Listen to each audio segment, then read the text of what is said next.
Title: The Chronicles post-transfer from Barcelona to Inter Milan. Author: Pikachu of summer. In that remarkable year, the world of football was dominated by the iconic duo of Messi and Ronaldo. Yet, amidst this trajectory, an unexpected twist emerged. Su Qin, a talent hailing from La Masia, found himself relegated to the role of an ancillary acquisition alongside the illustrious Ibrahimovic. Thus, the player, known primarily for his heading ability, was transformed by Mourinho into a pivotal striker. During that legendary season under Mourinho, Su Qin resurrected the archetype of the traditional number 9, reinstating it to the pinnacle of global football. Messi, captivated by Su Qin's prowess, yearned to lure him back to Barcelona, while Ronaldo publicly extolled Su Qin's invincibility within the penalty area. In that grand epoch, Su Qin, after reigning supreme with Inter Milan, found himself embracing a weeping Mourinho as they boarded a private flight to the Bernabéu. From that day onward, the true narrative of Su Qin began to unfold. Chapter 1. A substitute only proficient in heading? Welcome to the live broadcast of the 2008 to 2009 La Liga season's 38th round. Barcelona faces Deportivo La Coruña at home. Today, among the roster, we once again glimpse the name of the Chinese player, Su Qin. Although he is not in the starting lineup, one can trust that Guardiola will grant him some playing time, especially with the league title secured 2 rounds early. On the substitute bench, Su Qin sits quietly in his familiar corner, observing the mesmerizing performance of the illustrious dream team. Xavi, Iniesta, Busquets, Messi, Henry, Pedro, Puyol, Pique, Alves, Abidal, and Valdez, these 11, orchestrated by Xavi, dance like ethereal spirits across the Camp Nou. The sublime artistry of their possession play leaves the players of La Coruña scrambling from the moment the referee's whistle blows. Su, what are your plans for the season's end? A rugged voice jolts Su Qin's attention back to the bench. It is Eto'o. Presently, among the substitutes, he is the only one sharing a similar fate with Su Qin, the once beloved star of Camp Nou. In recent times, Su Qin has witnessed the African cheetah embroiled in heated exchanges with the now more assertive Guardiola, who has evolved from the cautious rookie he once was. Since that fateful day, May 13th, Su Qin realized that history would not pivot on his arrival. In the Mestalla Stadium of Valencia, Barcelona triumphed over Athletic Bilbao with a score of 4-1 in the Copa del Rey final, claiming the prestigious trophy for the 25th time in the club's history. From that moment, the saga of Guardiola's 6th-crown achievement commenced. On May 16, 2009, within the confines of the away team's locker room in Mallorca, FC Barcelona secured the La Liga championship 3 rounds in advance, marking the club's 19th league title in history. Subsequently, on May 27, at the Olympic Stadium in Rome, Barcelona achieved the remarkable feat of a treble. However, Su Qin was acutely aware that this was merely the inception of Guardiola's legendary ascendance. Soon thereafter, the bald figure standing a short distance away would continue to amass trophies with fervor: Spanish Super Cup, UEFA Super Cup, FIFA Club World Cup. This season, which coincided with Guardiola's inaugural year as head coach of the first team, saw this seemingly destined prodigy, more akin to a time traveler than Su Qin himself, poised to create an unprecedented sextuple in the annals of football history. Su, Eto'o's voice echoed once more. To be honest, I have no idea where I should go. Guardiola has already instructed Menek to inform me that I am not part of his plans for the next season. That wretched fellow. He only favors those kids from La Masia.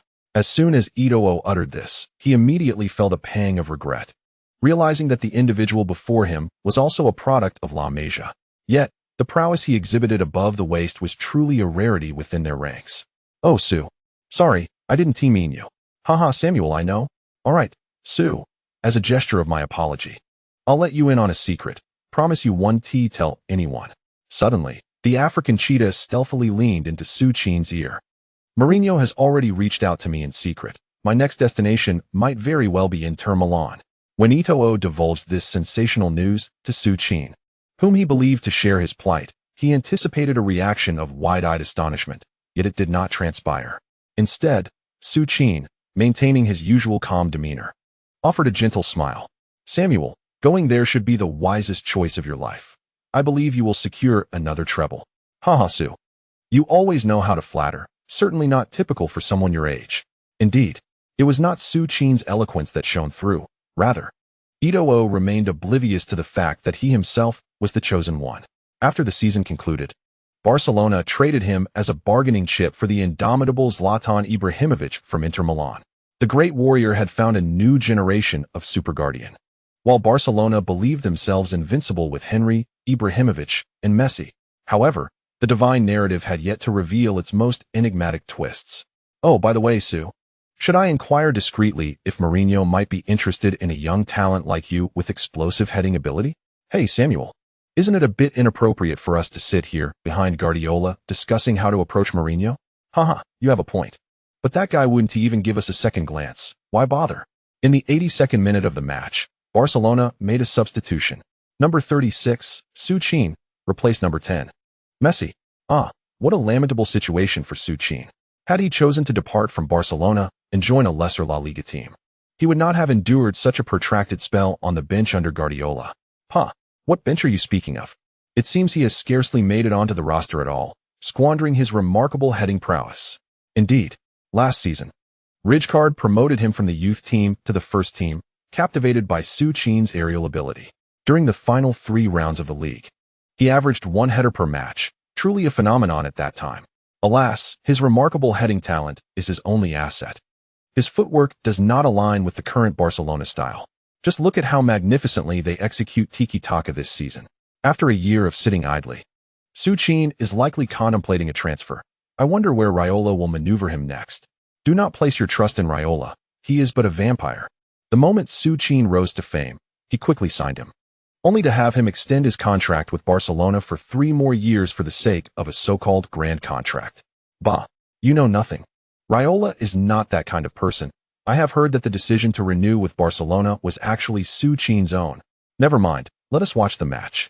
Perhaps today will be Su Qin's final appearance at Camp Nou. What a shame for such a talented Chinese player, articulate in Mandarin, to be hindered by the incompetence of the Football Association, leaving him with no choice but to play in Croatia, on the sidelines, even with the simplest of crew cuts.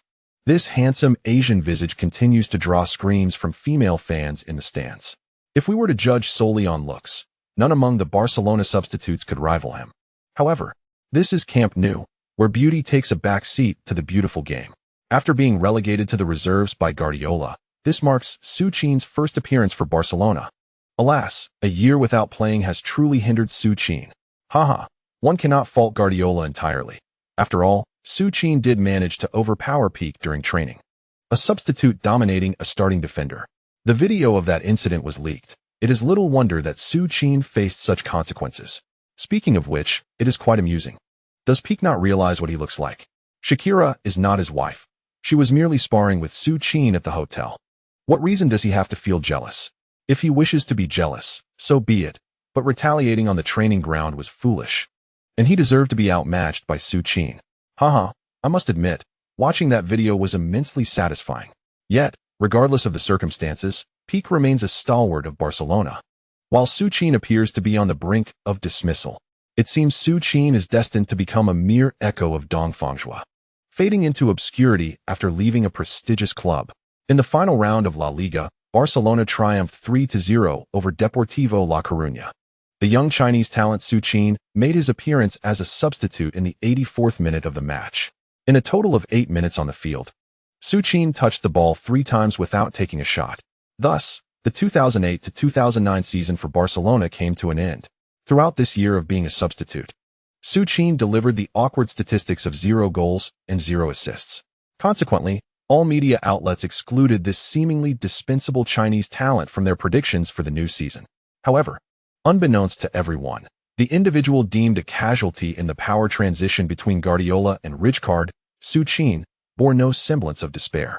On the contrary, after returning to his apartment and closing the door post-shower, he lay on his bed with a face full of anticipation. Ding dong.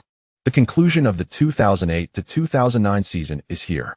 Congratulations, host. You have secured the La Liga Championship, the Copa del Rey, and the UEFA Champions League. The host will receive 3 opportunities for a module lottery. Ding dong. It has been detected that the host's participation in the 3 championships is at an extremely low level. Thus, the lottery pool will downgrade from epic to low tier. Upon entering the system, Su Qin was met with a chilling voice that left his heart sinking. How careless of him. He had disregarded Raiola's advice to stay at Barcelona and bask in the glory of these 6 titles for this lottery module. He had planned to sit on the bench for a year, anticipating a meteoric rise akin to Messi's dribbling or Batistuta's shooting through the super module. Who could have foreseen that this flawed system had already countered his ambitions? Had he known the system would behave in such a manner, Su Qin would have been better off heeding Raiola's suggestion to transfer to Schalke 04 in the Bundesliga and become a key player. It felt like a waste of the rookie gift package the system had provided him, which included the close header module. Sighing heavily, Su Qin resigned himself to the lottery. Ding dong. Low-tier lottery 3. After a burst of lifeless white light, the rewards appeared before Su Qin's eyes. The Wu Lei Agile one-on-one module. The Lukaku goal-scoring instinct module. The Lautaro decisive strike module. Hiss. Gazing at the gleaming trio of rewards, Su Qin was utterly dismayed. A whole year as a substitute. Not only that, he had nearly clashed with Pique and Busquets.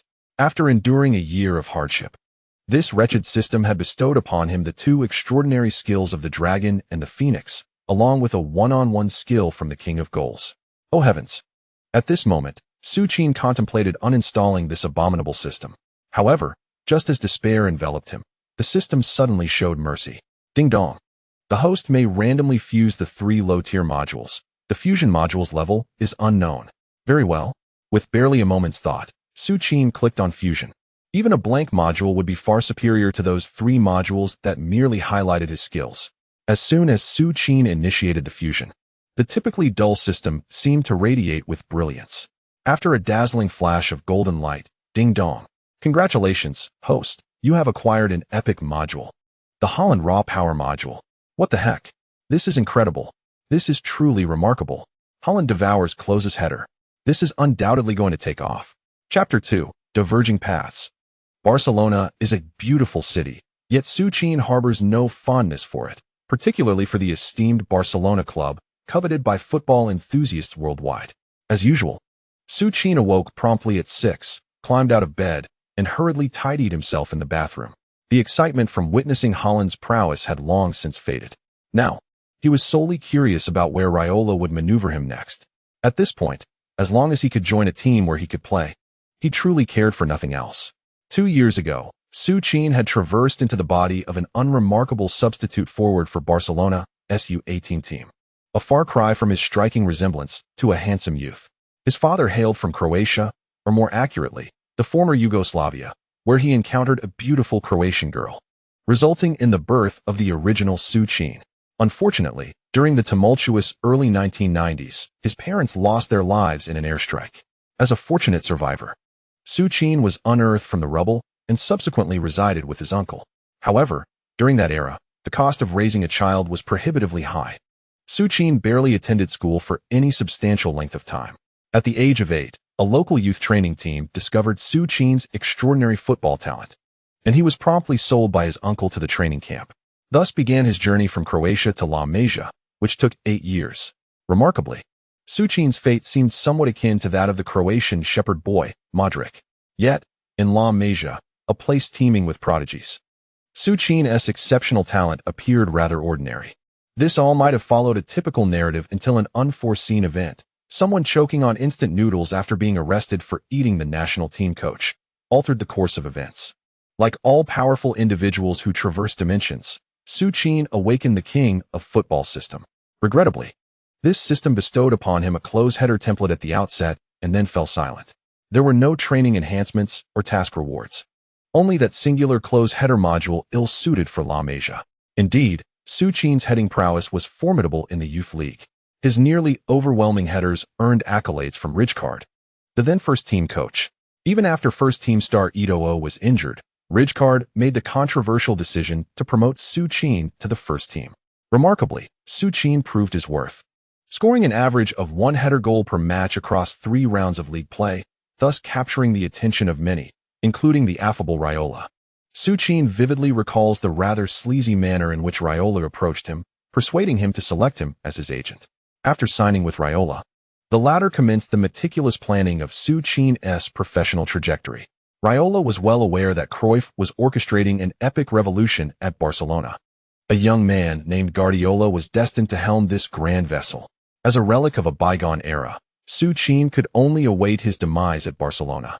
Therefore, Given Su Qin's exceptional heading ability, Raiola connected him with several lesser teams in the Bundesliga. Why weaker teams, you ask? It was simply because Su Qin excelled in heading, but was merely at the level of La Masia's youth academy in other aspects. According to Raiola's strategy, Su Qin would score goals for 2 years with these Bundesliga teams, enhancing his technical skills before eventually moving on to a stronger team to tackle intermediate challenges. Initially, Su Qin shared this sentiment. However, just as he was about to confront Barcelona, the long-dormant system unexpectedly revived. After a series of notifications, the system unveiled an honor module. Upon careful examination, Su Qin grasped its significance. This feature indicated that upon his team winning a championship, the system would reward him with a new module. Furthermore, theoretically, he could equip 3 modules simultaneously. With Klose's heading ability already in his repertoire, Su Qin eagerly contemplated acquiring additional modules. Thus, he instructed Raiola to negotiate a contract renewal with Barcelona. After all, having just scored 3 goals in the league, despite the technical department's analysis suggesting his potential was limited, Barcelona still acquiesced to Raiola's renewal request. The salary was modest, and the contract spanned 3 years. Although Raiola felt a hint of embarrassment, Su Qin harbored no discontent. As a time traveler, he was acutely aware that during the 2008 to 2009 season, Barcelona achieved an unprecedented sextuple. Securing 6 championships meant he could potentially acquire 6 modules. And so it was. With great anticipation, Su Qin spent a year at Barcelona under Guardiola's neglect. Until yesterday, when the season concluded. After a light meal, Su Qin donned his training attire, slinging his backpack over his shoulder, and commenced his routine. The 6-kilometer journey from his rented apartment to Barcelona was one he undertook on foot each day. Remarkably, after a year of persistence, Su Qin's physical fitness had indeed reached an elite level within the team. By 8 o'clock, Su Qin arrived at the club. Upon spotting him, the portly security guard, Antonis, promptly opened the door. After a nod of acknowledgement, Su Qin made his way to the training ground solo. Just yesterday marked the conclusion of the league, and now the entire club was busy preparing for the grand celebration the following day. In such a moment, only a peripheral figure like Su Qin would venture to the training ground. Alone, he began his morning exercises, moving equipment with solitude. Su Qin had long since acclimatized to this loneliness. He did not emerge from the illustrious La Masia Academy, and his unpretentious nature rendered it difficult for him to forge genuine friendships in Barcelona, a city teeming with prodigious talent. However, there was one exception, the ever-kind Lionel Messi, who treated everyone with equal warmth. After all, 2 of his 3-headed goals had been assisted by Messi. He had trained relentlessly from 8 o'clock to 11, exhausting the last vestiges of his stamina before preparing to return to his apartment. As he was leaving the club, he encountered the Barcelona head coach, Josep Guardiola, who had just driven through the gates.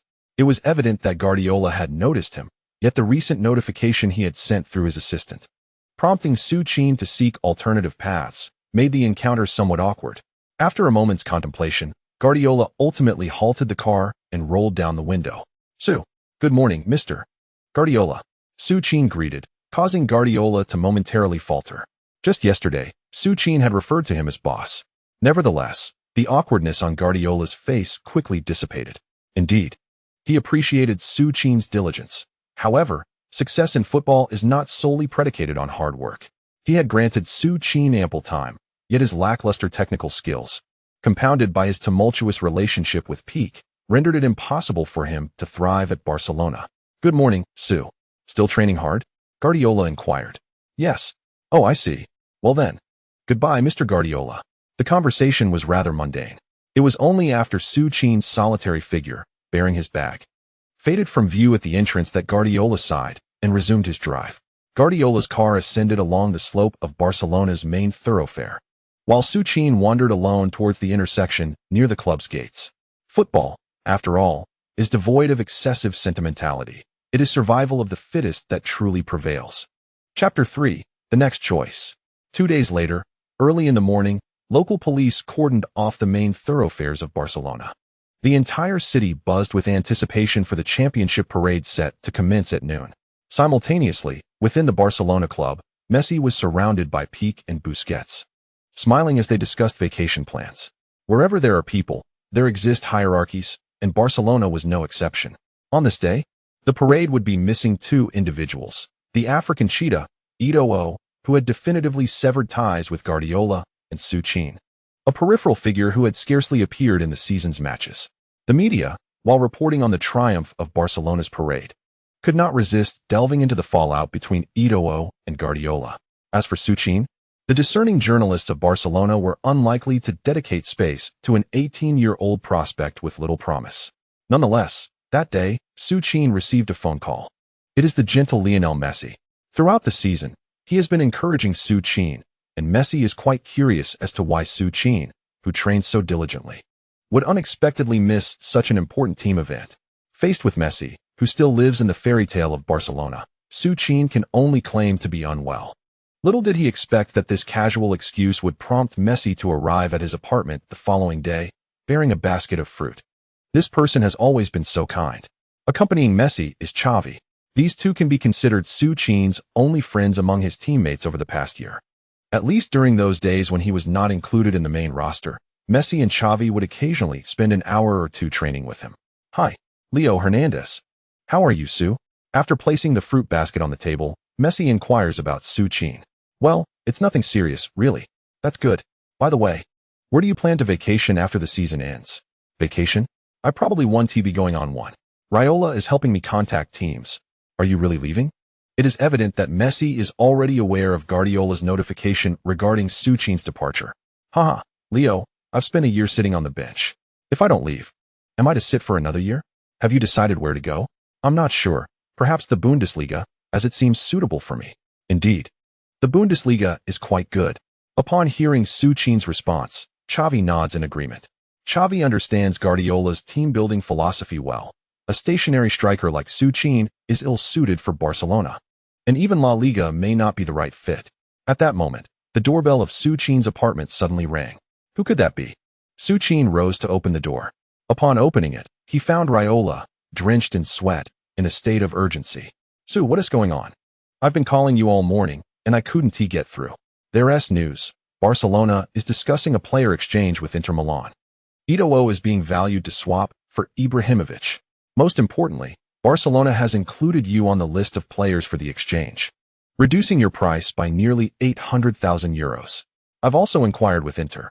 Mourinho has surprisingly agreed after reviewing your profile. If nothing major occurs, you should be able to go to Inter Milan for a medical examination within a week. Haha, I didn't expect this. I've been worried about whether to send you to Mönchengladbach or Schalke 04. You need not worry about playing time at Inter. Mourinho has had a falling out with that young lad Balotelli, and the team is aging. With the new season's three-pronged battles, Inter will undoubtedly need a forward. That damn Guardiola may not want you, but perhaps Mourinho would truly appreciate your explosive headers. In one breath, Raiola burst in without even checking for others and spoke at length. Once he stepped into the room, he finally noticed Messi and Xavi sitting on the sofa. Cough, cough. Seeing Xavi and Messi staring at him, Raiola suddenly felt quite embarrassed. It is said that he just cursed the coach in front of these two prominent figures associated with Guardiola. However, Raiola is indeed Raiola. His thick skin is his forte. With a swift change of expression, Raiola's face once again donned his signature lecherous grin. My God, I have encountered the very souls of Barcelona. Good morning, Leo. And you too, Xavi. Not only did he smile, but Raiola also enthusiastically embraced each of them. Eto'o is set to depart. This is no longer a secret. However, Eto'o's intention to swap for Ibrahimovic is something that neither Xavi nor Messi are aware of. In fact, it seems that at this moment, very few within the entire Barcelona are privy to this information. Raiola knows it so well because he is not only Su Qin's agent, but also Ibrahimovic's. Mr. Mino, you have just revealed something astonishing, Xavi remarked with a smirk. Haha, Xavi, I know both you and Messi are noble individuals. Surely you will keep this secret for Su and me, right? Mr. Mino, I apologize for overhearing such significant news. Rest assured, Hernandez and I will not share it with anyone. Messi felt a bit awkward upon unexpectedly overhearing the whispered conversation regarding Su Qin. It's all right, Leo. It won't be long before the whole world knows. We just happened to learn of it early. Seeing Messi's somewhat uncomfortable demeanor, Su Qin quickly offered reassurance. At this moment, Messi was merely 22 years old. He was still a shy boy, indeed. It seemed he would not gain the courage to speak boldly to the media until he reached the age of 35. Leo, let us take our leave. Xavi, being the season one, noticed that Raiola and Su Qin had matters to discuss, so he promptly took Messi away without waiting for a response. As for Su Qin's departure, it truly had no impact on Xavi. Instead, the news of his old teammate Eto'o's departure left Xavi feeling somewhat despondent. In professional football, farewells are a commonplace narrative. After bidding farewell to Messi and Xavi, Raiola finally exhaled, sitting up straight. Su, the choices before you remain the same as last season. You can either reject the uncertain path with Inter, and I can arrange a contract for you with guaranteed playing time, albeit the starting point will be relatively low. Or, you can choose the path as last year.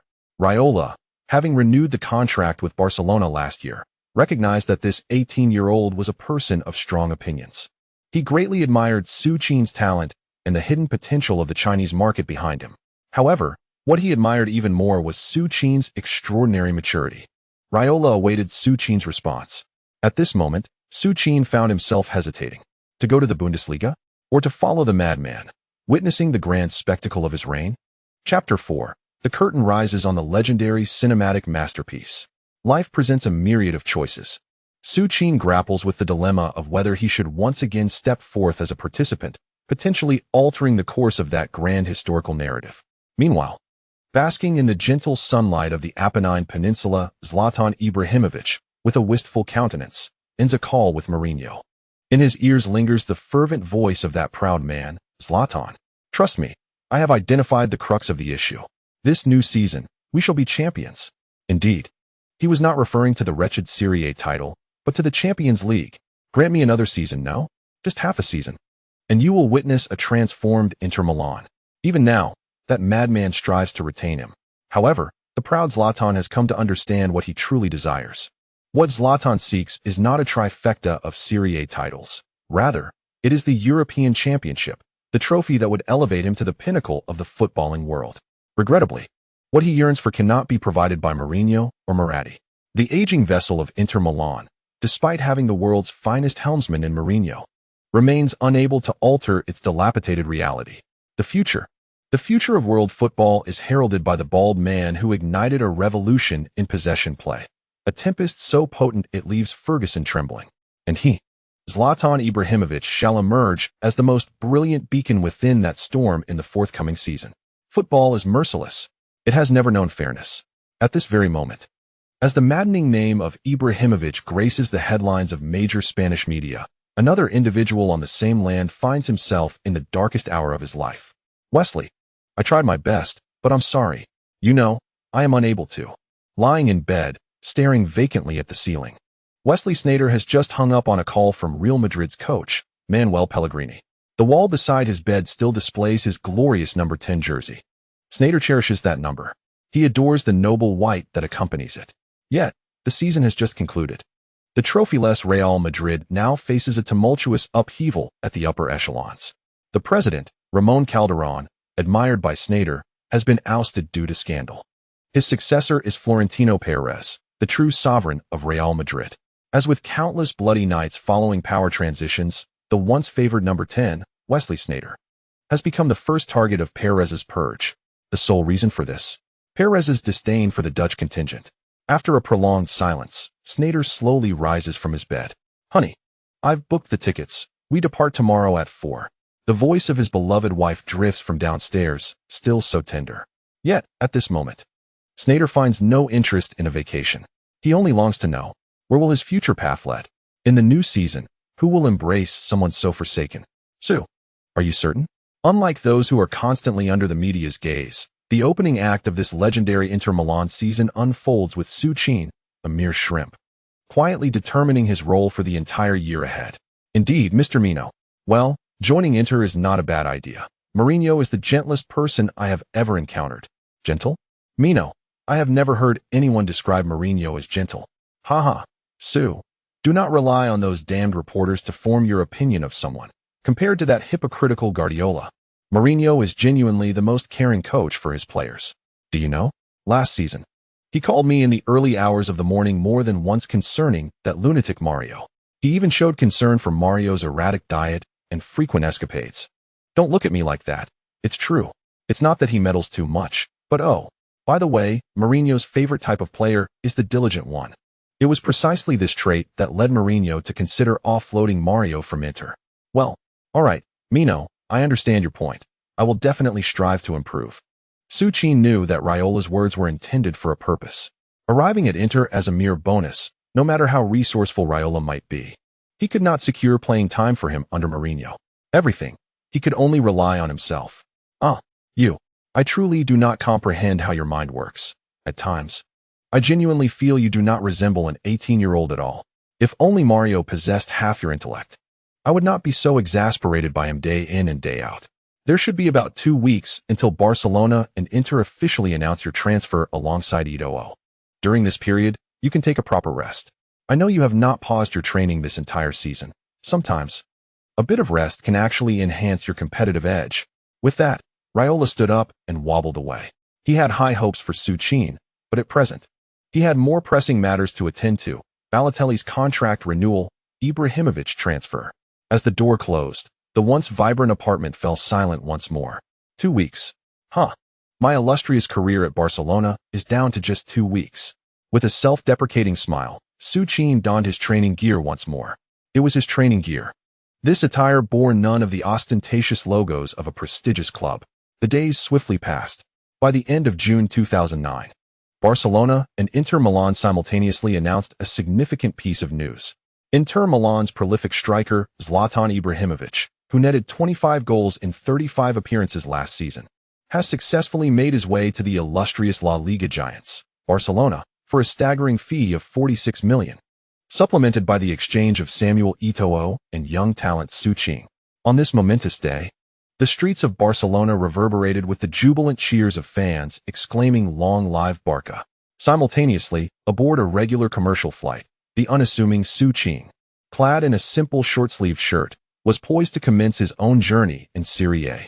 At this juncture, Mino Raiola was undoubtedly accompanying Ibrahimovic, leaving Su Qin to report to Inter Milan alone. Eto'o was still vacationing in the Maldives, leaving Su Qin to toil in solitude, drenched in sweat on the training grounds of Barcelona for the next several days. Fortunately, there was a silver lining. Su Qin had gleaned insights into the formidable prowess of his new teammate, Holland. The economy-class cabin was suffused with the distinct aroma characteristic of Europeans. Thankfully, the flight duration was brief, and soon the aircraft touched down on the Italian peninsula. Upon exiting the airport, there were no flashing cameras or throngs of fans to greet him. Instead, Su Qin blended into the crowd like an ordinary traveler, stepping onto the land of Italy. Gazing up at the blazing sun, he felt an exhilarating sense that his life was about to change dramatically. Chapter 5. Milan under the sun, the chatty Stinson. Mino, I've arrived in Milan. Upon exiting the airport, Su Qin promptly dialed Raiola. What? You've arrived so soon? Su, hold on a moment. I'll check. Stinson was supposed to pick you up at the airport. I've arranged everything for you. He will handle all the formalities. I sincerely apologize for not being able to accompany you. The voice on the other end was rather chaotic, indicating that Raiola was still preoccupied. Given the timeline, Ibrahimovic was likely amidst a throng of media as he entered the Barcelona club building. As Su Qin conversed, his gaze caught a balding middle-aged man holding a sign that read Su Qin in English at the airport entrance.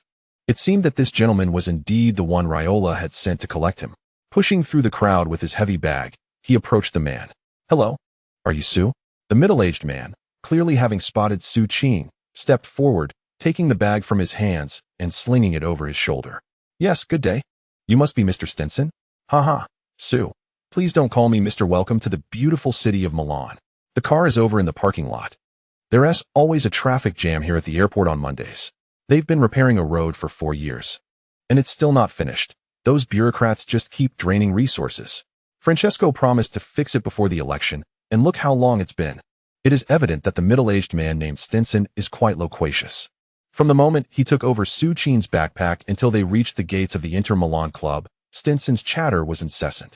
However, for Su Qin, this was not entirely unfavorable, as he gleaned numerous local anecdotes about Milan.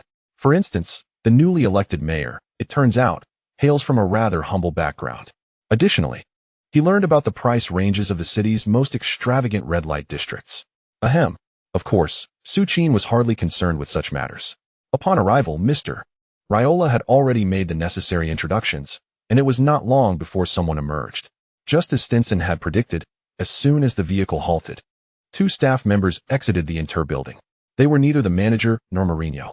Clearly, Su Qin, as an ancillary addition, had not yet attained the stature that warranted a personal welcome from Mourinho or the club's manager. With Stinson's assistance as a translator, Su Qin smoothly completed his medical examination and the signing of the contract. Although he could not negotiate significant playing time, Raiola managed to secure an annual salary of €1.5 million for Su Qin. While this sum represented the lowest tier at Inter, it was still a considerable improvement over the €1 million offered by Barcelona. Su Qin's earnings were modest, thus Raiola thoughtfully arranged for free accommodation provided by the club.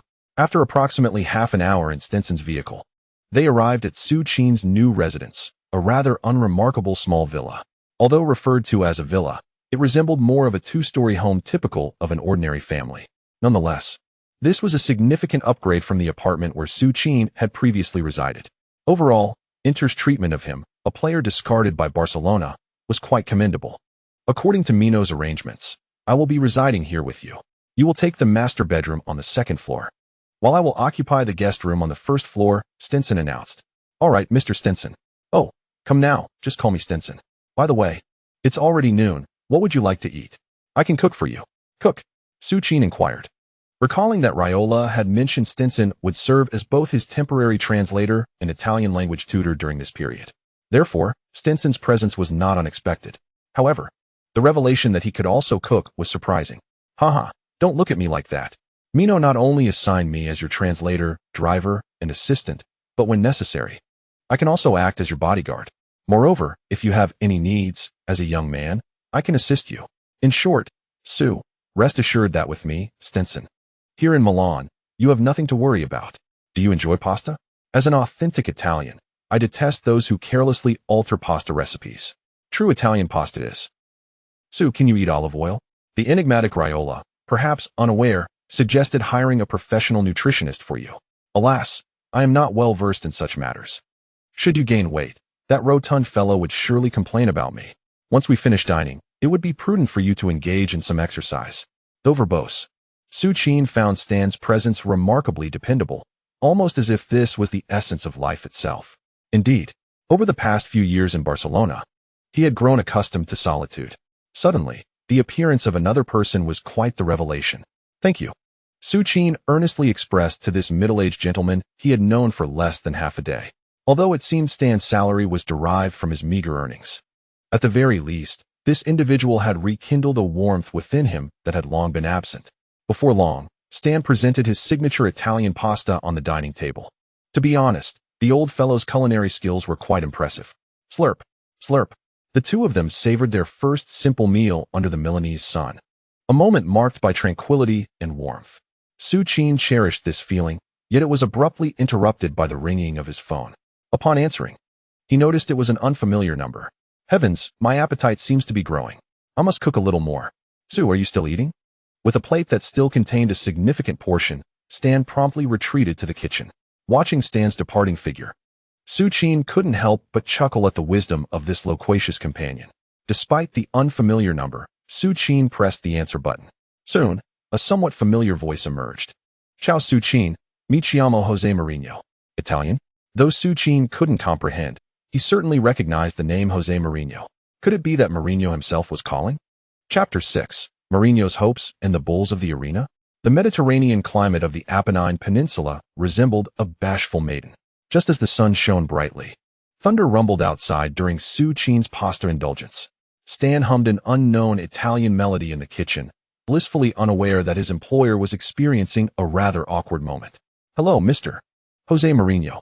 Su Qin, genuinely lacking proficiency in Italian, resorted to English to greet Mourinho. He understood that the special one would not make such a call without purpose, and he began with a fluent introduction in Italian. Clearly, Mourinho had his intentions.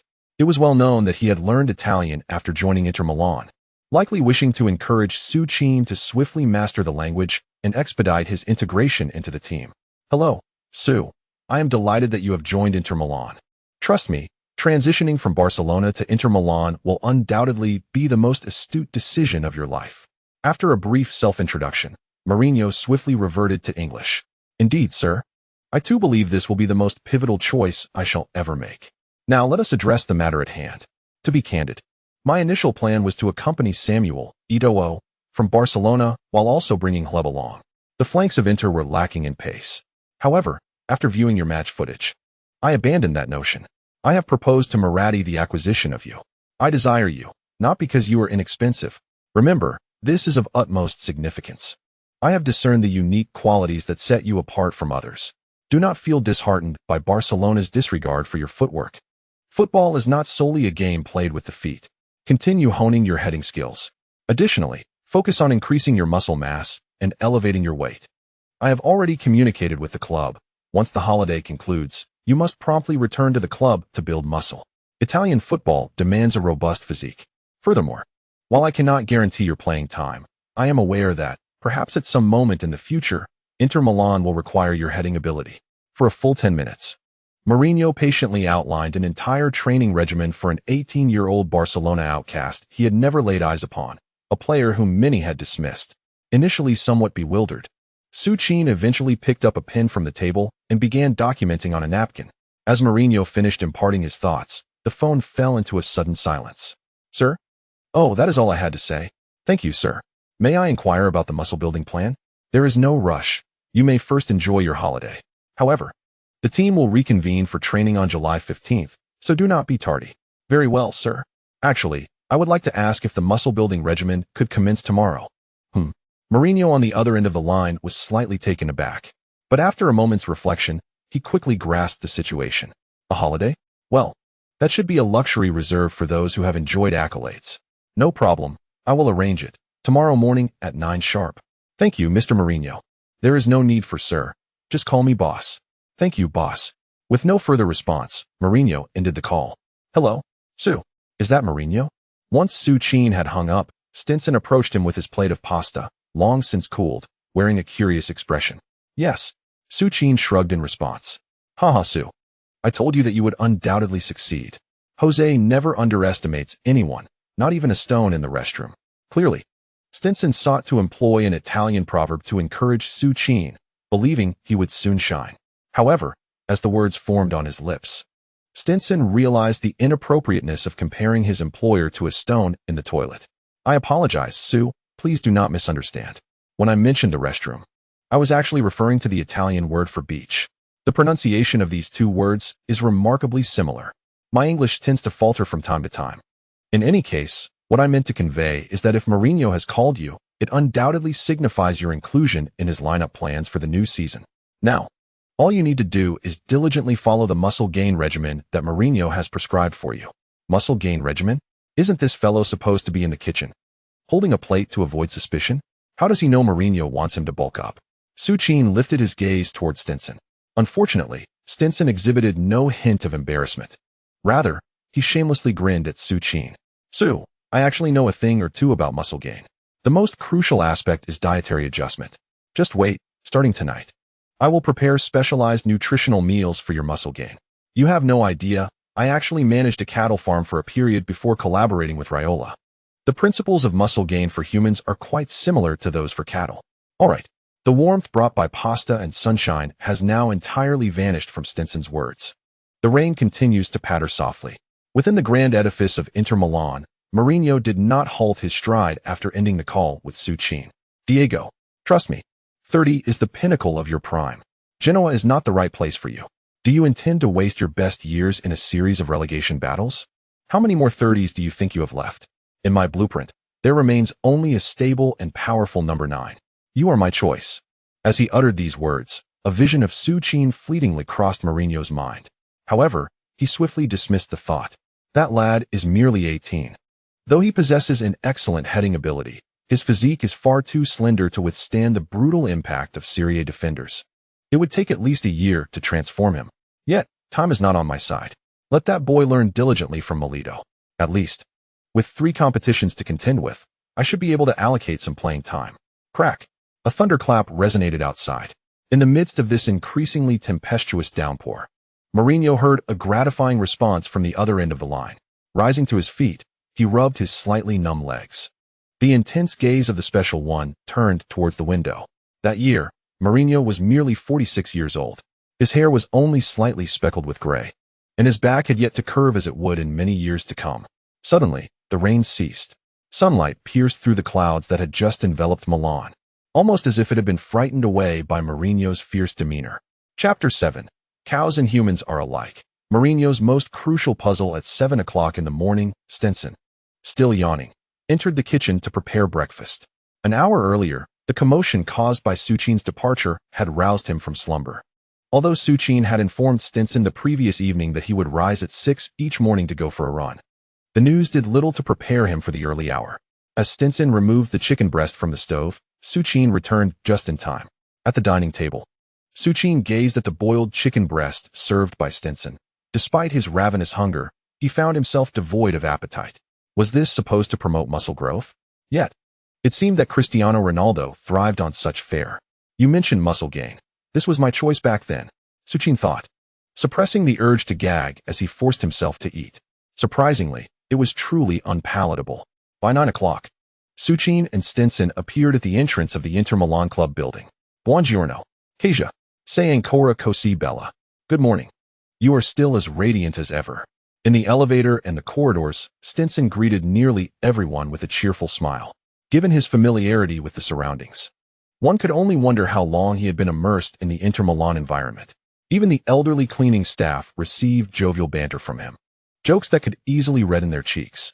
Of course, the innocent Su Qin was oblivious to the Italian terms that elicited such reactions. Su, the holiday is still ongoing, and many at the club have yet to arrive. However, I have made arrangements. Due to Mourinho's intervention, everyone at the training center has returned from their break. Additionally, the medical staff will conduct a comprehensive health assessment today to tailor a training regimen that aligns with Mourinho's expectations. Soon enough, under Stinson's guidance, Su Qin arrived at what Stinson referred to as the training center. The Inter Milan training facility was vast. Since Maratti took charge, the Italian oil magnate had never hesitated to invest in the club's infrastructure. This training center, the most sophisticated and luxurious in all of Italy, was a product of the Maratti era. A year later, Inter Milan would not only rely on the prowess of seasoned players in their 30s to triumph over Chelsea and eliminate the Galaxy team to ultimately reign at the pinnacle of European football. The top-tier training center was also a vital component of their success. Upon entering, a middle-aged man with graying hair and spectacles approached in a white coat. Buongiorno, Stinson. Haha, finally you no longer have to wear that gloomy expression while following Balotelli. Whoa, Su Qin exclaimed, having just received astonishing news. Balotelli, the famed Super Mario? He turned to Stinson, intrigued. Indeed, when the name Balotelli became associated with Stinson, even the notoriously thick-skinned Stinson found himself momentarily abashed. Ahem, Su, you understand. That fellow Raiola has a profound affection for Mario. It is only through considerable reluctance that he allowed me, an assistant of such impeccable caliber, to accompany Balotelli for 2 years. However, rest assured, I have never cooked for him nor spent the night in his company. You are my first. Ugh. This rascal never speaks with decorum. All right, enough of the jest. Su, allow me to introduce you to Riccardo Montalban, the director of the Inter Milan Training Center. A longtime friend, this is Su Qin, as mentioned by Mourinho. And so it was. After exchanging a few pleasantries with Riccardo Montalban, Su Qin soon found himself entirely at the mercy of Montalban's assessments. Body fat analysis, heart rate monitoring, muscle strength evaluation, lactic acid tolerance tests, pulmonary function assessments, an entire morning consumed by an array of examinations. Su Qin was oblivious to the sheer number of tests he endured and the devices he was subjected to. Eventually, Riccardo Montalban, feeling unsatisfied, summoned the medical team to draw blood samples from Su Qin. After waiting for an hour and realizing the ordeal was far from over, Stinson discreetly slipped away. The entire process lasted over 5 hours. Finally, Su Qin managed to don his clothes and stood before Riccardo. Not only Riccardo, there was also Dr. Hams, who had conducted his physical examination the previous day, along with a multitude of staff from the training and medical teams. Strangely, they all regarded him as though he were a curiosity. Their gazes were unsettling. Su Qin even wondered if his secret of being a time traveler had been discovered by these white-coated enigmas. After a prolonged wait, Riccardo, as the supervisor, finally spoke. Incredible. Oh, my apologies, Su. I forgot you are not fluent in Italian. Incredible. Su, I have never encountered muscle strength values quite like yours. Not just the values, but also the muscle's acidity tolerance. Simply put, your muscle's explosive endurance, bone density, all of it stands in stark contrast to your seemingly unimposing physique. Ricardo's words caused Su Qin's previously steadfast composure to waver. Could it be that, Mr. Ricardo, what do these values and data signify? Su Qin inquired, perplexed. Fear not, Su. Previously, that rascal Mourinho called me to express concern about your frail physique and instructed me to devise a tailored muscle-building training regimen for you. Muscle building, in essence, is intended to enhance your physical resilience. However, the issue lies in your physique. According to these metrics, you would seem unmatched even by Walter Samuel of Inter Milan. With just a modicum of acceleration, Walter Samuel would struggle to stand his ground. Richard's words trailed off, but Su Qin understood his unspoken thoughts. Very well. It appears there is a glitch in the system. Such anomalies are simply implausible. It has only been a month since I last utilized it. Never mind, Su. Let us do this. Return in a few days. As for your training regimen, you may continue with your previous exercises. I must inform Mourinho about this. My apologies for the delay. At this, Richard expressed sincere regret towards Su Qin. Embarrassed, Su Qin departed from the training center. Indeed, Su Qin was aware that it was not Richard's system malfunctioning, but rather his own. Although he had been granted an invincible Holland module, he had not been endowed with the explosive physique of Holland himself. Reflecting on Holland's charming visage, one capable of cradling 3 children, Su Qin unexpectedly found himself grateful to this seemingly obsolete system. Otherwise, Shakira would not have dismissed Peak, who had been trailing her, after locking eyes with him that fateful evening. No, the Holland module had come after Shakira. Damn this 18-year-old predicament. At the entrance of the training center, Stinson was still engaged in jovial banter with others. Su, how did it go? Is the plan ready? Well, it seems Mr. Richard's system encountered an issue today. He instructed me to maintain my original training plan. Haha, Su, see. I told you, cattle and humans are alike. Back then, Hey, Su, why are you walking faster? Su, wait for me. That day, Su Qin still did not manage to meet Mourinho, who was preoccupied with a phone call to a poor soul recently discarded by Real Madrid.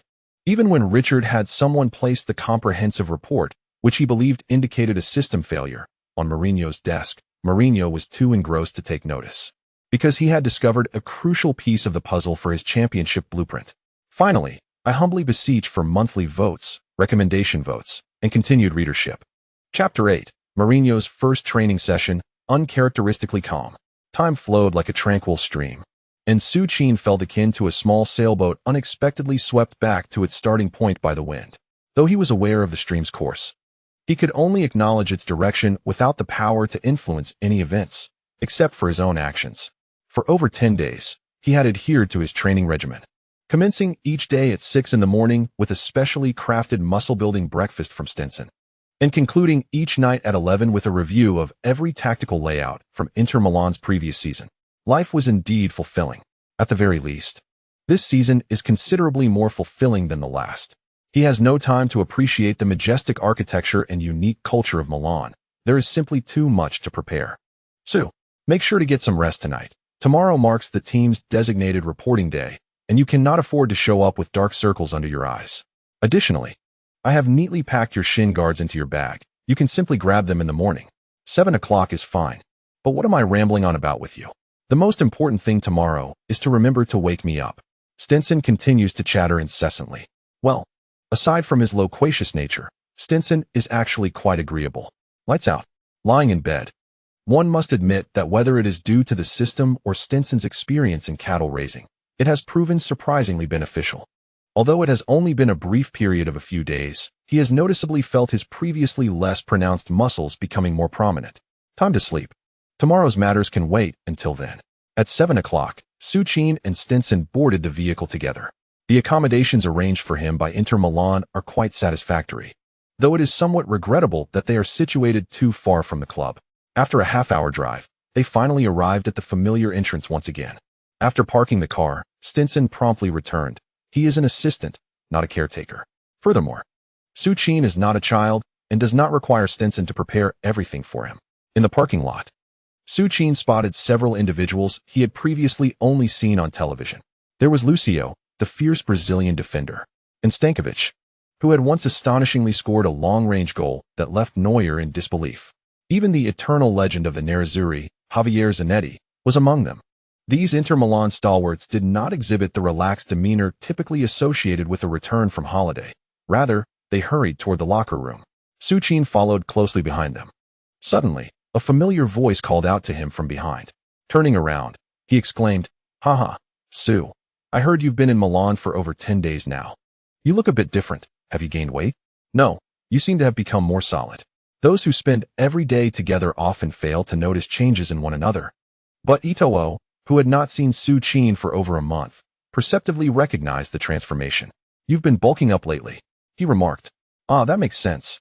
With your impressive heading ability, enhancing your muscle mass for better physicality is indeed wise. Let's go. I've inquired, and although Jose says training starts at 8:30, he always arrives at the training ground an hour early. No wonder.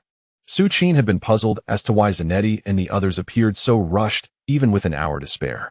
Without further ado, the two joined the hurried ranks of Inter Milan. Inside the locker room, Su Qin easily located his designated locker. There was no escaping the fact that his locker was located at the most conspicuous corner near the entrance. As for Ito'o, as the most expensive acquisition of Inter Milan this season, this individual undoubtedly occupies a prominent position within the squad. Ito'o continuously greets various players. Despite not knowing many of them, his reputation as a core member of a treble-winning team precedes him. In contrast, Su Qin, who remains relatively unknown, quietly organizes himself, silently following Ito'o toward the sunlit training ground. Su Qin understands that under that radiant sun, he is not the protagonist, at least, not at this moment. On the training field, the Special One furrows his brow while glancing at his watch, which indicates that it is nearly 8 o'clock. "Jose, let us first gather everyone for a fitness test." "Understood." Rui Faria does not contest the directive. Having served since 2001, he is well aware of his boss's temperament. Decisions made by Mourinho are indisputable, even if some may seem somewhat unreasonable. Thus, when 25 out of the 26 players in Inter's first team arrived at the training ground, Rui Faria commenced the fitness tests without delay. After an hour, witnessing that most had passed the assessments, Mourinho's previously furrowed brow finally relaxed. Thankfully, these seasoned players had not entirely abandoned their training during the break. Nodding, he gathered all the players together and initiated the first training session of the new season. However, before delving into the actual training, the Special One called forth the 6 newly transferred players, starting with Lucio, followed by the already reported Sneijder and Mata, and concluding with Su Qin. Each new recruit received a warm round of applause from the entire team. It felt rather mundane, so mundane that Su Qin believed it hardly resembled the dramatic entrance befitting someone of his supposed destiny. In this inaugural training session at Inter, one might expect a dismissive character to belittle him, only to be subsequently humiliated by his superior skills, leaving everyone in shock while Mourinho marvels at his talent and begins to devise strategies around him. Yet, every Inter player, regardless of their stature, approached him with kindness. For instance, when he accidentally stepped on Lucio during the warm-up, that gentleman simply chuckled and patted Su Qin on the shoulder, assuring him that it was all right without waiting for an apology. Perhaps, up to this point, everything that transpired was indeed the reality. After introducing the new signings, the Mourinho-style training officially commenced. Contrary to Su Qin's expectations, he had anticipated that, given Mourinho's character, the training would be of a grueling nature. Surprisingly, however, the Mourinho method was exceptionally relaxed, with exercises ranging from competitive warm-ups to 5-side passing drills and shooting around cones. The 2-hour session was almost entirely ball-oriented, leaving Su Qin without a single bead of sweat, though this might be attributed to his extraordinary physical prowess. As the clock struck 11, Mourinho concluded the morning training session punctually. However, if not for an unforeseen circumstance, an unexpected event was about to unfold. The once jovial Mourinho erupted upon hearing a piece of news that incited his fury. Was that fellow unwell? Damn it, skipping training merely to watch Alonso race. Su Qin only caught the exclamation that Mourinho bellowed. Yet, even from that solitary outburst, Su Qin deduced the object of the Special One's ire. It could only be Balotelli.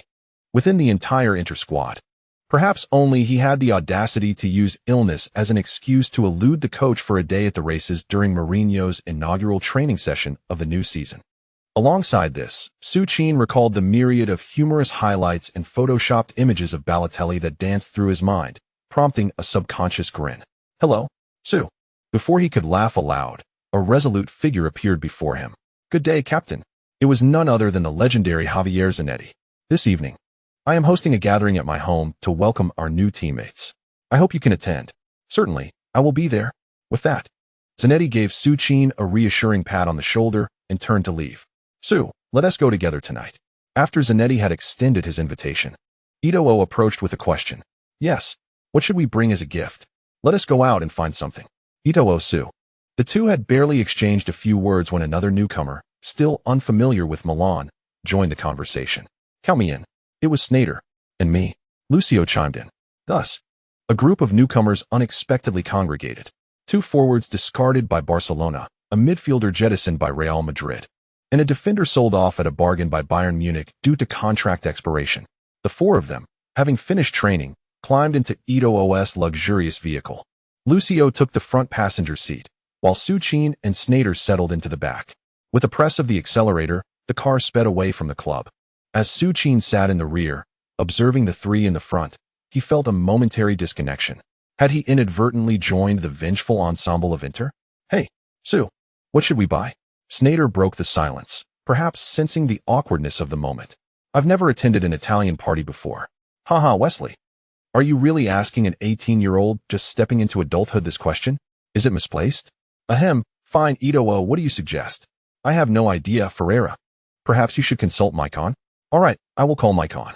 Hello, Wesley. Do you remember that tackle you made on me during the National Derby earlier this year? Haha. Come on, Ito, you were the one who slyly elbowed me first. Enough now. I am the African leopard. How could you possibly catch my elbow with your speed? Then how did you end up on the ground? Haha, Ferreira, what do you think? Isn't that right? I wouldn't know.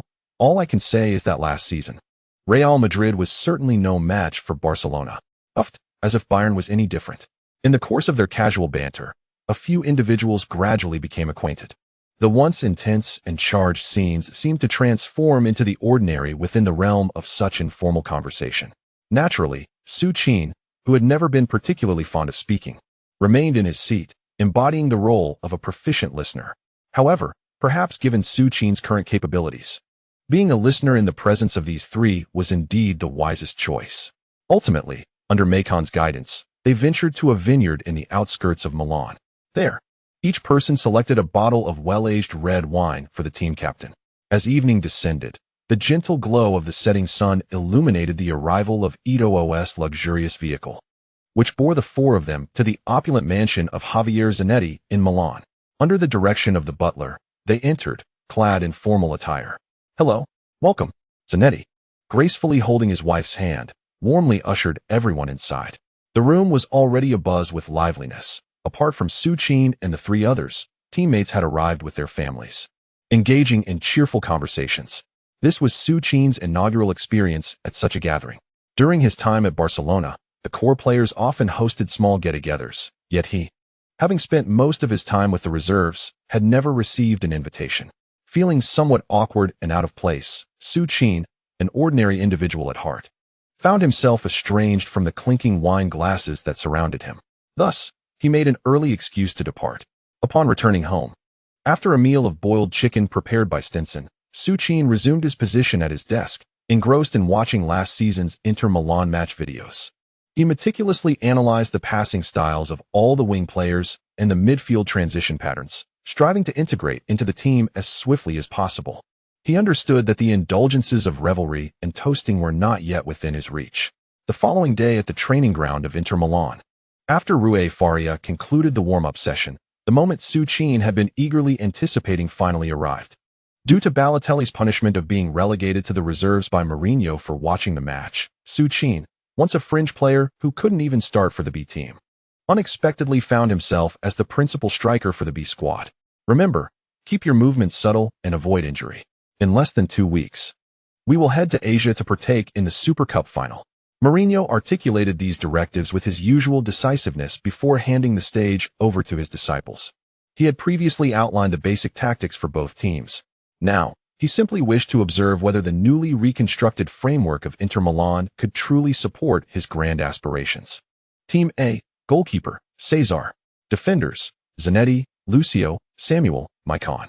Midfielders, Stankovic, Cambiasso, Sneijder. Forwards, Eto'o, Milito, Quaresma. Su Qin gazed intently at the 11 players of Inter Milan standing before him. This very team had dethroned the once mighty Barcelona, crafting an illustrious chapter in the annals of football that year. The whistle blew sharply as Rui Faria signaled the commencement of the training match. The B team, representing the underdogs, initiated the kickoff. Su Qin pivoted, passing the ball to his teammate, Collison, and then surged forward towards the formidable Inter Milan squad that had left all of Europe in awe. Collison, not waiting for Milito to approach, executed a diagonal pass to the young talent, Arnautovic, stationed on the right flank. With speed rivaling that of Eto'o, Arnautovic seized the ball and, without hesitation, began a vigorous sprint down the wing. Perhaps due to the early stages of the new season, Inter star players had yet to regain their competitive edge. To everyone's surprise, Arnautovic managed to break free from Cambiasso's tight marking, swiftly advancing to the edge of the penalty area. As Sosa approached, Arnautovic felt a surge of anxiety. He knew that once Zanetti arrived, his opportunity would vanish. Pass it. Suddenly, he heard an awkward attempt at Italian. Without overthinking, Arnautovic used the inside of his foot to deliver a cross. On the sidelines, Mourinho watched the B team's lack of tactical coordination with a wry smile. The road ahead was long. However, as Arnautovic's cross entered the penalty area, an unexpected twist unfolded. His pass veered off course, prompting Su Qin, who had rushed to the near post, to adjust his trajectory towards the far post. Just as he turned, the steady rock of Inter's defense, Samuel, effectively blocked Su Qin's path. Then, astonishingly, a scene unfolded as described in the training center's report. The seemingly frail Su Qin, astonishingly, collided with Samuel. Yes, the 18-year-old youth used his body to unceremoniously shove the robust Samuel to the ground as he barreled towards the ball's landing spot. Next came the leap, a side-headed strike. The ball hurtled towards the A-team's goal, defended by Sasa. Ultimately, it grazed the crossbar and nestled into the net.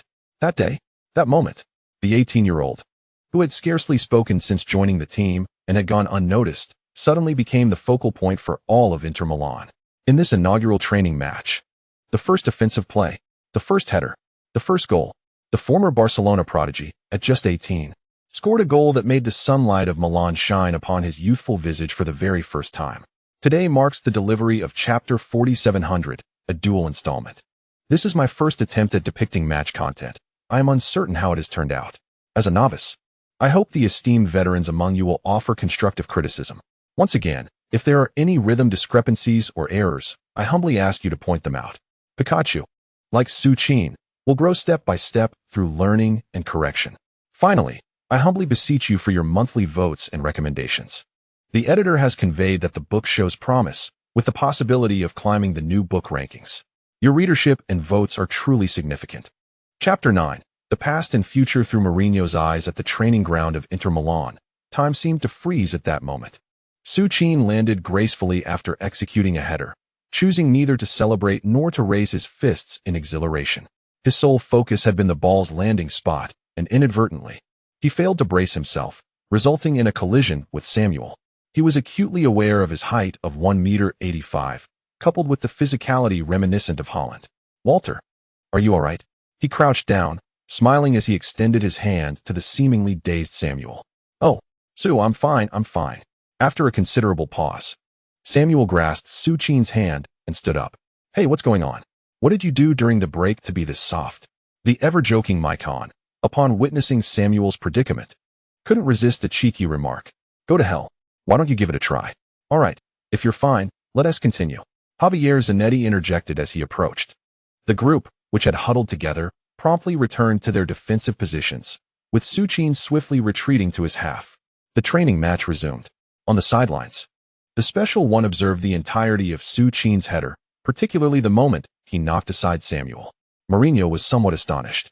As the most formidable presence in Inter's defense, it was known that even Ibrahimovic struggled to move Samuel.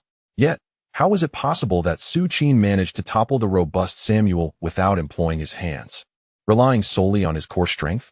Mourinho was well aware of Su Qin's prowess in heading the ball, but he was equally cognizant of the young man's weaknesses.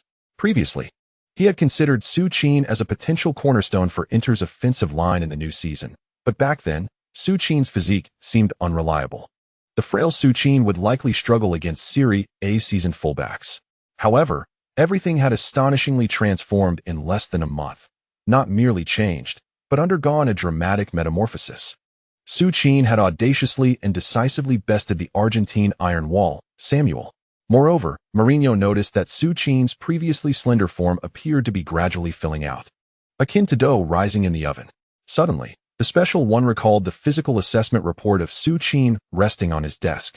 Previously, due to other pressing matters, he had merely glanced at it without giving it much thought. On the pitch, the B team found themselves in a precarious defensive situation. Eto'o, as relentless as ever, surged down the left flank. In the center, Melito anchored the penalty area, drawing defenders away for Eto'o. Sneijder's nimble passes effortlessly sliced through the B team's fragile defense. Within no more than 20 minutes, Team had decisively triumphed over Team B with a staggering score of 61. Meanwhile, Su Qin found himself devoid of any support, floundering aimlessly like a small boat caught in a tempest. It was evident that the training match had lost its significance. Mourinho called a halt to the game and instructed Rui Faria to lead the Inter players in restorative training.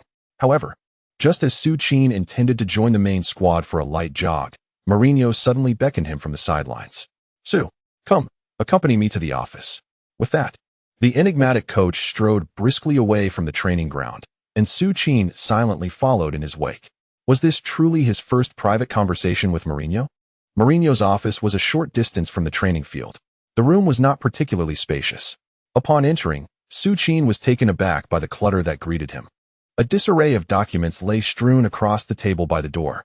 "Apologies, I didn't have time to tidy up after last night," Mourinho remarked, seemingly aware of Su Qin's astonishment as he secured the office door. Given the chaos outside, one could only imagine the scene within. After gesturing for Su Qin to take a seat opposite him, Mourinho sat down and began rummaging through the disorganized papers on the table. After some time, he finally located Su Qin's physical assessment report. A closer examination confirmed Mourinho's suspicions. Su Qin's physique was indeed as explosive as the document suggested. "Su, can you share with me how you have been training during this period? By the way, do you possess any similar physical assessment data from your time in Barcelona?" Mourinho was intrigued by the remarkable transformation Su Qin had undergone in such a brief span. Perhaps Barcelona had never recognized the astonishing explosiveness that Su Qin possessed. Certainly, boss. Su Qin was astute. He understood the purpose of Mourinho's summons. "The last time I underwent a physical assessment in Barcelona was during Rijkaard's tenure. As you know, since Guardiola's arrival, I have played only a handful of matches for the first team, spending most of my time in the reserve squad. However, before Rijkaard departed, he devised a training and dietary regimen aimed at enhancing my physical resilience. For more than a year, my diet consisted primarily of high-protein chicken breast and lean beef, with minimal carbohydrate intake. Many times in the reserve squad, I found myself on the bench, unable to keep pace with my teammates' ball control. Thus, Su Qin recounted the muscle-building regimen he had recently discovered online. He was aware that the proud Mourinho would not be inclined to call the former Barcelona coach to verify his claims. Let Rijkaard bear that burden with joy. Blame it on the outdated operating system that has left such a mess for oneself. Mourinho nodded in agreement as he listened. The special one is certainly not a fool. However, under Su Qin's recent impressive display, it was evident that Mourinho was swayed by his words. He conjured a mental image of a 17-year-old boy, training in solitude at La Masia, overlooked by all. He envisioned Su Qin being disregarded and even mocked in front of those so-called prodigies in Barcelona. He even pictured Su Qin in a modest apartment, boiling the most unpalatable chicken breast in water, forcing himself to swallow it despite the urge to vomit. Resilient, mature, intelligent, and diligent. Gazing at the youth before him, Mourinho was suddenly reminded of his own past. In his youth, he too had been overlooked by the entire team, despite being the hardest worker in training. Yet, without any opportunities to play, he was compelled to retire at the age of 24. Memories flickered through Mourinho's mind like a slideshow. In that moment, the image of the young boy before him unexpectedly resonated with his own youth. Unfortunately, this boy had endured a heart-wrenching time in Barcelona. However, fortunately, he had encountered Mourinho. Raising his head, Mourinho spoke as though addressing his younger self. "Su, do you know what a traditional number 9, a stationary center forward, is? The future. This moment will change everything. Pikachu will surely strive to write diligently. Chapter 10. That day, the century's agreement officially commenced. The term stationary number 9, mentioned by Mourinho, was certainly familiar to Su Qin. For days, he had been immersed in analyzing Mourinho's match videos from the previous season. As a tactical master who has taken the doctrine of the number 10 to its pinnacle, Mourinho has always favored a stationary number 9 center forward, whether at Porto, Chelsea, or later at Real Madrid. During his time at Chelsea, the formidable Didier Drogba relied on his unparalleled ability to receive the ball with his back to the goal, providing ammunition for his teammates on the wings and in midfield. In his first season at Inter Milan, Mourinho attempted to transform Mario Balotelli. However, as he tried to make adjustments, he found Balotelli unchanged, while he himself was nearly driven to madness by the young striker. Thus, in his second season, he decisively acquired the 30-year-old Diego Milito. Perhaps luck was on Mourinho's side, for that season turned out to be the most glorious of Milito's entire career. "I understand, boss," Su replied. "So, in your understanding, what should a stationary number 9 represent?" "In my view, a stationary number 9 should embody the soul of the team, or serve as a beacon. I have studied all of your matches from last season. You have been transforming Balotelli, aspiring for him to become a beacon in the opponent's penalty area, akin to Drogba at Inter Milan. In your vision, what the club requires is a player who can perpetually disrupt the opposing defense, creating shooting opportunities for teammates, and, when the moment arises, decisively delivering the ball to those in better positions, an archetypal center forward. In defense, the stoic number 9, Mourinho, listened intently, initially nodding in agreement. His expression gradually morphed into a furrowed brow. Indeed, in the end, even the proud Mourinho was taken aback by the young man before him, who typically refrained from superfluous words. Everything Su Qin articulated epitomized the quintessential center forward that resided in Mourinho's mind, a player desperately needed by Inter Milan. Such a forward, Balotelli could not embody, and even Diego Milito fell short in Mourinho's eyes. Of course, Mourinho did not place his hopes solely on this 18-year-old lad. Rather, he was intrigued by how this youthful individual could so profoundly grasp his thoughts. "All right, boss, that encapsulates my understanding of the stationary number 9. At last, Su Qin concluded. "Well said, Su. Truly, remarkably well said. I can hardly believe your comprehension of my tactics, and you've even inspired me in certain aspects. Hee boss. I watch recordings of last season's Inter matches, or even those from your time at Chelsea, every day." Mourinho smiled and nodded in agreement at Su Qin's enthusiasm. "Su, you are indeed correct, but you have overlooked the most crucial element. That is the true significance of a stationary center forward to the team. Goliath, the legendary giant from the Bible, a chief warrior of the Philistines, who bravely charged toward his foes throughout his life. Even in defeat, he fell with his face to the ground. The number 9 I desire is such a warrior. He must relentlessly plague the opponent's defense, suddenly appearing before the defenders. He requires unique intelligence. He also needs an indomitable fighting spirit. Amidst the watchful eyes of the wolves, he must constantly seek out every weakness of his adversaries with the keen gaze of an eagle. He must embody patience. At the most critical moments, he must strike with the deadliest blade against his enemies.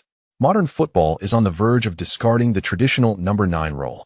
They favor forwards like Messi, who can dribble past 5 defenders, yet fail to recognize that there is but one Messi. When your team lacks a Messi, all you can rely on is your teammates. Football is not a solitary endeavor. Mourinho articulated each word with conviction to Su Qin. The two exchanged glances, and in each other's eyes, they discerned a slowly kindling flame, a sense of recognition, and, more importantly, anticipation. "Su, what I desire is precisely this number 9. I yearn for a player who, ever vigilant, awaits the opportune moment to engage in battle with the opponent's cleats using nothing but his own resolve. So strive, my child. As I have previously articulated, train diligently. One day, I shall summon you to the Masia Stadium when Inter Milan is in dire need of your prowess. I hold firm belief. That day shall not be overly distant." Mourinho spoke as if addressing a younger version of himself.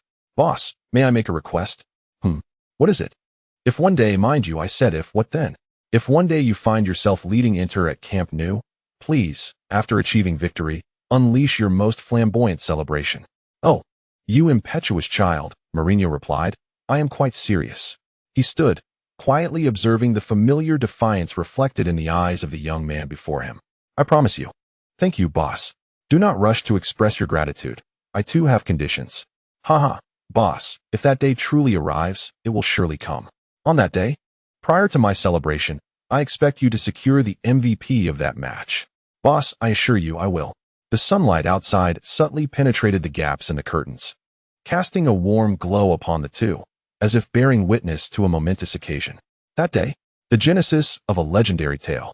Upon exiting Mourinho's office, Su Qin exhaled deeply, the fire within his chest still burning fiercely.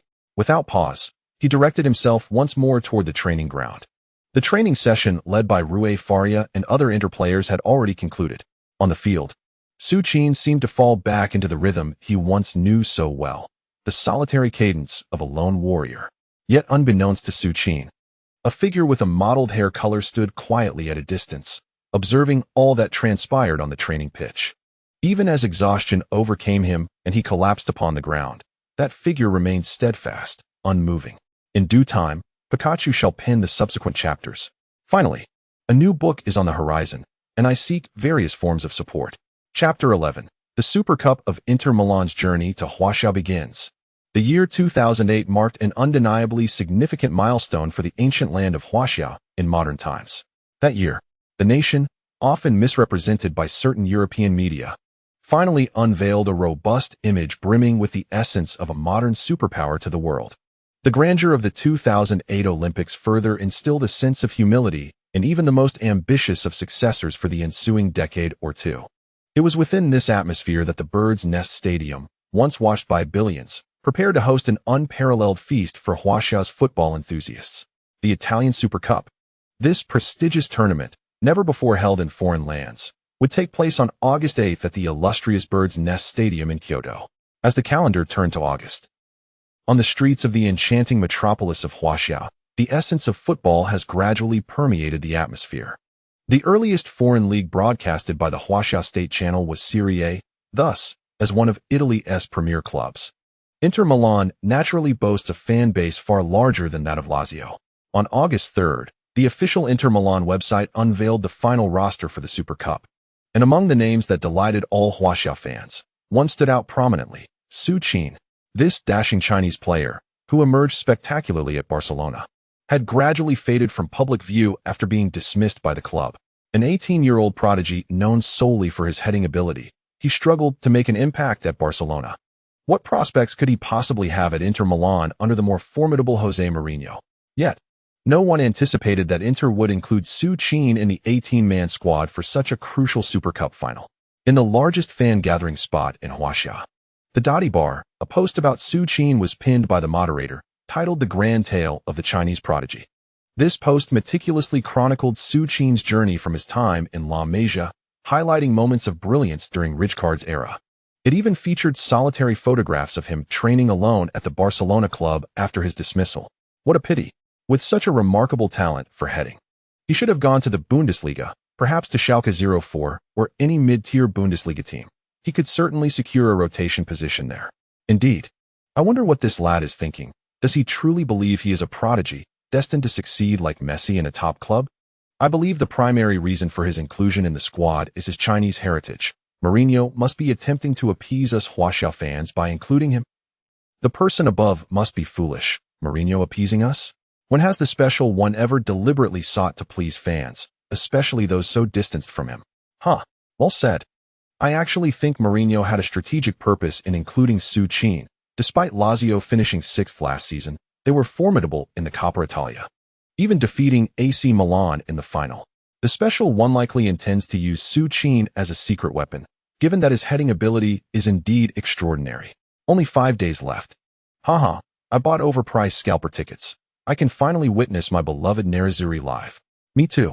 I may never travel abroad in my lifetime, so I might as well spend a bit more to experience the atmosphere of an Italian football giant. In the distant city of Milan, Italy, Su Qin gazed at this post with a mix of amusement and disbelief.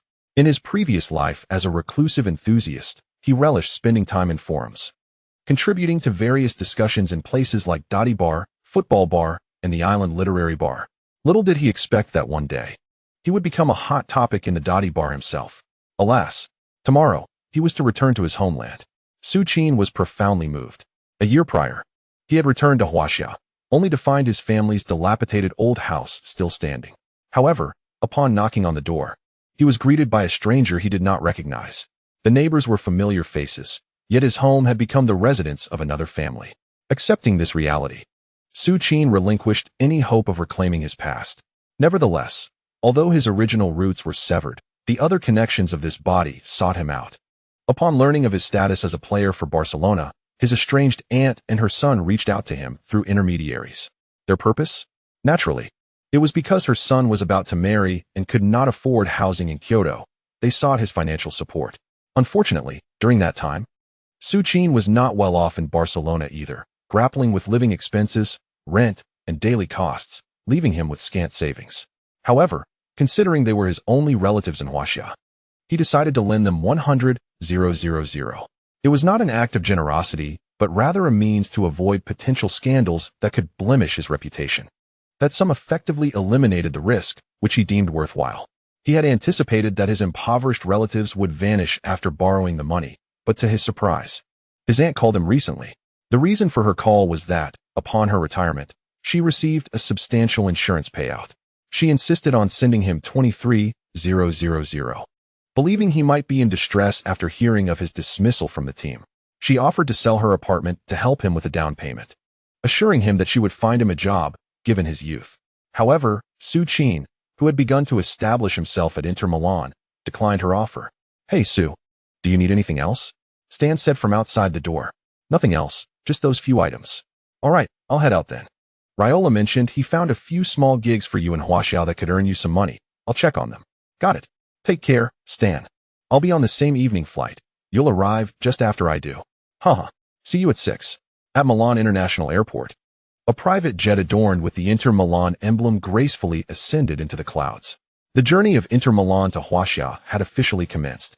Not wishing to confine the narrative solely to football, Pikachu believes the protagonist is a person, not merely a tool of the system. A glimpse into daily life and the protagonist's experiences serves as a delightful seasoning to the football tale. Constructive criticism from seasoned readers is welcomed, as Pikachu is eager to learn. Lastly, any form of support, whether through tips or votes, would be greatly appreciated.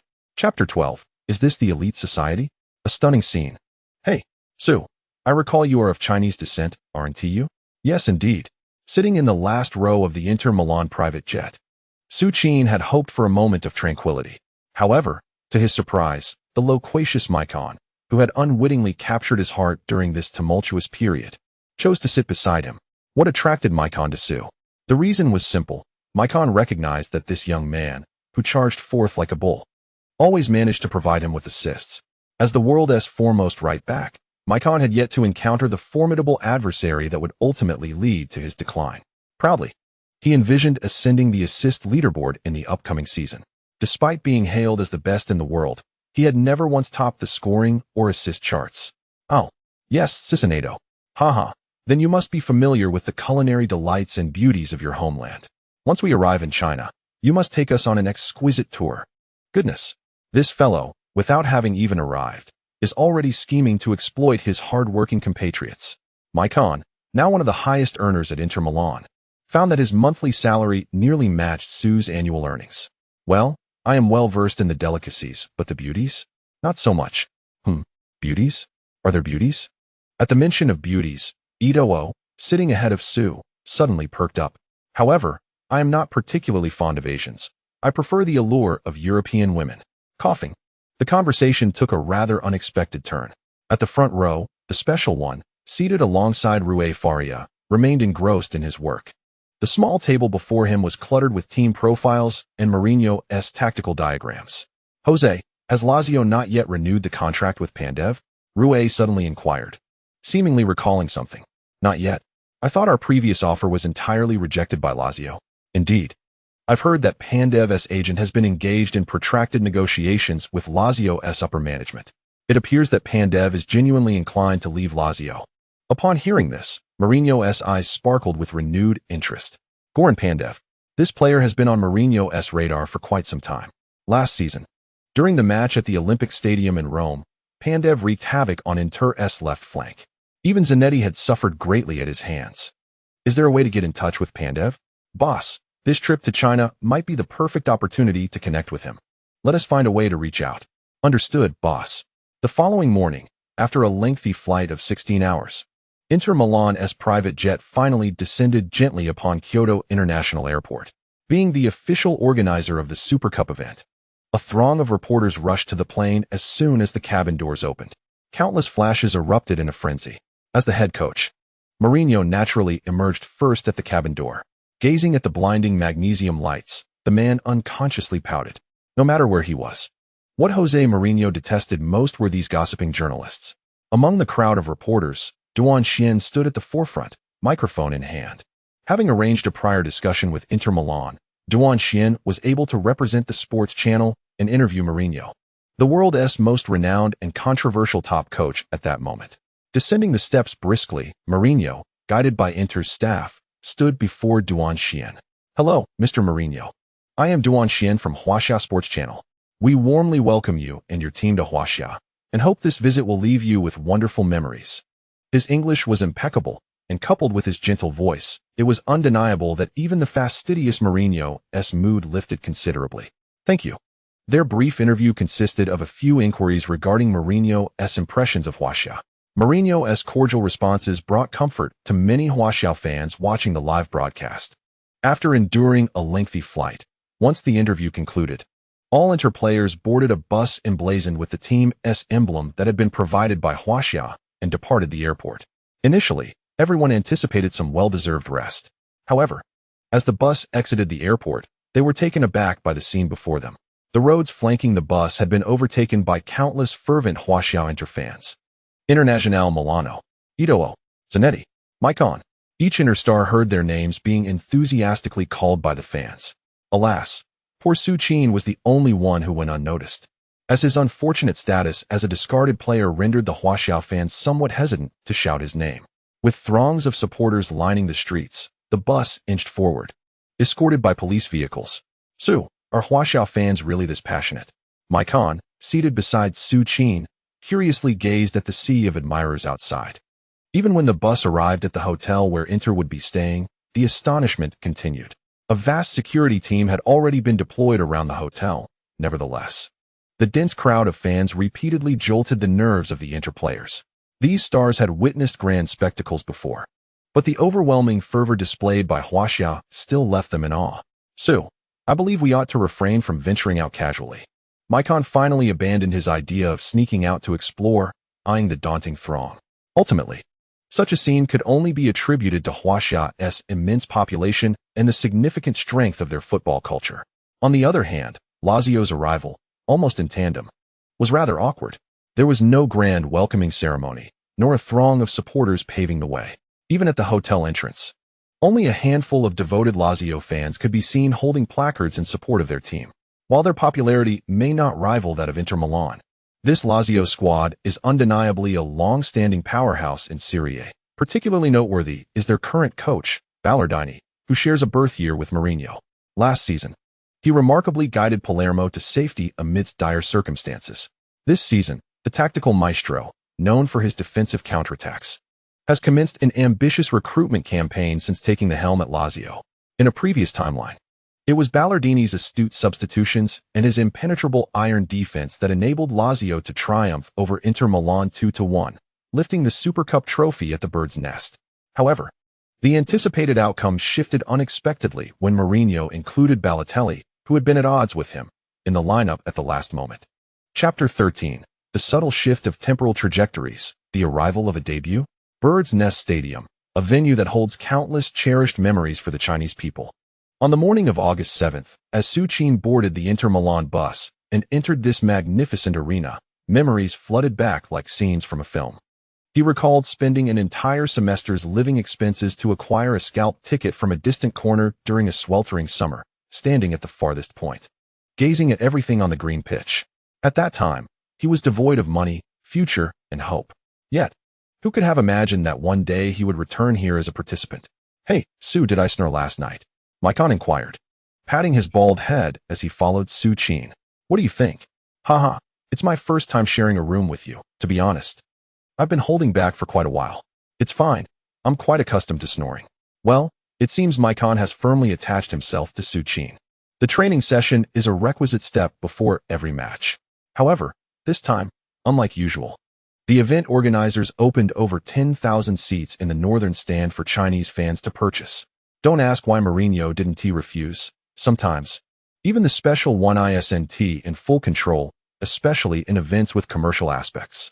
Hence, what should have been a routine passing drill transformed into something akin to a fan meet and greet.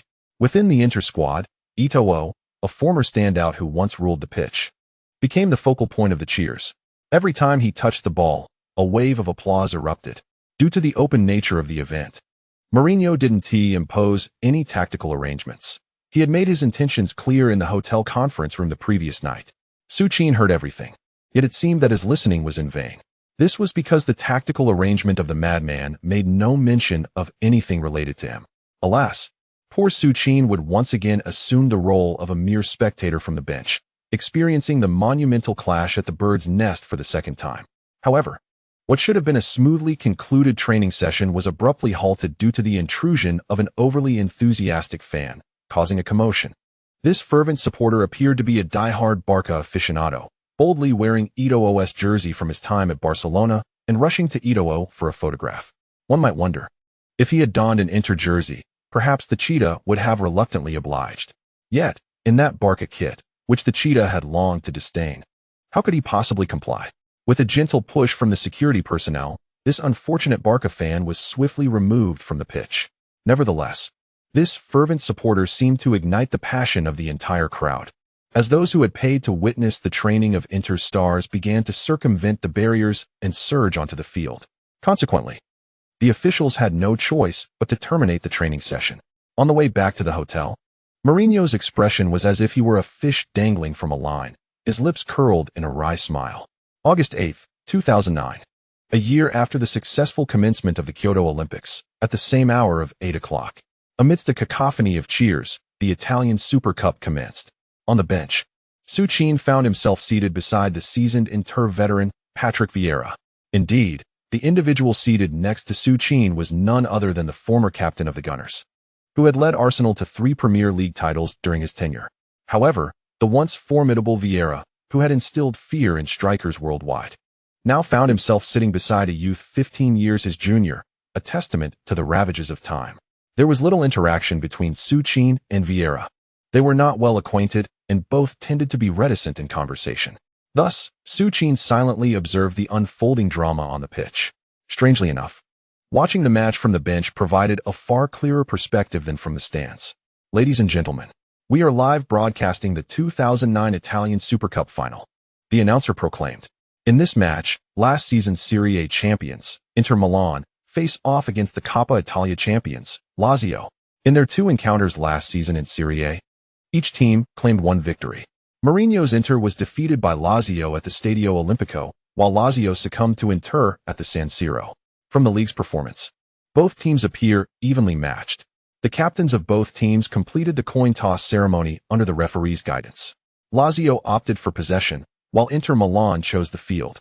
Before the commencement of the match, supporters of Inter Milan were encouraged to send a text message A to 108-856-4512, while those backing Lazio were to send B to the same number. Should the team you support emerge victorious, you stand a chance to receive a grand package sponsored by Yueling Sports. Not far from Su Qin's side, the commentary booth of the sports channel stood prominently. He caught sight of the renowned hosts Duan Xian and Lu Jianhong, figures he had only witnessed on television before. Their commentary resonated clearly in his ears, reminiscent of his memories, especially during the segment dedicated to texting. In those days, he had naively sent countless messages, yet luck had never favored him with a prize. Nevertheless, accompanied by a commentary that seemed to resonate solely with him, the match appeared quite captivating. Beep. With the sharp whistle of the referee, the match officially commenced. First, the starting lineups were announced. Clad in their traditional blue and black attire, Inter Milan's starting goalkeeper was number 12, Caesar. The right back was number 13, Maicon, paired with center backs number 6, Lucio, and number 25, Samuel. The legendary captain, number 4, Zanetti, held the left-back position. The 3 central midfielders were number 11, Montari, number 19, Cambiasso, and number 8, Mata. The attacking midfielder was number 5, Stankovic, while the forward duo consisted of number 9, Eto'o, and number 22, Diego Milito. On the opposite end, clad in their traditional light blue away kit, Lazio's starting goalkeeper was number 1, Muslera. The right back was number 2, Lichtsteiner, with center backs number 13, Silvagilia, and number 24, Djukite, forming a formidable partnership. The left back was number 11, Alexander Kolarov. In midfield, number 32, Brocchi, occupied the right, number 33, Baroni, the center, and number 5, Mauri, the left, with number 8, Methusalem, pushing forward.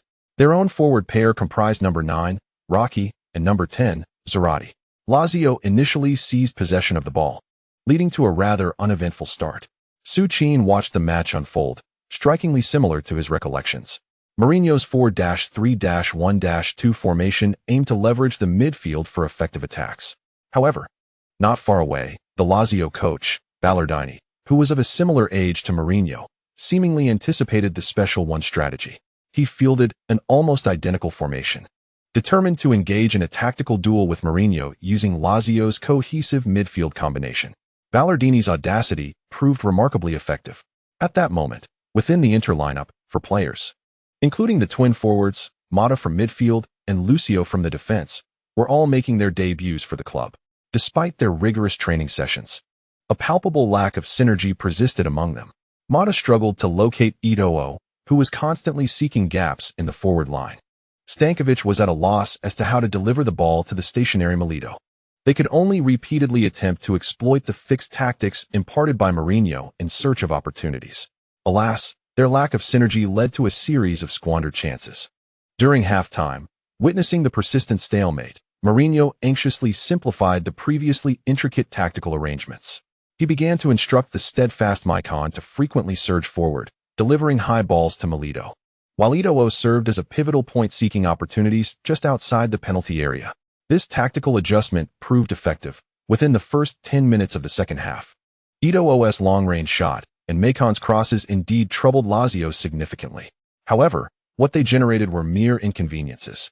The first to break the deadlock was Lazio. In the 62nd minute, Lazio capitalized on a seemingly innocuous free kick as their star forward, Zarate, struck from within the penalty area amidst a chaotic scramble. On the sidelines, Mourinho, witnessing Inter's concession, muttered discontentedly.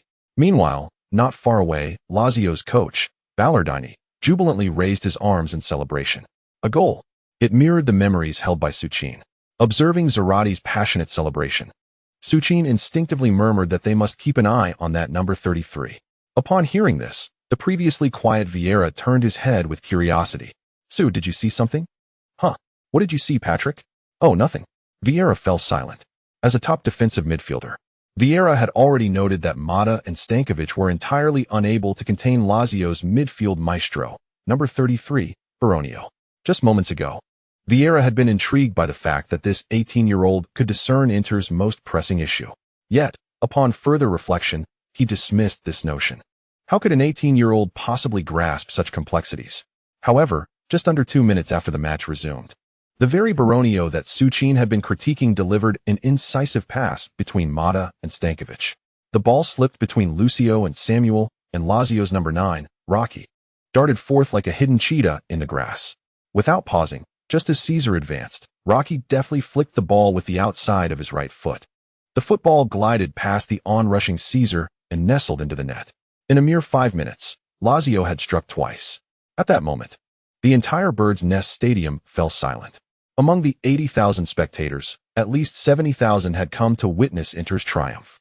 They never anticipated that the illustrious Inter Milan, boasting a roster of elite stars, could succumb to the relatively obscure Lazio. Alas, what a disheartening goal to concede. Stankovic and Mata displayed a complete lack of synergy, while Lucio had just lost his position in a bid to join the offensive play. Lazio seized this moment of disarray and struck fiercely against Inter. With the match now in the 67th minute and Lazio leading by 2 goals, it was certain they would adopt a defensive stance. The onus now rested on Mourinho. As Su Qin aptly remarked, the once defiant expression on the special one's face had vanished, replaced by a furrowed brow as he observed the Lazio players reveling in their triumph. The issues that were evident to Vieira were not lost on him. He had intended to make adjustments, yet Lazio's goals arrived more swiftly than anticipated. Suddenly, Mourinho turned his gaze towards Su Qin, who had been quietly seated on the bench. Reflecting on their conversation in his office, Mourinho recalled his promise that one day, Su Qin would don the blue and black jersey at a moment when Inter desperately needed him, and that moment seemed to be upon them. Meanwhile, Ballartini, witnessing his team score twice and leave Inter in a state of bewilderment, was nearly overcome with excitement. Having traveled so far to Huaxia, who would dare return empty-handed? Hey, Su, did you just see that? The unfolding drama on the pitch was vividly etched in Vieira's mind. It must be said, this time, the usually indifferent Vieira began to regard Su Qin with newfound respect. Previously, Vieira had thought Su Qin merely possessed good heading ability and physicality, believing he would need at least a season to integrate into Inter. However, now he was reconsidering. Just the sight of the critical gap on the pitch was enough for Vieira to realize that this young lad wouldn't remain on the bench for long. At the very least, he had a significant advantage over his competitor. Su. Just as Su Qin pondered how to respond to Vieira, assistant coach Rui Faria suddenly called out to him. Yes, Mr. Rui, what are you waiting for? Go warm up. Su Qin was momentarily taken aback. What? Warm up? Faria's shout not only caught Su Qin's attention, but also resonated with the journalists behind the Inter bench, who clearly heard his call. In an instant, all cameras turned towards the previously overlooked young Chinese player, including the live broadcast. Su Qin, not daring to delay, swiftly removed his training top and rushed onto the sidelines. Boom. At that moment, the previously subdued Bird's Nest Stadium erupted as if it had been set ablaze. Wow, Su Qin is about to take the field. Is he really going to play? I must say, is it not true that Su Qin was brought on merely as a symbolic gesture? Why would Inter Milan opt to introduce him when they are trailing? There remains a substantial 20 minutes in the match. Surely, there exists hope for Inter to equalize. By bringing Su Qin onto the field, has Mourinho conceded defeat? Nonsense. Have you not observed that Lazio has begun to fortify their defenses? It is evident they are preparing to park the bus. While Milito's heading ability is rather unimpressive, substituting in Su Qin, a player renowned for his aerial prowess, indicates that the special one is indeed intent on making a final push. Are you suggesting that Su Qin is actually part of Mourinho's grand strategy for the season? The fans from Huaxiao in the stands are somewhat perplexed. Why, at such a critical juncture, would Mourinho choose to field an obscure young talent like Su Qin? Not only the Huaxiao supporters, but also Lazio's coach, Ballartini, who has just concluded his celebrations, is filled with curiosity. Prior to this match, he meticulously analyzed the entire roster of Inter Milan players. He anticipated that Mourinho would make substitutions upon gaining a 2-goal lead. Yet he never expected that Mourinho would place his hopes on an 18-year-old rookie. Indeed, this young lad possesses a commendable heading ability. However, can his physique, which struggled even in La Liga, withstand the might of Lazio's towering defenders in his own penalty area? On August 8, 2009, a black-haired youth donned in the number 39 jersey of Inter Milan stood quietly at the sidelines of the Bird's Nest Stadium, under the watchful gaze of over 70,000 fans. Before him stood Diego Milito, the number 22 center-forward of Inter, already drenched in sweat. After a brief exchange of high-fives, the young player inhaled deeply and stepped onto the pitch. No grand spectacle accompanied his entrance. Everything appeared quite ordinary. Yet, unbeknownst to all, this moment altered the course of time itself with Su Qin's arrival. Chapter 14. That moment. A new era finally begins.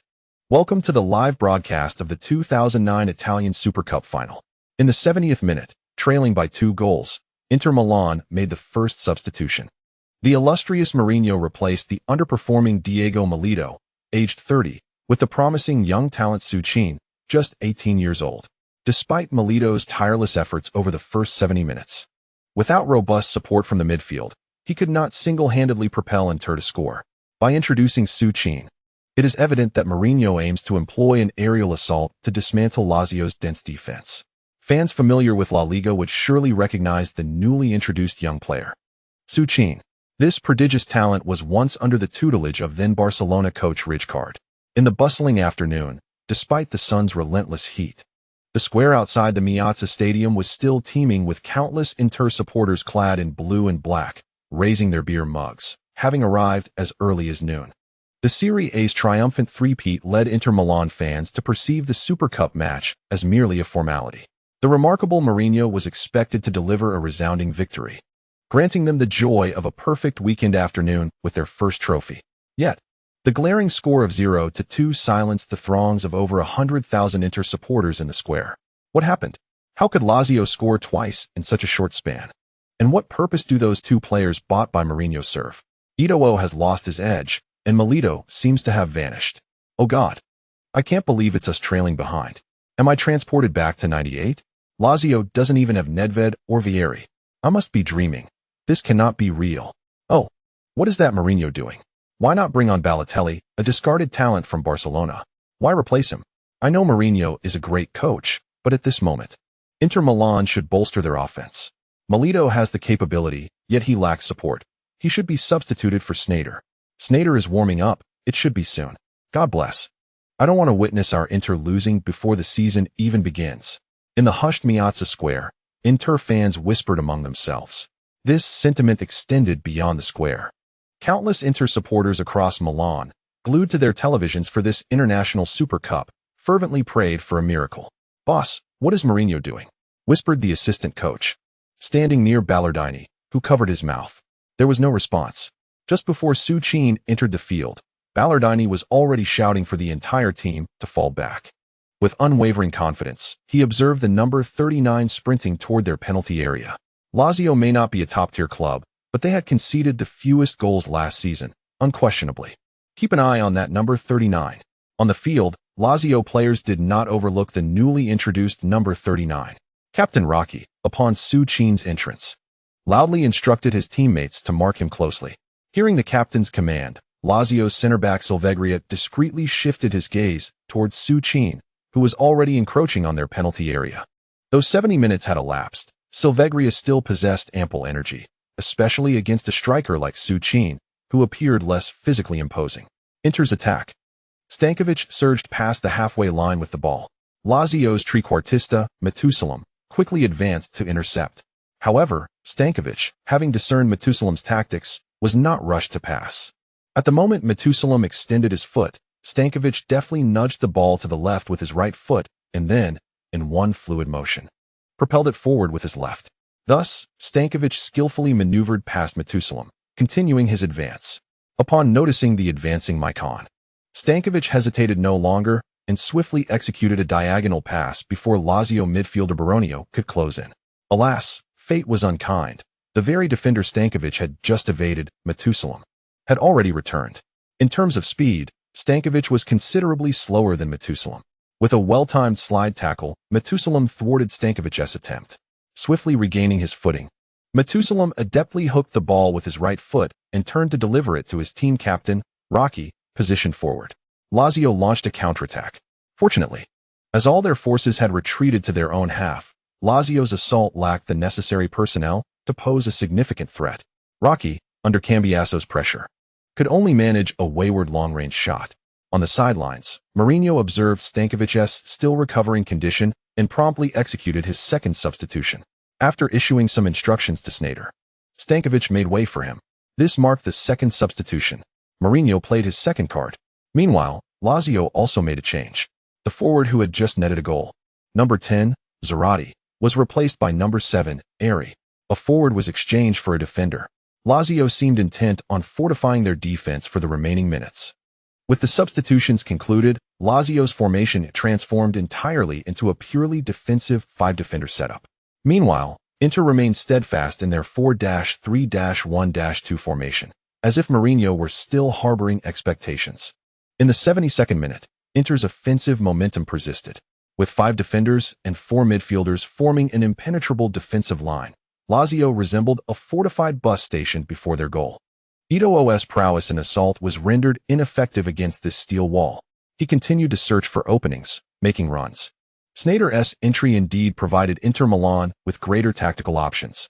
However, regrettably, the African cheetah, accustomed to the languid pace of Xavi's play coupled with sudden bursts of speed, struggled to establish synergy with Sneijder. Their interactions were perpetually just a beat off. Either he was too fast, or Sneijder released the ball too soon. For 3 long minutes, Su Qin stood resolutely within Lazio's penalty area, having not touched the ball even once. Bear in mind, the stationary number 9 role is not one that dictates the team's rhythm.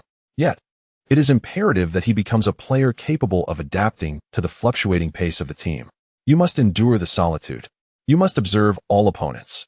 And then, seize the moment to deliver a decisive blow. The robust Lazio defender Ari remained steadfastly by Su Qin's side.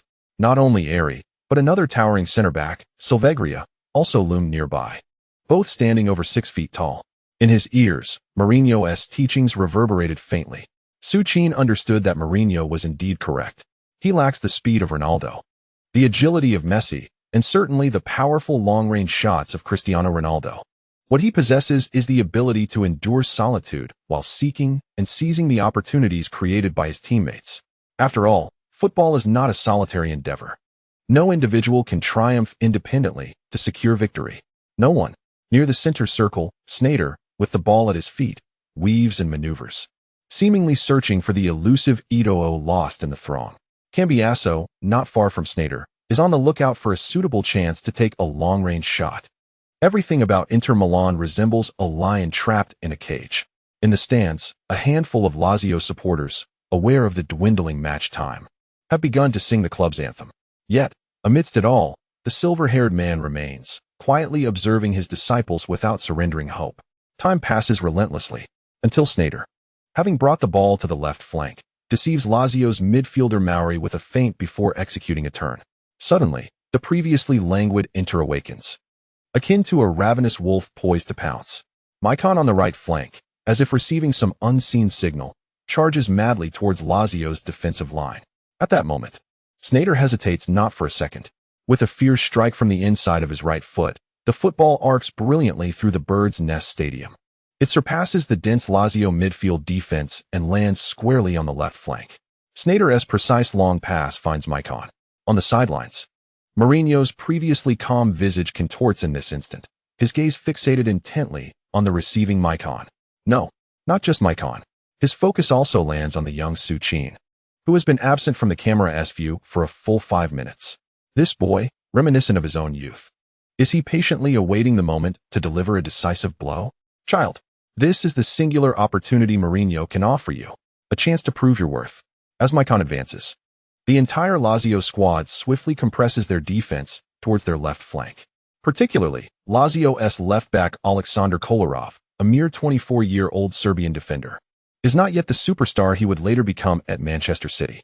Facing the world-renowned right-back Maicon, he has not relaxed even for a moment since the match commenced. He closes in rapidly, crouching slightly as he prepares to spring. He knows Maicon will exploit the flanks.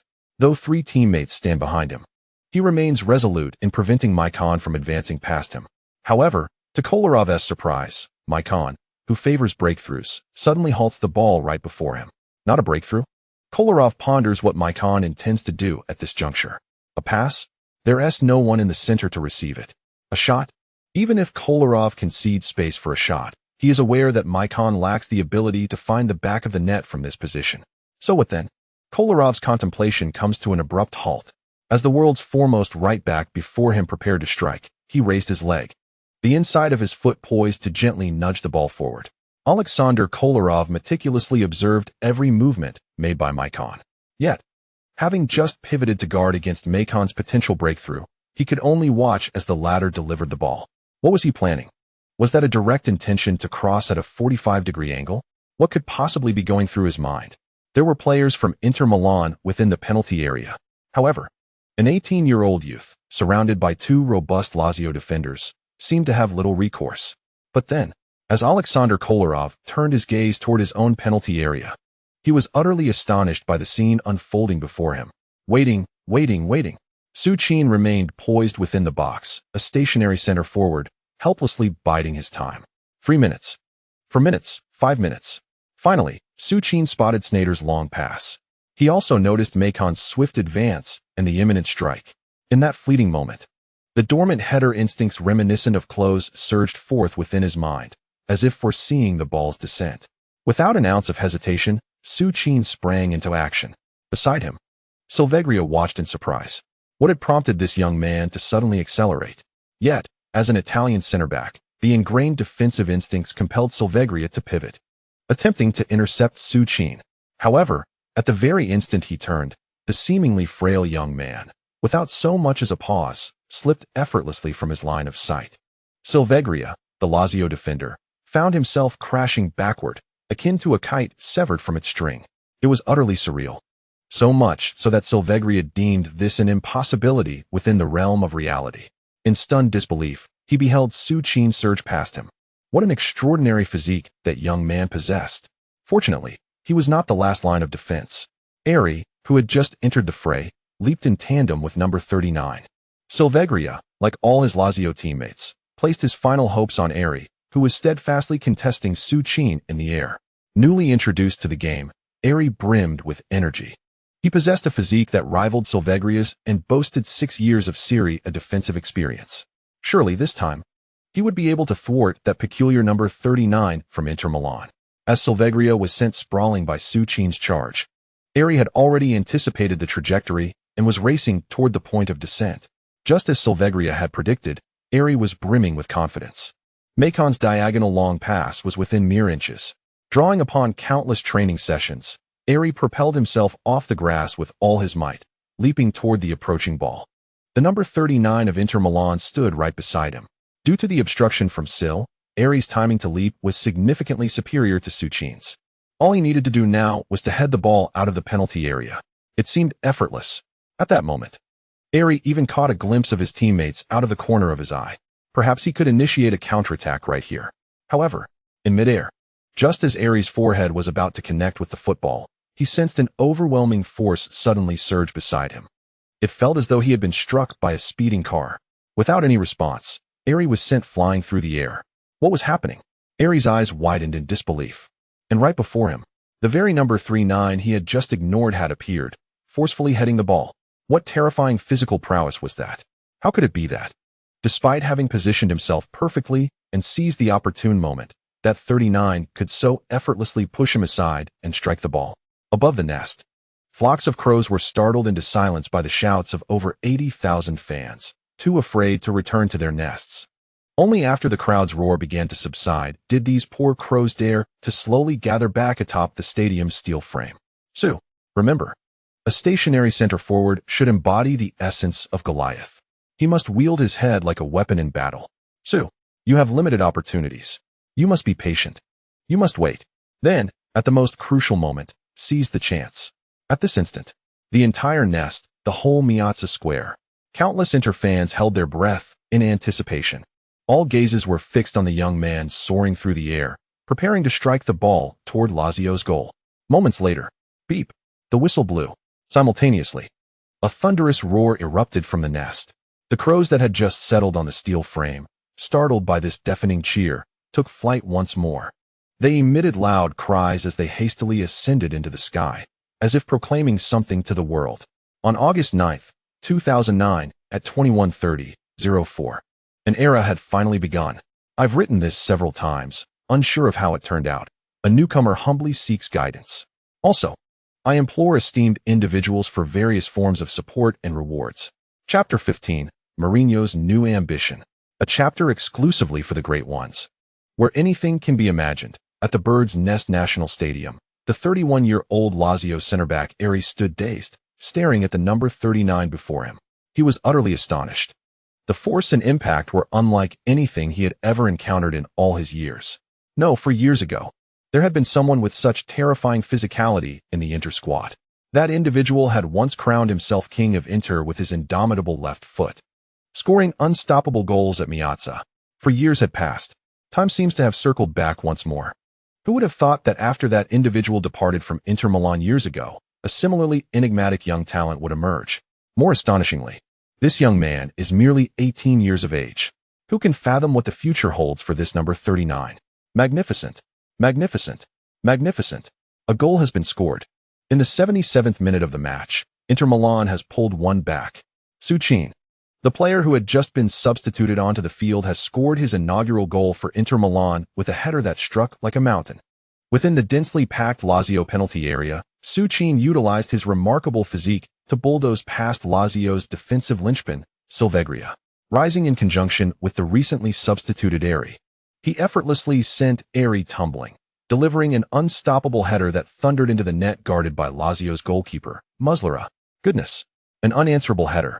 An extraordinary display of physical prowess. Is this truly the physique of an 18-year-old?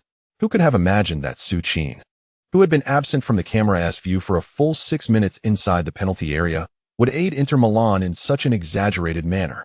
Wow, incredible. What an amazing goal. Damn it, I truly underestimated Su Qin. His physical capabilities are astonishingly violent. Airy, standing at nearly 2 meters tall. Seemed like mere paper in front of Su Qin. How can this possibly be real? I can't believe it. Su Qin must be on some sort of super supplement. It's absolutely frightening. And this was just a header. By the way, Su Qin is only 18. If he hones his skills over the next couple of seasons, could he become the next Adriano, bulldozing through defenders and unleashing thunderous shots on goal? What a vision. I can hardly believe it. Mourinho. Hurry and refine Su Qin's footwork. At 18, it is undoubtedly achievable. At the moment Su Qin scored, the commentator, Su Qin, erupted into exuberant shouts. Not far from the commentary booth, the ever-anticipating madman also raised his arms in jubilant celebration immediately after the goal. Rui Faria stood closely behind Mourinho, exclaiming, "Boss, that kid is simply insane. I can't believe Ari could look so inept." With both hands clutching his head, Rui Faria was nearly at a loss for words. As an assistant coach who closely monitored Su Qin, he understood that Su Qin's balance was far more formidable than his frail appearance suggested. However, he truly did not anticipate that even amidst Lazio's ironclad defense, Su Qin would remain an almost insurmountable force. Mourinho did not respond. His focus had shifted away from Su Qin's goal. The few strides Su Qin took moments ago, along with his nearly insurmountable impact, had already planted a thought in Mourinho's mind that sent a shiver down his spine. Perhaps he should reconsider his strategic approach for the new season. The astonishing impact he delivers. To hell with age and experience. He is Mourinho. He only cares about the scoreline. There is no difference between a lackluster aerial bombardment resulting in a 10 and a magnificent display of ball control yielding the same. Just before Mourinho, in front of Lazio's substitutes, the coach, Ballardini, now stands with his mouth agape, astonished by the replay on the big screen. There, it showcases Su Qin's recent goal. The sudden acceleration that broke through his own defense's core was remarkable. The ability to exert strength mid-air, using his core for a second burst of power. And, most crucially, the precision with which the number 39 controlled the landing point. What foresight he demonstrated. At this moment, even the seasoned Ballardini was taken aback. Mastering headers is not alarming. What is alarming is that this player not only excels in heading, but possesses an astonishing physicality. At just 18 years old, he has a solid 4 years of potential growth ahead of him. Who knows what he will become in 4 years? Such a prodigious talent for heading and explosive power. Why did Barcelona let him go to Inter Milan almost for free? Has Guardiola become this arrogant? This formidable striker, capable of dismantling a bus formation like a nuclear weapon, and yet Guardiola seems to dismiss him? No, we cannot ignore that fellow any longer. Silvegria, Jekite. Mark him tightly. Lock him down. Ballardini panicked. He no longer cared if assigning all his defenders to monitor an 18-year-old was an overreaction. He only hoped that in the remaining minutes, Lazio could finally lift the trophy they had long coveted. On the pitch, Su Qin, having scored, chose not to celebrate. It was not a matter of modesty, but rather the fleeting minutes and the unfavorable scoreline left him no time for jubilation. Ignoring the dazed Ari still seated on the grass, Su Qin dashed past him into the net, clutching the ball. He swiftly returned to the center circle. Ito O Maicon. Snyder. All the Inter players were ready to celebrate Su Qin's debut goal, but he pulled them back to his half. After placing the ball at the center circle, Su Qin glanced at the referee. With that look, the referee had no choice but to blow the whistle, urging the Lazio players, who were still leisurely strolling about. The match was already in the 79th minute. Including stoppage time, Inter had about 10 minutes left. Su Qin, displaying remarkable composure, opted not to celebrate and quickly retrieved the ball to restart play. Although time was short, I believe Inter still has a chance. Pikachu was filled with trepidation. This is your exclusive update. Indeed, it is the period of the new book, otherwise I would have provided you with a lengthy chapter. Finally, I humbly beseech all esteemed readers to cast their votes, as we have surged to the 29th position on the new book list. And Pikachu yearns to behold the vistas from greater heights. Heartfelt thanks. Chapter 16. The centenary masterpiece of Inter Milan emerges, a league of the disheartened? the bus formation. This strategy actually finds its roots in Italy's chain defense, gathering all players, except for the forwards, in close proximity to their penalty area, embodying the essence of parking the bus. At this moment, in the Bird's Nest Stadium, the figure commanding his players from the sidelines, Barelletti, is indeed a tactical maestro well-versed in this art. Baronio, step back. Don't push too far forward. And you, Mauri, stick close to Sneijder. As the minutes tick away, 4 minutes have elapsed since Su Qin netted the opening goal for Inter. During these 4 minutes, although Lazio had opportunities to press forward, they chose not to extend their formation. All 11 players remained firmly entrenched in their half. Lazio's defense is truly commendable. Last season, they were the team with the fewest goals conceded in the entire Serie A. Stankovic has been substituted. Otherwise, in moments like these, his long-range shots might still have made an impact. Now, all hopes rest upon Su Qin. In the commentary booth, Duan Xian watches with anticipation as Su Qin nears being surrounded by Lazio players. Following his recent goal, Su Qin is now the focal point of Lazio's defensive efforts. It is evident that at least 3 Lazio players are tightly marking him. Maicon has attempted several crosses, yet he consistently fails to locate Su Qin within the penalty area. As Duan Xian aptly remarked, Su Qin, amidst the throng of bodies, finds himself in a most uncomfortable predicament. Though Haaland's robust physique grants him formidable strength, it remains but a solitary body. He is not akin to some fictional characters who possess an innate, perfectly balanced physique from the onset. After Lazio's initial goal, 3 of their 5 defenders, along with a defensive midfielder, are keenly focused on him. Even if you wish to overpower them, his capabilities are limited. Sneijder continues to maneuver in the midfield, searching for opportunities. Ito'o on the left beckons for the ball. Without hesitation, Sneijder deftly sidesteps the obstructing Rocky and delivers a precise diagonal pass to Ito'o's feet. As Ito'o prepares to break through, Su Qin instinctively moves forward to create space for the attack. However, mere moments into his advance, he finds himself cornered by the approaching Brocchi and Baronio. Fortunately, the Cheetah's speed and technical prowess remain at their zenith. Faced with the double team, Ito'o deftly nudges the ball to the right with his left foot, evading Baronio's outstretched leg, and swiftly follows up with a flick to the left.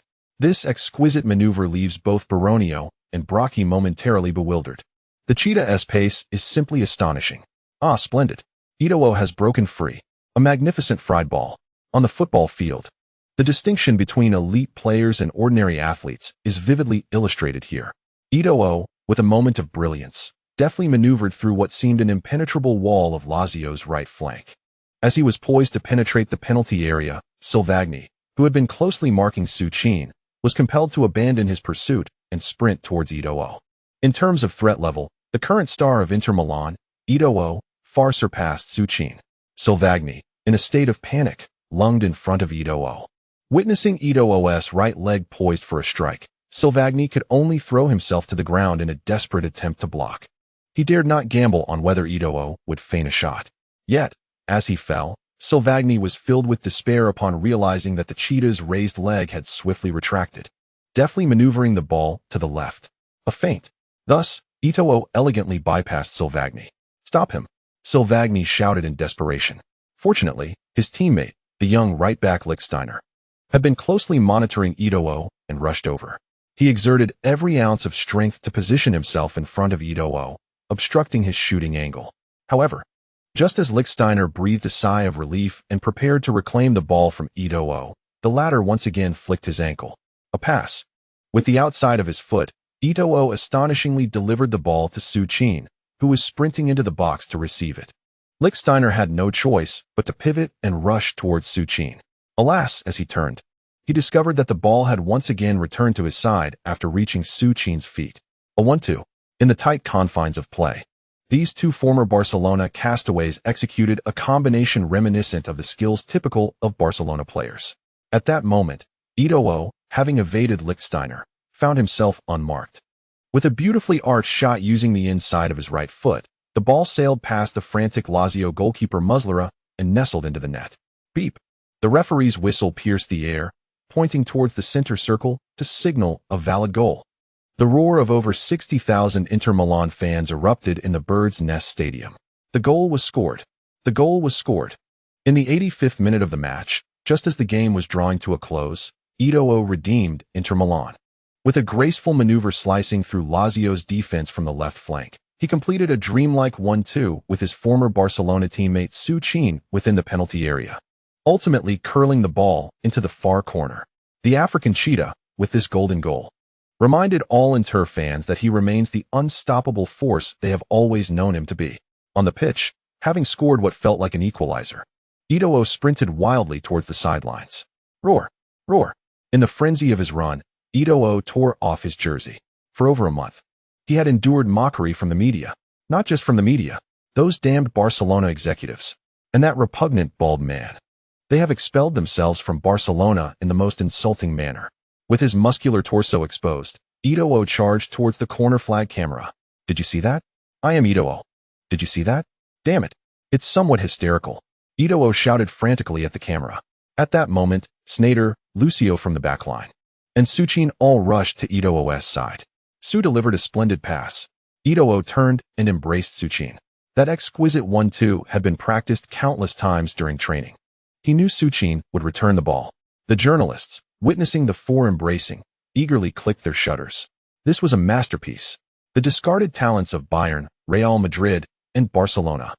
In the distant city of Barcelona, within a splendid office building, Guardiola was enjoying afternoon tea while watching this seemingly insignificant Italian Cup match on television.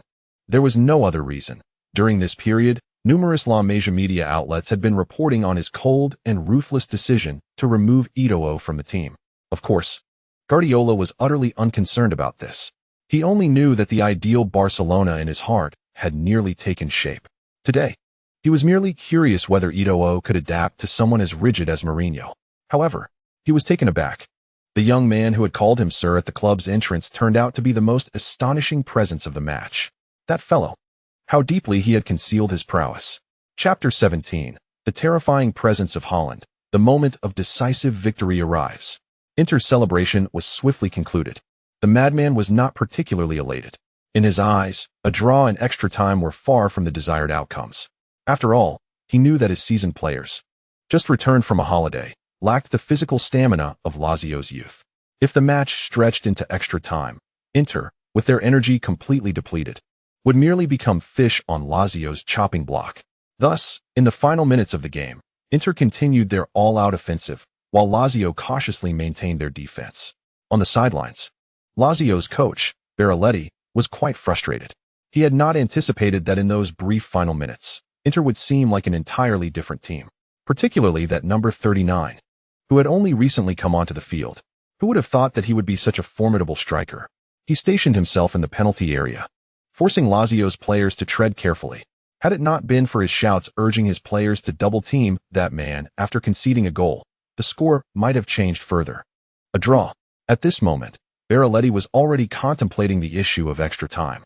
He still had 2 cards in hand and could not afford to play them carelessly. One must endure until the very end. There can be no uncertainties in such critical moments. As the match reached the 90th minute, Lazio, including their solitary forward, Rocky, retreated to their own half. Meanwhile, on the Inter side, the fervent Mourinho gestured wildly with his right hand, urging his team to press forward. Ballartini looked on in bewilderment, utterly perplexed as to why Mourinho would opt for an offensive strategy at such a juncture. After all, Mourinho was not typically known for his offensive inclinations. Cambiaso, gasping for breath, raced across the half-field to pass the ball to Sneijder, who had only just traversed half the pitch. Indeed, as Mourinho had feared, the players who had only recently returned from vacation were nearing the limits of their stamina. If extra time were to ensue, Inter would face inevitable defeat. Sneijder received the ball and charged purposefully towards Lazio's defense. Eto'o, constrained by his recent goal, found himself limited on the left flank. Simultaneously, Mata advanced on the right, receiving a lateral pass from Sneijder. Almost immediately, Mata delivered a diagonal pass to Maicon. Even the world's premier right back, after over 80 minutes of relentless running, felt the weariness set in. However, witnessing Mourinho's persistent gestures to push forward, Maicon gritted his teeth and propelled himself towards Lazio's wing.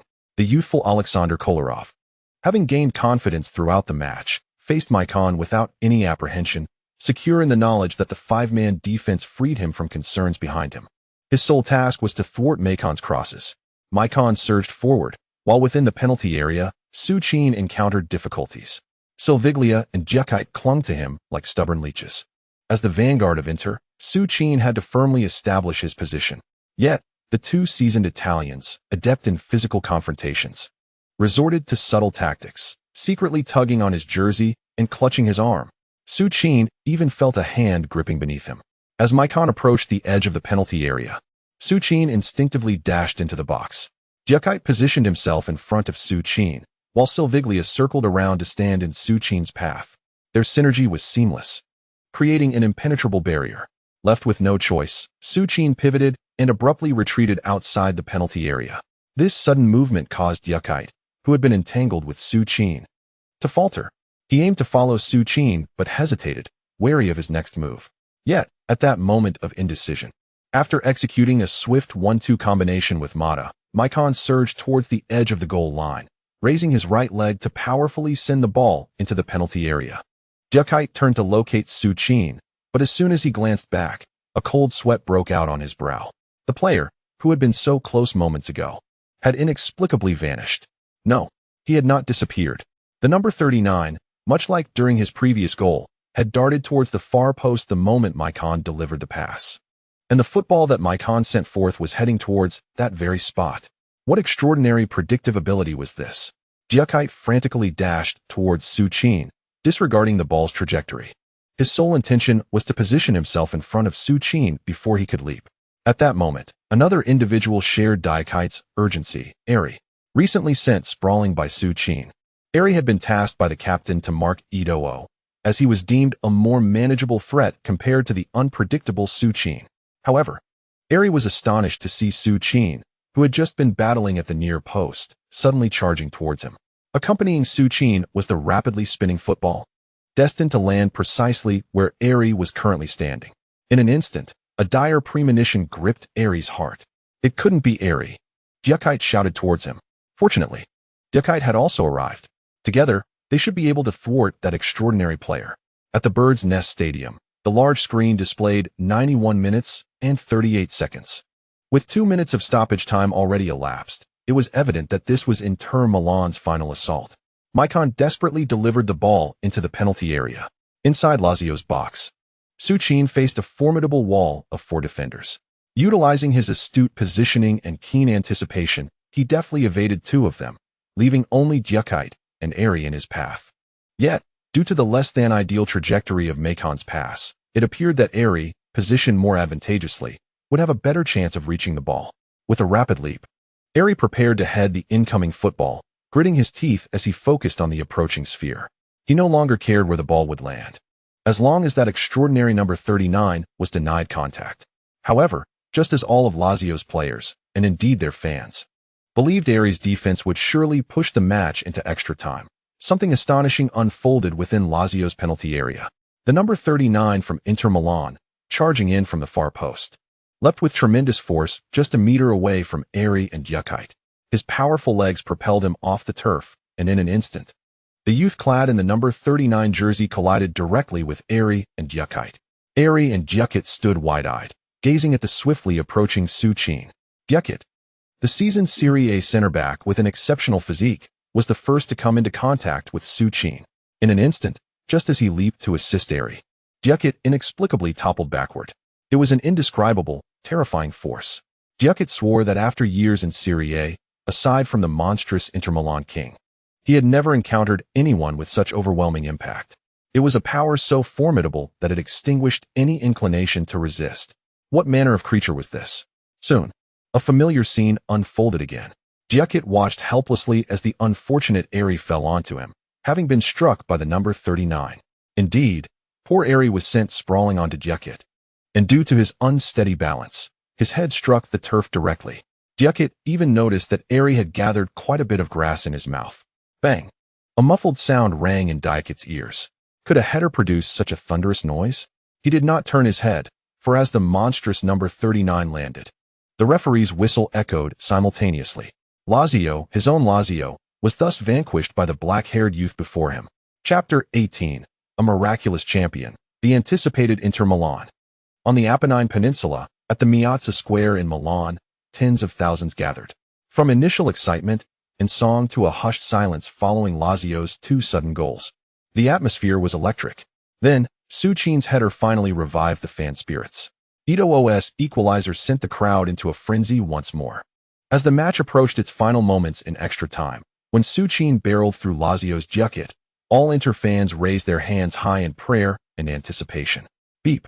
As the heavenly sound of the goal echoed across the ocean, Milan seemed to tremble. Roars erupted. Piazza Square was ablaze with fervor. Countless Inter fans screamed at their screens, releasing pent-up emotions as they tossed everything they could into the air: beers, hats, scarves, and even shin guards adorned with metal frames. In China, at the Bird's Nest Stadium, the atmosphere mirrored that of Milan. In the dying moments, the final blow was absolutely the most exhilarating event imaginable. The goal was scored. Beautiful. Beautiful. The ball found the net in the last 10 seconds of stoppage time. Inter Milan had scored again. It was yet another header by Su Qin. A last-minute triumph. A last-minute triumph. Su Qin has staged a remarkable debut, scoring his first brace in such a critical final. Duan Xian is roaring with excitement. Lu Jianhong, seated beside him, attempts to interject with a few words of enthusiasm, but the moment slips by. On the field, witnessing the football nestling into the net, Su Qin finally surges towards the corner flag, exhilaration surging through him after enduring over a year of suppressed emotions. At this moment, all the pent-up frustration is released. In a wild display of jubilation, Su Qin tears off his jersey. His once unassuming physique has, through the nurturing of either the system or Statham's regimen, transformed into a striking figure. Like Eto'o, Su Qin yearns to rush before the camera. However, before he can reach it, he is tackled to the ground by the swiftly approaching Eto'o from behind. Following closely are Maicon, Sneijder, Cambiasso, Lucio, and Zanetti. All the Inter Milan players rush towards Su Qin and Eto'o. In no time, Mourinho, from the substitutes bench, joins the fray, abandoning his usual composure as a head coach. He unbuttons his shirt and joins the jubilant celebration alongside the substitutes. Meanwhile, on the distant field, all the Lazio players hang their heads in despair. They had led for over 80 minutes. Little did they expect to be defeated in the dying moments, especially for Djekite and Eri, who remain on the grass. They realize that from tomorrow, nay, from this very moment, they shall become the eternal backdrop of the most thrilling match in the history of the Italian Super Cup. An 18-year-old prodigy, in his team's debut, delivers a stunning header to clinch the championship. What could be a more exhilarating tale of inspiration? Moreover, the most frustrating aspect is that the lad seemed only capable of scoring with his head throughout the match. Before the Lazio substitutes, watching the Inter squad celebrating right before their eyes, Lazio's coach, Barelletti, can only shake his head in bitter resignation. They have failed. After so many days of preparation, he was almost grasping the trophy's handle. Yet unexpectedly, in the final moments, this is how they lose. His players have performed to the utmost of their abilities. However, there was nothing to be done. That number 39, as if descending from the heavens, possesses an extraordinary physique. Not only his strength, but also his heading awareness and positioning abilities are far beyond what one would expect from a player of his age. Suddenly, Barelletti finds himself envying Mourinho. No, more accurately, he envies not just Mourinho, but also Guardiola, who is far away in Spain. Such a formidable tactical focal point. And yet he cannot fit into his tactical framework. Of course, the latter has Messi, Ibrahimovic, and Henry. The stands continue to erupt with thunderous cheers. Meanwhile, on the field, after waves of fervent tremors, the crowd seemed to depart in a state of satisfaction. The bare-shouldered Su Qin was assisted to his feet by Eto'o. Although the match had concluded, the necessary formalities still had to be observed. The chief referee approached, smiling as he presented Su Qin with a yellow card, which marked the first of his career. After donning his jersey once more with a smile, Su Qin returned to his half of the field alongside Eto'o, who had also received a yellow card. Thus, the players from both teams symbolically returned to their half, awaiting the Lazio players to resume play. The referee then sounded the final whistle, signaling the conclusion of the match. The Super Cup final, a thrilling spectacle, saw Inter Milan emerge victorious in the end. The audacious coach fielded 5 new players acquired during the summer transfer window, all of whom made commendable contributions. Notably, Su Qin shone brightly. After being sidelined by Barcelona for a year, Many believed that this once promising superstar from the Rijkaard era would fade into obscurity. However, in such a pivotal final, Su Qin demonstrated his prowess with 2 goals and an assist, reaffirming his status as the emerging star from Barcelona. It was not just Su Qin's performance. Eto'o's flashes of brilliance on the front line and Sneijder's impeccable orchestration in midfield were equally remarkable. This was merely the first match of the season, and with Mourinho's guidance, it is certain that this Inter side will soon reach astonishing heights. Now, a brief interlude for advertisements. Following this, there will be a presentation ceremony for the Super Cup. With that, the camera feed was abruptly cut. Yet, Su was not idle. He seized the opportunity to interview Su Qin. The Italian Football Federation had just finalized the MVP list for the match, and Su Qin, with his 2 goals and 1 assist, was undoubtedly the most valuable player of the game. Jianhong, I'm heading over now.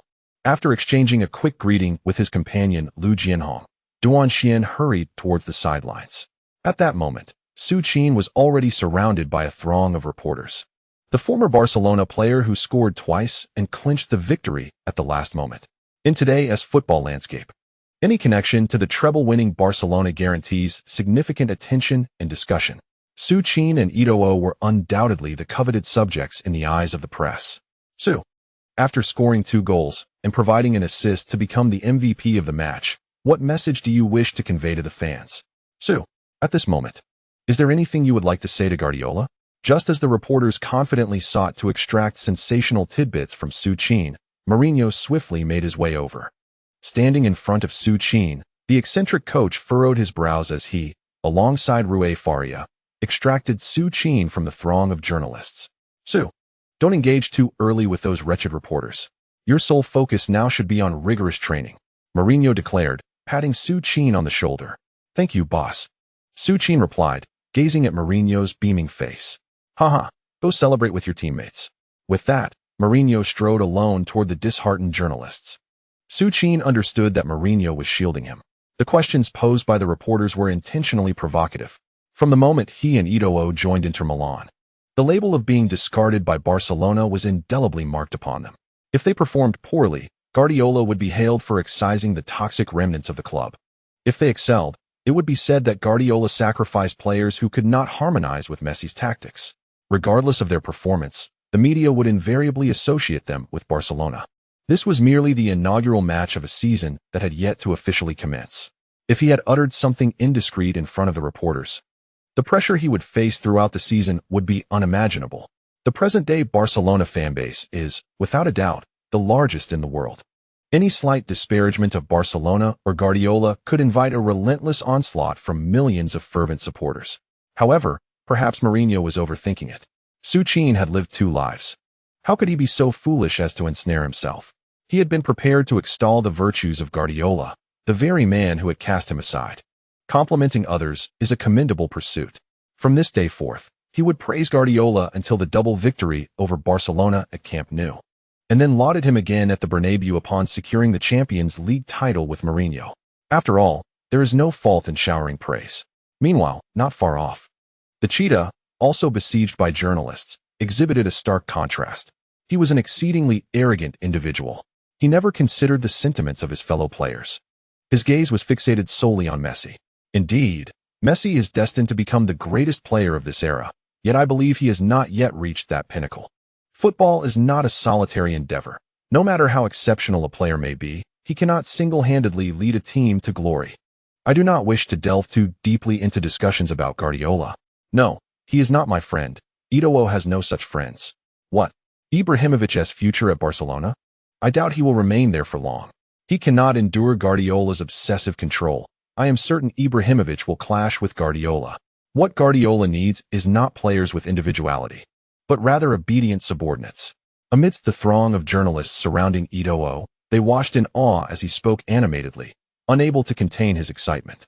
Recently, every utterance from Eto'o has proven far more exhilarating than Inter Milan's last-minute championship victory. Guardiola's arrogance, his singular devotion to Messi, and his prophetic visions regarding Ibrahimovic. All these revelations could independently grace the front page as sensational headlines. In the locker room of Inter Milan, Su Qin joined his teammates in a circle, passionately singing the club's anthem, a cherished tradition of the team. Led by Zanetti, every player harmoniously followed suit, chanting, Lo sai, per un gol, io darei la vida la mia vida. After an extended period of singing, the group gradually quieted as emotions settled. Su, well done. As captain, Zanetti has always been a gentle soul. How could he forget Su Qin, a newcomer who helped secure the championship victory? Thank you, Captain. Su, did you see the looks on those Lazio players' faces when you knocked them down? Haha, indeed. Su, you must have been looking out for me during training. Su, how do you train to gain such strength? You must let me join your extra sessions. Quite pragmatic. After a single match, Su Qin made everyone acutely aware of his invaluable contribution to the team. Even those who seldom interacted with him began to engage amicably.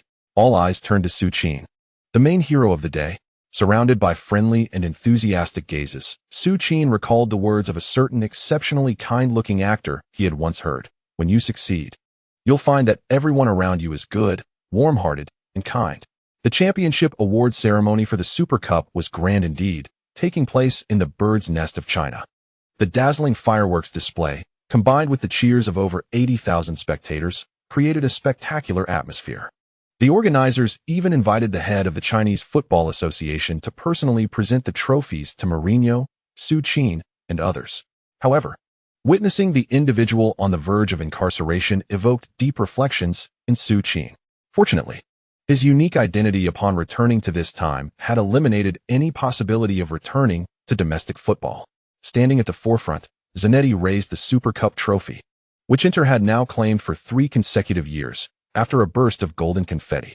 This time, unlike his previous experience with Barcelona, Su Qin did not hide in the back. Due to his MVP status, he stood proudly beside Zanetti. With arms raised high, Su Qin joined his teammates in jubilant celebration. However, his elation was short-lived as his old device chimed once more. Ding!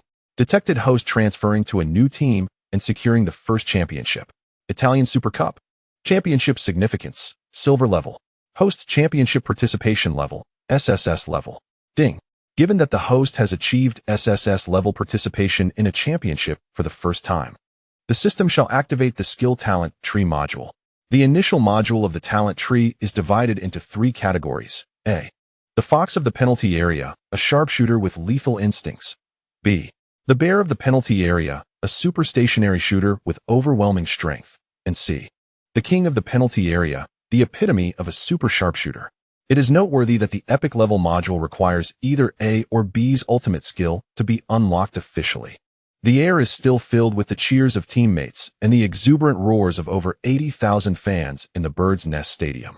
However, at this moment, Su Qin's mind is utterly bewildered by the talent tree generated by his antiquated system. A talent tree? What on earth is that? It sounds reminiscent of the talent panel from the League of Legends he once played. 1 point in agility, 1 point in strength, the third being a versatile type? Pikachu has taken note. Yet, alas, Pikachu is merely a novice. Resolving all these questions at once seems rather daunting.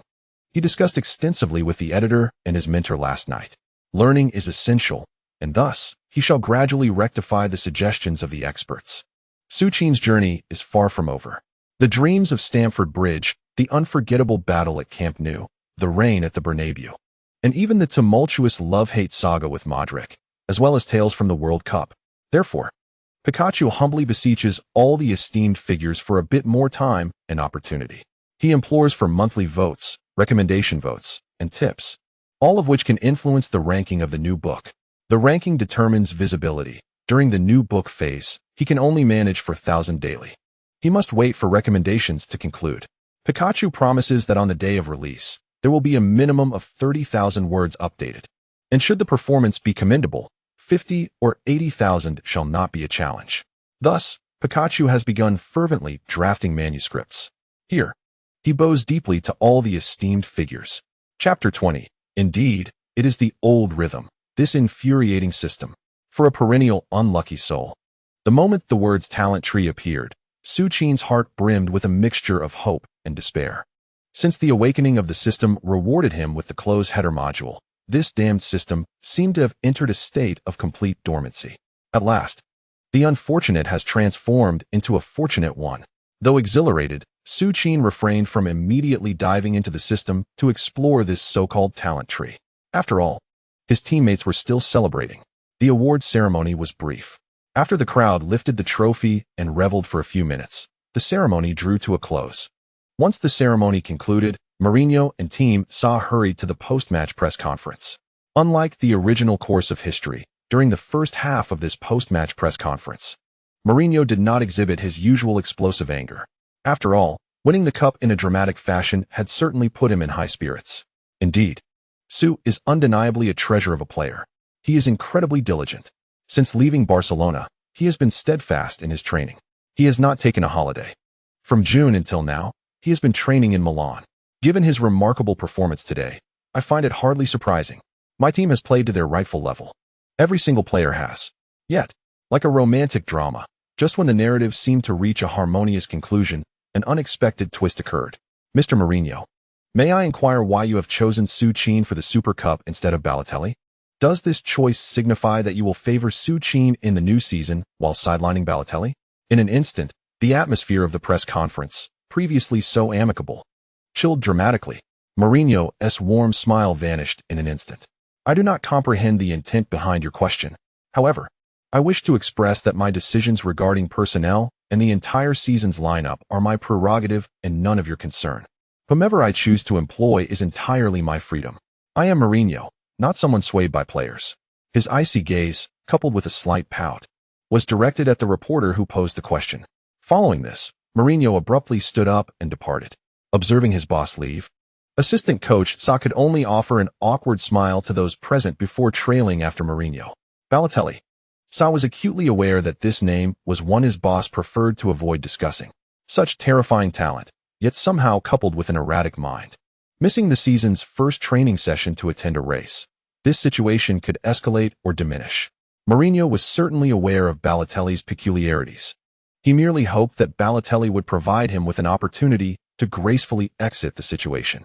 However, who could have anticipated that Balotelli, after being relegated to the reserves by Mourinho, would declare in a press interview that he thoroughly enjoyed being part of the reserves, where both the head coach and teammates respected and appreciated him. Goodness, just listen to that. Even Su found the statement unsettling, let alone their volatile head coach. Was Balotelli implying that Mourinho neither respected nor liked him? On the night of the championship, Su Qin feigned exhaustion, opting not to accompany Maicon and the others on their outing. He had no time for leisure. Once he ensured that he was alone in the hotel room, he quickly shut the door and lay on the bed, entering the system. The interface remained rather unremarkable. Yet next to the original honor module was a new icon resembling a tree. Without a second thought, he recognized it as the talent tree that the system had recently alerted him about. Upon opening the talent tree, it indeed resembled the system's description. From left to right, there were 3 columns. A. The fox of the box, a predator with a keen instinct for lethal strikes. The name alone conveyed its purpose. Beneath the fox of the box, the first small icon was labeled Agility Enhancement 05. Judging by the number behind the icon, Su Qin deduced that it could be upgraded 5 times. However, he was uncertain about how much agility would be increased with each enhancement. Beneath Agility Enhancement was a skill he recognized well, Iniesta's fried dumpling. Well, this skill could indeed be categorized as agility-related. As we delve deeper, a divergence appears. To the left lies the enhancement of acceleration speed, designated as 05. Beneath this icon is the skill known as Giggs Wing Corridor. Clearly, following this path of talents is indicative of an evolution towards a winger's role. Conversely, the right side emphasizes the enhancement of dribbling speed, accompanied by the skill of caucus ball control. This enhancement begins with agility, culminating in the ultimate skill of an upgraded version of Inzaghi's comprehensive shooting technique. The B interface, while similar to A, shifts focus from agility to strength. The strength enhancement is paired with Drogba's back-to-goal technique, while the ultimate skill in the B module is an advanced version of Vieri's comprehensive shooting prowess. As for C, it appears as a black screen until the ultimate skills of A and B are illuminated. Thus, Su Qin is left with only the options A and B before him. He feels an exhilarating thrill. Regardless of his choice, it seems that the eventual outcome will reflect the prowess of a footballing giant. However, after a meticulous examination, Su Qin is engulfed in frustration. The allure of the talent tree is undeniable. Yet the points required to illuminate his desired skills are enough to provoke a stream of curses. The method of obtaining talent points is rather brutal. 1 point necessitates 100 hours of training and 3 goals. The training is straightforward, achievable within a fortnight. However, the requirement of 3 goals is utterly daunting. It is essential to recognize that he currently competes in the Italian Serie A, renowned as the league with the highest defensive intensity in the world. Throughout its century-long history, the record for goals in a season remains at 35, set by the legendary Nordal during the 1949-1950 season, a time when defensive tactics were not as sophisticated as they are now. With a final glance at the enticing skills on the talent tree, Su Qin promptly exited the system. 3 goals yield a mere point, while the strength enhancement demands an increase of 5 points. This implies that he must score 15 goals to acquire the simplest skill of Drogba's back-to-goal technique. Who knows when he will achieve such a feat? It is entirely possible that by the end of the season, he may not even reach 15 goals. What a frustratingly inept system. In the concluding chapters, we witness Su Qin's tumultuous journey and the shadow cast over his carefree childhood. Mourinho, a man of obsession and integrity, remains sequestered in his hotel room on what others perceive as a night of revelry, diligently studying the footage of the recently concluded match. His computer mouse incessantly pauses and rewinds, scrutinizing every frame, every moment, analyzing Sneijder's orchestration upon his entry, the manner in which Eto'o's teammates supported him during his goal, and even Su Qin's off-the-ball movements in each Inter Milan attack. However, just as the madman was engrossed in his research, his phone suddenly displayed a message that sent him into another spiral of despair. Glancing at the notification, he felt an overwhelming urge to sell this troublesome individual before the transfer window closed. "Officer, I assure you, I am merely curious. I have no intention of orchestrating a prison break." In the interrogation room of the female prison in the outskirts of Milan, Balotelli was handcuffed to the table as the Milan police conducted their inquiry. Though Balotelli was not the sharpest tool in the shed, the sight of a group of armed officers surrounding his luxury vehicle prompted him to promptly exit and obediently lay on the ground, from which he was pulled into the interrogation room. The reason for his immediate compliance lay in a life-saving technique instilled in him by his mother since childhood. "Officer, I am Mario Balotelli. I am the star striker for Inter Milan. Surely you recognize me, don't you? I can give you my autograph." Observing the stern face of the officer wielding a baton, Balotelli hastened to showcase his credentials. Regrettably, it appeared that these officers were not fans of Milan. Did that individual have excrement for brains? Did he not understand why he was not taken to China by Mourinho? Oh God, why did I sign this guy? I just returned from the airport, and I was all set to head to China. Reporters gathered at the prison entrance, aware that Mourinho had even called him. What on earth was he doing driving into a women's prison, rushing out from the airport? Raiola wiped the sweat from his brow with a handkerchief while hastily making phone calls. Originally, Raiola had arranged a trip to China to assist Su Qin with several business engagements he had arranged. However, given the current situation, he could not proceed. After calling Stinson, Raiola hurried to the prison.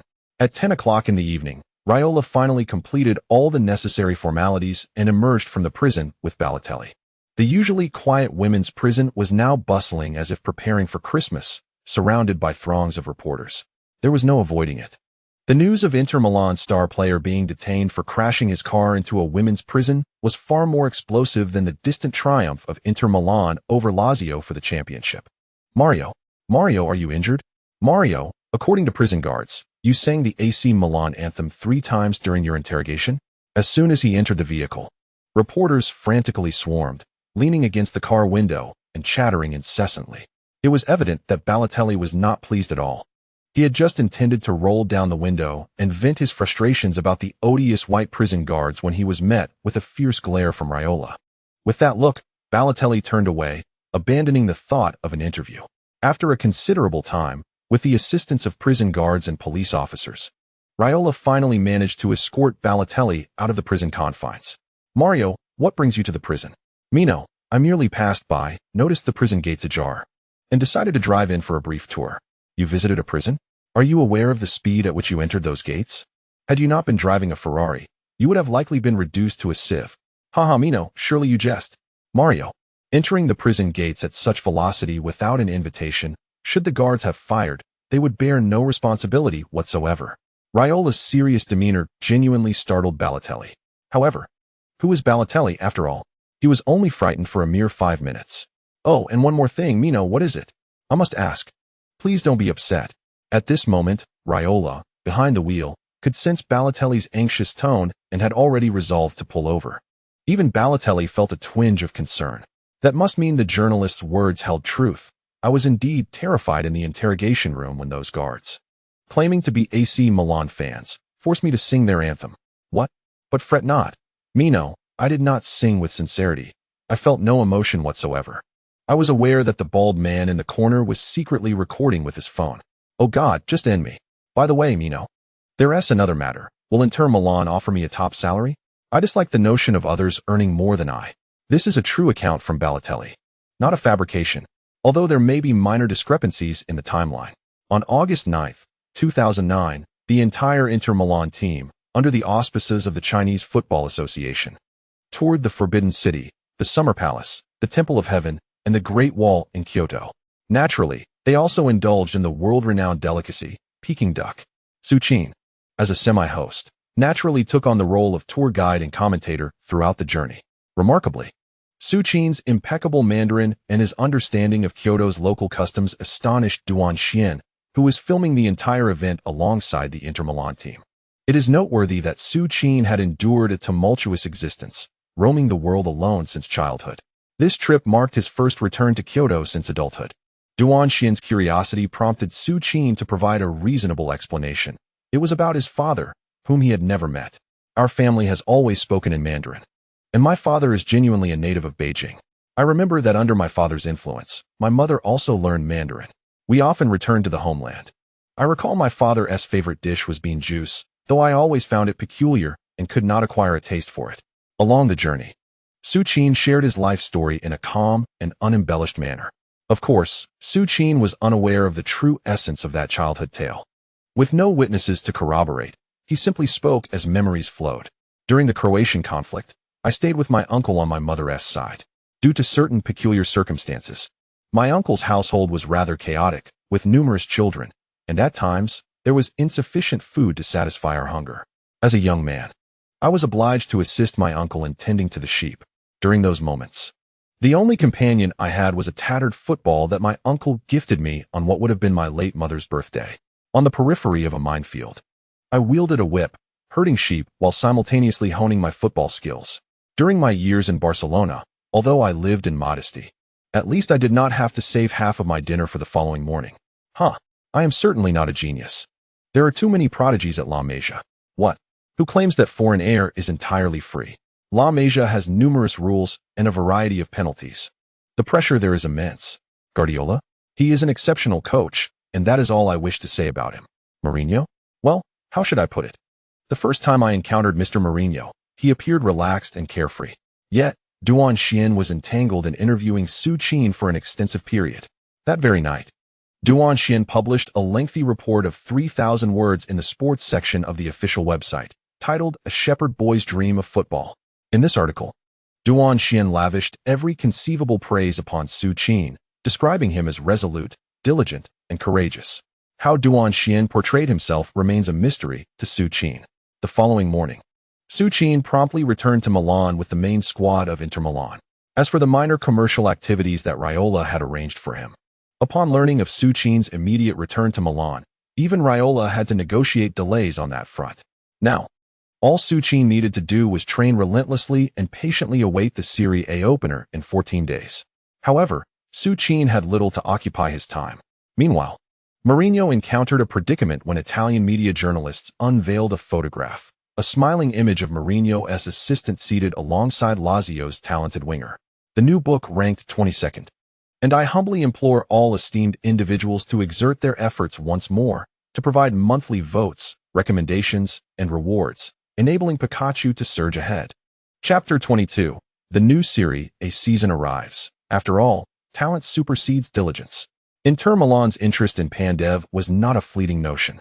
Since the latter stages of the previous season, when Lazio was destined to miss out on the next year's Champions League, Pandev had commenced discussions with his agent regarding potential new opportunities. Born in 1983, Pandev was no longer young, at 26. He recognized that his peak years were limited and did not wish to squander all his time at a Lazio devoid of ambition. Chelsea and Inter Milan became his ideal destinations. However, to his surprise, when he believed he had only 1 year left on his contract, and that Lazio would be eager to cash in on him. The club's higher-ups were adamant in their refusal to let him depart. Thus, from early June to the present, Pandev had been negotiating with the club for over 2 months. As the transfer window rapidly approaches its closure, Lazio appears unyielding in their stance. Following a defeat at the Bird's Nest, he received a call from Rui Faria, which delighted him immensely, prompting him to meet with Faria, the representative of Mourinho. Despite his awareness that a clandestine meeting with Inter's representatives at such a juncture might not be the most rational decision, he proceeded nonetheless. Fortunately, Faria provided him with the desired assurance. Once Lazio relented, he could find himself on Mourinho's starting lineup that very day. Meanwhile, Pandev was entangled in negotiations with Lazio, while Su Qin diligently continued with his training regimen. However, compared to his previous solitary efforts, Su Qin's efficiency had markedly improved in recent days. And the reason for this transformation? The delightful Mino Raiola, of course. Oh, and Su Qin ought to extend his gratitude to another individual, his fellow disciple, Balotelli. Upon Su Qin's return to Milan, Raiola promptly introduced 2 individuals to his residence the following day. One was a slender man with spectacles, while the other was a quintessentially plump European middle-aged woman. The bespectacled gentleman, named Hart, was a senior fitness trainer, while the woman, Susan, served as a senior nutritionist. Both had originally been recruited from Germany by Raiola for Balotelli. However, due to Balotelli's aversion to having anyone disrupt his joyous gatherings at home, he unceremoniously dismissed the 2. The reason Balotelli provided was that football was merely his profession, and he preferred not to mix work with home life, asserting that training could be managed at the club. Despite his lofty rhetoric, Raiola understood all too well Balotelli's true motivations for sending them away. Undeterred, Raiola swiftly brought the duo to Su Qin. Observing their professional demeanor, Su Qin happily entered into an agreement with them, which amounted to a total annual salary of 350,000 euros. Although undeniably costly, Su Qin readily accepted, especially given his distaste for the monotonous cattle feed provided by Stinson during this period. Remarkably, the expertise of the 2 justified their expense. After an evening of scrutinizing Su Qin's physical assessment data, Hart devised a meticulously timed training regimen for him the following day. While Stinson snored away in the morning, Hart was already dressed and ready, accompanying Su Qin with a specially crafted functional beverage prepared by Susan. Hart pedaled alongside Su Qin throughout his runs, and upon returning home, Su Qin was greeted by a nutritious breakfast meticulously prepared by Susan. Even the previously unpalatable boiled chicken had been transformed into a delectable dish through her culinary skills.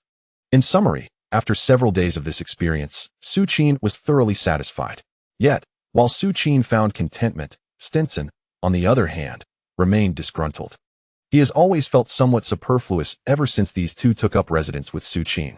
Once, he could accompany Su every day to witness the dawn and dusk. But now he finds himself merely observing Hart follow Su. Nonetheless, he finds solace in the fact that Su still rides in his car when heading to club training. Otherwise, he fears he might succumb to despair. August 23, 2009. With less than 5 days until the Serie A officially commences, guests arrived at Su Qin's home in the evening. Ito'o, Sneijder, and Lucio. These 3 did not come to indulge in afternoon tea with Su Qin. They had arranged during the day's training to watch the match together that evening. Ito'o was eager to see the debut of their combined investment of over 40 million euros in the superstar Ibrahimovic at Barcelona. As for Sneijder and Lucio, they were simply there out of boredom, seeking to join the excitement. Settling onto the sofa, they tuned into the UEFA Super Cup taking place in France. Featuring last season's Champions League champions Barcelona against the UEFA Cup champions Shakhtar Donetsk. As anticipated, Guardiola had placed the newly acquired star in the starting lineup. With Henry on the left, Messi on the right, and midfielders Xavi and Iniesta, complemented by defenders Abidal, Puyol, Pique, and Alves, the lineup sparkled with brilliance. This current Barcelona team is comprised of some of the finest talents in the world. Merely observing this ensemble, Lucio and Sneijder couldn't help but express their concern for the unfortunate Shakhtar Donetsk. In their view, Barcelona's squad was poised to score at least 4 goals against the Miners. However, as the match commenced, the 4 in front of the television quickly recognized Barcelona's predicament. Ibrahimovic, the undisputed marquee player of the season, became the most awkward element of the team. Even the mighty Henry was revolving around Messi, while Ibrahimovic incessantly sought to shoot for himself. The inevitable result was that he was substituted by Guardiola in the 74th minute, delivering a debut performance of 7 shots, yet failing to score. One can only imagine the dark expression on his face as he left the field. Yet, a more embarrassing situation awaited him. As he departed, the young Pedro, who replaced him, received a through ball from Messi in the dying moments of extra time and netted the decisive goal. Barcelona triumphantly secured their 4th title. As Puyol lifted the Super Cup trophy, the scowling Eto'o promptly switched off the television. "I told you, that guy won't last long under Guardiola." Without discussing Barcelona's victory, Eto'o redirected the conversation to Ibrahimovic's lackluster performance. "No way. It's evident that Guardiola intends to transform Ibrahimovic into a pivotal figure for breaking down defensive tactics." Sneijder, unfamiliar with Guardiola's methods, found himself disagreeing with Eto'o's assessment. "No, you don't understand Guardiola." While Su Qin's family was engaged in a debate competition at home, far away in France, Guardiola found himself at a post-match press conference, where reporters inquired about Eto'o and Su Qin. Both are exceptionally talented players, particularly Eto'o. "I lament his departure. However, I had the pleasure of witnessing Eto'o's dazzling debut in the Italian Super Cup, and of course, Su as well." The elegant Guardiola graciously praised the 2 players, whom he had reluctantly let go from his team, before the media. On the surface, it appeared as though Eto'o and Su Qin were dispatched to Inter Milan by Guardiola out of sheer necessity. Yet, an individual soon emerged after the match, revealing the truth that lay hidden beneath the facade. Peak. After enduring yet another rejection from his goddess, Shakira, he could no longer contain himself. "Su, that fellow can only head the ball. You have no idea of the role he played at the magnificent Barcelona.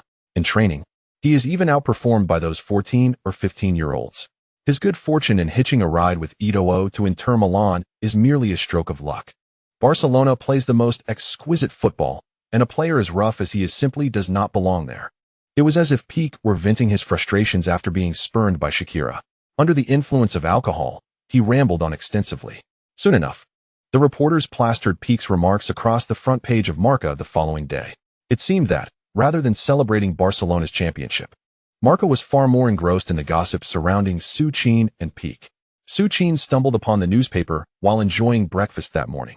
Intrigued, he read through Pique's interview, yet felt no particular emotion as he stepped into Stinson's car. Su Qin was fully aware of what kind of character Pique was. If even Messi could be criticized by him, it would be strange for Pique to have anything kind to say about him. He genuinely could not be bothered to engage with Pique. Upon arriving at the entrance of Inter Milan's club, Su Qin indeed spotted a throng of reporters gathered outside. They did not hinder Zanetti's car, nor did they impede Cambiaso's. But as Stinson's dilapidated vehicle appeared at the entrance, the reporters surged forward like a frenzy. Su, did you see Pique's interview in France? Su, do you have any response for Pique? Su, may I ask if you still have contact with Shakira?" The reporters clamored around the car window, disregarding Stinson's horn that was on the verge of bursting. Observing the reporters' fervor, Su Qin realized that remaining silent was no longer an option. Reluctantly, he rolled down the window. Instantly, a multitude of microphones were thrust before him. The reporters fell silent, hanging on his every word with bated breath. "Ahem, I have seen the newspaper, but I do not wish to comment. I prefer not to speak ill of others in front of the camera. As for Shakira, we are merely friends." Su Qin spoke about Shakira in front of the reporters. Upon hearing her name, Stinson, who had been incessantly honking the horn, turned around with a smile. Recently, Stinson had been subtly inquiring about the nature of Su Qin's relationship with Shakira. However, Su Qin was not inclined to divulge his private affairs. Closing the car window, he glanced at Stinson, who appeared somewhat disappointed. With no other option, Stinson resumed honking the horn. After a considerable wait, the security personnel from Inter Milan finally managed to disperse the exuberant journalists. "Come on, just tell me in secret. What were you and Shakira doing at the hotel when you were photographed?" "Hey, all right. I was wrong." With his bag slung over his shoulder, Su Qin quickly made his way to the locker room. In his mind, the wild figure of the Latin diva flickered into his recollection. It's all that damned alcohol's fault. Yet, truth be told, the Latin diva was indeed captivating. The sensation of watching her dance was unparalleled. "Hey, Su, good morning." Just as Su Qin was lost in his somewhat embarrassing memories, an unfamiliar voice called out from behind him. Turning around, he saw a robust man, slightly taller than himself. with a wide grin revealing a set of pearly white teeth. It was none other than his fellow teammate, the prominent figure of Inter Milan during this period, Mario Balotelli. Isn't he supposed to be with the reserves? By the looks of it today, it seems Mourinho has summoned him back with the new season approaching. Good morning, Mario. Haha. Su, I saw the newspaper. You are simply amazing. I've heard quite a few of Shakira's songs. Feeling somewhat irked. Su Qin was not fond of others discussing his private matters.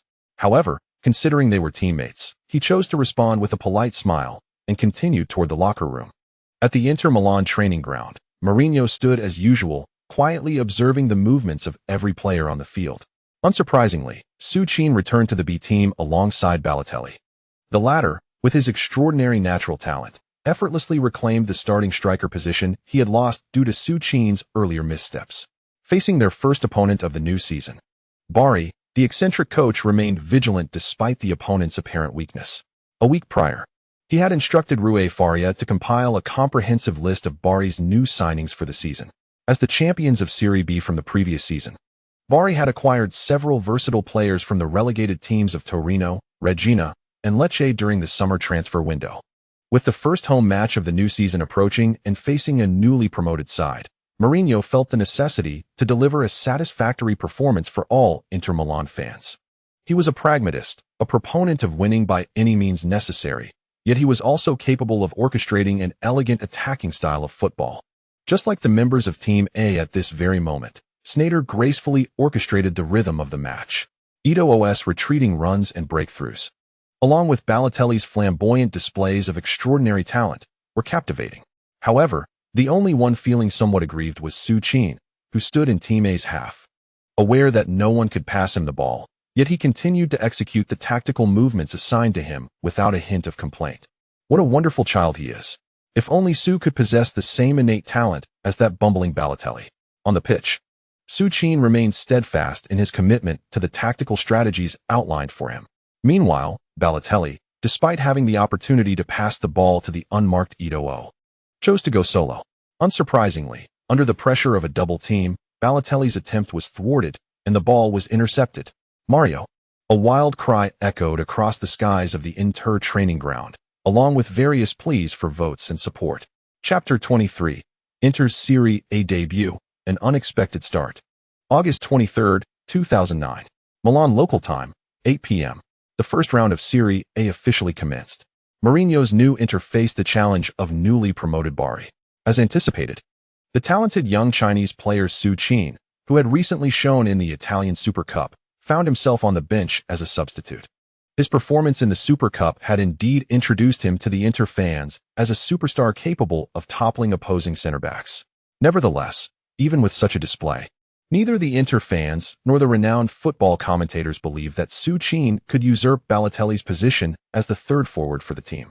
At this moment, seated on the bench at the Masia Stadium, Balotelli wore a discontented expression beside Su Qin. Balotelli was furious, despite showcasing exceptional skills in training. Even minimizing his tardiness to just 2 instances, Mourinho still relegated him to the bench. Hey, Su, do you really think Milito is better than me? In terms of speed and shooting, he pales in comparison.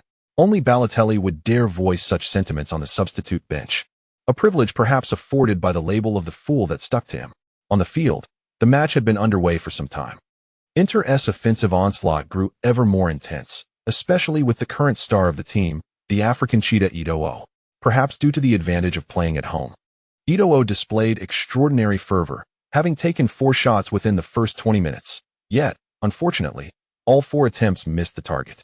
Close by, the commentator Andrea, broadcasting the match for Italy's Rai Uno television, resonated loudly near the home team's bench. In recent days, Su Qin had diligently studied Italian, and with a fair degree of linguistic aptitude, he could at least grasp the general meaning of the commentary. Andrea's voice was indeed commanding. Even Su Qin and Balotelli, seated in the corner of the substitutes bench, could faintly hear it. Hey Su, did you hear? Andre is also lamenting that Milito's footwork is too sluggish. Well, this sentiment is not born of Balotelli's envy towards Milito. It is simply that Milito, having recently transitioned from Genoa to Inter Milan, seems yet to acclimatize to the brisk pace of offensive and defensive transitions characteristic of his new team. Several times, he has failed to keep up with the speed of the cheetah, leaving Ito'o to fight valiantly on his own. In Su Qin's perspective, the issues plaguing Inter are not confined solely to the collaboration between Ito'o and Milito. It extends to the dynamics between Sneijder and his supporting cast of Cambiasso and Mata, as well as the midfield's synergy with the entire defensive line. Judging by the 11 players currently on the pitch, this iteration of Inter bears no resemblance to the dominant super team that reigned supreme at the end of the previous season. Across thousands of miles in China, despite the clock striking 2 a.m., the sports channel's live studio is still brimming with hundreds of thousands of devoted Inter fans who have stayed up late to witness the club's Serie A season debut. The challenges facing Inter are significant. It appears that Mourinho has yet to mold this new Inter into a cohesive unit. Here comes Sneijder. A pass to Mata. And Mata plays a through ball. Alas, Milito was a step too slow. Hey, Jinhong, did you see that tackle by Bari's number 4, Leonardo Bonucci? It was quite impressive. Indeed, his awareness and positioning in defense are remarkably seasoned for someone so young. Born in 1987, this 22-year-old prodigy emerged from Inter's youth academy. However, Inter's defensive lineup offered Bonucci no opportunity, as he was included as a sweetener in the deal that brought Diego Milito to the club, only to be subsequently sold to Bari, a newly promoted side, by Genoa. How familiar this narrative seems. I find it amusing that the player sitting on Inter's bench now shares a similar story with Bonucci. The match has barely passed 20 minutes.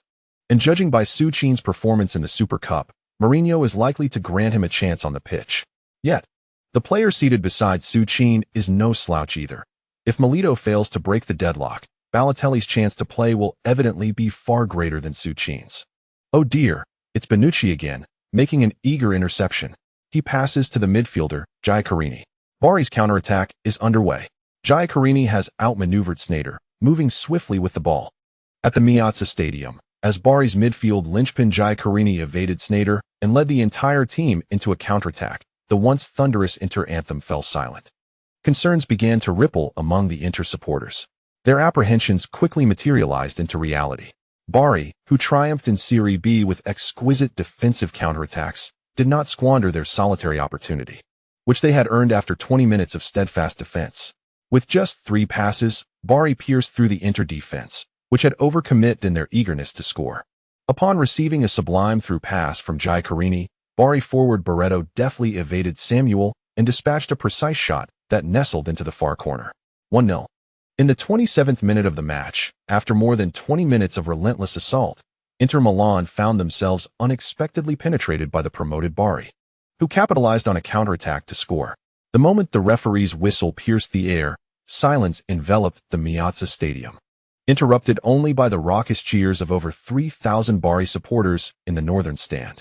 On the sidelines, Mourinho watched with fury as his team was so effortlessly breached by an opponent's counterattack. He directed his ire at Lucio, who had sprinted forward into the attack, leaving his position vulnerable. Though known for his fiery temperament, Lucio, recognizing his prior misstep, lowered his head and hurried back to his half. I had remarked earlier that Mourinho's transformation of Inter was still a work in progress. Now that Bari had scored, it was certain they would retreat into a defensive shell, determined to hold their lead. Alas, while conceding a goal is disheartening for Inter's supporters, it is a silver lining for Su Qin. Faced with a packed defense, Su Qin's aerial prowess far exceeds that of Balotelli.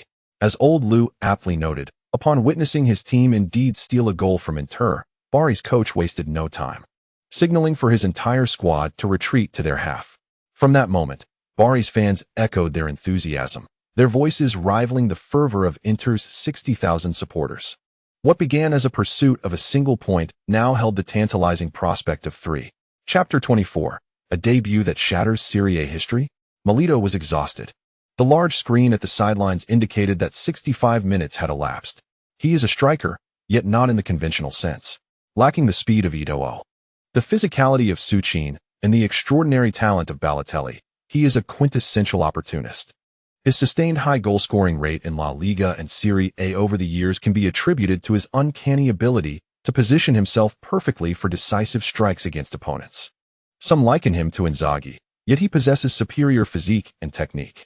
Others suggest he resembles Crespo, a classic striker who never squanders an opportunity. There are even those who assert he is akin to another Trezeguet. However, since joining Inter and starting these 2 matches, for reasons unknown, He has felt as though his once keen instinct on the field is gradually slipping away, akin to a beloved muse suddenly favoring a new paramour. Or perhaps a vampiric presence siphoning away his essence on the pitch. For over 60 minutes, he found himself perpetually missing opportunities. He could never quite connect with Eto'o. Even when Sneijder delivered a precise through ball, he always seemed to be a step behind, particularly after Bari scored and retreated into a defensive formation. He was utterly overwhelmed by their tactical onslaught. The young player wearing number 4, Bonucci, consistently positioned himself a step ahead. Not only was he adept at intercepting aerial balls, but his physical prowess far surpassed his own. Milito could not fathom why such a formidable young talent had remained obscure prior to this match. Beads of sweat dripped from Milito, staining the grass below. All of this was observed by the onlooking madman on the sidelines. During halftime, the madman altered the strategy, substituting Stankovic for Mata. Long-range shots and aerial balls had proven to be the most effective weapons against a packed defense. However, Stankovic's long-range attempts seemed off the mark today. With just over 20 minutes remaining, Mourinho could no longer afford to delay. He turned his gaze toward the bench. Balotelli? In this scenario, he was unlikely to be of much assistance. His eyes shifted. Mourinho looked at Su Qin, who fortuitously met his gaze. Their eyes locked. In that moment, words appeared superfluous. Mourinho nodded at Su Qin, disregarding the hopeful gaze of Balotelli. Su, that number 4 from Bari, he is the linchpin of their defense. Be vigilant upon your entry. If opportunities are limited, refrain from aimless headers. Consider passing to Eto'o or the advancing Sneijder and Stankovic. In the 69th minute, Inter Milan earned their third corner of the match. Mourinho, with his arm around the young 39-year-old Su Qin, stood at the sidelines. One was hurriedly explaining tactics, while the other stood resolutely, nodding and gazing intently at the field. What did I say? I told you, Bari scoring first is a good omen. Look, Su Qin is about to enter. Eto'o and Quaresma flanked him, while Stankovic and Sneijder pressed forward, and Cambiasso held back. With Maicon surging down the right and Zanetti on the left, this formation seemed far more intriguing than the initial lineup Mourinho had deployed. Oh God! There are still 20 minutes left. Surely Bari won't actually leave the revered Meazza with 3 points. What is Mourinho doing? Why does this Inter appear weaker than last season? Indeed, since Zlatan departed, has no one stepped up to score for us? Without Xavi, Eto'o cannot dominate as he did in Barcelona. Milito always seems a beat slow. A substitution. Number 39. Is it true that Mourinho has once again placed his hopes on that 18-year-old lad, Su? Strangely enough, I find myself believing that in moments like these, the presence of Balotelli, with all his follies, might prove more beneficial. However, to speak candidly, the physique and heading ability of the number 39 jersey are truly remarkable. Inter's triumph in the last match can be attributed entirely to that young man's contributions. For the glory of the Super Cup, we should bestow the loudest cheers of Meazza upon him. What is his name again? Susubai? Damn, it's Su Qin. That fellow is named Su Qin. The Inter fans in the stands watched as Su Qin and Milito surged towards Bari's half. Suddenly, the voices in the Meazza began to resonate with a singular chant. Su.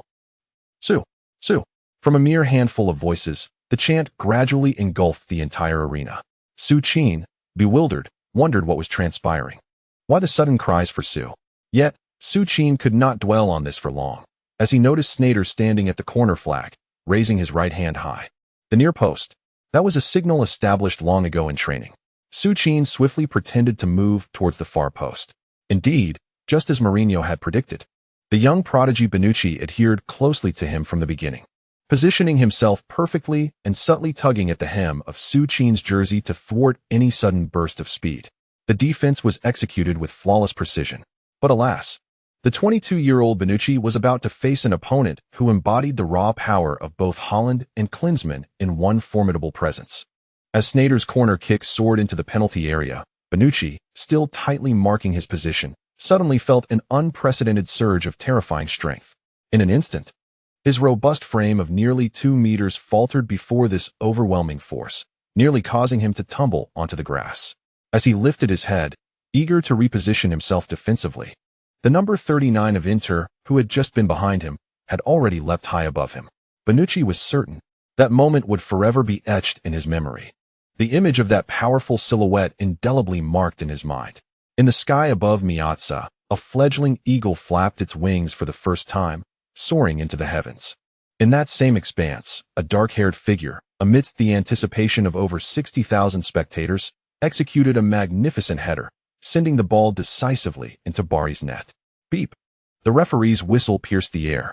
At the 77th second of the match, the newly substituted Su Qin, having been on the field for merely 18 seconds, scored his inaugural goal in Serie A during his debut at Masia.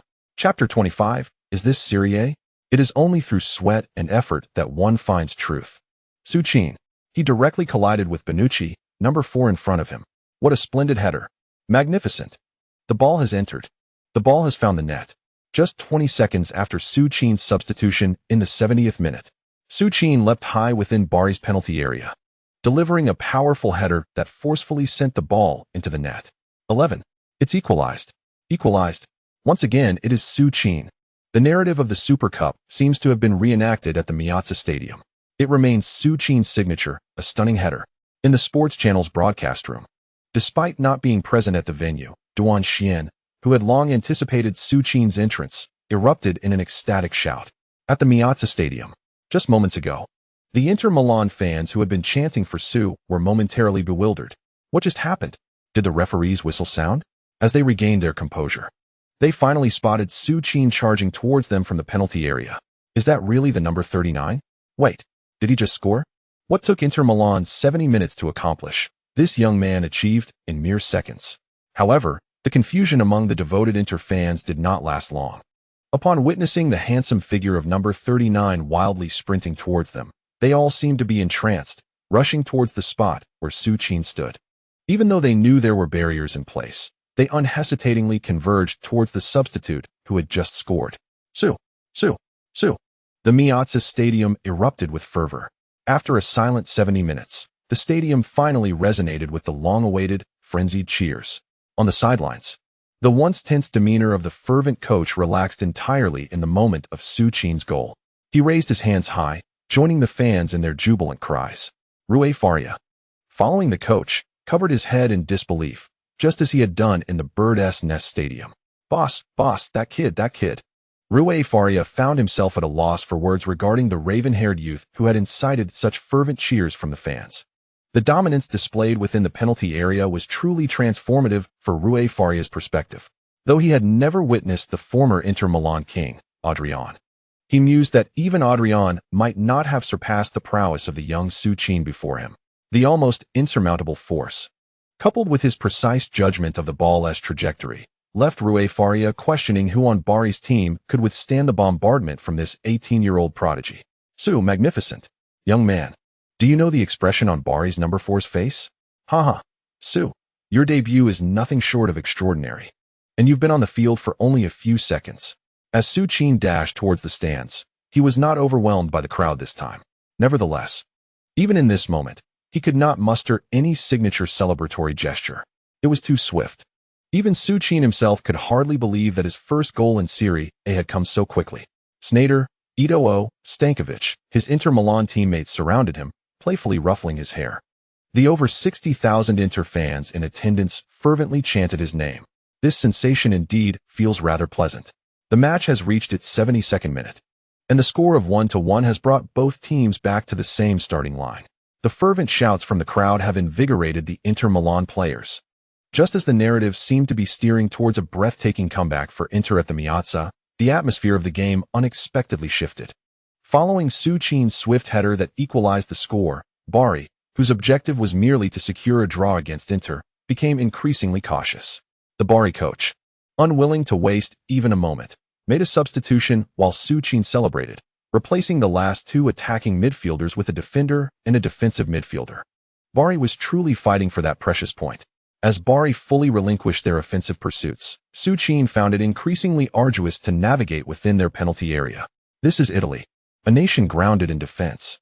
Even a newly promoted team like Bari has returned to Serie A through their remarkably tenacious defensive strategies. Since the year they triumphed over Czechoslovakia with a score of 2-1 in the 1934 World Cup final, Italians have savored the rewards of a solid defense.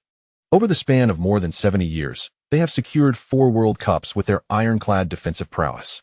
It is no exaggeration to assert that every Italian player, even those who currently play as forwards, began their footballing journey with a foundation in defense, much like Bari, who are fiercely countering Inter Milan at this moment.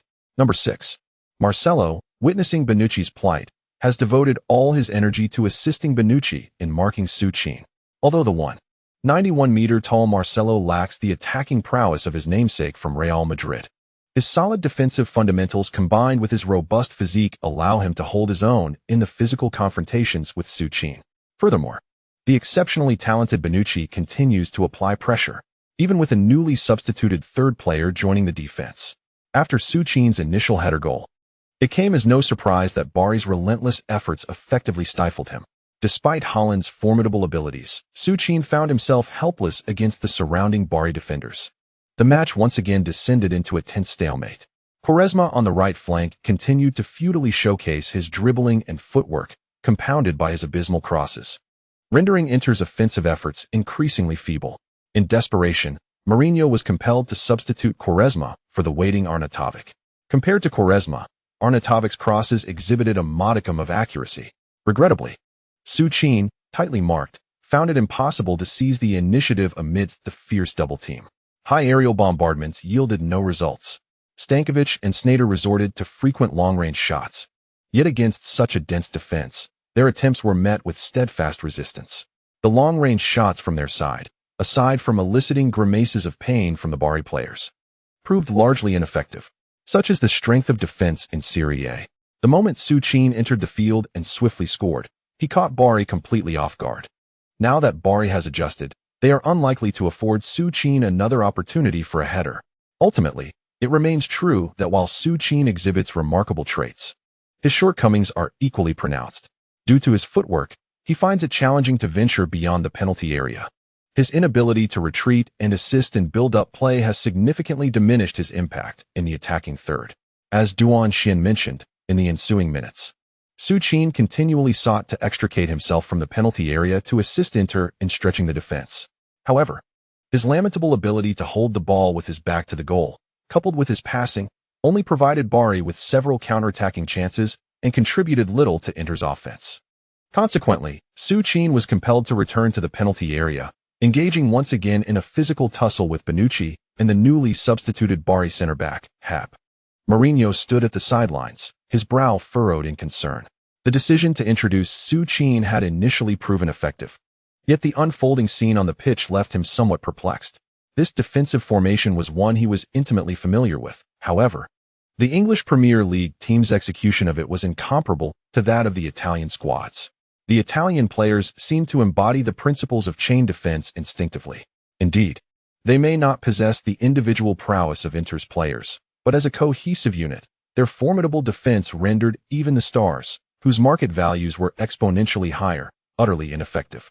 Gradually, Mourinho's gaze returned to Su Qin, who was still in the penalty area, gritting his teeth as he contested headers with the Bari players. This lad is undeniably hard-working, yet it seems premature to place all hope upon him at this juncture. There remains much for him to learn. Such as Mourinho, he never allows personal preferences to influence his tactical arrangements. There were no cliched moments of miraculous last-minute victories to be found here. Under Bari's relentless defense, the score of 1-1 was maintained until the final whistle. With only 3 shots on goal throughout the match, Bari managed to secure a draw against the formidable Inter Milan. As the whistle blew, all 11 players from Bari, save for the goalkeeper, collapsed onto the grass, utterly spent. Yet, despite their exhaustion, their faces bore expressions of profound relief. Before the match, they had not anticipated emerging unscathed from the Miazza. Ultimately, securing a point against the powerful Inter was crucial for their relegation battle. Su Qin stood despondently at the sidelines, gazing at the score displayed on the big screen. After scoring the opening goal, he had believed that he, a mere butterfly, might indeed alter the course of history. However, unexpectedly, everything has returned to its original course. In my memory, the debut of Inter Milan in Serie A this year was a surprising upset, with a scoreline identical to today's match. With a sigh of relief, Su Qin surveyed the stands around him. Inter's supporters had begun to gradually exit the stadium. Clearly, the team's performance, having been held to a draw by a newly promoted side, failed to satisfy these fans who harbored great hopes for the new season. Ito having exerted himself for 90 minutes, now lay exhausted on the grass. Sneijder was also crouched on the ground, gasping for breath. Just moments ago, Sneijder had delivered several incisive passes to him. Unfortunately, even though he had managed to position himself against Bonucci, he was still unable to turn under Bonucci's impeccable positioning. No, it was not merely the turn. He was unable to successfully lay off the ball to the oncoming Eto'o either. The double strike in the Super Cup had led Su Qin to believe that Serie A was merely a matter of routine. Yet, when the league truly commenced, and those blue-collar players, whose names he could scarcely recall, fought tenaciously beside him, he realized the truth. This was the authentic Serie A. It had fallen from grace due to the Calciopoli scandal, yet even in its decline, its once formidable chain defense still instilled a sense of awe. Taking a deep breath, Su Qin intended to assist the seemingly exhausted cheetah. However, a voice halted him. "Hey, Su, turn around." It was Bonucci, the central defender from Bari, who had been embroiled in a tussle with him for a good 10 minutes, now sporting a smile. The 22-year-old defensive linchpin of Bari voluntarily removed his jersey and offered it to Su Qin. Surprised, Su Qin hurriedly took off his own jersey to exchange with Bonucci. "Well played," Bonucci remarked succinctly, holding Su Qin's jersey before turning to leave. Watching the future Juventus legend depart with such nonchalance, Su Qin could only drape Bonucci's jersey over his shoulder and offer a bittersweet smile. The match had concluded, but the repercussions of this encounter were only just beginning. After following Milito and the others back to the locker room, Su Qin had anticipated that a surprising draw would incite a furious response from the special one. However, no one expected that once everyone gathered before Mourinho, he would apologize to the group. "The loss is not your fault. It is mine. I misjudged Bari's strength. They played a convincing match.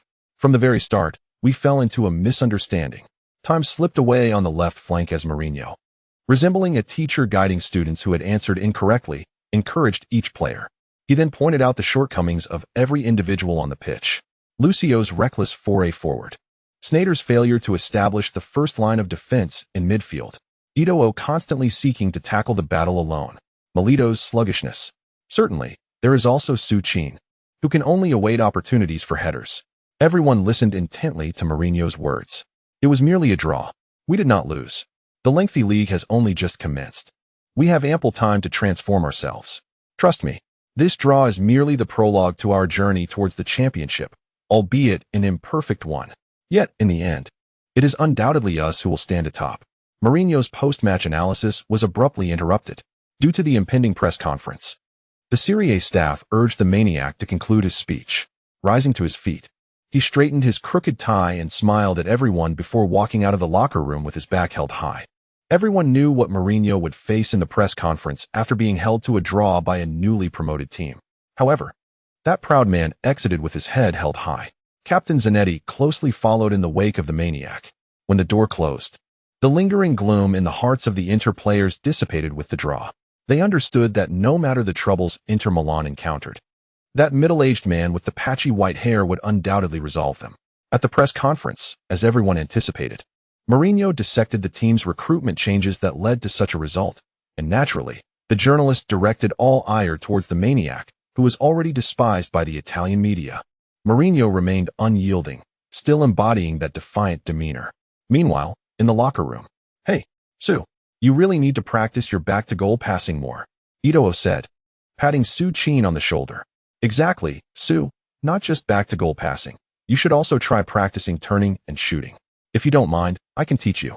This was Diego Milito chiming in. "Damn it, you guys. Starting tomorrow, we're all going to practice positioning together. I can never keep up with your terrible runs." This was Sneijder, still catching his breath. Hey. Tomorrow is a holiday, damn it. Fine, I'll join too. Su needs to practice turning. But he can't do anything without a decent defender to train with." This was Lucio, who had been reprimanded by the maniac for his mistakes. In the corner, Rui Faria quietly listened to the conversations of these disheartened individuals while organizing the notes and belongings left behind by Mourinho. At that moment, Rui Faria felt truly content. Although they did not secure a victory, he witnessed something more precious than a win, the most invaluable asset of a team: unity. At 11 p.m., Su Qin returned home and lay in bed. The scenes of being stifled by the Bari players during the match flashed through his mind, until he drifted into a deep sleep. He did not hear any hints from the system signaling the sudden activation of a super cheat. The fatigue from the match caused Su Qin to sleep through the night without even dreaming, awakening only to the enticing aroma of Susan's breakfast at 6 o'clock. After completing his usual morning run, he climbed into Old Stan's car. At 8:30, when Su Qin arrived at the training ground, the Inter Milan stars, who should have been enjoying their holiday, were all present under the early morning sun of the Apennines. It was supposed to be a day off. In that moment, Su Qin understood that what was referred to as miracles or dominion over all was merely the culmination of sweat and toil. Hey, Su, you finally decided to show up. Hurry over here. The boss stayed up all night drafting a new training plan for you, Ito shouted from the field. Not far away, Rui Faria approached Su Qin, rubbing his weary eyes. Accepting the detailed training plan handed to him by Rui, Su Qin nodded silently. He would practice receiving and passing the ball with his back to the play. Perhaps, without relying on the system, he could embody the essence of Holland's template through sheer effort. Let us get to work. Chapter 26. Su, do you truly know how to utilize your body? Hey, Su, don't rush. Just wait a moment. Just as Su Qin was about to dive into training, the usually reticent Zanetti approached him, speaking up for once. Captain? Su Qin looked at Zanetti in confusion. However, when he turned to follow Zanetti's gesture towards the entrance of the training field, he was taken aback by the person arriving. Despite a slightly more robust physique, the unmistakable visage of a quintessential Italian top model allowed Su Qin to instantly recognize the figure before him. The former king of Inter Milan, the most formidable striker in Italy, the super sharpshooter Bobo Christian Vieri, hailed as the strongest tank of the Apennines. Seeing Su Qin's surprise, Zanetti smiled and patted him on the shoulder. Su, do you know what your biggest problem is at present? It's your footwork. I actually think your footwork isn't bad at all. The reason you feel awkward is that you focus excessively on your heading ability. And you still haven't realized that you don't know how to use your body effectively. I believe Christian has the most authority on this matter. You're in luck. When I called Bobo last night, he happened to be in Milan, so I invited him over. Footwork isn't bad. Too focused on heading, not knowing how to use one's body. In an instant, the confusion that had enveloped Su Qin was lifted. Indeed, he had only been in this world for 2 years. During this time, he had relied solely on the system's closed template for his heading prowess. So focused on his heading that he had forgotten that this body had once, amidst the chaos of Croatia, progressed through sheer talent to reach La Masia. Although he was merely a substitute there, he was nonetheless a substitute at La Masia. His feet were not nearly as inadequate as he had imagined. Moreover, the time he had to assimilate Holland's raw module was even shorter, less than 2 months. During this brief period, he focused solely on how to better utilize his physique to complement Klose's heading module. However, he overlooked the fact that Holland's prowess was not solely reliant on aerial duels. Hello, are you the young man whom Javier spoke of, the one who bears my shadow? A gentle voice pulled Su Qin back to reality. Greetings, Mr. Christian. Su Qin politely extended his right hand in the presence of a senior like Bobo. Haha, no need to be so formal, young man. Su, is it? Yes, Mr. Christian. Ahem, Javier, this lad is quite excessively humble, he chuckled. Just a jest, Su. You can call me Christian, like Javier does. Or you may refer to me as Bobo, which I quite fancy. Very well, Mr. Bobo. Whatever you wish to call me is fine. No more chit-chat. I have a lunch appointment with my new girlfriend, and we only have 3 hours. Javier, let's arrange a small-scale scrimmage. I want to see this fellow's capabilities. Vieri was indeed a busy man. Were it not for Zanetti's request, he would not have returned to this club that had once disheartened him. Despite the departure of the detestable Mancini, upon hearing Vieri's request, Zanetti recognized that his friend had little time to spare. Without hesitation, Zanetti called upon Lucio and Samuel to join Su Qin in the scrimmage. Of course, Balotelli wouldn't be attending such an impromptu practice. Vieri stood earnestly on the sidelines, observing as Su Qin exerted himself on the field. Yet, despite Su Qin's physique appearing as explosive as it once had, Vieri's brow furrowed tighter. Indeed, just one glance revealed the issue. Stop. Without delay, Bobo halted the scrimmage. Su, do you realize how much potential you are squandering? At just 18 years of age, possessing such a powerful physique, yet you do not know how to utilize it. Furthermore, your greatest flaw lies in your first step after receiving the ball. This is crucial. I noticed that your immediate thought upon receiving the ball in the midfield is to pass it away. Remember, as an impactful striker, Passing should only be considered when scoring is not an option. Of course, if the coach has other expectations, that is a different matter. What you need to change most urgently is the turning issue after receiving the ball in the midfield. There must be a buffer phase between your receiving foot and the direction of your turn. And this buffer phase requires nothing other than your robust physique to push defenders out of your control area. Vieri stood patiently beside Su Qin, elucidating how he once navigated the entirety of Italy with his explosive physique. Su Qin listened intently, each of Vieri's words piercing through his most vulnerable aspects. Meanwhile, not far away, in the Inter Milan office building, a sleepless Mourinho stood by the window, silently observing everything that unfolded on the training ground. Vieri piqued Mourinho's curiosity. He wondered what insights Su Qin might glean from Vieri. If, indeed, this young man could absorb even half of Vieri's wisdom, then perhaps Inter Milan could truly grasp the coveted trophy that all their fans so fervently desired. As for Pikachu's additional chapters, it is worth noting that these components were already outlined within the narrative. The protagonist's ultimate model is a fortified amalgamation of Vieri and Adi. To clarify the concerns of esteemed readers, the protagonist traverses from the final season of Rijkaard's tenure. Upon arrival, he activates the header module akin to close. During that period, Pikachu mentioned that the protagonist was merely a substitute forward in Barcelona's U18 team, possessing skills that could be described as nothing more than average for youth league standards. A substitute in the U18 squad would undoubtedly fall short in the first team at Barcelona. This inadequacy would be even more pronounced in a powerhouse like Inter Milan, particularly against a purely defensive team like Bari, where a player with youth team skills would struggle in such constrained defensive spaces. In Pikachu's vision, the protagonist must, with the system's assistance, gradually acquire sufficient abilities to excel as a center forward. However, the reminders from seasoned readers were indeed quite astute. Pikachu humbly accepted their feedback, pledging to diligently craft this narrative as a newcomer. In closing, a heartfelt request for monthly votes, recommendations, and support, as Pikachu felt a sense of urgency with the new book's ranking slipping. Chapter 27. This time, he truly embodies the son of destiny. Vieri, as he claimed, spent merely 3 hours at Inter Milan. At 11:30, as the time approached, Vieri nonchalantly departed. Now in his 30s, he reportedly found himself a 19-year-old model girlfriend. While Su Qin admired Vieri, the formidable tank on the pitch, he could not condone the latter's hedonistic private life. As a super striker contemporaneous with Ronaldo, Inzaghi, and Shevchenko, Vieri's largely empty trophy cabinet is significantly attributed to his unrestrained nightlife. Nevertheless, although their interaction lasted only 3 short hours, Su Qin's comprehension of the center-forward position indeed ascended to a new level. Previously, he had relied heavily on the system to analyze matches.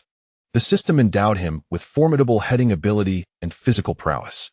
Yet, it was precisely this reliance that caused him to overlook the fact that the true benefits stemmed from his own relentless training and the strength of his body. After concluding his morning training, Su Qin hurried back home. He scoured the internet for all of Vieri's goal highlights. From his early career, relying solely on his physical prowess, to later skillfully utilizing his physique to score astonishing goals, Vieri even enabled Italy to field a 90 formation during his prime. Su Qin, like a parched sponge discovering water, tirelessly immersed himself in studying every aspect of Vieri. Starting from the following day's training, the ever-hopeful Mourinho was delighted to observe that Su Qin seemed to have undergone a transformation.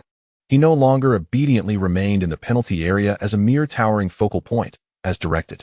Instead, he actively withdrew from the box upon noticing his teammates making threatening runs, using his robust frame to shield defenders and facilitate the pass.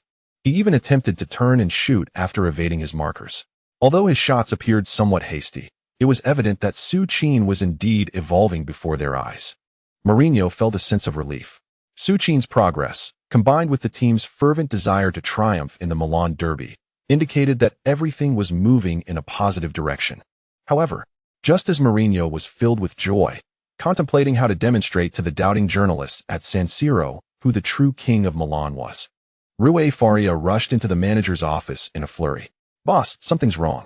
Upon hearing Rui's anxious tone, Mourinho's heart sank with an ominous premonition. Diego has just strained his thigh during off-ball training. Rui's words sent a chill through Mourinho. A thigh strain in a non-contact situation? This was no trivial injury. Depending on its severity, who could predict how long Diego would be sidelined? At the very least, a month of recovery was certain. A dilemma had emerged. The Milan derby was imminent.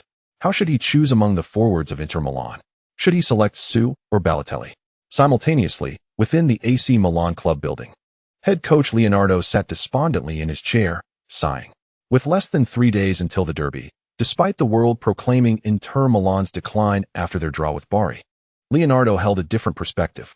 He was well aware of Mourinho's nature, a silent wolf, ever hungry. The quieter he became, the more ferocious his bite would be. Moreover, Leonardo himself had his own concerns. Ronaldinho had once again taken Pato out to a nightclub last night.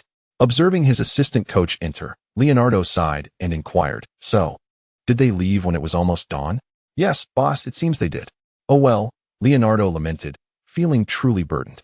As the future of Milan, Leonardo finds himself at a loss on how to counsel Pato, who seems entirely consumed by his romantic entanglements. Upon taking charge of Milan at the season's outset, Leonardo contemplated the possibility of parting ways with Ronaldinho. However, both the upper management and the fans were reluctant to see this quintessential figure of Samba football depart. As the supporters articulated, what Milan currently requires is Ronaldinho, for he is the pivotal element that transforms the team's offense into a spectacle. Indeed, at 29 years of age, Ronaldinho's competitive form has not deteriorated significantly. Yet, within the confines of the locker room, he has become his own greatest dilemma. Not only has he been absent from training, but he has also commenced a pattern of nocturnal escapades with Pato. With a deep sigh, Leonardo resumed his tactical preparations for the derby, leaning over his desk in contemplation. After concluding a long day, he drove out of Milan's gates as evening descended.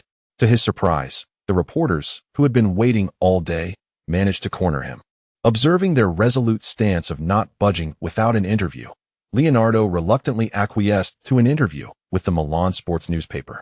"This is the derby, and at San Siro, my team will undoubtedly triumph. I prefer not to discuss Mourinho. He is an exceptionally talented coach, and I trust he will resolve his own issues." The cautious Leonardo refrained from stoking the flames of rivalry as the journalists had hoped. In truth, the Milan derby, even without sensationalist media coverage, remains one of the most electrifying derbies in the world.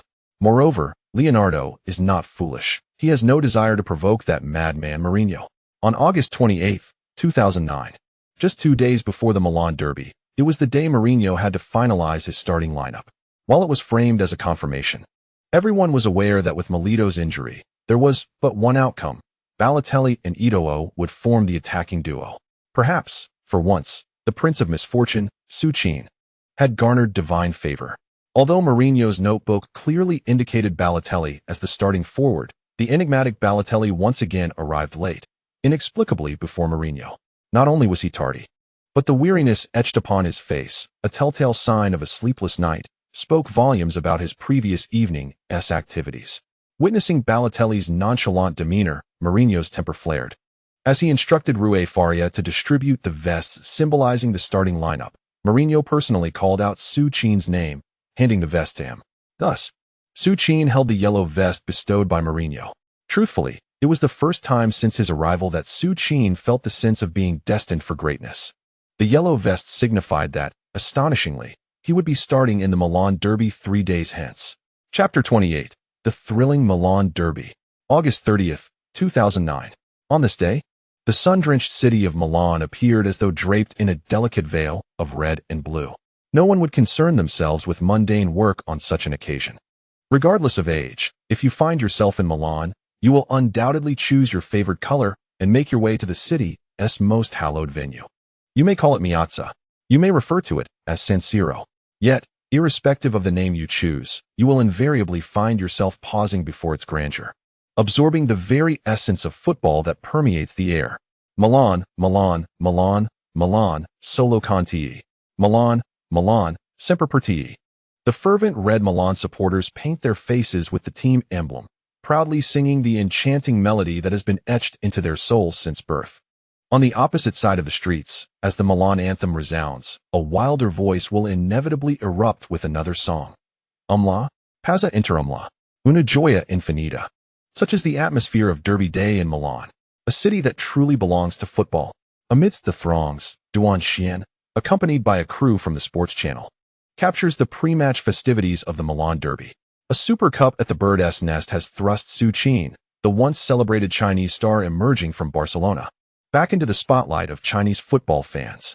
After all, during this era in the top 5 leagues when only Japanese and Korean players are prominent, even a Chinese player has become a beacon of hope for many fans, especially with Duan Xian's feature on Su Qin's Dream of Football, which highlighted both his tragic childhood and his passion for the sport. It is impossible for Chinese fans not to adore this eloquent youth. Indeed, in contemporary Chinese football, those so-called national team players, who among them is not living a life of luxury, cruising in luxury cars with glamorous models? And how can one not admire a young man of Chinese descent, born amidst conflict, who rises through diligence to grace a club as prestigious as Inter Milan, particularly when this youth possesses a striking appearance that rivals even the most handsome of idols? Thus, Su Qin, rather unwittingly, amassed an astonishing following of female fans in China. They may not know who Vieri or Adriano are, but they recognize the dashing young man seated on the Inter Milan bench, often captivating the cameras with his charm. At 7 o'clock in the evening, local Milan time, 2 buses adorned in red and blue, surrounded by the fervent fans of both teams, arrived punctually at their shared stadium. As the vehicle came to a halt, the madman hastily made his way to the pre-match press conference. He harbors a disdain for the media, yet he finds himself compelled to confront them. A draw left Mourinho beleaguered by those insufferable journalists for an entire week. No matter where he appeared, there were always those reporters, disdainful of Mourinho, eager to prattle on about his perceived failures. Indeed, for Mourinho, even a mere draw was deemed a defeat. Of course, the special one has never been one to show leniency towards such journalists. Rispetto, Italian for respect, he declared, "I am Mourinho, and my team has merely secured a draw." In facing a team that stationed all 11 players behind their goal, it was clear that the inability to score was not solely the fault of Inter Milan. Furthermore, the choice of players rests solely with me, and is none of your concern. Sitting nearby, Leonardo watched with a bemused smile as Mourinho confronted the reporters with his characteristic bravado. Despite their current adversarial relationship, Leonardo genuinely admired Mourinho's audacity to stand up against those bothersome journalists. Thus, the pre-match press conference concluded after Mourinho had addressed every critic. Upon returning to the locker room, the special one swiftly shed his prickly exterior. "Su, remember, your most crucial task today is to disrupt the defense of those Milan veterans." With the tactical board in hand, Mourinho patiently reiterated the strategy he had emphasized numerous times over the past few days. Su Qin's inclusion in the starting lineup wasn't solely due to Mourinho's disdain for Balotelli's lackadaisical attitude. On a deeper level, the special one believed Su could utilize his brute force to shatter Milan's defensive line. He knew that if Milan's defensive formation showed any gaps under Su's onslaught, Sneijder would undoubtedly deliver the ball to Eto'o's feet at the moment an opening appeared.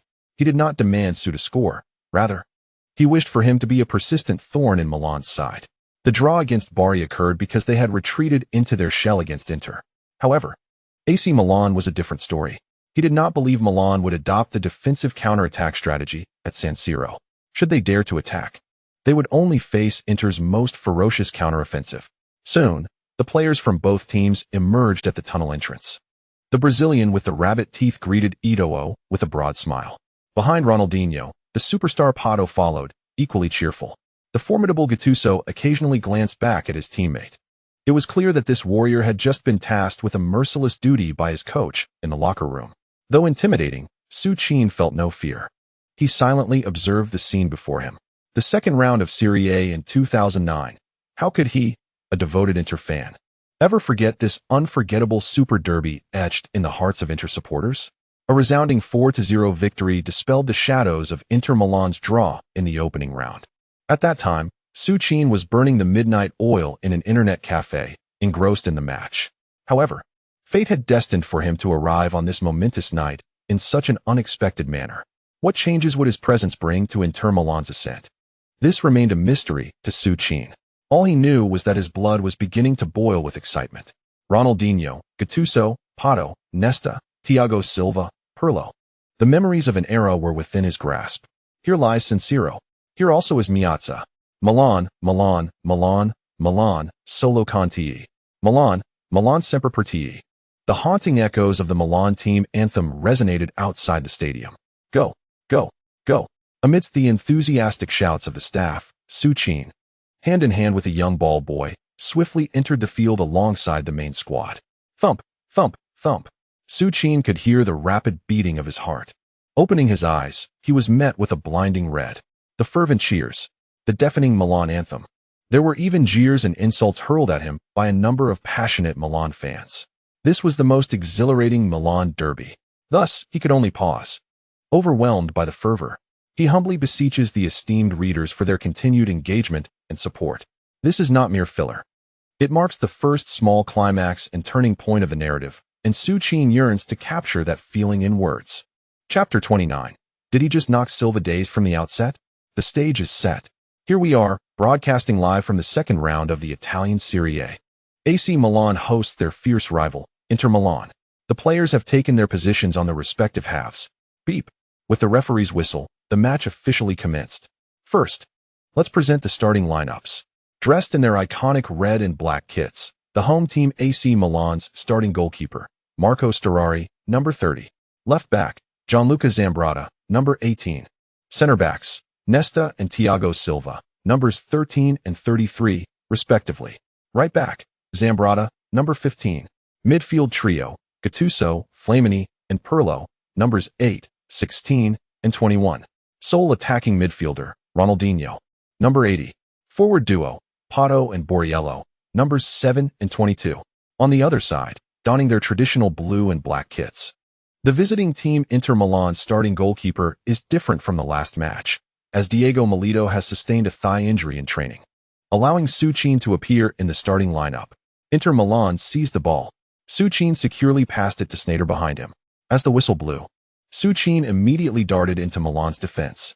Mourinho's pre-match instruction to Su Qin was to act as a disruptor, thoroughly unsettling Milan's backline. It appears that Milan had already devised their defensive strategy. As Su Qin arrived in the backfield, Thiago Silva leisurely began to hover beside him. Today's match is undoubtedly a test for Su Qin. Unlike Bari, the two defenders standing for Milan can be regarded as the most formidable center-back duo in contemporary football. Born in September 1984, the Brazilian player Thiago Silva is merely 25 years old. Here it comes. Sneijder passes the ball to the advancing Maicon. On the field. After receiving the ball, Maicon deftly nudges it to the right, evading the approaching Pirlo, and with a burst of energy, he accelerates down the left flank of Milan. On Milan's side, the left-back Jankulovski has faced Maicon countless times. He is acutely aware of Maicon's ability to assist in attacks. Thus, he swiftly charges towards Maicon before he can reach the byline. Seeing Jankulovski closing in, Maicon remains composed. With his right foot, he suddenly halts the ball, and before Jankulovski can close the distance, he quickly delivers a lateral pass to the supporting Sneijder. Simultaneously, Maicon again evades Jankulovski and charges straight towards the baseline. Sneijder, aware of Maicon's intentions, sends the ball in the direction of Maicon's sprint without taking a touch. As he catches up to the ball, Maicon glances at Su Qin, who has already positioned himself in the penalty area, and delivers a soaring cross. In the penalty area, Su Qin anticipates the ball's descent and hastens towards the near post. Beside him, Thiago Silva also springs into action. However, instead of rushing towards the ball's landing spot, Silva positions his body in front of Su Qin. Prior to the match, Milan's coach Leonardo had warned his defenders about Su Qin's physical prowess. Yet at that moment, Silva paid little heed. To him, how formidable could an 18-year-old be, no matter how robust? Thus, Silva, as he had done countless times before, took the initiative to establish his position before pursuing the ball. However, just as Silva wedged his body in front of Su Qin, an indescribable force surged towards him. The sheer power of the impact elicited a feeling of despair within Silva, who had long dominated Serie A with his physicality against numerous top forwards. In an instant, the collision sent Silva sprawling onto the grass. Meanwhile, Su Qin, seemingly unfazed, surged toward the ball's landing spot, leaping high before directing a header towards Milan's goal. On the sidelines, Mourinho watched as Su Qin brushed past Silva and immediately began to sprint in excitement. Raising his arms high, Mourinho was ready to celebrate. However, the AC Milan goalkeeper Marco Storari, who had his gaze firmly fixed on Su Qin, performed the most audacious save of the season at San Siro. At the very moment when Su Qin directed the ball towards the Milan goal with his header, Storari, having anticipated the trajectory of the ball, dove headlong in its direction. With all his might, he extended his left arm, and, just as Su Qin's header was about to cross the goal line, he managed to parry the ball away with a single palm. A breathtaking rescue. The Milan fans, numbering over 70,000 at the San Siro, collectively gasped in shock as their team almost conceded a goal right from the start. As newcomers, these fans were unfamiliar with the 39-year-old player who had been offloaded by Barcelona. However, the earlier incident where Su Qin had brutally barged into Silva, almost breaching the Milan goal, instantly imprinted Su Qin's name in the minds of the spectators. My God, who is that guy? Silva looks like paper in front of him. Incredible, what kind of physique is that? Silva has never been overpowered before. It's over. With that header, the Inter Milan players have struck gold again. If Silva can't handle him, who on earth can stop this 39-year-old? Now we can only hope Nesta can withstand him. Within Milan's penalty area, after clearing the ball, Nesta rushed over to check on the still-lying Silva. Are you all right? To be honest, Nesta was somewhat startled by the earlier scene. As a longtime partner, he had never witnessed Silva in such disarray, especially being toppled by an 18-year-old. It's nothing. I just didn't see that kid coming, Silva replied. Although he was indeed rattled by Su Qin's collision, he was renowned for his resilience. How could he admit to Nesta that he realized he was no match for Su Qin physically after just that one encounter? As he spoke, Silva turned his head towards Su Qin, who had already left the penalty area. The match had only just begun, and he was determined to reclaim his ground against the 39-year-old. Otherwise, how could he continue to hold his own in Milan? Chapter 30. The Joyful Cheetah. The Milan catastrophe officially begins. At the sideline, Maicon approached and swiftly threw the ball to Sneijder. Upon receiving the ball, Sneijder intended to extricate it from the crowd, but was unexpectedly met with a sliding tackle from Gattuso, who had been lying in wait beside him. The tackle was executed with remarkable precision. Pirlo, seizing the moment before the Inter players could react, unleashed one of his signature long passes, delivering the ball to Ronaldinho at the front. In an instant, the tide of the attack shifted. All Inter players scrambled to retreat, while Milan surged forward with full force. Although 29-year-old Ronaldinho was no longer at his peak, he elegantly maneuvered past Stankovic with a spectacular nutmeg, showcasing his enduring skill. After elegantly evading Stankovic, Ronaldinho promptly threaded the ball to his young protégé, Pato, who had already surged into the penalty area. With a swift strike of his right foot, the ball skimmed along the grass and sped away. Regrettably, Pato's shot was executed with excessive haste, resulting in the ball grazing the post before sailing out of play. What an exciting moment. In less than 2 minutes into the match, both Inter and Milan had already registered threatening attempts on goal. Gattuso's tenacious pressing, Pirlo's long pass, Ronaldinho's dazzling dribble followed by a precise through ball, and Pato's attempt all showcased the intensity of the encounter. One cannot deny that, on paper, Inter seemed to be operating on a different tier compared to Milan's constellation of stars. On the sidelines, witnessing the ease with which Pato breached their defense, Mourinho could not contain his dissatisfaction and began to voice his complaints. However, before the special one's grievances could fully unfold, Inter unexpectedly found the net. Caesar's quick goal kick soared over the halfway line, and Su Qin, positioned as the furthest forward, was the first to reach the ball's landing spot. Although Gattuso had also closed in, he reconsidered his height in contrast to Su Qin's recent collision with Silva and decided to relinquish the challenge for the first touch to Flamini while he sought out Sneijder. Gattuso surmised that even if Su Qin did secure the initial header, he would undoubtedly direct the ball towards Sneijder, the orchestrator. Unfortunately for them, Su Qin had no intention of passing to Sneijder this time. As he charged towards the ball's drop zone, he noticed the sudden burst of speed from the Panther on the left flank. During their training, they had diligently practiced rapid counterattacks following aerial duels. Thus, without a moment's hesitation, Su Qin deftly flicked the ball with his head, nudging it towards the left side while holding off Flamini. Possessing the aerial prowess akin to that of Klose, Su Qin's ability to deliver passes with his head arguably surpassed his footwork. That flick seamlessly sent the ball to the awaiting Eto'o's feet. In an instant, Milan's formation was pierced by the Panthers' explosive pace. After evading Zambrotta, Eto'o accelerated into the Milan penalty area. Before Nesta could close in, the Panther unleashed a sublime curling shot with his right foot. Despite the swift reaction of Milan's goalkeeper, Storari, as he dove to block, he could not make contact with the ball that whizzed past him. Thus, the ball traversed beyond Storari's fingertips and nestled securely into the bottom corner of the net. Magnificent! Magnificent! A goal has been scored. At 3 minutes and 35 seconds into the match, Inter found the back of the net. Su Qin's assist and Eto's curling shot altered the scoreline to 1-0. On the sidelines, Su Qin, witnessing Inter's swift goal, erupted into an ecstatic roar. On the field, as the referee's whistle sounded, Ito, who had netted the goal, jubilantly sprinted towards the corner flag, raising his arms high in celebration, roaring with unrestrained joy. Su, your pass was simply exquisite. Upon witnessing Su Qin's arrival, the cheetah immediately enveloped him in a warm embrace, showering him with praise. In that moment, the cheetah couldn't help but reflect that had Milito been in that position, he would certainly not have had the opportunity to score such a silky goal. Moreover, prior to the match, old Mourinho had stated that the sole objective for both Su Qin and Sneijder was to create opportunities for themselves. With Milito absent, it became imperative for Su Qin to emerge as Inter Milan's primary attacking force. Contemplating this, the cheetah suddenly perceived Milito's injury as not entirely unfavorable. At that moment, Su Qin, nestled in the cheetah's embrace, was brimming with excitement.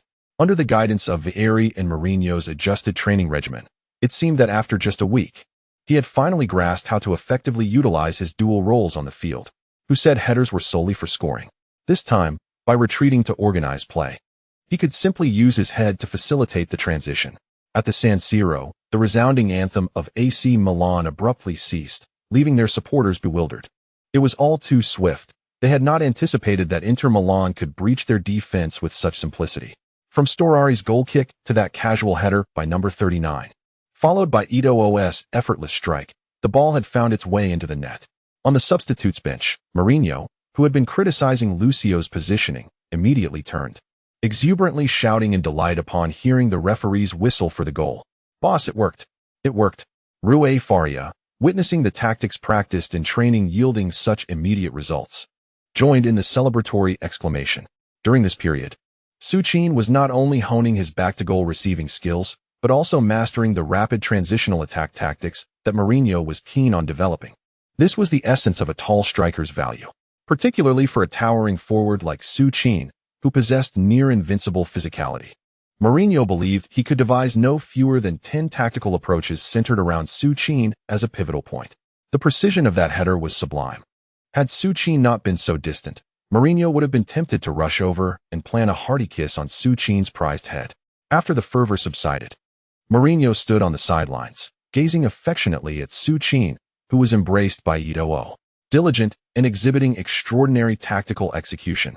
At that moment, Mourinho found his previous indecision between Su Qin and Balotelli rather amusing. With a player like Su Qin, who played with intelligence and boasted an astonishing goal-scoring efficiency and tactical execution, he had even entertained the notion of having Su Qin as Balotelli's substitute. Allowing a goal in just 3 minutes was something Milan's coach Leonardo had never contemplated. He had considered that Inter might exploit counterattacks against his flamboyant offense, but he had certainly not anticipated that Mourinho would engage in a direct attacking duel. Moreover, the most outrageous aspect was that the tactics Mourinho devised were so accessible that even a child could comprehend them. In a state of lagging behind, even on their home turf, Leonardo had no choice but to unleash Milan for a full-throttle assault. Standing at the sidelines, he fervently gestured with his hands and began to vociferously urge his players to push forward.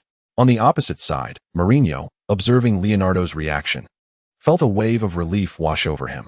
Indeed, a newcomer, daring to press forward so boldly under such circumstances. Did he not know the foundation of Mourinho's reputation? Grabbing his notepad, Mourinho swiftly pinned a counter-strategy and tossed the note to Masia on the flank. After reading the note, Masia nodded and returned to the midfield to relay the madman's tactics. The slaughter of Milan by Mourinho truly commenced at this moment. Chapter 31. The century masterpiece of San Siro, raw devouring of Nesta. Trailing by a goal, the Milan fans who had been singing on the stands fell into silence. However, as Leonardo rallied Milan to commence their frenzied attack, the fans soon revived. On the pitch, each time Milan advanced into Inter's defensive territory, the supporters erupted into frenzied cheers. Pirlo's long-range shot, Pato's strike from outside the box. The entire Milan team, as the fans had longed for, began to besiege their city rivals. Yet, The rejuvenated chants of the Milan faithful were abruptly silenced once more in less than 4 minutes. At the 7th minute of the match, the Brazilian prodigy Ronaldinho once again showcased his signature move, feinting to the left while passing to the right, skillfully evading the relentless Mata. He executed a subtle through ball to Borriello. At 27, Borriello exhibited a steadiness that Pato lacked. He refrained from rushing his shot, waiting for Lucio to close in for a block before deftly shifting the ball to the right, bypassing Lucio. However, this maneuver allowed Zanetti to close in. With both Zanetti and the recovering Lucio positioned before him, Borriello had no choice but to turn and shield the ball. As Zambrano approached, Borriello swiftly passed the ball to him. Zambrano wasted no time, delivering an immediate cross.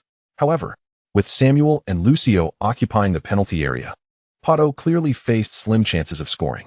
Holding off Pato, Samuel headed the ball out of the box. Outside the penalty area, Sneijder expertly controlled the ball with his right foot and pivoted. At that moment, Milan's defense was compromised due to their collective forward surge, leaving only Nesta to linger behind Su Qin at the forefront. Witnessing all Milan players retreating frantically toward their own half, Sneijder acted without delay. Noticing Su Qin's direction, he launched a long pass. The ball soared swiftly over midfield, landing precisely between Su Qin and Nesta. As the ball descended, Su Qin propelled himself toward the landing spot with all his might. Though his speed was not remarkable, he was determined. However, due to an early launch, he managed to arrive at the landing point even before Nesta, firmly unloading the football. At this moment, Su Qin's mind was devoid of any thoughts of passing the ball. Just as Vieri had advised, he fiercely propelled the ball forward with his right foot and charged directly towards Nesta. On the other side, Nesta, observing the rapidly approaching Su Qin, remained vigilant.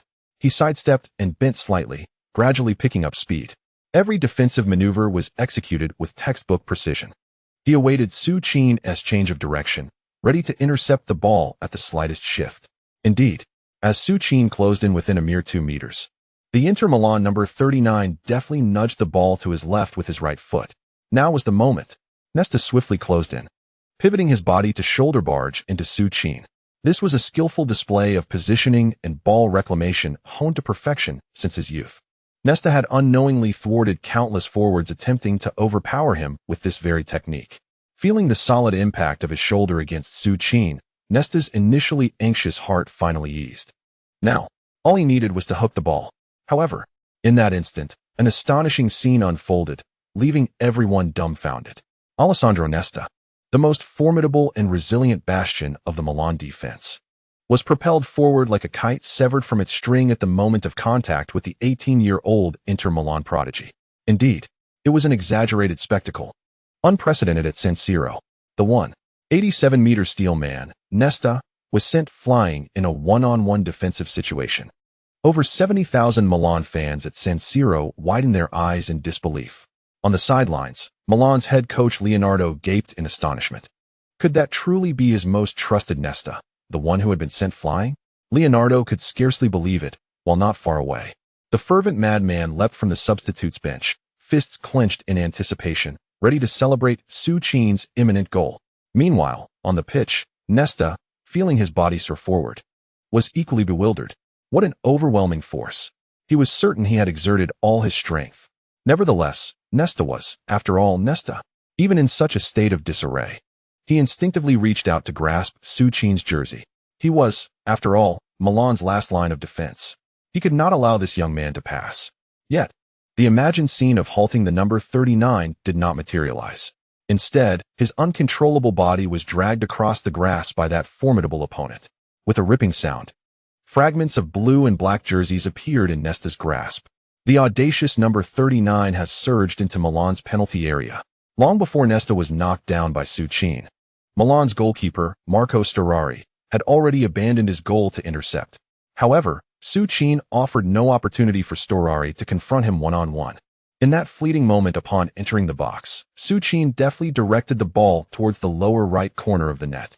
After all, being a product of La Masia's youth academy, executing a simple yet essential finish is a fundamental skill for any forward. In front of Milan's goal, despite Storari's desperate dive to block the shot, the ball eluded his fingertips and confidently nestled into the back of the net. Beep.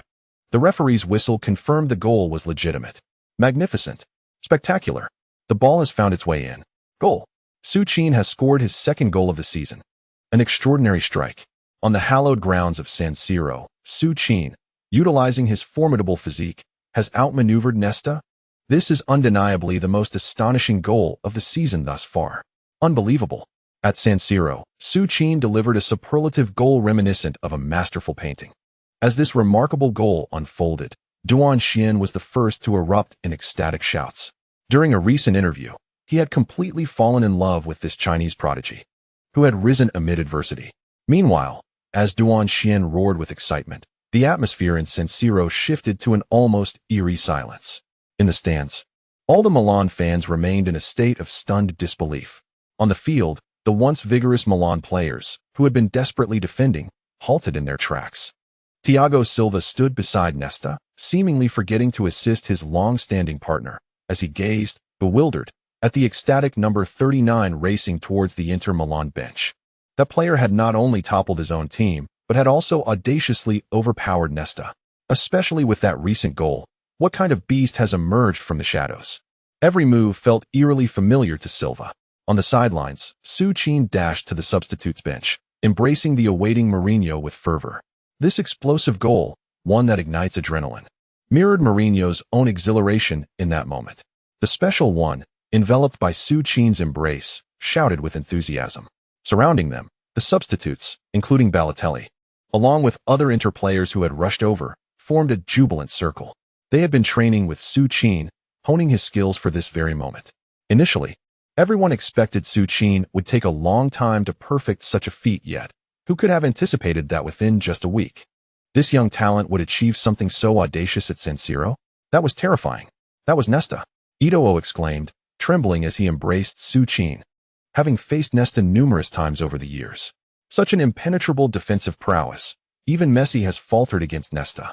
Yet, he truly did not anticipate that Su Qin could, relying solely on his physicality, render Nesta so utterly helpless. Oh God, Su, you must have been accommodating me during our training sessions. Haha, Su, did you see that? Silva was utterly terrified by you. With a score of 2-0, the shadow of the previous draw in the first round of the league vanished completely for the Inter players. In front of countless cameras, all the Inter team members excitedly began to ruffle Su Qin's hair. In a modest yet charming villa in London, England. At the very moment when Su Qin broke through Nesta to score Inter's second goal, a crisp sound echoed. The blonde man, who had been watching the live broadcast intently from his television, inadvertently smashed his cup onto the floor. Nevertheless, even with the cup shattered, he could not tear his gaze away from the screen, enchanted by the replay of Su Qin's goal, that exaggerated display of impact and athleticism. Suddenly, an idea struck him. He seized his phone from the sofa and dialed a familiar number. Hello, Billick, I believe we need to scout a newcomer. Yes. You should turn on the television and watch the live broadcast of the Milan derby. You will surely agree. Less than 10 minutes into the match, no one expected Milan to concede 2 goals at home to Inter. Yet, even more astonishing events were yet to unfold. 2 goals down, the entire Milan team charged wildly toward Inter's half. However, the new defense crafted by Mourinho, after a brief lapse allowing Pato to slip through early on, proved unyielding. Moreover, as they solidified their defense, Mourinho's counterattacking strategy began to take effect. In the 19th minute, it was once again Sneijder's long pass. Su Qin leapt high in Milan's half, directing the ball to the advancing Eto'o on the left flank. In the open field, the Cheetah once again pierced through Milan's entire defense with his speed. However, just as the Cheetah was poised to shoot in the penalty area, Gattuso, sprinting back in desperation, brutally brought him down from behind. Yes, witnessing his beloved Milan concede 2 goals in such a short span drove Gattuso into a complete frenzy. Without hesitation, the referee brandished a red card towards Gattuso. Even after being sent off, Gattuso remained furious, repeatedly venting his anger on the advertising boards in the tunnel. On the field, after watching Gattuso exit, Eto'o joyfully embraced the ball and positioned himself at the penalty spot. Unsurprisingly, Eto'o effortlessly converted the penalty, altering the score to 3-0. 20 minutes in, a 3-goal deficit, and their own captain had been dismissed from the game. The Milan fans are engulfed in despair. Meanwhile, the once hopeful Milan coach, Leonardo, has come to a stark realization, urging his team to stabilize their defense. Regrettably, even with all players retreating to their own half. Inter's offense managed to alter the score to 4-0 just before the end of the first half. It was Su Qin once again, inside the penalty area. He used his formidable physique to fend off Silva, returning the ball to the advancing Sneijder. Without waiting for the ball to hit the ground, Sneijder struck it with a powerful volley from beneath, sending it soaring like a cannonball over the heads of the spectators and into the bottom corner of the net. 4-0. The once dominant Milan was brazenly humiliated on their home turf by their city rivals. In the stands, as the referee blew the whistle to signal the end of the first half, throngs of Milan supporters began to exit the stadium. Unable to bear the humiliation of witnessing their beloved team being so thoroughly disrespected by Inter. What a shocking first half it was. No one anticipated that Milan would concede 4 goals before the break. As a newcomer, Leonardo was decisively outmaneuvered by Mourinho. In fact, after Milan conceded the first goal, Leonardo fell right into Mourinho's trap. The frantic attacks from Milan during those few minutes were merely a result of Mourinho inviting them into his half. We could clearly see Masia receiving Mourinho's note on camera, presumably instructing him to let Milan come forward. Compared to the seasoned Mourinho, Leonardo still has much to learn. Of course, I believe a significant factor contributing to Milan's dismal performance in this match was Su Qin. Unbeknownst to many, Su Qin had already notched up 2 assists. As a pivotal striker in the front line, Su Qin undoubtedly emerged as the greatest surprise for Inter Milan in this match. With his extraordinary physical attributes coupled with heading ability, Su Qin has transformed remarkably under Mourinho's guidance in just 2 games. Most delightfully, Su Qin is only 18 years old. We can hardly fathom how he will evolve in the future. At this moment in San Siro Stadium, Eto'o is jubilantly embracing Su Qin as they make their way off the field. Having scored twice in the first half, Eto'o is already contemplating how to have Su Qin assist him for several more goals in the second half, aiming for his first hat-trick in Serie A. As for his usual partner Milito, that guy cannot compare to Su Qin's efficiency. Su Qin acts as his artillery, not only refraining from stealing his goals, but also tirelessly providing him with passes. At this point, Eto'o is silently praying for Milito's injury to keep him sidelined a bit longer, hoping to secure the Serie A golden boot for himself before Milito's return. And as for Su Qin, this charming young man poses no threat to his golden boot aspirations. I am proud of you all, especially you, Samuel. I can see that Pato is nearly in tears from your defense. Certainly, and you too, Masia. You nearly froze that Ronaldinho. At last. Su, well done. The aging Milan squad has been thoroughly intimidated by your performance. In the Inter locker room, old Mourinho, beaming like a groom on his wedding day, began to praise each of his disciples. For goals had been scored against their city rivals by halftime, and the opposing team was reduced to 10 men. Mourinho could hardly contain his eagerness to attend the post-match press conference.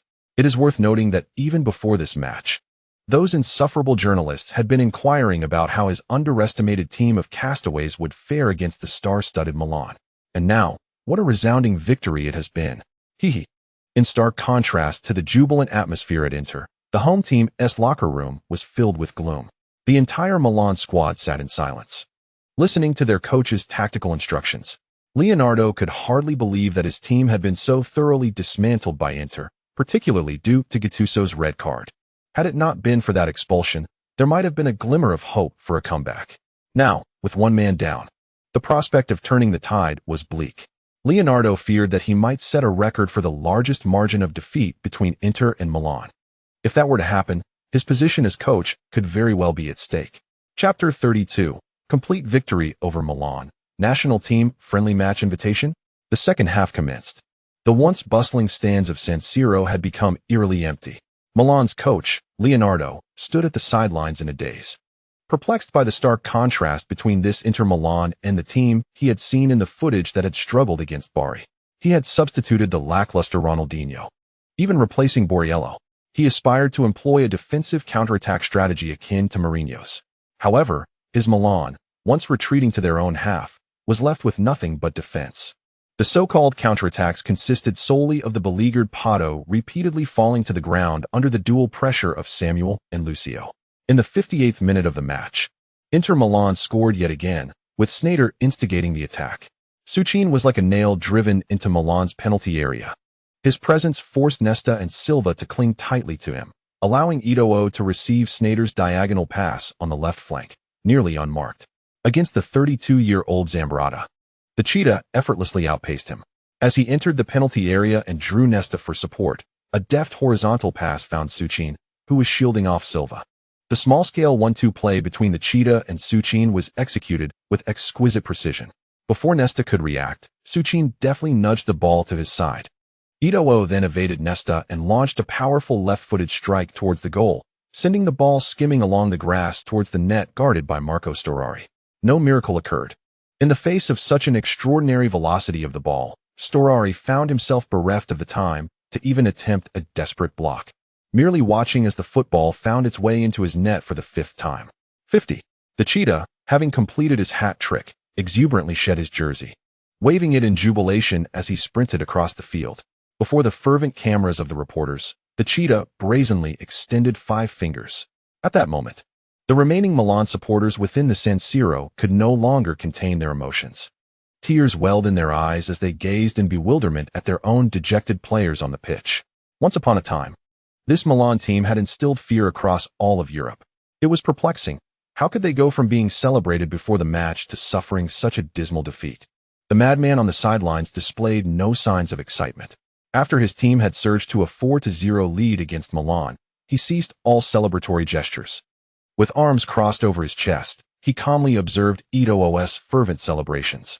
On the other side, Leonardo, the new coach, was engulfed in despair.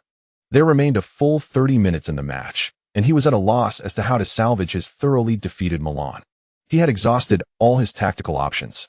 Yet, the harsh reality was that he was no match for the madman. Following Eto'o's 5th goal, completing his hat trick, the madman swiftly introduced Balotelli, who had been waiting on the bench for quite some time. The madman wished to see if Balotelli could coexist with Su Qin. To his surprise, Balotelli's entrance unveiled an entirely new tactical configuration. The dual striker formation unexpectedly liberated Su Qin from Milan's constraints. As Nesta diverted his attention to provide cover for Balotelli, Su Qin seized an opportunity from a cross delivered from the byline in the 79th minute.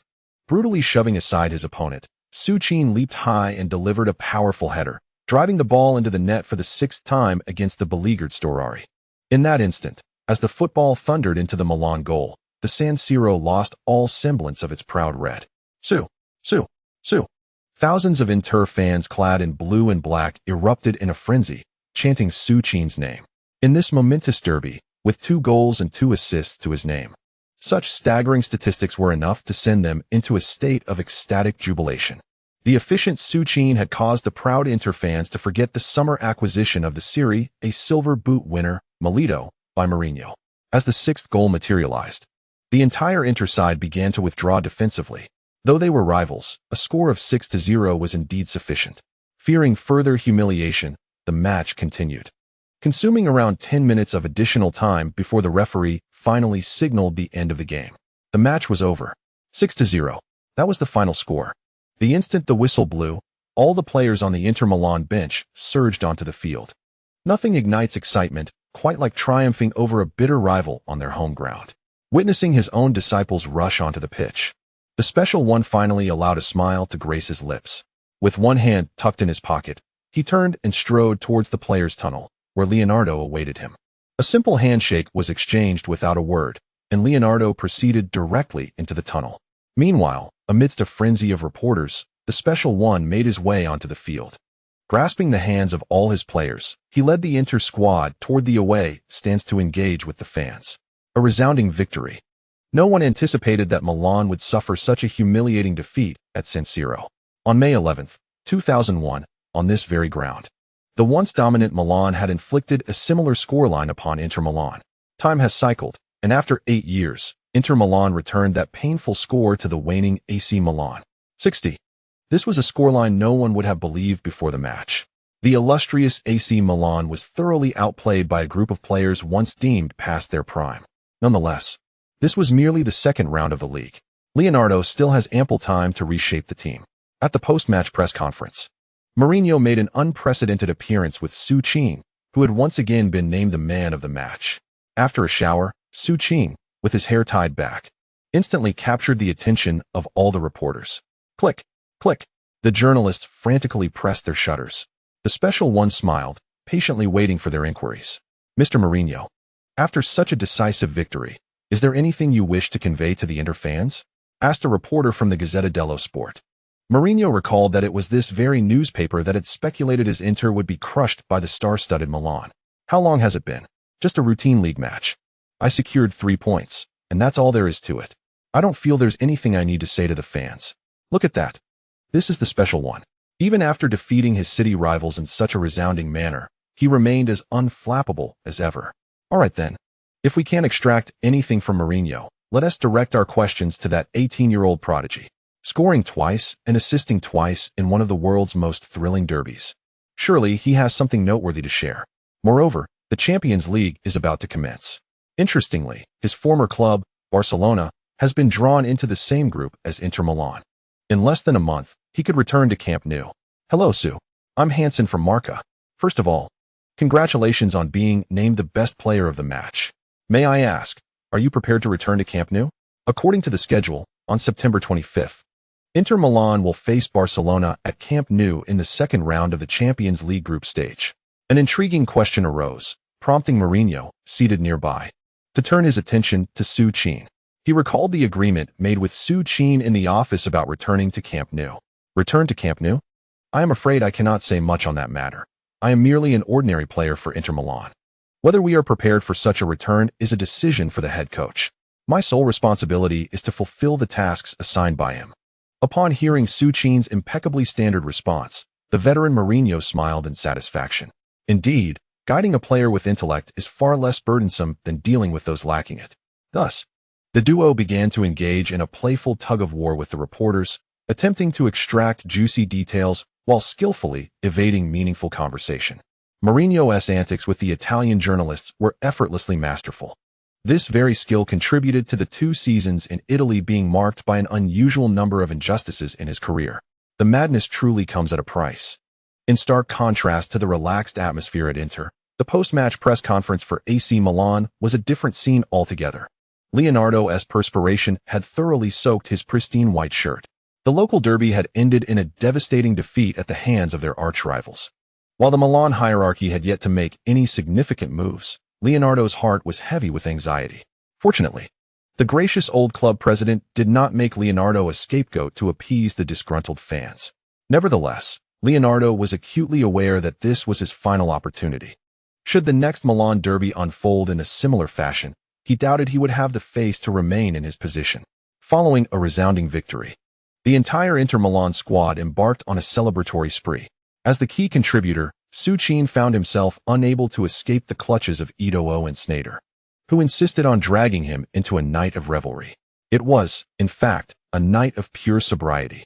Initially, Su Qin was concerned that his companions might concoct some extravagant spectacle by evening's end. To his surprise, while he remained sober, both Sneijder and Eto'o were left incapacitated by the drinks. Well then, after a night of indulgence, Su Qin returned home, laden with a sense of guilt. He was greeted by old Stan, who, in his words, deemed it acceptable for players to enjoy some drinks to unwind, especially given the intensity of Su Qin's recent months, which old Stan believed were hardly bearable. Seizing the opportunity while Su Qin was mildly intoxicated, old Stan began to inquire about the gossip surrounding Shakira. Su Qin felt perplexed as to why so many Europeans were enamored with her. Was Shakira truly beautiful? In his estimation, her appearance could only be rated as above average. Of course, Shakira had her merits. Her dancing was nothing short of electrifying. Old Stan persistently hinted at his inquiries. Unfortunately, he underestimated the resolute discretion of Su Qin. Regardless of Stan's probing questions, Su Qin remained tight-lipped, revealing not a single word. However, unbeknownst to Stan, once Su Qin returned home and closed his door, he sent a text to a long uncontacted number. After a few drinks, especially in a state of mild inebriation, men tend to become sentimental. To his surprise, as the clock approached 3, Su Qin assumed the recipient had already retired for the night. Just as he sent the message, Shakira replied in an instant. Their conversation flowed effortlessly until dawn broke the next day. Although they shared much, both remained rational enough to avoid delving into inappropriate topics. Their only agreement was that upon Su Qin's arrival in Barcelona on September 25th, Shakira would attend his match. Moreover, post-match, she playfully invited him to sit down for a chat. Initially, Su Qin contemplated declining. But the allure of discussing life with Shakira after a spirited encounter with Pique at Camp Nou was too tempting to resist. Who among us has not experienced the exuberance of youth? Thus, Su Qin reluctantly acquiesced. Having surmounted the formidable challenge posed by AC Milan, Inter Milan began to find their rhythm in subsequent matches. Following Su Qin's remarkable development showcased in the Milan derby, Mourinho approached Maratti, persuading him to recruit Vieri as a special consultant for Inter. Initially, Vieri, freshly retired, had no intention of re-engaging with the club. Yet, out of respect for Maratti, he reluctantly agreed. Consequently, apart from weekends, Su Qin benefited from 3 hours of Vieri's personal training each morning. With a foundation from La Masia and now thoroughly acquainted with Holland's raw playing style, Su Qin's progress under Vieri's guidance astounded everyone. On September 13th, the third round of Serie A commenced. Facing Parma, the Special One maintained the same starting lineup in a 4-4-2 formation. Although Su Qin was unable to score amidst multiple defenders from Parma, he successfully fulfilled his role as a focal point in the attack. Ito opened the scoring with a header from Su Qin's diagonal cross within the penalty area. Sneijder's contribution came from another header by Su Qin, which he passed to Mata, who then executed a triangle pass to Sneijder, culminating in a precise ground strike that secured the lead. After 3 rounds of the league, Inter quietly climbed to 4th place with 2 victories and 1 draw. The only teams ahead of Mourinho were Juventus, Roma, and Sampdoria, all boasting perfect records. Following the conclusion of the 3rd round, Su Qin intended to arrange a week of specialized training with Vieri. To his surprise, he received an unexpected phone call. On the other end of the line was a middle-aged man identifying himself as Slaven Bilic. Su Qin felt somewhat bewildered. What could the head coach of the Croatian national team possibly want with him? However, upon hearing Bilic's invitation to join the squad, Su Qin suddenly realized the significance of the call. Indeed, his current identity seemed to align with Croatian nationality. Bilic's message was clear. This week, Croatia would be facing East Timor in a friendly match at the Maksimir Stadium, home of Dinamo Zagreb, and he was eager for Su Qin to participate. It was evident that Bilic intended to evaluate his performance. Yet, the unexpected nature of the call left Su Qin in a quandary. What he desperately needed at this moment were time and goals. Although he had managed to train sufficiently with the talent tree, he had only found the net 3 times. Did he really have the time to engage in this? It seemed that Croatia's friendly opponent was indeed East Timor. Chapter 33, The First Encounter with Modric. The Dawn of Destiny. Boss, should I go or not? Su Qin cautiously inquired, sitting across from the Special One in his office. To be honest, ever since Bilic's call last night, he had been lying in bed contemplating the matter. This was a critical juncture in his time at Inter Milan. Su Qin was acutely aware of how formidable Milito had been this season. Given the unexpected injury to Milito, he had started 2 matches and performed admirably. Logically, he should not be attending a friendly match against a team as weak as East Timor. At such a time, it would be prudent to remain at the club, focusing on training to solidify his current starting position.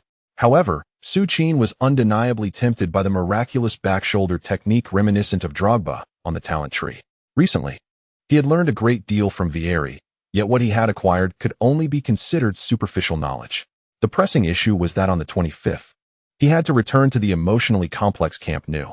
Currently, aside from opportunities in Serie A, he had no other matches to potentially score goals. The Coppa Italia. As the reigning champions of Serie A, Inter would not play until the round of 16. As for the Champions League, by then, Milito would likely have recovered, making it uncertain whether he could compete with Balotelli for a substitute position. Thus, the friendly match against East Timor indeed represented his only opportunity to increase his goal tally at present. Is it disrespectful to East Timor to think this way? Nevertheless, Su Qin could not afford to dwell on such considerations. Time was of the essence. I do not understand the point of participating in such friendlies. The Special One's pursed lips conveyed his disapproval. As the club's head coach, he detested these international match days, although they did not affect the weekend league matches. Nearly 95 of Inter's squad were national team players, many of whom were in South American countries like Brazil and Argentina. The back-and-forth attendance at a national team match. One could easily surmise the toll it would take on those players upon their return, leaving little stamina for the league. Well, I shall inform Popovic. He can go on his own, but do take care to avoid injury. Should you sustain an injury, you will have to report to the reserve team. Very well. Although reluctant, Mourinho acquiesced. Su Qin's expression was unmistakably one of eagerness. After all, it was not in his nature to hinder his progress. "Thank you, boss." And thus, Su Qin successfully obtained Mourinho's approval. Without delay, upon exiting Mourinho's office, he hopped into Old Stan's car, heading straight for the airport. Given that the match was scheduled for Wednesday evening, Su Qin needed to arrive in Zagreb, Croatia by Tuesday. Fortunately, this match was to be held on Croatian soil, sparing him the agony of yet another lengthy flight. Upon reaching Zagreb, Su Qin immediately took a taxi to the national team's training base in the city. Croatia, a rather diminutive country, has a capital, Zagreb, spanning less than 1,000 square kilometers. Indeed, even a third-tier city in China, known for its beef noodles, surpasses it in size. As for the population, the entirety of Croatia boasts fewer than 5 million residents. Yet, this minuscule nation has firmly established itself as a formidable football powerhouse. In the inaugural World Cup following Croatia's independence in 1998, the Croatian team clinched third place.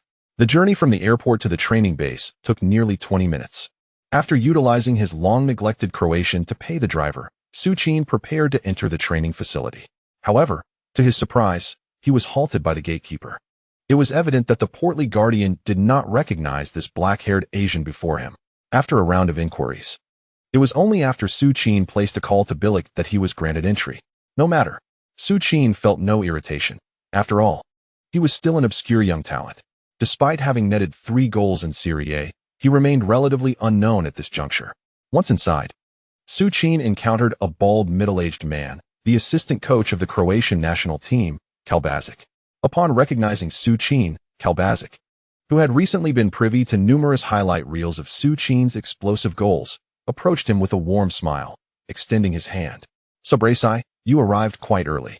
Why didn't you call ahead so I could come to fetch you?" Suddenly, memories from the distant past surged into Su Qin's mind. Indeed, this Subrasai was his Croatian name, a designation bestowed by his late mother and uncle. His father, however, always found the Croatian naming convention somewhat peculiar, leading him to revert Su Qin back to his Chinese name long ago. However, his mother and her relatives continued to call him Subrak, and even his passport in Croatia bore the name Su Qin Subrak. "Ahem, Mr. Kalbasi, please just call me Su." "Oh, very well. Haha, let us go. I'll take you to your dormitory for a bit of rest. The boss has scheduled the meeting for 2 in the afternoon, by which time everyone should have arrived." Thus, Su Qin followed Kalbasi into the dormitory at the training base, carrying his bag. The accommodation was not extravagant and bore a touch of age, yet it was impeccably clean. The arrangement of 2 single beds was evidently designed to foster camaraderie among teammates. However, what captivated Su Qin was not the decor, but a photograph on the bedside table to the left. A group photo.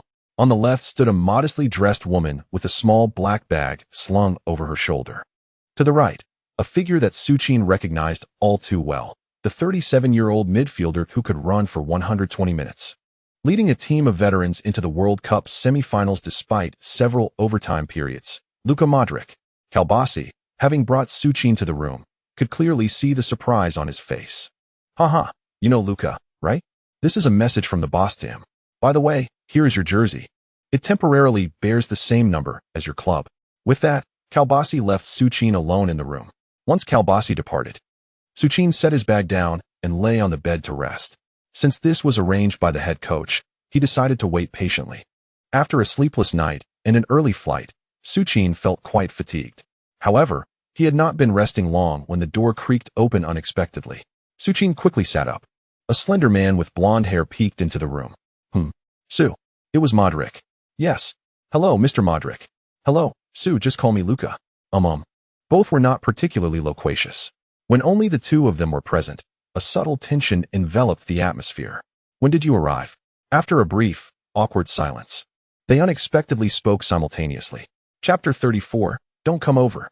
"I watched your match. You were truly impressive, especially in last week's Milan derby. You know, after seeing you knock Nesto aside and score that goal, I nearly dropped my cup in shock. Oh, it was just luck." "How can that be luck? That pass from Sneijder was exquisite, landing perfectly in Nesta's most vulnerable position. Your execution was impeccable. Had you changed direction sooner, Nesta would have surely gone for a tackle. It was precisely because you delayed that he was tricked into positioning himself, allowing you the opportunity to surge past him." To consider all of this in such a brief moment is a feat difficult for young players to achieve. Luca, would you believe me if I said I hadn't thought about any of that at the time? Haha, Su, you are far too modest. How could that be? However, I believe the skill you most urgently need to cultivate is back-to-goal ball handling. Do you concur? Who else? The boss, Mourinho, has said the same. In truth, mastering back-to-goal techniques is not exceedingly difficult.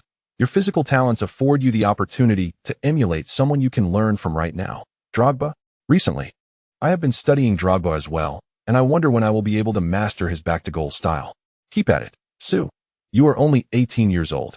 If you apply yourself diligently, I believe that within 2 years, you will have completely mastered it. 2 years? In 2 years, you will only be 20, a truly enviable age. I am already 24.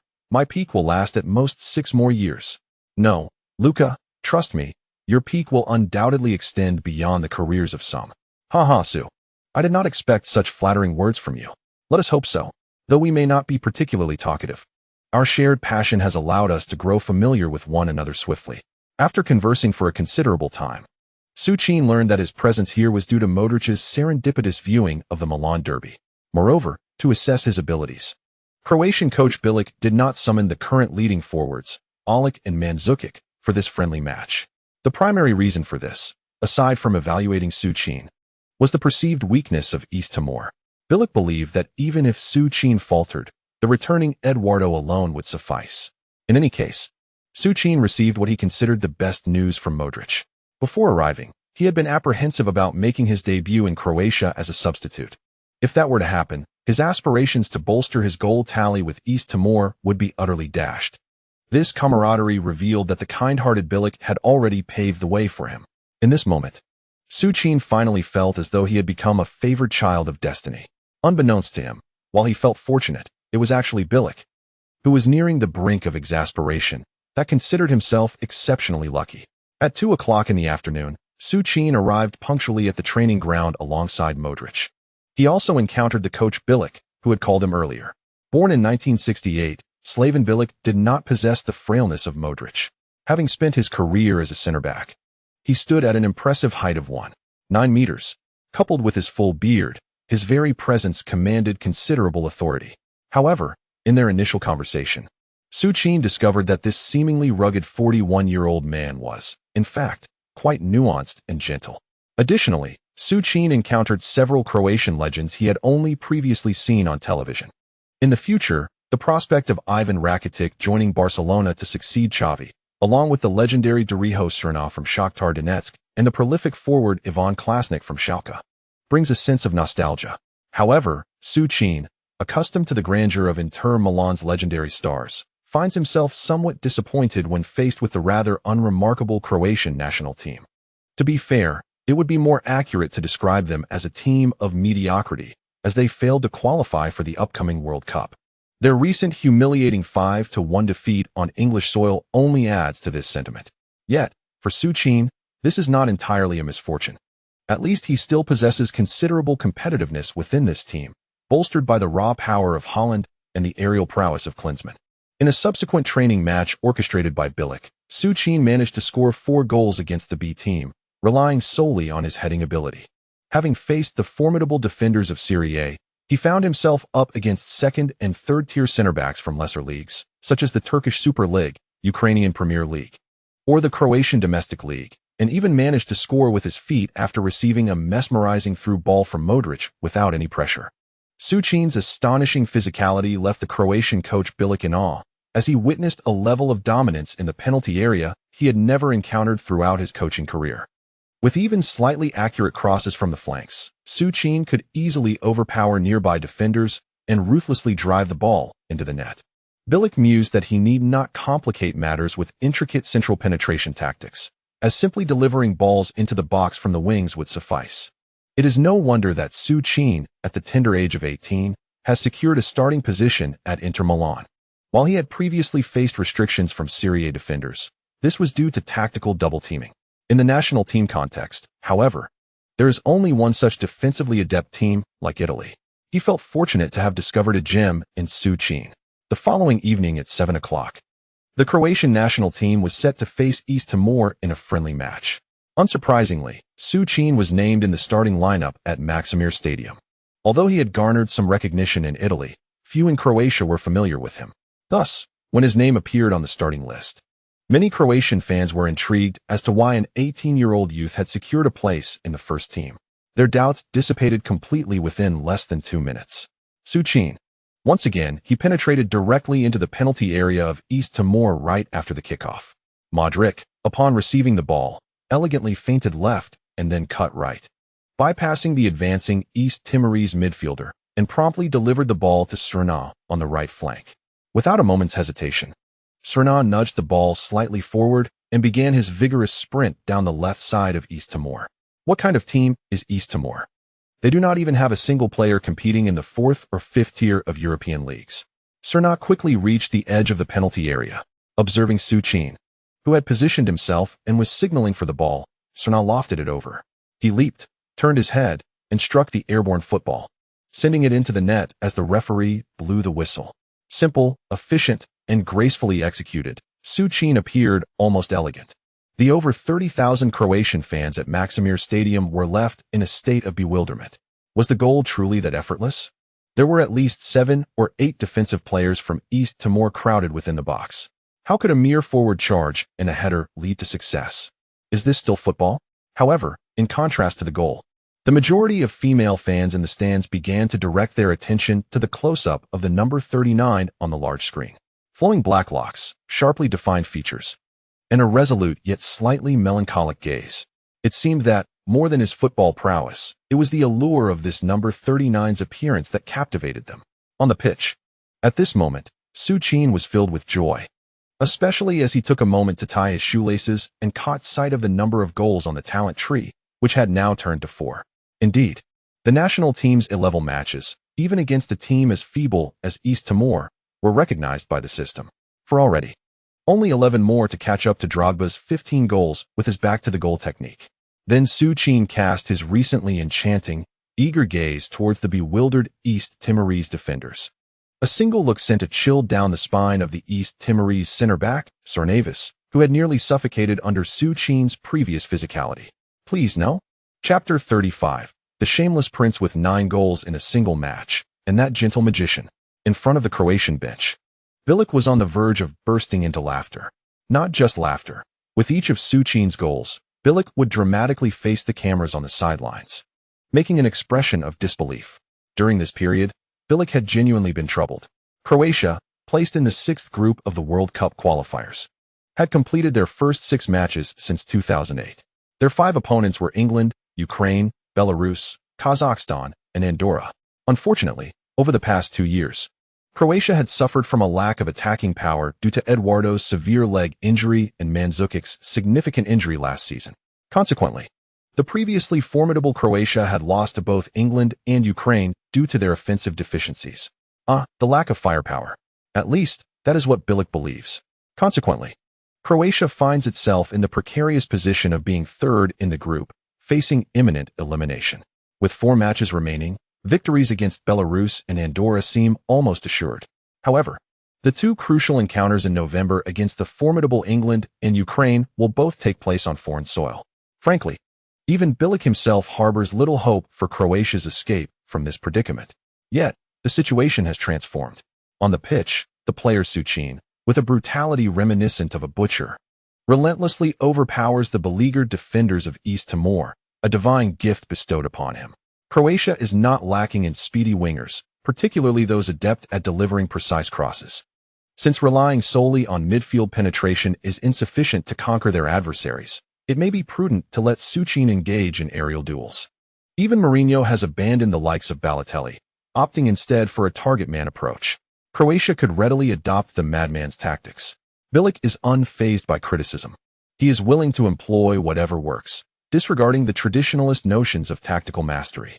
Alas, with no Croatian players remaining at Inter Milan, one can only wonder when Mourinho might recruit a few to aid in his training. He could easily rest on Mourinho's laurels. Nevertheless, one must not be shameless. It is wiser to thoughtfully devise a lineup specifically tailored to feed Su Qin's heading abilities. Such fortuitous opportunities do not simply fall from the sky. Bilic feels a twinge of guilt. Meanwhile, on the pitch, Su Qin, burdened by two diminutive East Timorese defenders, is filled with remorse. The large screen at the sidelines indicates that 30 minutes have elapsed, and the score has reached an astonishing 5-0. 5 goals, 4 of which were scored by Su Qin's head.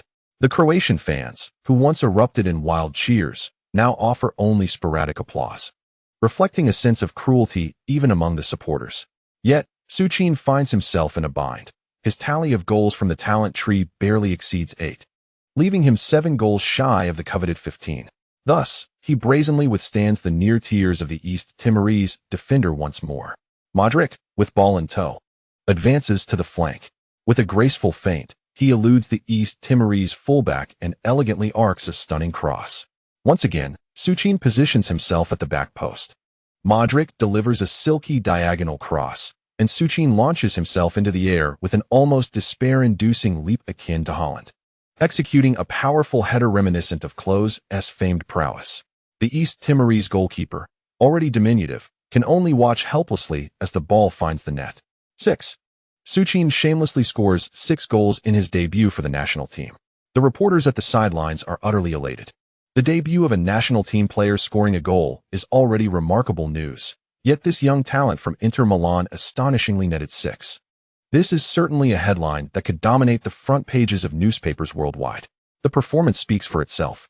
Snap, snap.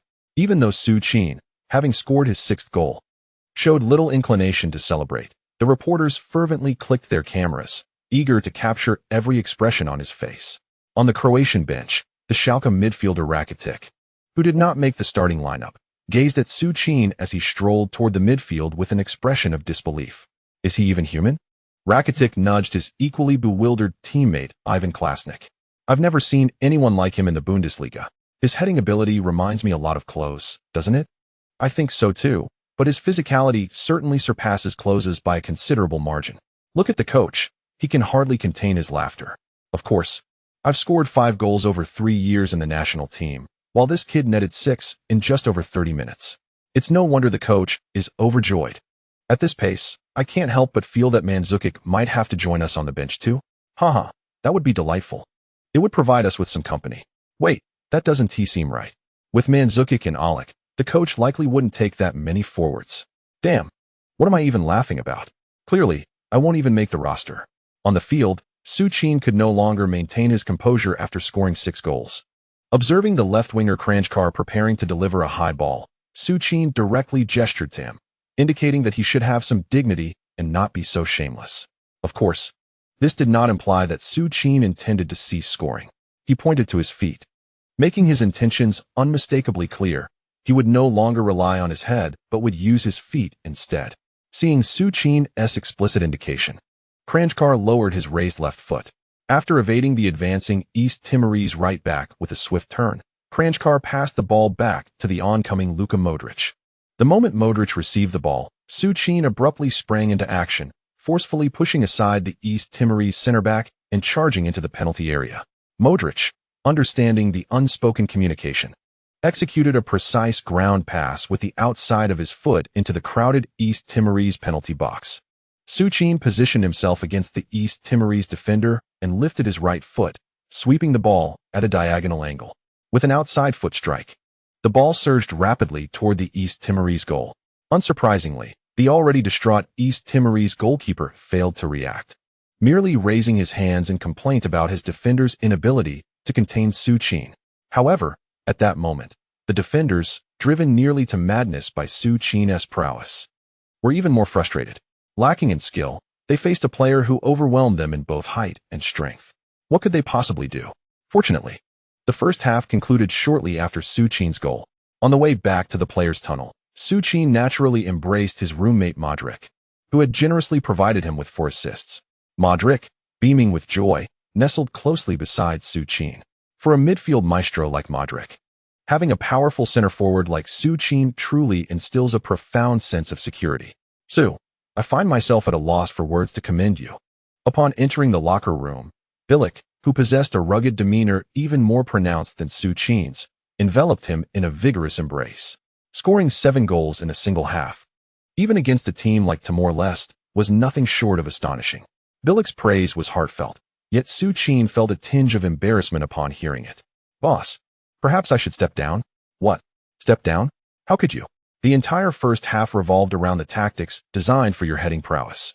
In the second half, I intend to experiment with different strategies. Ivan, you'll take the field in the second half. And you, Leko, you and Pukravac will join as well. Su, Croatia is a united team. We have always adhered to the principles of team football. In the second half, I encourage you to engage in more collaboration with your teammates. Just as you did at Inter, use yourself as a pivot and create shooting opportunities for others. Thus, when the beleaguered players from Timor-Leste, under the assurance of their coach, reluctantly returned to the field, they were once again confronted by the formidable Croatian number 39. All the Timor-Leste defenders glanced towards their coach at the sidelines, their expressions seemingly questioning. Didn't you say that after scoring 7, that fellow would be substituted? Football is indeed a merciless sport. At long last, the players from Timor-Leste grasped the true essence of this statement. However, despite the harshness of the game, the Croatian team seemed to empathize with the struggles of the Timor-Leste players in the second half. They ceased launching high balls into the penalty area for that extraordinary header and began to indulge in a more refined possession-based style of football. Notably, the player who had netted 7 goals withdrew from the penalty area to engage in intricate plays with his teammates.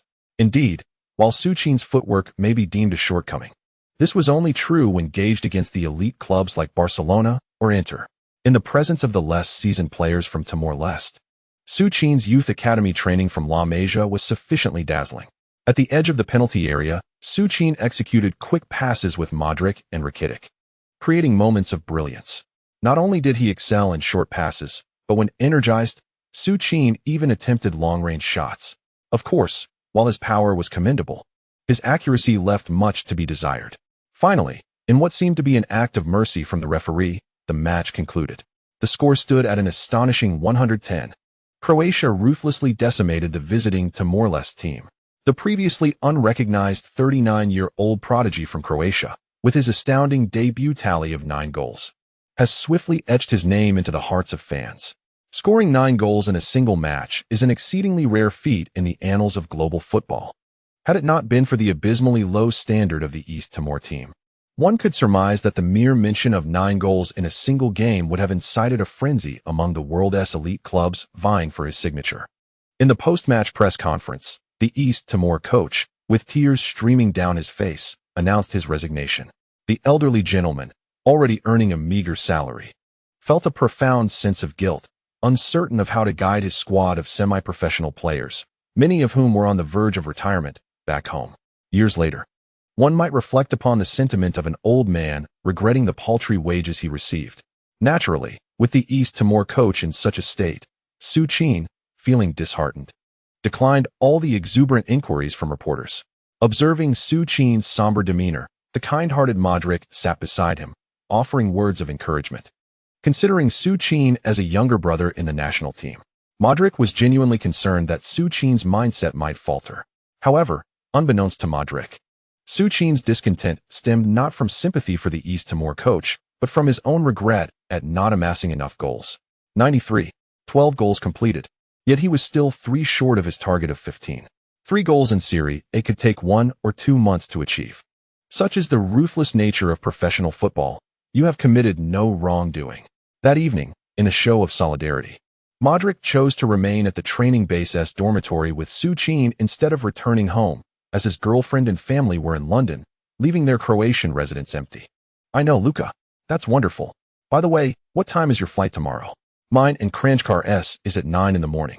I believe mine is at 10. Perfect. We can go to the airport together. Chronicles will drive. Thank you, Luka. Why thank me? Oh, by the way, when we return to London, I'll send you my notebook. Your notebook? Yes, it contains my reflections on training and matches over the years. Additionally, I'll include my thoughts on backpassing and receiving. Luka, I truly appreciate it. Oh, Su, don't mention it. By the way, I heard that Rakitic mentioned you used to tend sheep when you were young. How does Rakitic know that? Reporters can unearth anything. Rakitic was Googling a multitude of your news articles from the bench. Not only your sheep herding, but also the story about you and Shakira. At that moment, Su Qin mentally noted Rakitic in his little book, though they were national teammates. It seemed he later moved to Barcelona. Oh, Su, where was your family from during your childhood? Zadar. Zadar. Suddenly, Modric sat up, intrigued. Indeed. What troubles you, Luca? Su. I was born in Zadar. You too hail from Zadar? Su. I have seldom spoken of my childhood. I prefer to keep the trials of that period hidden from others. My grandfather was brutally murdered before my eyes. A memory that remains indelibly etched in my mind, his figure pinned to the ground. The horrors of war are unimaginable. Modric's words seemed to awaken the remnants of memories buried in Su Qin's mind. The ruins, the cries of the civilians echoed all around. From that moment on, I vowed to rely solely on myself, refusing to depend on anyone's protection. However, he chuckled, in hindsight, herding sheep amidst the wolf pack was not entirely miserable, after all. One could feast on sheep that were inadvertently cooked by landmines. Even the gunpowder-tinged meat was far more delectable than dry bread. Haha, have you tasted that kind of meat? Indeed, I doubt I shall ever forget that flavor. The moonlight quietly filtered through the gauzy window, casting the silhouettes of the two seated figures upon the floor, as if heralding the dawn of a legendary tale. Chapter 36. Prologue to the return to Camp Nou, the red-eyed peak. Former Barca player scores 9 goals. Croatia's new striker emerges. Guardiola's regrets. The astonishing comeback of a former Barca player. Mourinho's new favorite. Super Su's national team debut with 9 goals. As anticipated, the following day, when Su Qin joined Modric in the car driven by Chronicles to the airport, Marca, Gazzetta dello Sport, and nearly all major European football newspapers showcased Su Qin's remarkable 9-goal performance as a sensational headline in their latest editions. However, this did not imply that Su Qin had truly staged a miraculous comeback as their articles suggested.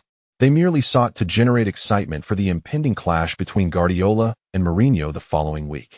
Guardiola now stands at the zenith of his career, while Mourinho, after decisively vanquishing Milan, has proclaimed his formidable return. The rivalry between these two distinct yet formidable young coaches has gradually supplanted the once celebrated contests between Ferguson and Wenger. Journalists are acutely aware of where the fans' interests lie. In such moments, if they do not begin to stir up excitement, when will they? As a minor figure intricately linked to both, Su Qin naturally became a coveted subject for their stories. At the airport, Su Qin found himself encircled by frenzied reporters, trailing behind Modric and Chronicles. Su, after scoring 9 goals in your national team debut, what would you like to convey to Guardiola, whom you will soon encounter at Camp Nou? Su, Peak stated in an interview yesterday that he is prepared to face Inter Milan, yet he is uncertain if he will make the squad. Do you have any comments on that? The reporters starved for answers, thrust their microphones towards Su Qin. However, before Su Qin could utter a word, Modric and Chronicles swiftly pushed aside the journalists before escorting him into the VIP passage. Su, pay no heed to these bothersome reporters. They are not to be trusted. Modric, seasoned by the tumultuous arena, was fully aware of the implications. He was determined to shield his young protege from being unwittingly manipulated by the press. With the imminent clash between Inter Milan and Barcelona looming, being in the eye of public scrutiny was far from advantageous. Should Su Qin perform admirably, the journalists would extol him to the heavens. Conversely, a misstep at Camp Nou could result in a swift and brutal downfall, reducing the earlier praise to mere derision. I understand, Luca. Of course, Su Qin was no fool. He would not recklessly voice his thoughts at such a juncture. Indeed, one could question whether the enigmatic coach would even allow him to take the field. Faced with the formidable Barcelona, renowned for their relentless prowess, the cautious coach might well opt for a lone striker formation, fortifying his defense. Thus, Su Qin boarded a flight back to Milan. Su, was Zagreb enjoyable? I've traversed much of Europe, save for Croatia. After lunch, while resting on the sofa, the mischievous Stenson, having successfully embarrassed Aunt Susan with one of his signature adult jokes, turned to Su Qin with a cheeky grin. Guess what? Haha. I bet you had a rather exhilarating night last evening. Let us go. I need to head to the club. Su, it's already afternoon. Fine, let's go. You're always training. Sighing, Stenson lamented that he had yet to encounter a normal person since parting ways with Balotelli, only to find another who seemed equally reckless. Haha. It's nothing, Su. I just believe you are far more diligent than that Balotelli fellow. He always wanted me to fetch guests at this hour. Guests? Well, that counts, I suppose. And so, Su Qin's monotonous life of training resumed once more. The enigmatic coach did not extend any special consideration to Su Qin, who had scored 9 goals in recent matches. In fact, there was not even a singular, special conversation regarding one-on-one tactics. Everything unfolded as if Su Qin had never participated in that match in Croatia. Perhaps this understated approach was the essence of Mourinho. The weekend arrived, and the fourth round of Serie A was upon them. On Saturday, the seasoned Mourinho led a visibly fatigued team towards the picturesque Italian island of Sardinia. Here, Inter Milan was set to challenge Cagliari, the island's sole representative in the top league. Sardinia was breathtaking, with its delightful coastline, crystal-clear waters, solitary rock formations, expansive sandy beaches, and a multitude of enchanting caves. Yet, despite the island's stunning vistas, the coach wore a grave expression. The Champions League opener against Barcelona awaited them. Guardiola loomed on the horizon. Each word weighed heavily upon the heart of the madman, akin to the burden of a mountain. The previous season's Serie A championship had bestowed upon him no sense of accomplishment. Inter Milan had secured their third consecutive title, rendering the madman devoid of any desire regarding the league. Now, his sole aspiration was to demonstrate in European competition that he remained the Mourinho capable of elevating Porto to the pinnacle of Europe. Yet, the current Inter had not yet reached the level he envisioned for conquering European battles. Milito was still sidelined due to injury, leaving him reliant on Su Qin and Balotelli in the attacking line. Indeed, in the midweek friendly against Croatia, Su Qin astounded all of Europe with a staggering tally of 9 goals. However, it is worth noting that he faced what he perceived as a group of amateur players. Now, they were to contend with last season's treble winners, or rather, the quintuple champions Barcelona. The defensive duo of Pique and Puyol was not to be compared with the amateur players from East Timor. He hesitated whether to deploy his trademark bus formation in Inter's European debut. Nonetheless, he had no time to dwell on such matters. The priority was to ensure that Inter, having opted to rotate most of their key players, could successfully overcome the hurdle posed by Cagliari. Facing a well-rested Cagliari with a reserve squad, the madman felt a twinge of unease. Indeed, as the madman had foreseen, a match that should have been a straightforward triumph concluded after a grueling 90 minutes with a score of 2-2. Much like how Inter had been held to a draw by Bari at the season's outset, the team, with most of their starters benched, faced a similar Waterloo. Su Qin started the match and managed to score 2 invaluable goals at the St. Elias Stadium. Notably, after scoring with his head, he also netted a goal with his foot, though it was from a penalty. In the 68th minute, while attempting to leap for a header in the penalty area, Su Qin was unceremoniously brought down by a Cagliari defender who had grasped his neck. Such an egregious foul could not escape the referee's scrutiny, resulting in a yellow card and a penalty kick. Interestingly, with the starters predominantly seated on the bench, Su Qin, the fifth-choice penalty taker, found himself with the opportunity to take his first career penalty.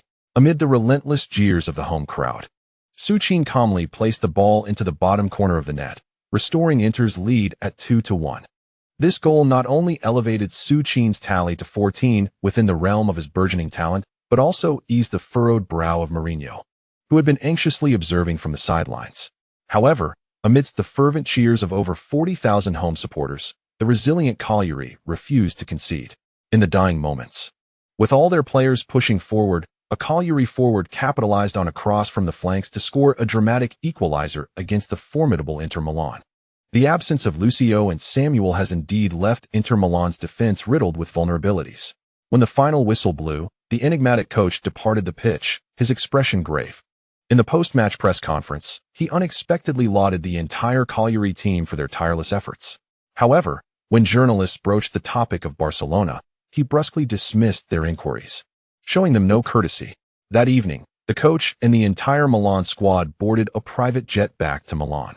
The grueling schedule, coupled with a draw in the league, jolted the team from the euphoria of their recent triumph in the Milan derby. Indeed, they were about to face the team now referred to as the Galactic Squad, Barcelona. The formidable midfield duo of Xavi and Iniesta, along with the striking prowess of Ibrahimovic, who had previously dominated Serie A, loomed large. Then there were the likes of the invincible Thierry Henry and the prodigious Lionel Messi, who many were already dubbing the heir to Maradona.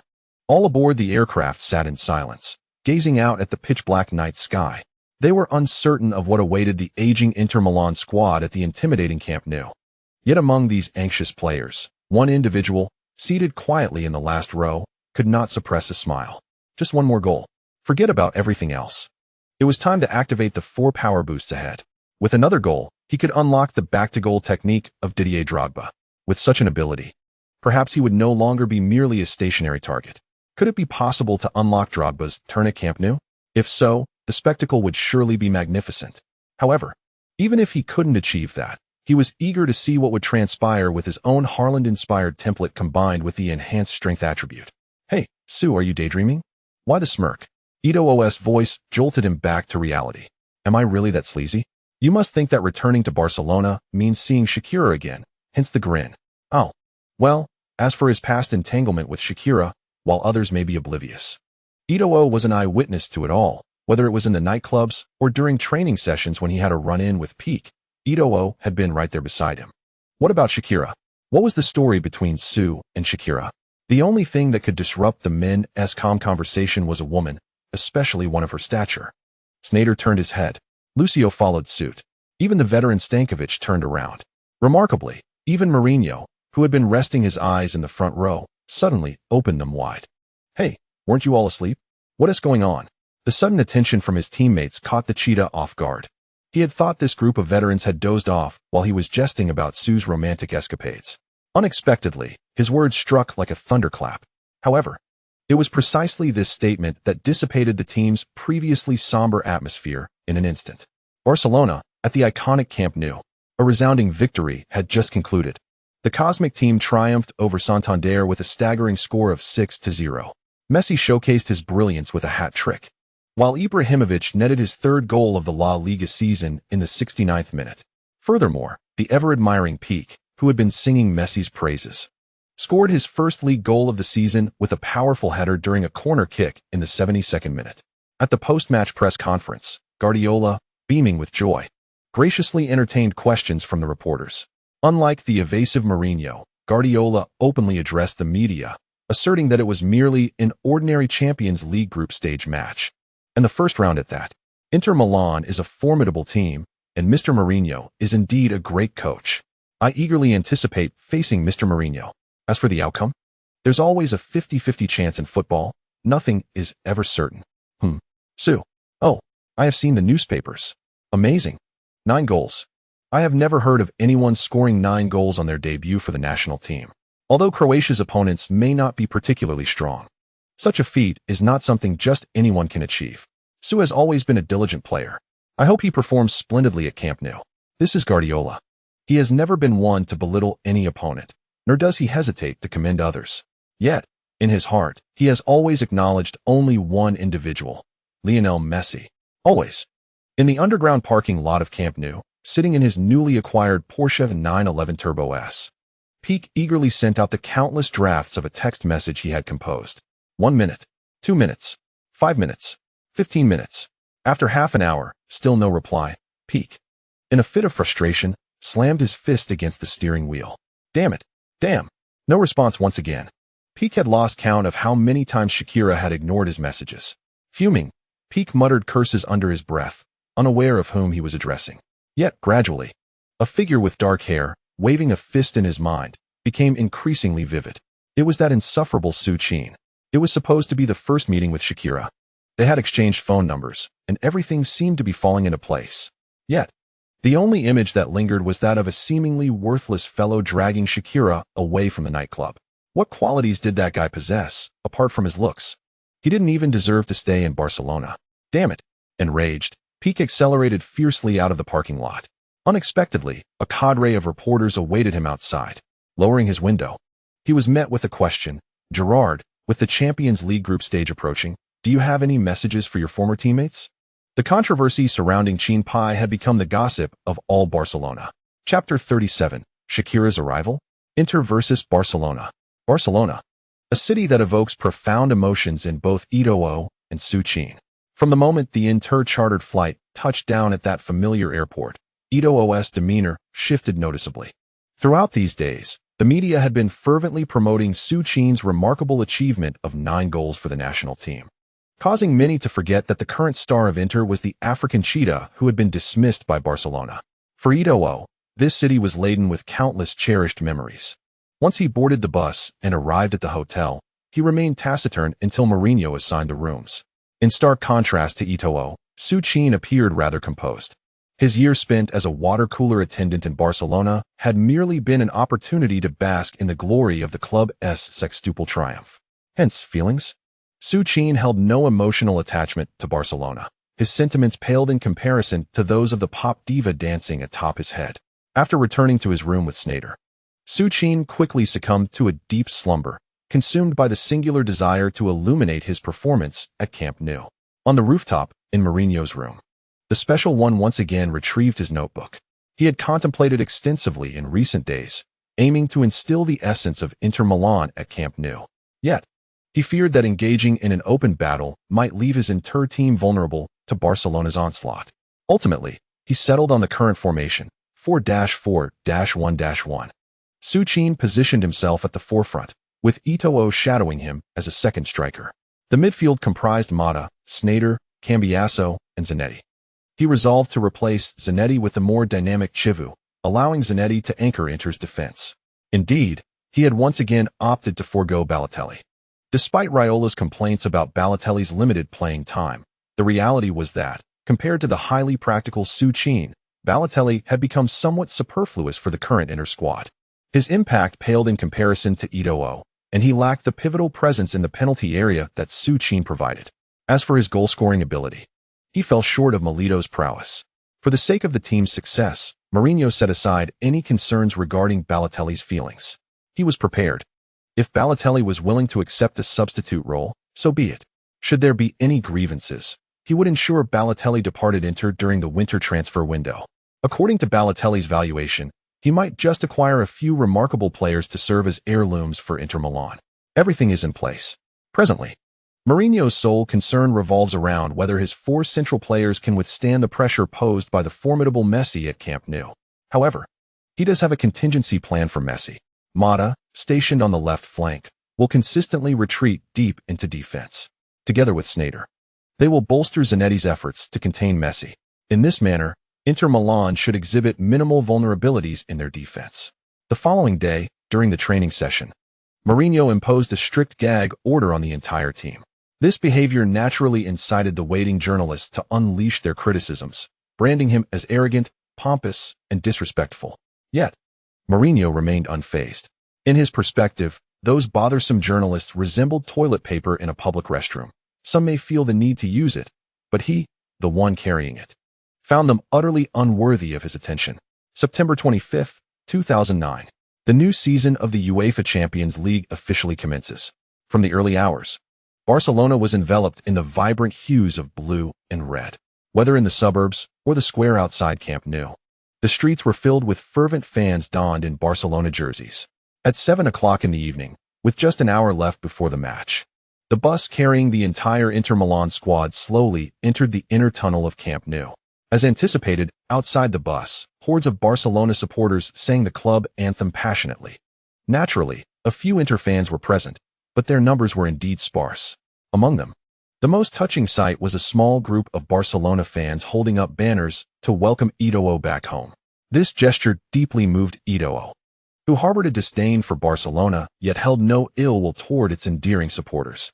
Once the bus finally came to a halt in the parking lot of Camp Nou, Mourinho hurriedly disembarked, rushing towards the pre-match press conference. It was as if he had been playing hide-and-seek with the journalists for days. Despite arriving at the conference, Mourinho had no intention of divulging any information to the reporters. When asked if he was prepared for victory, he asserted that his team had been ready to win every match since the previous season. When questioned about Balotelli's absence from the starting lineup, he replied that Balotelli had always been on his list, and whether he started or not was not for the journalists to concern themselves with. In conclusion, Mourinho once again triumphed over the eager reporters during the press conference. Upon returning to the dressing room, however, Mourinho swiftly donned a different expression. Here, at Camp Nou, did you feel anything? Excitement. Indeed, what I feel is an exhilarating thrill, for today marks the official commencement of our journey to conquer the Champions League. The signature fervor reminiscent of Mourinho is palpable. Though for the seasoned veterans of Inter Milan, this sentiment may seem rather trite, I cannot fathom why. Upon sitting in this dressing room, which trembles with the fervent cheers of fans, the excitement articulated by old Mourinho becomes increasingly palpable. Sitting in the front row, Eto'o trembles with anticipation. Conversely, within the home team's dressing room, Guardiola harbors no such exuberance. Proudly, he dismisses the notion that this Inter Milan side, which has yet to establish any semblance of cohesion, could pose any threat to his galactic team. He continues, as per usual during La Liga matches, to meticulously elucidate tactics to his players. However, there is a slight deviation. Upon uttering the name Su Qin, he deliberately reminds Pique to be cautious. Yet, after saying this, Guardiola feels somewhat superfluous. All of Barcelona, or indeed all of Europe, seems to be eagerly anticipating the duel between Su Qin and Pique. One, a towering center-back, the other, a focal point striker within the penalty area. It is inevitable that Pique must pay heed to Su Qin. At 7:40 p.m., with merely 20 minutes remaining until the match commences, the players of both teams, urged by staff, appear at the tunnel entrance. As a veteran of Barcelona, Eto'o warmly embraces each of his fellow players, a touch of nostalgia evident on his face. In stark contrast, Su Qin, due to his well-known discord with Pique, finds himself largely ignored. Aside from Messi, who acknowledges him with a distant smile and a nod, Su Qin, already an outsider at Barcelona, attracts no further attention. These repulsive individuals. This entire spectacle is not lost on Sneijder, who stands behind Su Qin. Perhaps recalling his own experiences, Sneijder disdainfully mutters a remark.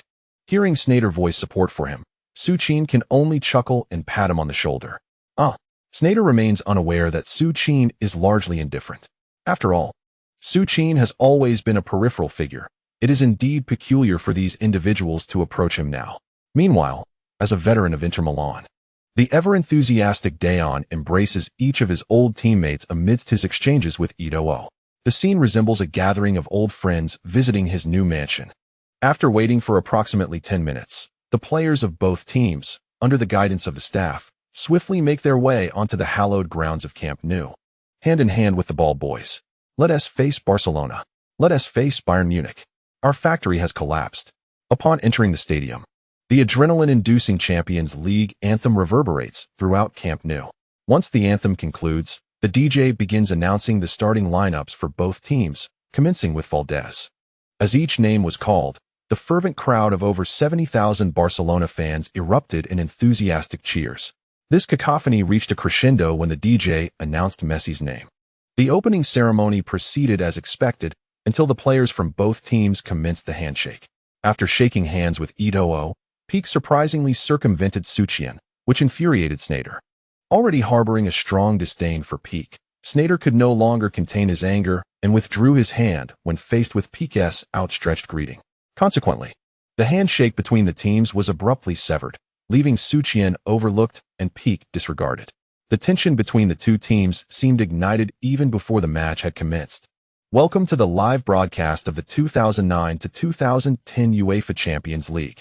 This is the first encounter in Group F between Barcelona and Inter Milan. Following the coin toss ritual conducted by Puyol and Zanetti, the players have assumed their positions on the field. With a sharp whistle from the referee, the match has commenced. The starting goalkeeper for Inter Milan, donned in their traditional white-away kit, is number 12, Cesar. The home team, Barcelona, in their iconic red and blue stripes, has number 1, Valdez, guarding the goal. The left back is number 19, Maxwell. The central defenders are Pique, number 3, and Puyol, number 5. The right back is number 2, Alves. The midfield trio consists of number 6, Xavi, number 16, Busquets, and number 8, Iniesta. The forward line features number 14, Henry, number 9, Ibrahimovic, and number 10, Messi. As the whistle blew, Barcelona swiftly engaged in their familiar possession play. Ibrahimovic passed the ball back to Xavi and leisurely advanced towards Inter's defensive line. As the lone striker, Su Qin bypassed Ibrahimovic, charging directly towards Xavi. However, before Su Qin could close the distance, Xavi deftly flicked the ball back to Iniesta on the left flank. The two began to exchange passes in the midfield as if they were practicing a drill. Su Qin understood that against these two formidable players, no matter how hard he tried, the chances of reclaiming the ball were slim. Nevertheless, he tirelessly darted back and forth. Behind him, the Inter players refrained from assisting Su Qin. The reason was simple. Mourinho had reiterated numerous times before the match that only when Barcelona advanced beyond the halfway line would they engage in localized pressing. Otherwise, apart from Su Qin, the others, including Eto'o, were to remain in their own half, ready to participate in the double teaming against Messi. Thus, Xavi, Iniesta, and Busquets, along with the retreating Henry and Messi, began to toy with Su Qin, who was desperately running around the Camp Nou. Just as the players from both teams were still testing each other, an earth-shattering roar erupted from the stands of Camp Nou. The deafening shout left the players on the field momentarily bewildered. What was happening? There had been no offensive play at all. It was only when many turned their heads towards the large screen at the sidelines that the situation became clear. The live broadcast had unknowingly captured a certain individual wearing sunglasses on the big screen. With golden long hair, a prominent nose, exceptionally fair skin, and an enviable figure. It was none other than Shakira, the pivotal female figure at the center of the recent drama involving Su and Pique, who had been making headlines in various gossip magazines. Despite the frenzy surrounding Su Qin and Pique's conflict, Shakira had boldly appeared at the Camp Nou. It wasn't just the people of Huaxia who had an appetite for gossip. On the distant continent of Spain, there were plenty of enthusiasts for such sensational tales. The astonishing outcry echoed the fervor of onlookers who, like thirsty spectators, were witnessing Shakira caught between Su Qin and Pique. What an intriguing scene. Shakira had indeed arrived at the venue. Perhaps some domestic fans were unaware. Just then, Harvey, after a series of deft turns to shake off Cambiaso's tight marking, executed a precise through ball directly to Ibrahimovic at the edge of the penalty area. Messi darted forward. Ibrahimovic. A shot. Just as everyone was still savoring the gossip between Su Qin and Shakira, Barcelona unleashed their fury on the pitch. Ibrahimovic sounded the horn for Barcelona's onslaught, unleashing a powerful strike that barely skimmed the crossbar before flying out of play. Caesar, stationed in front of the goal, was left in a cold sweat by the ferocity of his former teammate's shot. Meanwhile, on the sidelines, Mourinho jolted upright from the substitutes bench. Harvey's through ball was extraordinary. Despite Cambiaso's close pressing, he managed to slip the ball through even while turning, his vision obscured. Thankfully, Ibrahimovic had been somewhat greedy. Had he passed the ball to Messi, who was making a run forward, it would have been a clear chance on goal. Mourinho sighed in relief. Just a short distance away, Guardiola's expression hardened as he watched Ibrahimovic blatantly disregard his tactical instructions centered around Messi. This was his Barcelona. No one had the right to openly defy him. Chapter 38. The indomitable power of peak Barcelona and the unrivaled trio of Xavi, Iniesta, and Messi. The strength of peak Barcelona is known only to those who have suffered at their hands. Even Internacional, who once triumphed during Barcelona's golden era, had faced defeat, having drawn once and lost once in their group stage encounter. This mirrored the unfolding events on the pitch. 20 minutes into the match, Barcelona had already registered at least 4 threatening shots on goal. On the contrary, Inter Milan, employing a staunch defensive strategy, never even laid eyes on Valdez. It was all about Xavi. At the age of 29, Xavi had reached the pinnacle of both personal skill and his mastery over the rhythm of the entire match. He served as the engine and clutch of this colossal Barcelona team. Xavi continued to feed the ball to Messi on the right flank. Guardiola's intentions were crystal clear today, to exploit Messi's position. Mata closely followed. Today, Mata had completely abandoned his offensive duties, shadowing Messi throughout the match. On the field, within just 20 minutes, Mata was already drenched in sweat. It was an arduous task.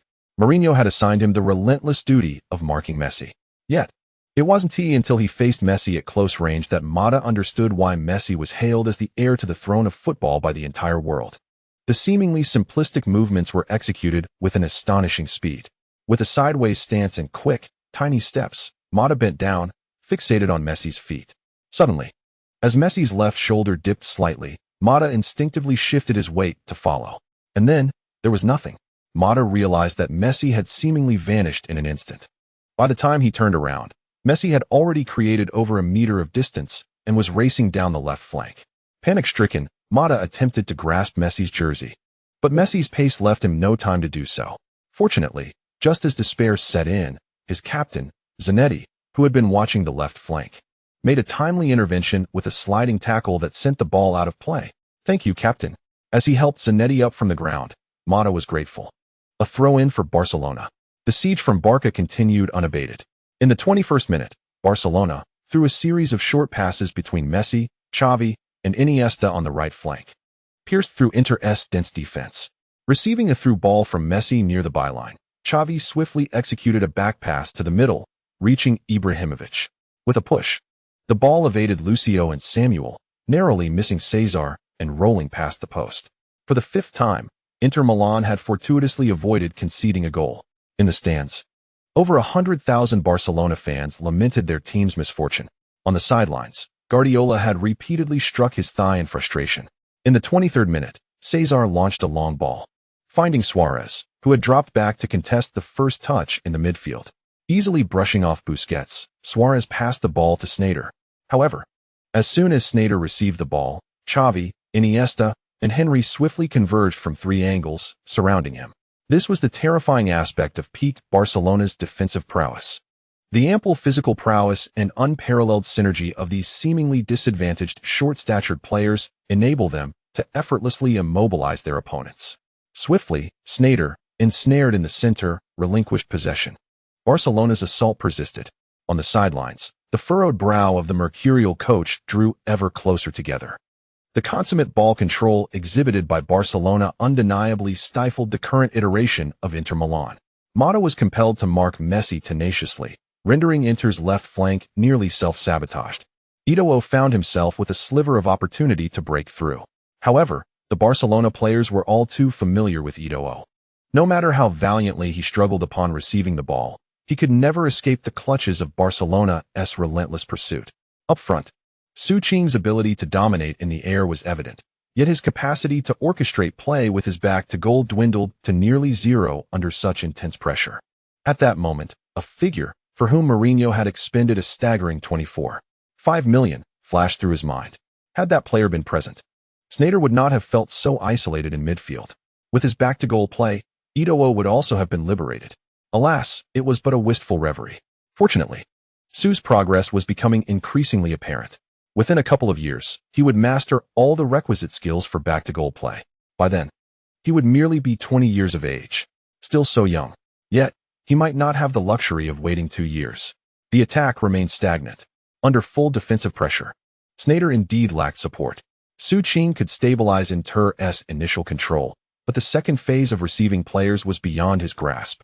The harmony exhibited by the Barcelona contingent was remarkable.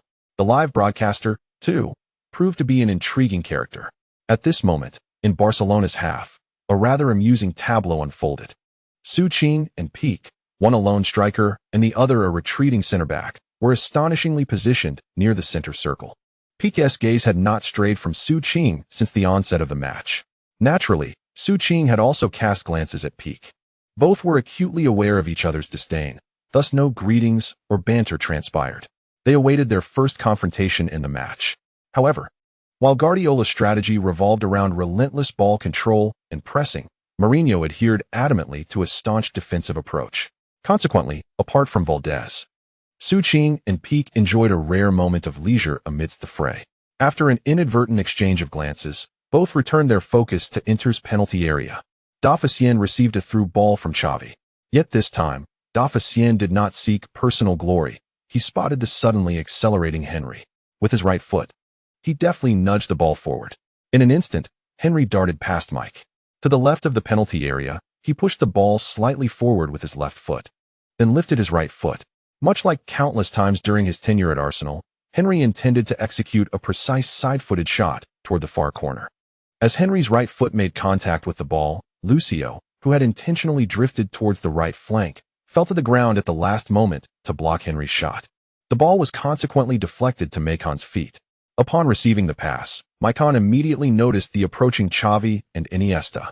"Damn, those two are monsters," he muttered, and yet, he could not afford to be careless as he continued to control the ball, glancing at Su Qin upfield. It was a simple long kick. Forget everything. He just needed to clear the ball. However, this seemingly casual kick unexpectedly triggered one of the most iconic moments at Camp Nou. Chapter 39. The emergence of a world-class scene. Poor Pique. The ball soared high over the midfield and descended towards Barcelona's defensive zone, landing precisely between Pique and Su Qin. Both players spotted its trajectory. Pique had previously watched videos of the Milan derby and knew that the Su Qin before him, whom he despised, had transformed into a formidable presence after joining Inter Milan, one that even Nesta could not contend with. Thus, he had no intention of engaging in a physical battle with Su Qin. Instead, he he boldly dashed towards the landing point, intending to leverage his advantage of approaching the ball to head it away. However, as Pique launched himself, an unforeseen event unfolded. Macon's hurried kick was so rushed that he himself did not comprehend why he had struck the ball with the outside of his foot at such an angle. This kick sent the ball spinning chaotically through the air. Consequently, under this internal spin, the ball, which had been hurtling towards Barcelona's defensive zone, unexpectedly slowed its descent and landed clumsily right in front of Pique, beside Su Qin. Pique was momentarily startled. He realized that engaging in a physical confrontation with Su Qin might lead to his downfall. Therefore, he opted to go down and clear the ball. Yet, just as he was about to hit the ground, Su Qin, who had reached the ball first, executed a deft maneuver, striking the ball with his right heel. Pique was bewildered. The ball that had been right before him vanished. Almost immediately, he felt an indescribable force of terrifying impact from his side, a sensation he had never encountered since he began playing football.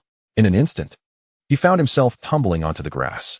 As Pique lay on the turf, he finally observed the ball in midair. Damn, am I being toyed with? At that moment, the entire sequence of events clicked into place for Pique. The ball, upon hitting the ground, had been deftly nudged forward with Su Qin's heel. What an extraordinary display of improvisation. How could anyone conceive such an unprecedented method of evasion in such a fleeting moment? Far away in London, before the carpet where the shattered cup lay, as Modric stood up in exhilaration upon seeing his younger compatriot finally appear on the screen after a 20-minute silence, he could hardly contain his excitement. With that kind of ball control, combined with his younger teammate's physique, Modric was certain that Su Qin could undoubtedly bulldoze past the bothersome Pique and go for a clear shot on goal. However, to Modric's astonishment, Su Qin chose an entirely different approach to maneuver past his opponent. In a moment of reminiscence, Modric recalled Su Qin's recent humility as he had claimed that his trickery against Nesta was a mere fluke. This young man, despite not having scored yet, made Modric beam with joy. The Camp Nou fell into a hushed silence. Over 100,000 fervent Barcelona supporters had passionately sung for more than 20 minutes, witnessing their formidable team utterly dominate Inter Milan. Yet at this moment, the discarded player, who had been cast aside by his own team, had become the focal point. The singing ceased abruptly, and every gaze turned towards the pitch, fixated on the simultaneously familiar and foreign figure sprinting towards the home goal. Pique, who had fallen, scrambled to his feet in a frantic chase, while Puyol, rushing from the front line, gritted his teeth and sprinted alongside him. However, they could not catch up to the outcast whose eyes were solely set on the Barcelona net. In front of the Barcelona goal, Valdez had already rushed out in desperation after Su Qin had bypassed Pique. As he charged out of the small box, Su Qin presented himself before them. Lowering his center of gravity and focusing intently on Su Qin's feet, Valdez was poised to dive and block. Yet, the dark-haired youth did not hastily attempt a shot. Upon seeing Valdez rush out, he deftly nudged the ball to his right with his right foot. A simple change of direction, yet one that left the goalkeeper utterly perplexed. Valdez was compelled to dive in the direction Su Qin had shifted. However, before he could even hit the ground, the dark-haired youth had already propelled the ball forward with the arch of his right foot. The ball slipped effortlessly beneath him. Valdez turned to look towards the goal. No miracle occurred. The ball rolled past the goal line and into the net. Beep. The referee's whistle signaled the goal was valid. Ringing out at that moment. Magnificent. Brilliant. The ball has found the net. It's in. 10. Su Qin. Su Qin has scored. An unexpected scene unfolded. At Camp Nou, Su Qin scored the first goal of the match. A mesmerizing long pass from Maicon. After being dominated for over 20 minutes by Barcelona, Inter Milan executed their first threatening attack, breaching Valdez's goal. Su Qin. In this familiar yet distinct stadium, he toyed with Pique through a display of skillful dribbling. Since Su Qin's departure, he had never responded to Pique's countless taunts in the media. Perhaps he had been waiting for this very opportunity. Right at Camp Nou, right in front of Pique, Su Qin astonished everyone with a breathtaking heel flick that left Pique in his wake. With an elegant solo run resulting in a goal, he proclaimed to the world his identity. Su Qin, the promising young talent wearing the number 39 for Inter Milan. On the commentary bench, Duan Xian leapt to his feet in excitement the moment Su Qin outmaneuvered Pique. He recalled the stories Su Qin had shared with him. Memories of how he had left Barcelona all alone. In Su Qin, Duan Xian saw a silent figure, tirelessly training and waiting for the chance to exact his revenge. At last, at this pivotal moment, in this crucial match, this diligent young man had proven his worth. Su Qin roared in exhilaration. In the stands of Camp Nou, the few Inter Milan supporters, nestled in the corner, erupted in a frenzy of celebration. Amidst the grandeur of Camp Nou, the shouts of those few thousand Inter fans echoed. As the referee's whistle pierced the air, the passionate madman from the bench raised his fists triumphantly, ready for a counterattack. A decisive strike. At that moment, he knew he had made the right bet. This was the forward he had been seeking. On the field, as the ball nestled in the net behind Valdez, Su Qin dashed towards the corner flag in jubilation. Just moments before, when he saw the ball bounce behind him, he was reminded of a trick Cristiano Ronaldo had once executed in 2011. Little did he expect to pull it off 2 years earlier, and yet, foolish Peak fell for it. Indeed, Ronaldo's trick was effective. Wait, Ronaldo's move? A mischievous thought suddenly flickered in Su Qin's mind. Thus, he slowly raised his right hand, tracing circles in the air with his finger, then leaped high, performing a magnificent turn while sweeping his arms downward. Su! The Inter fans, unsure of the meaning behind his gesture, fervently chanted his name. Meanwhile, in a luxurious mansion in distant Madrid, Cristiano Ronaldo, intensively preparing for his Champions League debut the following day, felt a sudden pang in his heart, as if he had lost something of utmost importance. Chapter 40. New Skills Unleashed. Is Drogba and Haaland coming? At Camp Nou, over 100,000 Barcelona fans watched in silence as Su Qin soared into the air, then turned to stand on the grass. 2 years ago, during the Rijkaard era, this young man had made his first team debut and dazzled with a strike against Espanyol, earning recognition among the Barcelona faithful. However, who could have foreseen that just 2 years later, he would reappear at Camp Nou in such a manner? Yet, the silence among the Barcelona supporters did not last long. Soon, boos and various local Catalan insults filled the air at Camp Nou. The reason was none other than the jeers and greetings are all directed at that former Barcelona player who dared to celebrate on the field. The fans of Barcelona are perplexed. Who, after all, granted this individual the audacity to perform such an irksome celebration at the illustrious Camp Nou? This is Camp Nou, the very ground that has bestowed upon you everything. Without Camp Nou, he might still be herding sheep in a minefield in Croatia, after scoring a goal on this sacred turf, which should be kissed in reverence. Su Qin not only failed to humbly push away his eager teammates who wished to celebrate, but audaciously joined in the revelry. You traitor! How could you? Barcelona was entirely justified in casting you aside. You ungrateful wretch. On the field, surrounded by Eto'o, Sneijder, and others, Su Qin heard the boos and curses from the Barcelona supporters. However, at that moment, he had no intention of heeding the sentiments of the Barcelona fans. His mind was solely focused on the coveted back-to-goal technique of Drogba within his talent tree. Seizing the moment while tying his shoelaces in his own half, Su Qin swiftly accessed his system and converted his recently acquired 15th goal in the training time into talent points. Without hesitation, he allocated the final point to enhance his strength. Soon, with 5 points of enhanced strength illuminated, Su Qin's first talent skill, Drogba's back-to-goal technique, was finally activated. There was no sensation of special electricity. Instead, he felt a surge of knowledge regarding how to protect the ball while back-to-goal, manipulate the defense, pivot for passes, and shoot. It was as if this skill had always been within him. The match resumed. The 1-0 scoreline did not elicit any concerns from Guardiola. Indeed, Su Qin's moment of brilliance in dribbling and scoring had certainly caught Guardiola's eye, but it was merely a fleeting impression. Guardiola held no belief that his Barcelona would encounter any unforeseen issues due to this goal, much like the current dynamics on the field. The trailing Barcelona continued their relentless assault on Inter Milan. Xavi, the very soul of Barcelona's tiki-taka, danced like a sprite upon the Camp Nou.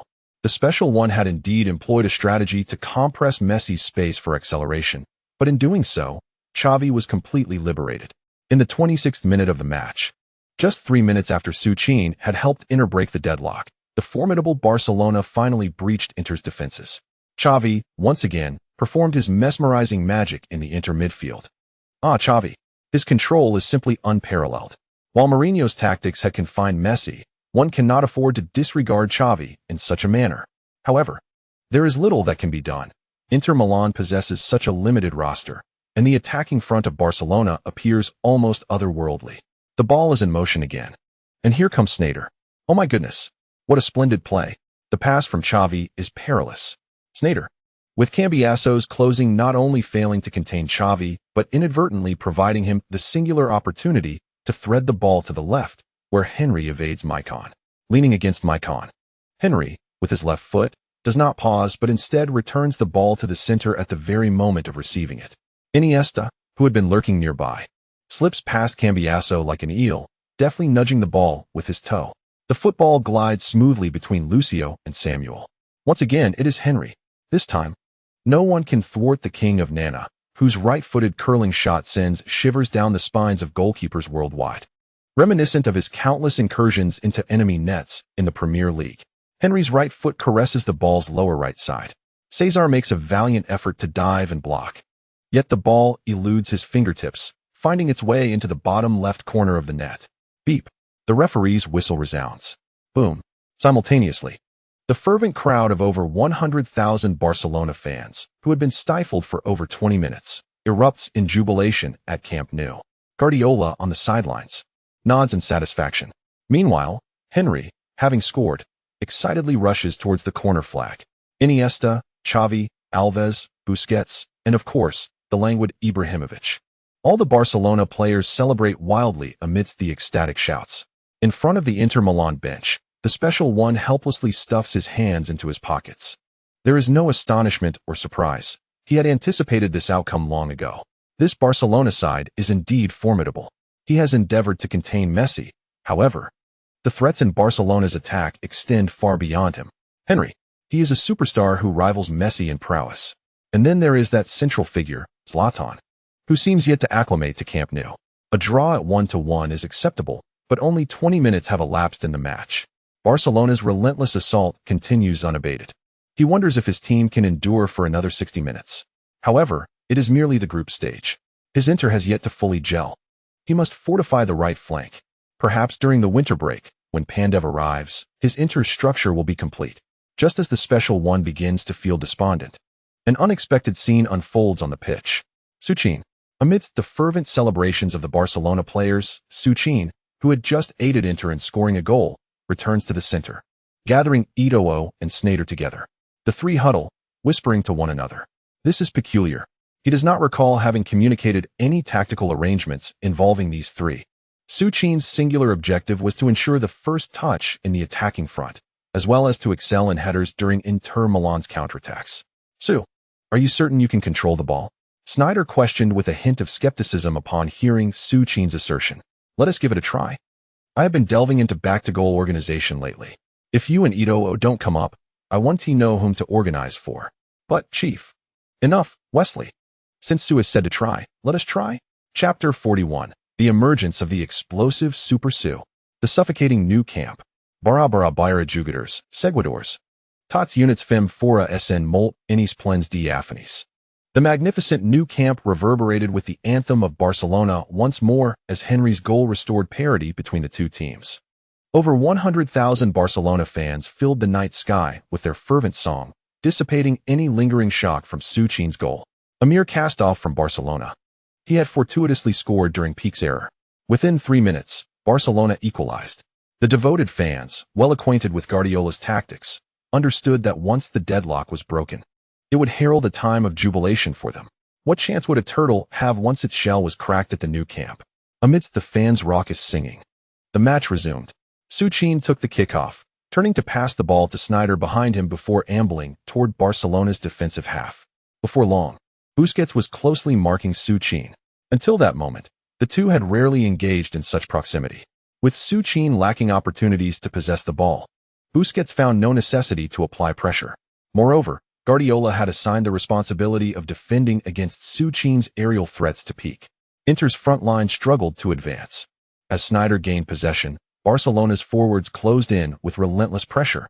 Unable to pass the ball out, he had no choice but to send it back to Cambiaso. Ibrahimovic pressed forward, yet Sneijder was compelled to clear the ball long. At Su Qin's position, contesting for headers was not an issue. However, with Sneijder and Eto'o both closely marked, it was indeed challenging for Su Qin to direct the ball back effectively. Just then, as Cambiaso launched the ball forward again, Mourinho's brow furrowed once more. It seemed a never-ending cycle. With the front line compressed and the preordained defensive strategy, Inter's positional attacks were rendered futile. Passing the ball to Su Qin merely served as a transitional play. Without any support, such long balls were utterly meaningless.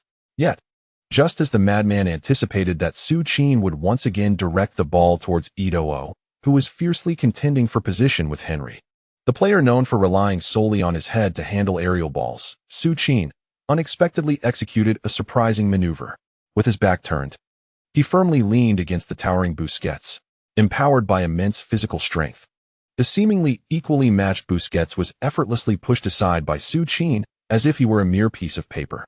The descending football was smoothly controlled at Su Qin's feet. That back-turned ball control. Mourinho was all too familiar with it. During his years at Chelsea, countless goals had emerged from such devastating back-turn techniques. Could it be? Has Su Qin mastered this skill? No. It's inconceivable. Such mastery cannot be attained overnight. Busquets was in a state of panic. After all, he was Busquets, the cornerstone of Barcelona's defense.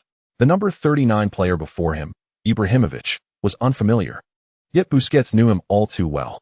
Last season, he had faced him countless times in training. While his heading ability was commendable, everything else.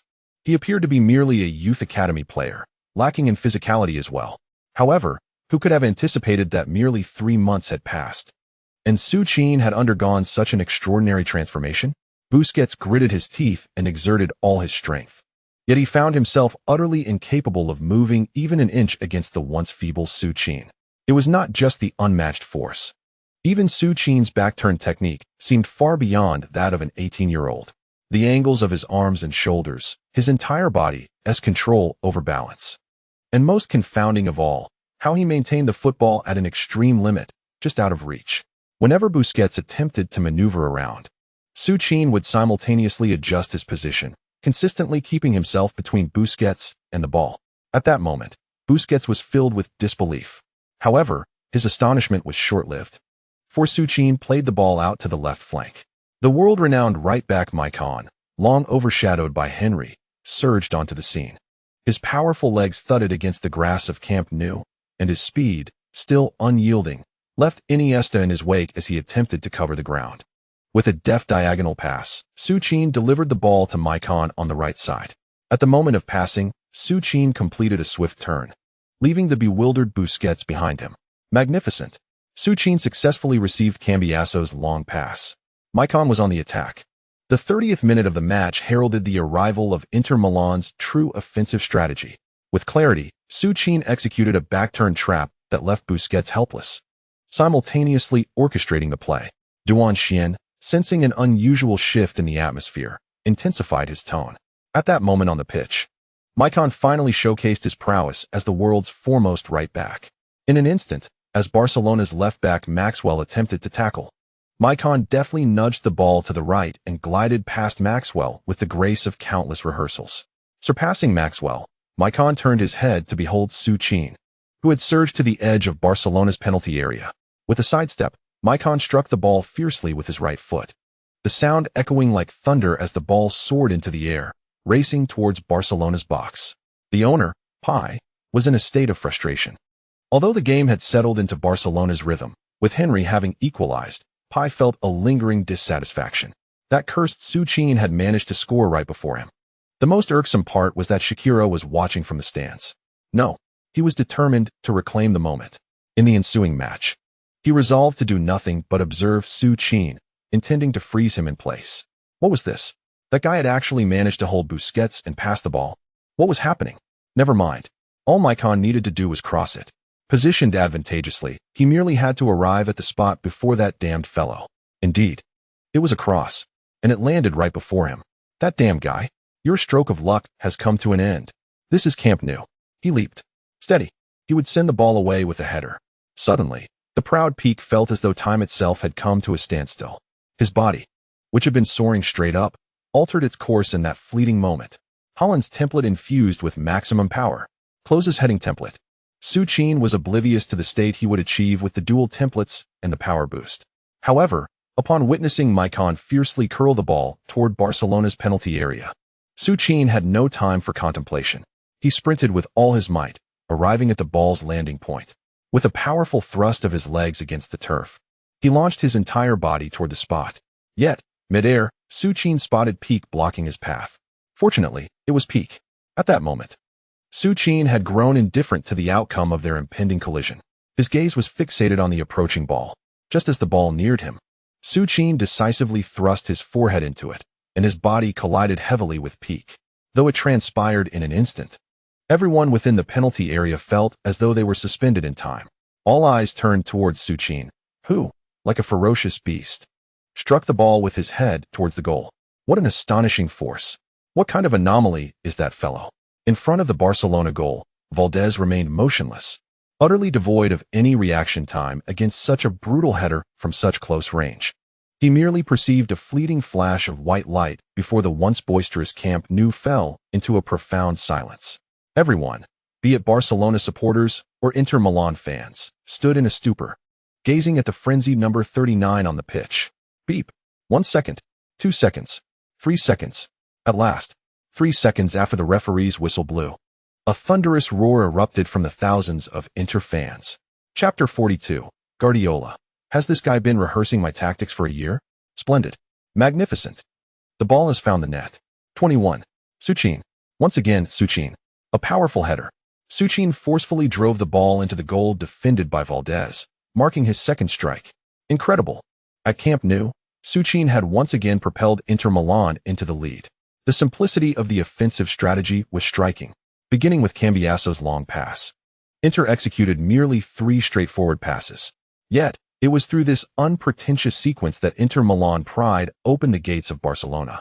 Su Qin utilized his most proficient skill, the header, to grant Inter the advantage. An explosive super header. Su Qin seemed to have dunked the ball over Peak, crashing it into the net. At Camp Nou, over 100,000 Barcelona fans widened their eyes, watching as Su Qin, having discarded his jersey, madly charged towards the Inter bench. It was utterly breathtaking. The adrenaline-pumping force was palpable. They bore witness to Peak, who had just taken his position, being bowled over by Su Qin, as if in a game of bowling, before the ball thundered into the net. An unbelievable scene unfolded right before their eyes. In that instant, the Barcelona fans, who had just been ridiculing Su Qin as a discarded player, fell silent. The explosive impact and header seemed to suggest that Barcelona's rejection of him had turned into their own loss. Before the Inter bench, as Su Qin reached Jose Mourinho, he grasped the special one's shoulders and embraced him fiercely. Sneijder, Eto'o, Cambiaso, Zanetti, all the Inter players rushed to Su Qin's side, celebrating with wild abandon. In stark contrast, Guardiola, who had remained composed on the sidelines, finally exhibited a hint of unease. He was not concerned about Su Qin's header. Rather, it was the almost surreal ability Su Qin displayed in receiving the ball with his back to the defender that troubled him, an ability that the Su Qin of last season had certainly lacked. In less than 3 months, has that fellow Mourinho truly transformed Su Qin to such an extent? 3 months. In this brief span, Su Qin has mastered back-to-goal techniques that could elude other forwards throughout their entire careers. His headers are formidable, his physical prowess is striking, and he possesses such refined back-to-goal skills. It is astonishing that this madman has developed Su Qin to such a level in merely 3 months. How could this be achieved? At this moment, the madman experiences Su Qin's powerful embrace. While not far away, Guardiola shares a similar astonishment. Has it truly been honed? This cannot be. Merely practicing such back-to-goal techniques could not yield results so swiftly. It must be talent. Indeed, this individual is undoubtedly a natural-born powerhouse, a premier striker. Suddenly, the madman's gaze shifts to the bald figure in the distance. Thank the heavens. No, to be precise, thank that bald head. During his season, Guardiola failed to unearth Su Qin's breathtaking talent. A top-tier pivot striker like Su Qin has been unwittingly gifted to him by Guardiola. Just like that, in that instant, the madman's gaze towards Guardiola seems to have transformed. At Camp Nou, everyone marvels at Su Qin's explosive headers. However, suddenly, Puyol, standing with hands on hips in his own penalty area, senses something amiss. Wasn't Peak just contesting a header with Su Qin? He quickly turns his head. Puyol then sees Peak lying on the grass, clutching his head and groaning. This doesn't seem right. The referee has just signaled the goal valid. There is no point in feigning injury now. Gerard, are you all right? Stop pretending and get up. After crouching down for a closer inspection, Puyol realizes that Peak seems genuinely injured by Su Qin's collision. With eyes rolling back and a pained expression, he stands to call for the team doctor. Shortly after the doctor rushes onto the field, they swiftly carry Pique off on a stretcher. Upon hearing the doctor's preliminary diagnosis of a mild concussion, Guardiola is taken aback. He cannot help but glance at Su Qin, who has just received a yellow card from the referee. What on earth has transpired? In merely 3 months, this individual has evolved to this level? For a moment, Guardiola entertains the notion that he has been duped. Yet, such a thought is fleeting. Who could possibly endure a year at a prestigious club like Barcelona just to play a role? Without hesitation, Guardiola promptly substitutes Pique with Gabby Milito. The match resumes. However, with Inter Milan taking the lead for the second time and Pique's exit from the game, the dynamics of the match seem to shift dramatically. Just how extraordinary is a striker, combining the formidable traits of a back-to-goal Didier Drogba, a rampaging Erling Haaland, and a header specialist like Miroslav Klose? At this moment, Su Qin on the field provided the answer. The Inter Milan's previously restricted offensive regained momentum after Su Qin slightly withdrew. Professor Bu found himself repeatedly outmaneuvered, much like a fledgling chick, by Su Qin's presence behind him. With the support of Drogba's back-to-goal technique, Su Qin began to facilitate Sneijder and Eto'o in transitioning from midfield. With Su Qin as a steadfast stronghold, every long or short pass from Inter Milan could be based on his position, penetrating deep into Barcelona's penalty area. In the 20 minutes following halftime, Barcelona's relentless assault diminished. The two teams engaged in a tense tug-of-war in midfield, and with Su Qin as a pivotal point, Inter Milan launched increasingly threatening attacks against Barcelona. In the 39th minute, Su Qin employed his familiar tactic at the edge of Barcelona's penalty area, holding off Busquets behind him to pass the ball back to the advancing Sneijder. Without hesitation, Sneijder unleashed a high-quality long-range shot. Unfortunately, he failed to keep it down, and it skimmed the crossbar before sailing out of play. In the 42nd minute, Su Qin once again showcased his back-to-goal prowess. However, upon seeing Iniesta and Busquets converge on him, he opted not to return the ball. Instead, he shielded Busquets, executed a turn, and attempted a long-range shot. Regrettably, Su Qin's shot lacked the fantastical attributes of a powerful strike, ricocheting off Milito's thigh and landing at Puyol's feet. Seizing the opportunity, Puyol sent a long pass to the forward, who skillfully controlled the ball and delivered it to Messi on the right flank. Messi's breakthrough, however, was thwarted by the combined efforts of Mata, Zanetti, and Chivu, resulting in no fruitful outcome. Chapter 43. Mourinho, thank you. As the first half concluded, in the locker room, the passionate Mourinho praised each Inter Milan player for their relentless efforts on the field, especially Su Qin. Throughout the half, Su Qin had surprised Mourinho in myriad ways. Not only Mourinho, but all the Inter players regarded Su Qin with awe, akin to witnessing a mighty gorilla. Hey, Su, when did you hone these skills? We didn't see you use this technique in training just days ago. Indeed, Su, it's simply unbelievable. Haha. More amusing than that is the sight of Pique being carried off the field, covering his face, utterly mortified. Did you see? After Pique was struck, the live broadcast cut to the female lead in the stands, Shakira, covering her mouth. Was she worried for Pique or astonished by Su's impact? In the Camp Nou, with Inter Milan leading Barcelona, the veteran players could not care less about whether Su Qin felt embarrassed. They directly began teasing him. Ahem. All right. Su Qin initially intended to loudly admonish the lewd jests of the old men. However, upon observing that his captain, Lao Sa, had joined the ranks of the ribald, he could only let out a resigned sigh and allow it to unfold. Yet, one must admit, the exhilaration of knocking Pique aside was truly delightful. It was astonishing how easily Pique succumbed, falling with but a single impact. Within the Barcelona locker room, the deficit on the scoreboard had stripped Guardiola of his usual composure, even as he maintained a veneer of civility before the cameras. Keep an eye on Su. Sergio, if you can't hold your ground, then maneuver around. He chided. Where's your experience? Can you not even handle an 18-year-old? And Zlatan, Leo is our focal point. The right flank. The success of the season had emboldened Guardiola, making him less cautious in the locker room compared to the previous season. He was determined to quell any dissenting voices, even if one of them belonged to Ibrahimovic. Nonetheless, when addressing the formidable forward, he endeavored to adopt a conciliatory tone. However, upon hearing Guardiola's demands, Ibrahimovic did not even lift his head. Silently wiping the sweat from his brow with a towel, Guardiola refrained from elaborating further. He had already formulated his own thoughts. The 15-minute halftime break concluded, and the second half of the match resumed. As the referee's whistle sounded, what was expected to be a mundane Champions League group match appeared to veer dramatically from its intended course. Su Qin remained steadfast in his back-to-goal posture. Yet, following Guardiola's adjustments, Xavi and Iniesta began to retreat incessantly to assist Busquets in double-teaming Su Qin, gradually dismantling his previously unassailable pivotal role. Back-to-goal play is not infallible, particularly when faced with a concerted effort to contain. However, for Inter Milan, this was not necessarily a misfortune. At the very least, with Xavi, Iniesta, and Busquets focusing more on defense, the fluidity of Barcelona's midfield play had also dissipated. The two teams seemed to have entered a tranquil phase. Yet, all were acutely aware that this was merely the calm before the storm, as both sides prepared for the impending showdown.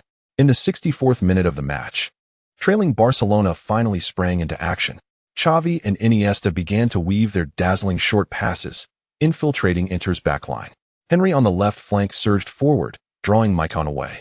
Similarly, Ibrahimovic darted into the penalty area, while Messi lingered on the right, seemingly lost in thought.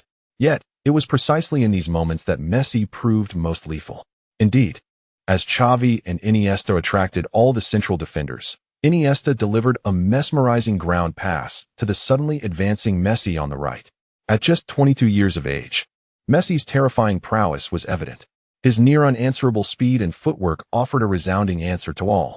In the heavily guarded left flank of Inter, Messi danced like an ethereal sprite, lowering his shoulder to deftly maneuver past Mata, and with a masterful left-footed turn, he evaded Zanetti, all within the span of mere seconds. Messi swiftly breached the defensive line of Inter Milan.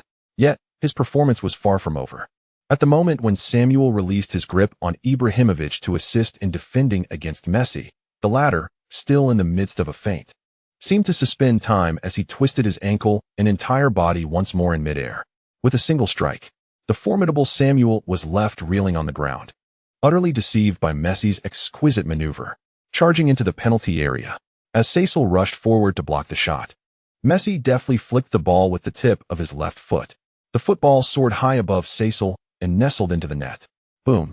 The long silent Camp Nou erupted in a cacophony of exhilaration. Over 100,000 Barcelona fans began their most fervent chant, Messi, Messi, Messi.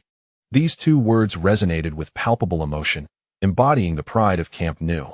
Lionel Messi, with sheer individual brilliance, he equalized the score once again.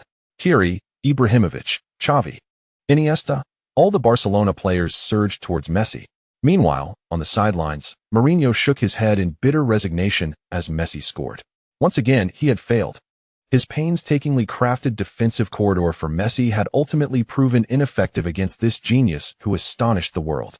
The almost insurmountable speed and agility he possessed could be contained for 10 or 20 minutes, but it was impossible to restrain Messi for an entire match.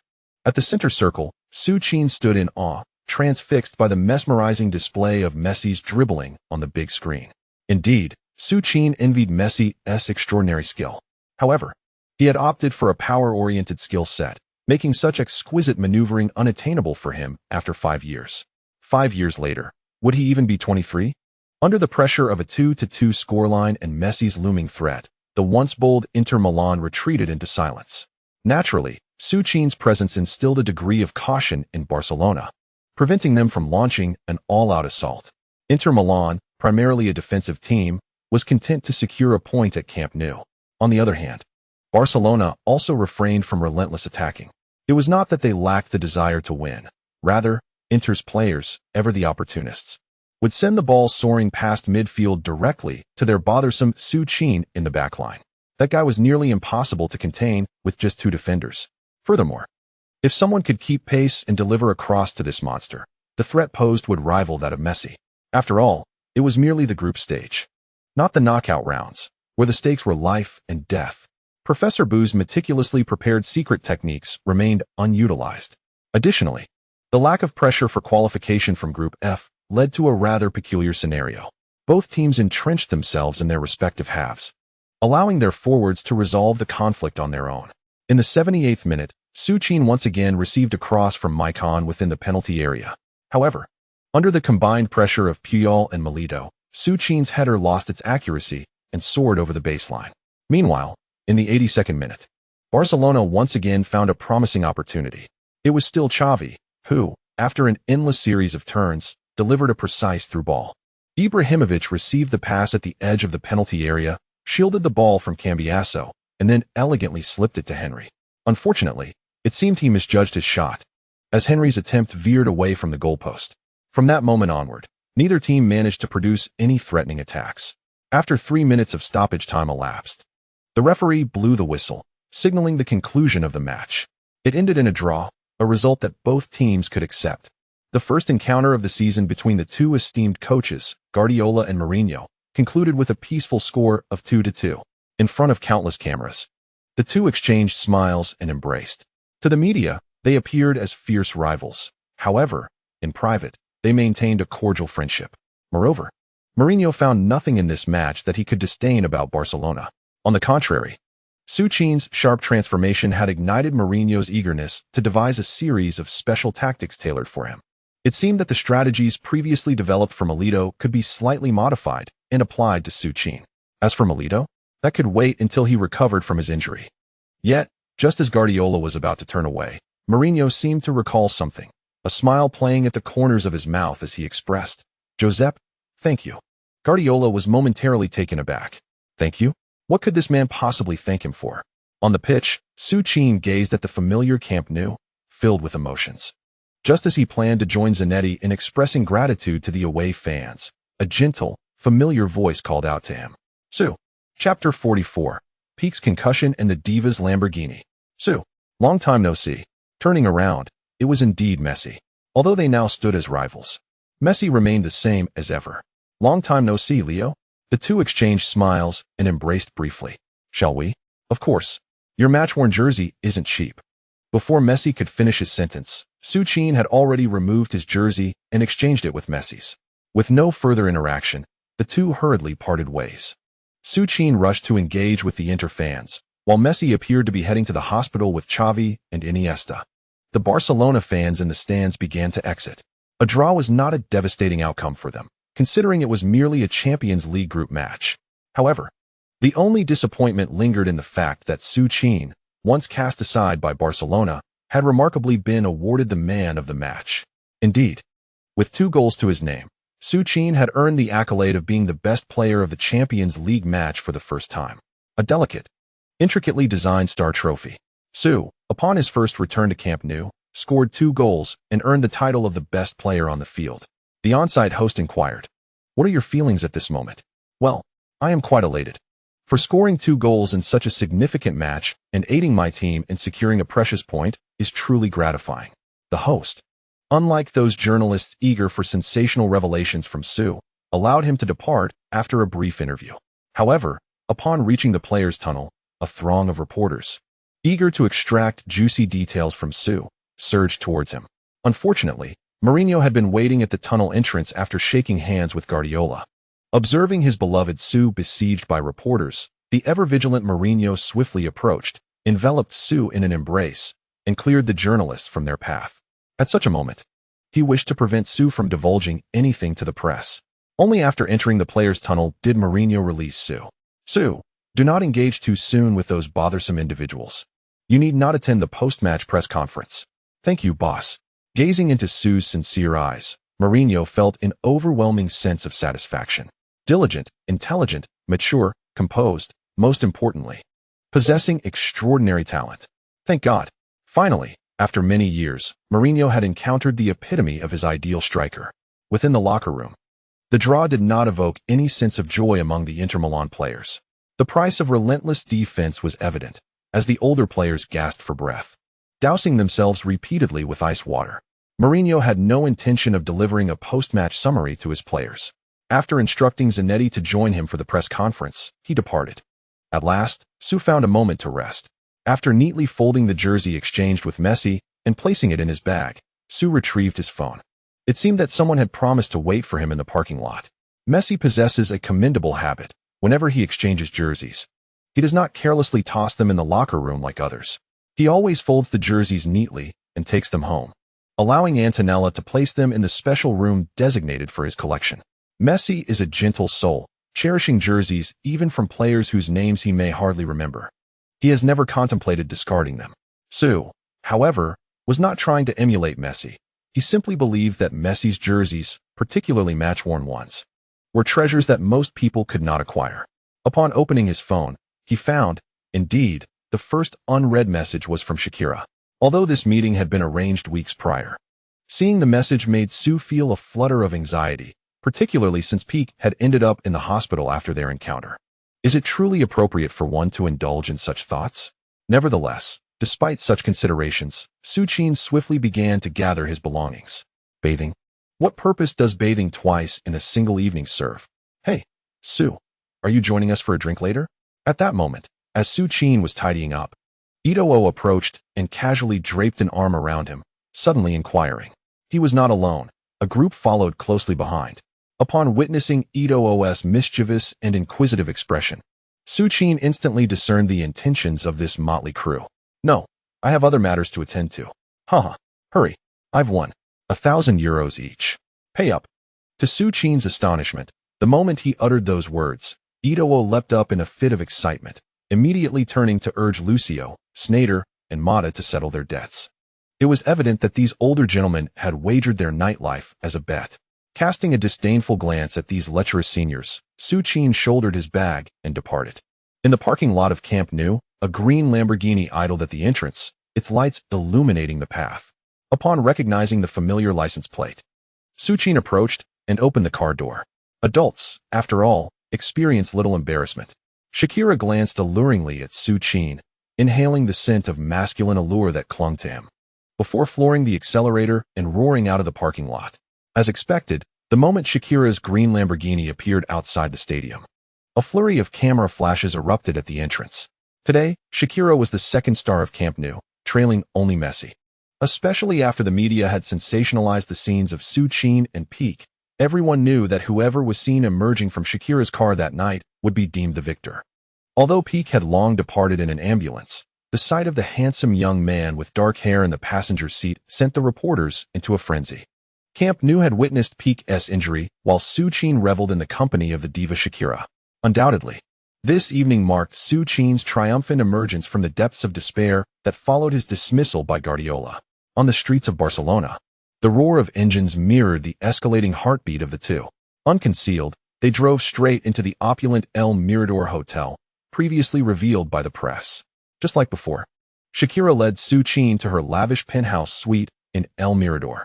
I'm going to take a shower. No, Su. The 32-year-old Latin diva may not possess an extraordinary beauty that leaves one in awe, yet she exudes a unique charm unattainable by youthful maidens. Akin to a ripe apple gently swaying. It's merely a mild concussion. There's nothing too severe. If you're concerned, you may stay for observation for a few days. As the Latin dance music echoed once more, Pique emerged from the MRI room at the nearby Barcelona Ancillary International Hospital after his examination. Although the doctor had assured him of his well-being, Pique felt an unsettling tempest of emotions relentlessly crashing over him. Chapter 45. The Tranquility of Su Qin and the Explosive Balotelli. The adult life, as Su Qin firmly believes, requires no rigid structures. After several hours of dancing, the two finally found time for a leisurely conversation. That night, Shakira shared numerous anecdotes from her past, while Su Qin remained a quiet, attentive listener. He recognized that he harbored no romantic feelings for the pop diva, and conversely, she seemed little enamored with this youthful and handsome man who was considerably her junior. As the sun rose the following day and they sang the final notes of Aka Aka, a wondrous tale appeared to conclude the moment the hotel door closed behind them. Patient journalists awaited outside, lingering until Su Qin departed in a vehicle sent by Raiola, still hoping to catch a glimpse of that green Lamborghini. On the afternoon following the match, the madman led the entire Inter Milan team back to Milan, as Serie A awaited them over the weekend. He had no time to revel in the breathtaking scenery of Barcelona. Meanwhile, after successfully acquiring Drogba's back-to-goal technique, Su Qin set his sights on a new talent tree objective. Similar to the section on the fox in the box, having obtained a basic skill, the next tier of the talent tree still allowed for 5 enhancements of attributes. Enhancing shooting power. This particular enhancement suited Su Qin quite well. He had indeed developed a formidable impact akin to that of a tank, yet his shooting strength remained somewhat stagnant. Admittedly, The 5 power boost did elevate his shooting prowess slightly from before. Regrettably, it appeared that his initial shooting strength was so feeble that even after the increment, his shots remained lackluster. However, the reward skill from the talent tree after this enhancement ignited a wave of excitement within Su Qin, the Reese cannon. The very same cannon that had once shattered Alan Smith's leg. Su Qin could scarcely fathom the transformation he would undergo with a body augmented by Holland's 5. Should he unleash the Reese cannon? At the very least, he presumed he would not be weaker than the king of Miazza, Adriano. Alas, the only source of disappointment for Su Qin was that the second tier of the talent tree now required a greater number of talent points to illuminate. Originally, 1 talent point sufficed to activate a tier, but now 3 points were necessary. This meant that the talent tree skill, which initially required 500 hours of training and 15 goals, now demanded an arduous 500 hours of training and 45 goals to unlock. A total of 500 hours of training amounts to over 100 days of relentless practice. To add to his woes, he has only managed to score 45 goals. Whether in Serie A, the Coppa Italia, the Champions League, or national team matches, the accumulation of those goals seems an insurmountable challenge. It appears that this season, he may not attain the coveted list cannon. However, it's of little consequence. Youth is on his side, and time is his most abundant resource. It's merely a matter of perseverance. In the future, he can dedicate himself to relentless training. Given his current skills reminiscent of Didier Drogba, he is unperturbed by the potential departure of Mourinho, confident that any new coach at Inter would not overlook him. If necessary, he could enlist Raiola's help to bolster his goal tally in League One, hastening his pursuit of the list cannon. But wait, how could he shamelessly chase goals merely for the sake of skills? There are still several World Cup qualifiers for Croatia to play. To achieve the list cannon, he must save the beleaguered Croatian fans. Upon returning to Milan, Su Qin unexpectedly discovered that after so many matches, he had become less obscure. At least during his morning runs along the boulevard, Inter fans frequently approached him for autographs or photos. Naturally, Su Qin obliged. Who wouldn't he want to increase their fan base? Thus, after a few days of media frenzy surrounding Su Qin and Shakira's night together, he returned to his ordinary and monotonous daily routine. He rose early to train with heart, devoured Susan's specially prepared nutritious breakfast, and then climbed into Stenson's dilapidated car to reach the club. In the 5th round of Serie A, Inter's starting striker Milito returned from injury. Following impressive performances in previous matches, Su Qin found himself back on the bench. Facing the distant Palermo, Milito finally opened his goal account for Inter with a remarkable hat trick. Just 8 minutes into the first half, Milito received a cross from Ito on the left flank. In a remarkably narrow gap, Milito executed a clever flick shot, propelling Inter into an early lead. Watching Milito's impeccable instincts in front of goal from the sidelines, Su Qin couldn't help but feel a pang of envy. Had he been in that position, he would have merely relied on the opposing defender and passed the ball to a better placed Sneijder for a shot. That kind of split-second flick shot was beyond his current capabilities. Just from that goal, he realized he was still far from Milito's level. Yet, he acknowledged that he and Milito were strikers of entirely different styles. Thus, he need not worry about losing playing time under the eccentric coach. Beside him, however, Balotelli was experiencing a different struggle. During Milito's injury, Balotelli had hoped for an opportunity to rescue Inter. However, unexpectedly, Mourinho opted to utilize Su Qin. This fellow, resembling a peculiar prodigy, astonishingly netted 5 goals and secured 3 assists in just a handful of matches. What on earth is happening? Just like that, Balotelli, once the indomitable first-choice forward for Inter Milan, plummeted to the 2nd position. As of now, it seems he hasn't even had the opportunity to step onto the pitch. Moreover, Raiola has lodged complaints with the club on several occasions. Not only has this been futile, but Mourinho, who once could muster a smile in Balotelli's direction, has completely disregarded him lately. It is worth noting that during this period, he was merely late to training once. Such a dedicated Balotelli has surprisingly not received a single commendation from Mourinho. In a match lasting 90 minutes, Inter Milan effortlessly triumphed over Palermo with a resounding score of 4-0. Diego Milito, with his inaugural hat trick for Inter, solemnly proclaimed that he remains the astonishing Serie A silver boot winner from the previous season. In this league match, like Balotelli, Su Qin was also deprived of any playing time. However, unlike Balotelli, Su Qin, who had previously exhibited commendable performances, refrained from voicing any complaints. In contrast, Balotelli, who had been languishing on the bench for quite some time, expressed his grievances during an interview with the press, stating, "I do not know what I have done wrong. Perhaps Mourinho thinks Inter no longer needs me." Mourinho soon caught wind of Balotelli's lamentations. Nonetheless, the eccentric coach harbored no intentions of holding a grudge against Balotelli's rather foolish antics.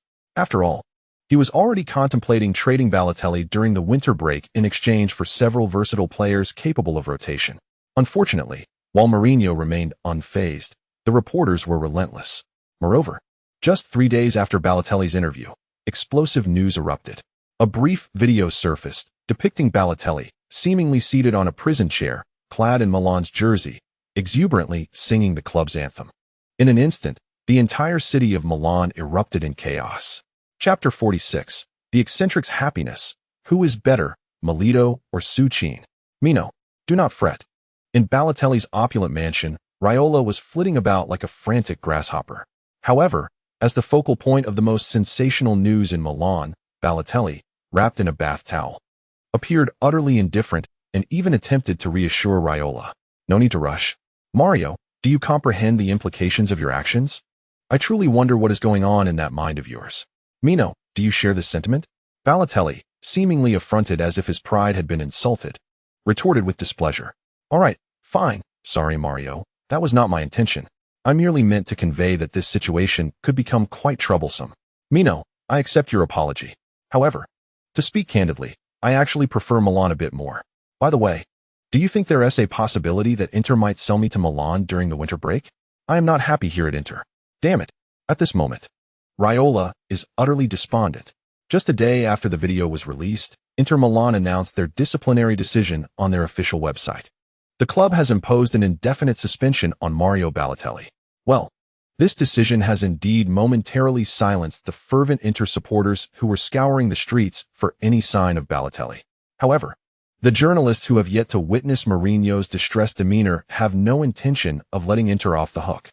Each first-team player who encounters these zealous reporters is relentlessly bombarded with inquiries regarding Balotelli. As the captain, Zanetti has objectively defended Balotelli, stating, "He is still a child. We should extend our understanding to this troubled youth. I hope Inter fans can grant Mario an opportunity for redemption." As you have seen, Balotelli donned the Milan jersey while incarcerated. Perhaps he was compelled to do so. Raiola is already preparing to file a lawsuit against the involved prison guards. The law will deliver a just outcome for Balotelli. Zanetti's words would undoubtedly move even Balotelli to tears. Simultaneously, as Zanetti mentioned, Raiola is indeed planning to take legal action against those guards. Yet, just as everything seemed in place, the implicated guards released yet another video, this time featuring a beaming Balotelli singing the Milan anthem alongside all the prison staff. That genuine smile cast doubt on any claims of coercion. That Mario fellow is simply asking for trouble. If I see him, I swear I'll make him unrecognizable. At Inter's training ground, Materazzi has been expressing his desire to confront Balotelli since morning, losing count of how many times he has mentioned it. Is that guy's head filled with nonsense? The boss has been frowning since dawn. Naturally, which coach could withstand Mario's antics? Throughout, Su Qin has remained a mere bystander, refraining from any commentary. Balotelli's actions, well known to Su Qin, who is fully aware of the myriad memorable moments that lie ahead for Balotelli, come as no surprise. Not to mention, Balotelli has previously set fire to his own home while showering. And let us not forget his infamous contemplation of life during the European Championship. It has been 3 years since that incident. Surprisingly, when Materazzi stated he wanted to confront Balotelli, it was not merely idle chatter. I recall during the first leg of the Champions League semi-final against Barcelona in April 2010, Inter triumphed 3-1 at home. Yet the absent Balotelli furiously threw down the Inter jersey from the bench. Upon returning to the locker room, Materazzi delivered a fierce beating to Balotelli. Su Qin is now uncertain whether Materazzi's violent confrontation with Balotelli will unfold prematurely. Being present to witness it all seems rather enticing. Hey Su, regarding the match against Sampdoria this weekend, do you think the boss will field you or that Milito fellow?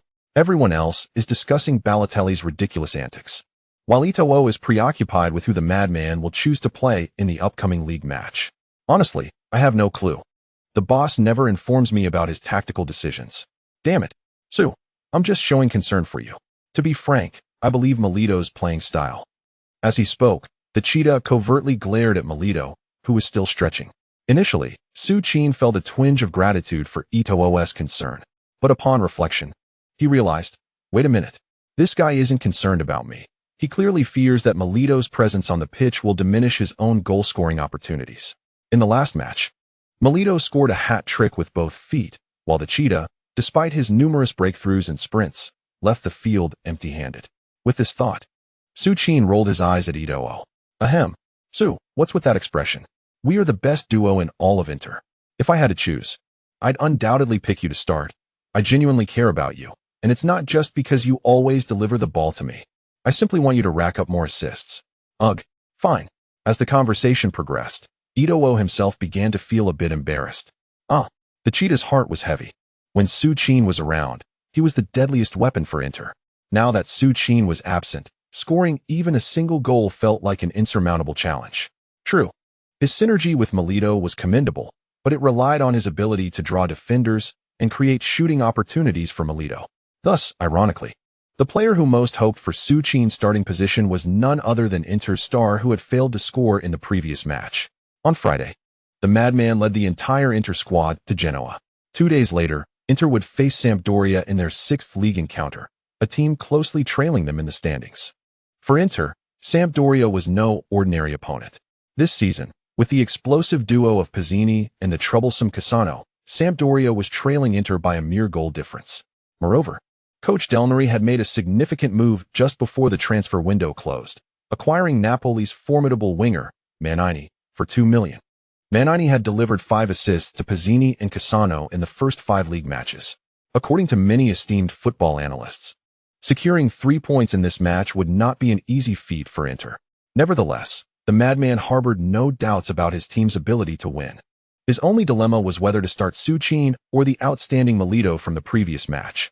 Fortunately, the only source of solace for him was that the ticking time bomb, known as Balotelli, could now be easily disregarded. Chapter 47. Bilic, adore copying homework. As Mourinho grappled with the dilemma of whether to start Su Qin or Milito in the 5th round of the league, far away in Croatia, the national team coach Bilic found himself troubled by the same conundrum. Presently, the Croatian front line is anchored by the unwavering prowess of Ivica Olic from Bayern Munich. Not only Olic, but also the sensational new starman Zukic, who scored an astonishing 9 goals in 5 rounds of the domestic league, remains an indispensable choice for the attack.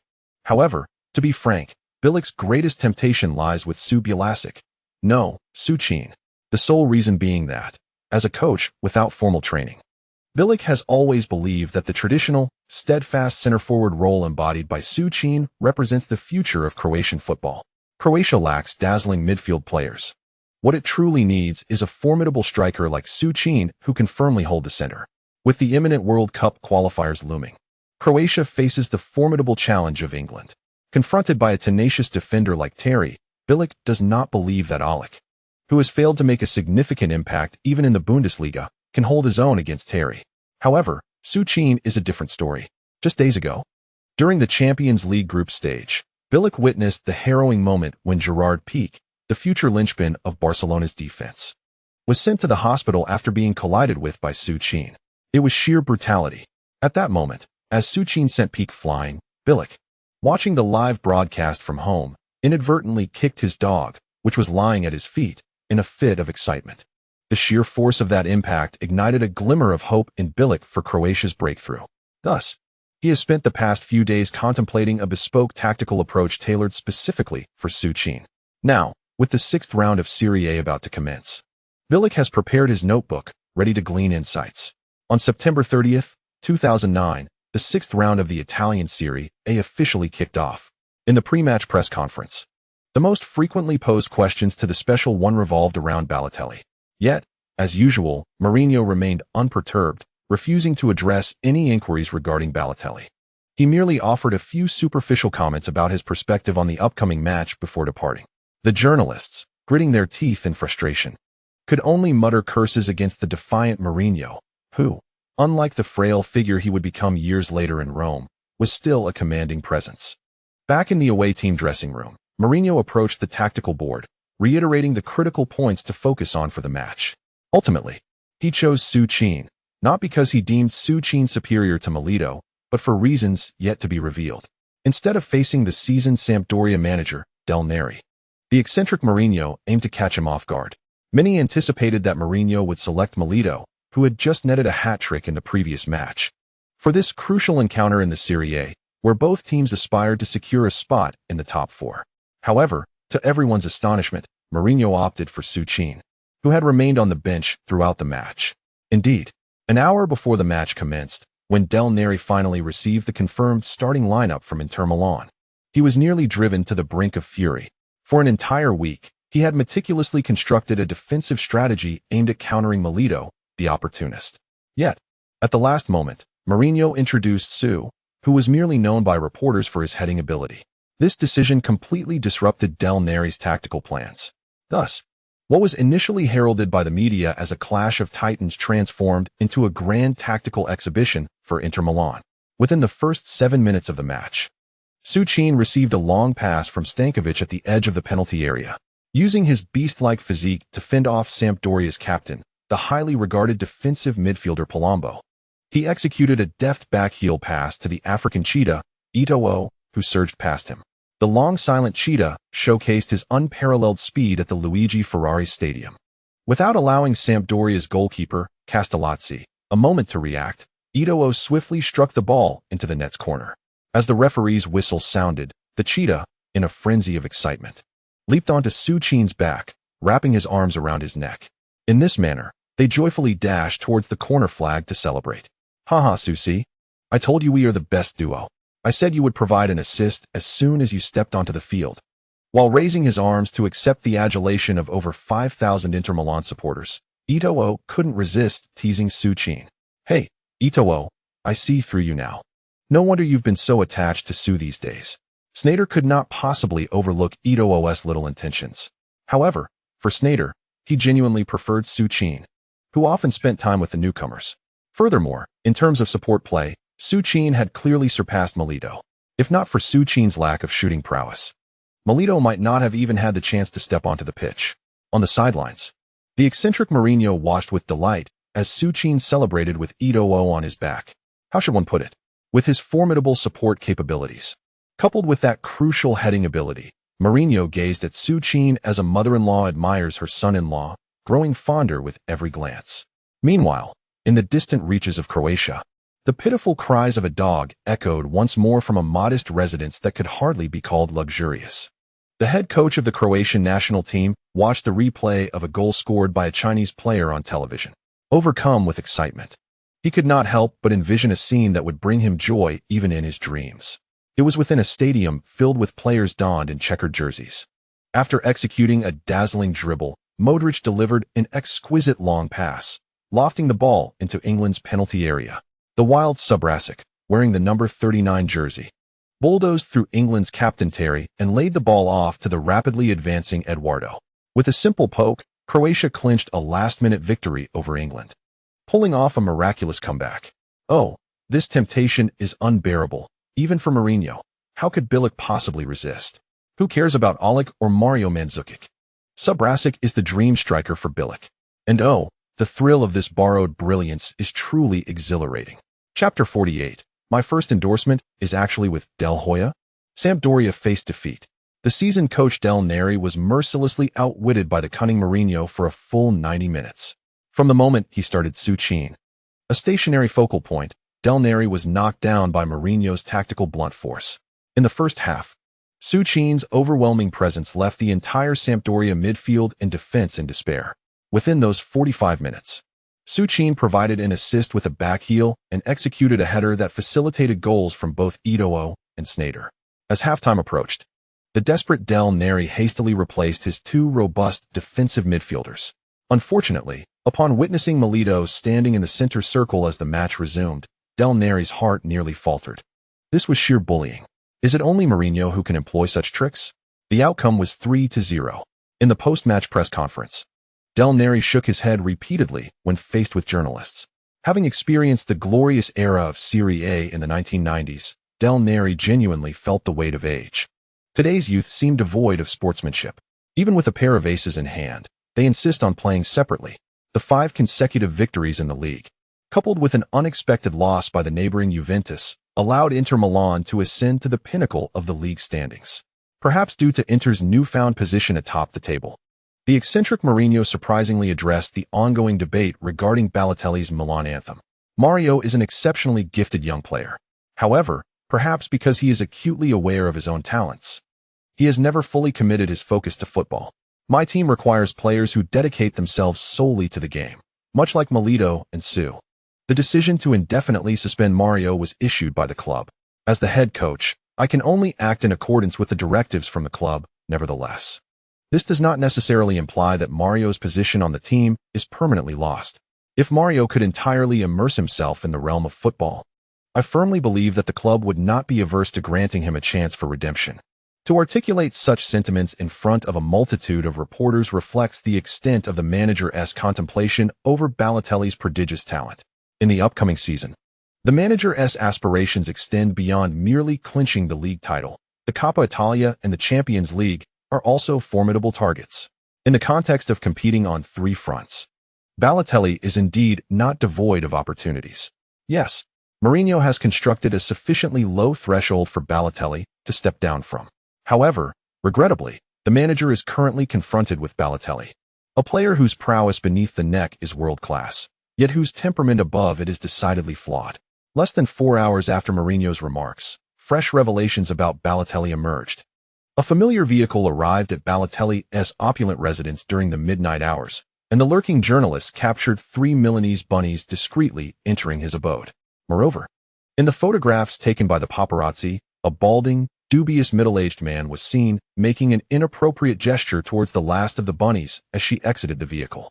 Indeed, that balding man was none other than old Stinson, who would soon face a torrent of reproach from Raiola the following day. At Su Qin's residence, Stinson sat in distress, facing a furious Raiola. "Mino, I swear it's not my fault. That Mario threatened me, saying if I didn't bring the girls to him, he would venture out himself to find them. You know how much I dread any trouble coming your way, so I complied with Mario's request. I circled Mario's house 6 times to ensure no paparazzi were following before I finally dropped them off. Damn it. Who could have foreseen those wretched journalists renting the house across from Mario's? All right, I apologize, Stan. I may have been overly agitated." Upon hearing Stinson's account, Raiola's mind conjured an image of Balotelli, wrapped in a towel, preparing to venture out in search of the bunnies. Reflecting on it, Stinson's actions seemed to be the most prudent solution at that moment. "Wait a minute, Stan. I heard from my subordinates that you brought 4 individuals out from Queen's place, yet only 3 arrived at Mario's residence? Forget it.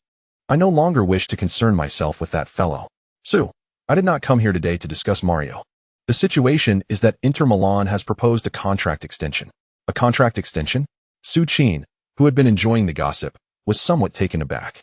"It's only been a few months since I joined Inter. Is it truly time for an extension already? Mino, what is the story?" "Well, upon reviewing the details, it seems that while they are proposing an extension, Inter aims to raise your buyout clause in the process. Just look at your current performance. In the past 6 league matches, you've scored 5 goals and provided 4 assists, plus 2 goals in the Champions League. Such performance. And yet you receive only Inter's base salary along with a mere 20 million buyout clause. How can the club remain composed?"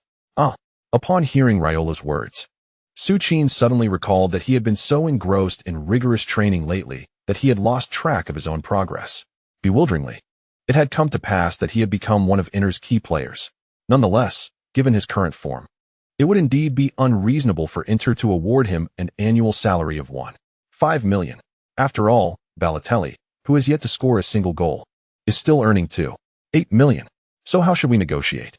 Rest assured, Su, I have already conveyed our demands to Inter, 8 million in annual salary, along with bonuses for goals and assists, and not to forget the 50 million image rights issue.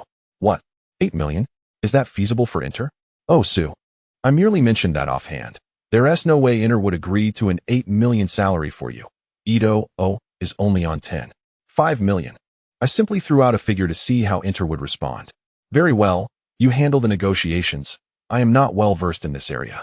Haha, Su, don't worry. Dealing with the club is my forte. Oh, by the way, it's not just about the contract renewal. I have also received several endorsement requests. albeit from lesser-known brands in Masia, yet the offers are quite generous. As he spoke, Raiola took the documents handed to him by his assistant and placed them before Su Qin. Oh, a bilingual document. Glancing over it, Su Qin's memory was suddenly triggered by a name, duel. Memories long sealed have been unlocked. Chapter 49. What? Su has undergone a second evolution? Although duel did present a significant offer, Su Qin still instructed Raiola to politely decline. After all, he is now among the top scorers at Inter. It would indeed be inauspicious to be associated with a short-lived enterprise for his first endorsement. Let us discuss it again after the season reaches its midpoint. Once Raiola had finished addressing matters with Su Qin, he departed.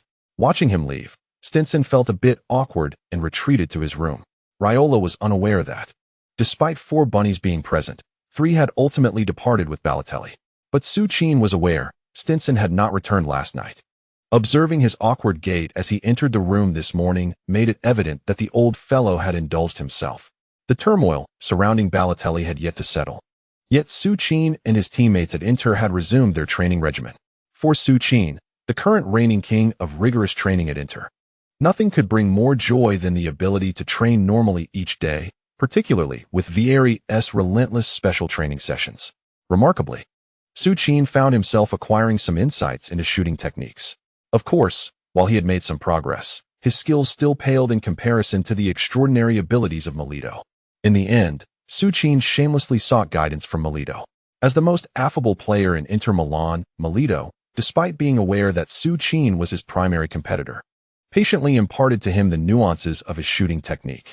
Alas, it was regrettable. Just as Su Qin attempted to return the favor by sharing his heading skills with Milito, it seemed both were lacking in that particular genetic predisposition. Su Qin's shooting remained stagnant, and Milito's heading skills continued to hover at an amateur level. Observing the camaraderie within the team, Mourinho could not help but feel elated. All that was left was to quietly await the second round of the UEFA Champions League group stage. However, it appeared that fate had a penchant for testing the beleaguered tactician.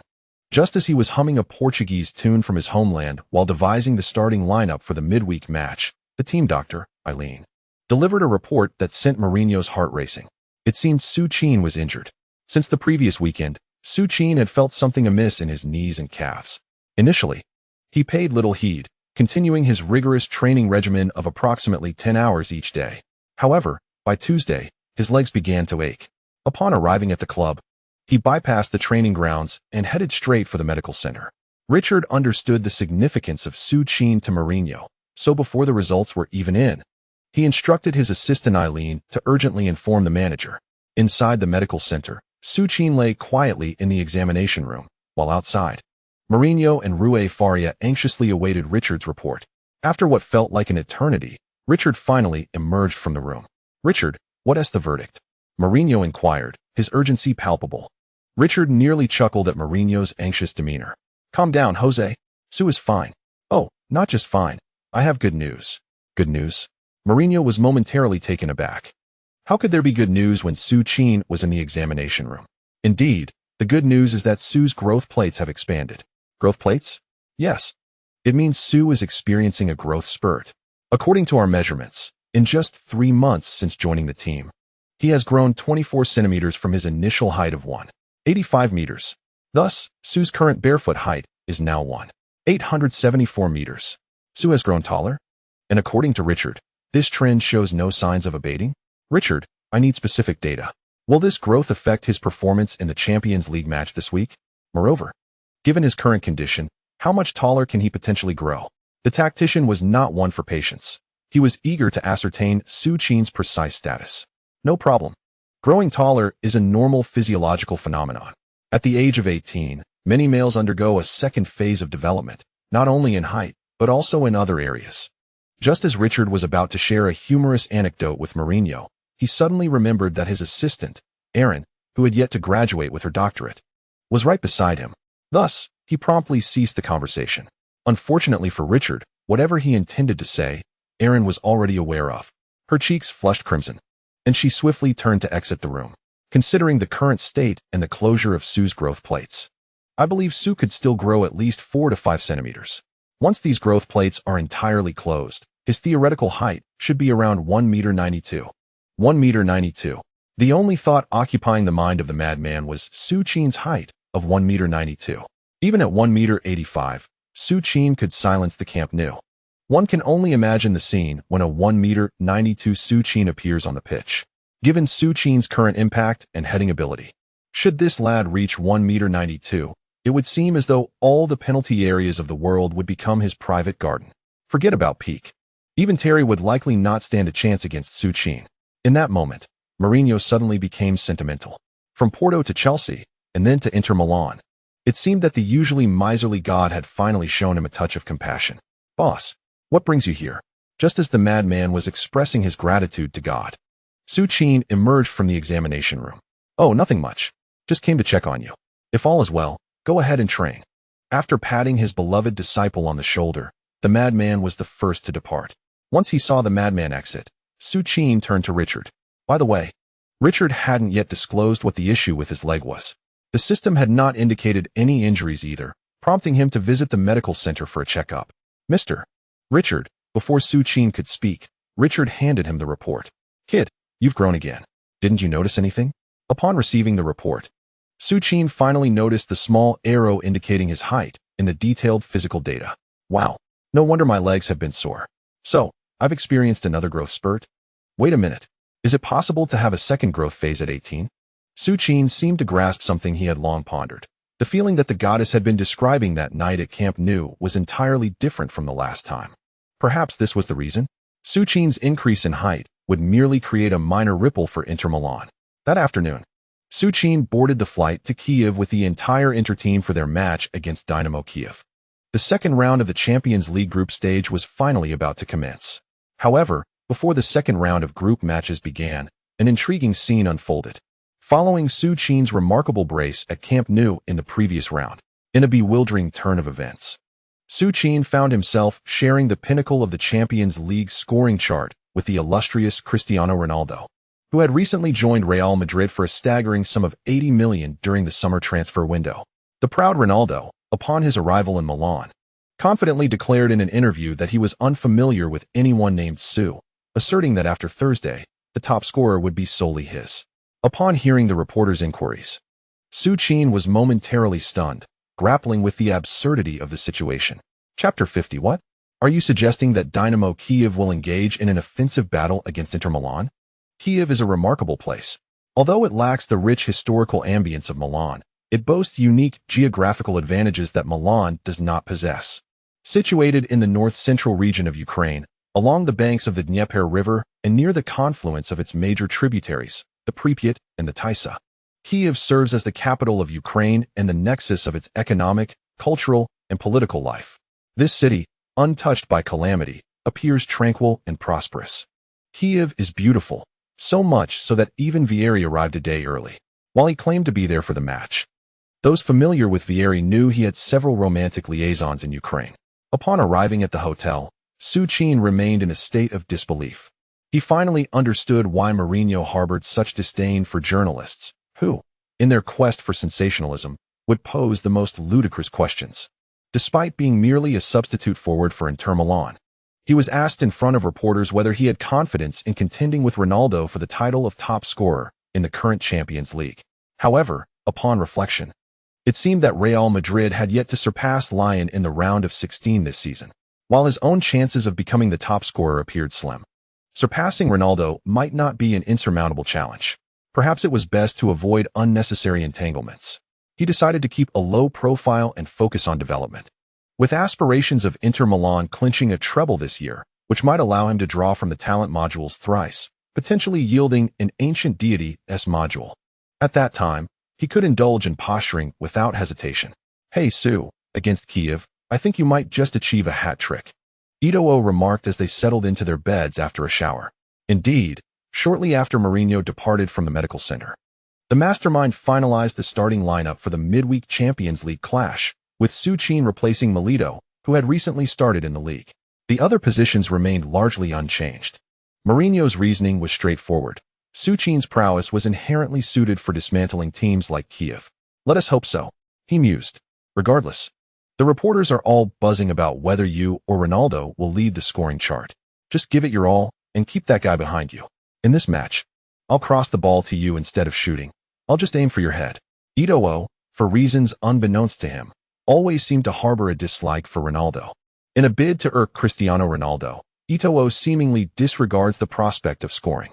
However, it is clear that Su Qin remains unfazed by such sentiments. It would be splendid if Eto'o could maintain this mindset in every match henceforth. Who truly can resist the allure of scoring? Dynamo Kyiv is by no means a feeble team. At the very least, they are a source of pride for Ukraine. With the return of the legendary Shevchenko, the fervent supporters of Kyiv no longer regard their team as weak. In the previous Champions League match, at the home ground of Rubin Kazan in Russia, Shevchenko executed a thunderous long-range shot in injury time, securing a dramatic victory for Kyiv. This goal has positioned Kyiv at the top of their group, surpassing both Barcelona and Inter Milan, who are tied in points. Thus, in a state of fervor, the Kyiv fans began to dream. They even entertained the notion that their illustrious team could triumph over Inter at home, and subsequently, hold Barcelona to a draw at Camp Nou, thereby advancing to the knockout stage as group runners-up. When individuals become overly enthusiastic, they often engage in inexplicable actions.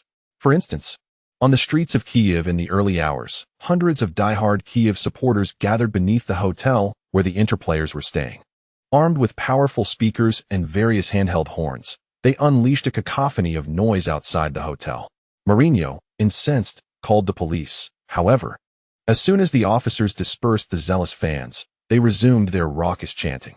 Consequently, on the eve of the match, the entire Inter squad found it nearly impossible to sleep. It was only the following day, after the police resumed their duties, that Mourinho finally allowed his players to return to their rooms for rest. At the pre-match press conference, the fiery Mourinho did not shy away from expressing his frustration. He pondered why the fans believed such disgraceful antics would yield any results. They had howled throughout the night, and none of his players could find sleep. Indeed, they had impacted Inter Milan. However, this would not hinder their performance in the match. Victory was the sole objective for Inter Milan and Kyiv. Even in the presence of Kyiv's coach Gazaev, Mourinho boldly declared that Inter would emerge victorious. Back in the locker room, Mourinho's fervor ignited. Let us vanquish these Ukrainians. Let them truly understand what it means to be a prestigious club, he exclaimed. Su, do not overly concern yourself with passing to teammates.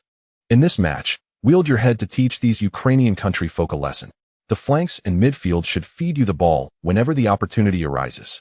Mourinho spoke with fervor, and Su Qin, seated among his teammates, felt a surge of excitement. Finally, he had ascended from being the overlooked player to the focal point of the team's strategy.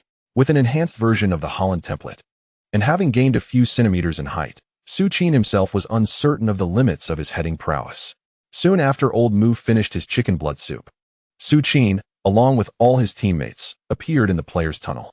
Among the opposing team, Su Qin spotted a familiar figure, one he had once idolized in a past life, Shevchenko. The atmosphere was electric as the 2009 to 2010 UEFA Champions League Group F, Round 2, was being broadcast live.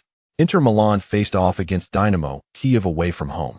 In the recently announced starting lineups, fans were thrilled to see Su Qin and the Ukrainian powerhouse Shevchenko included.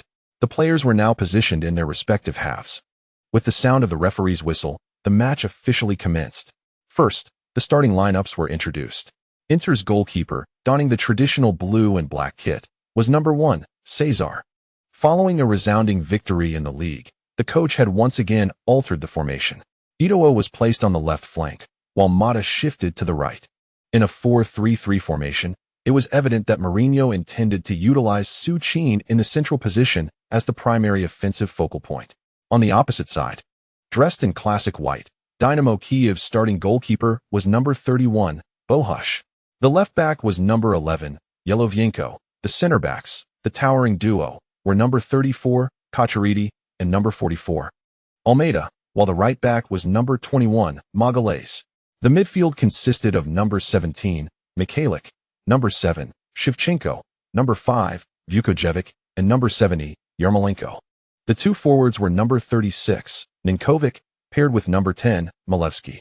Faced with a team of superior paper strength in Inter, Dynamo Kyiv's coach, Gazaev, clearly intended to engage in an offensive duel at home. Chapter 51. Is this a record?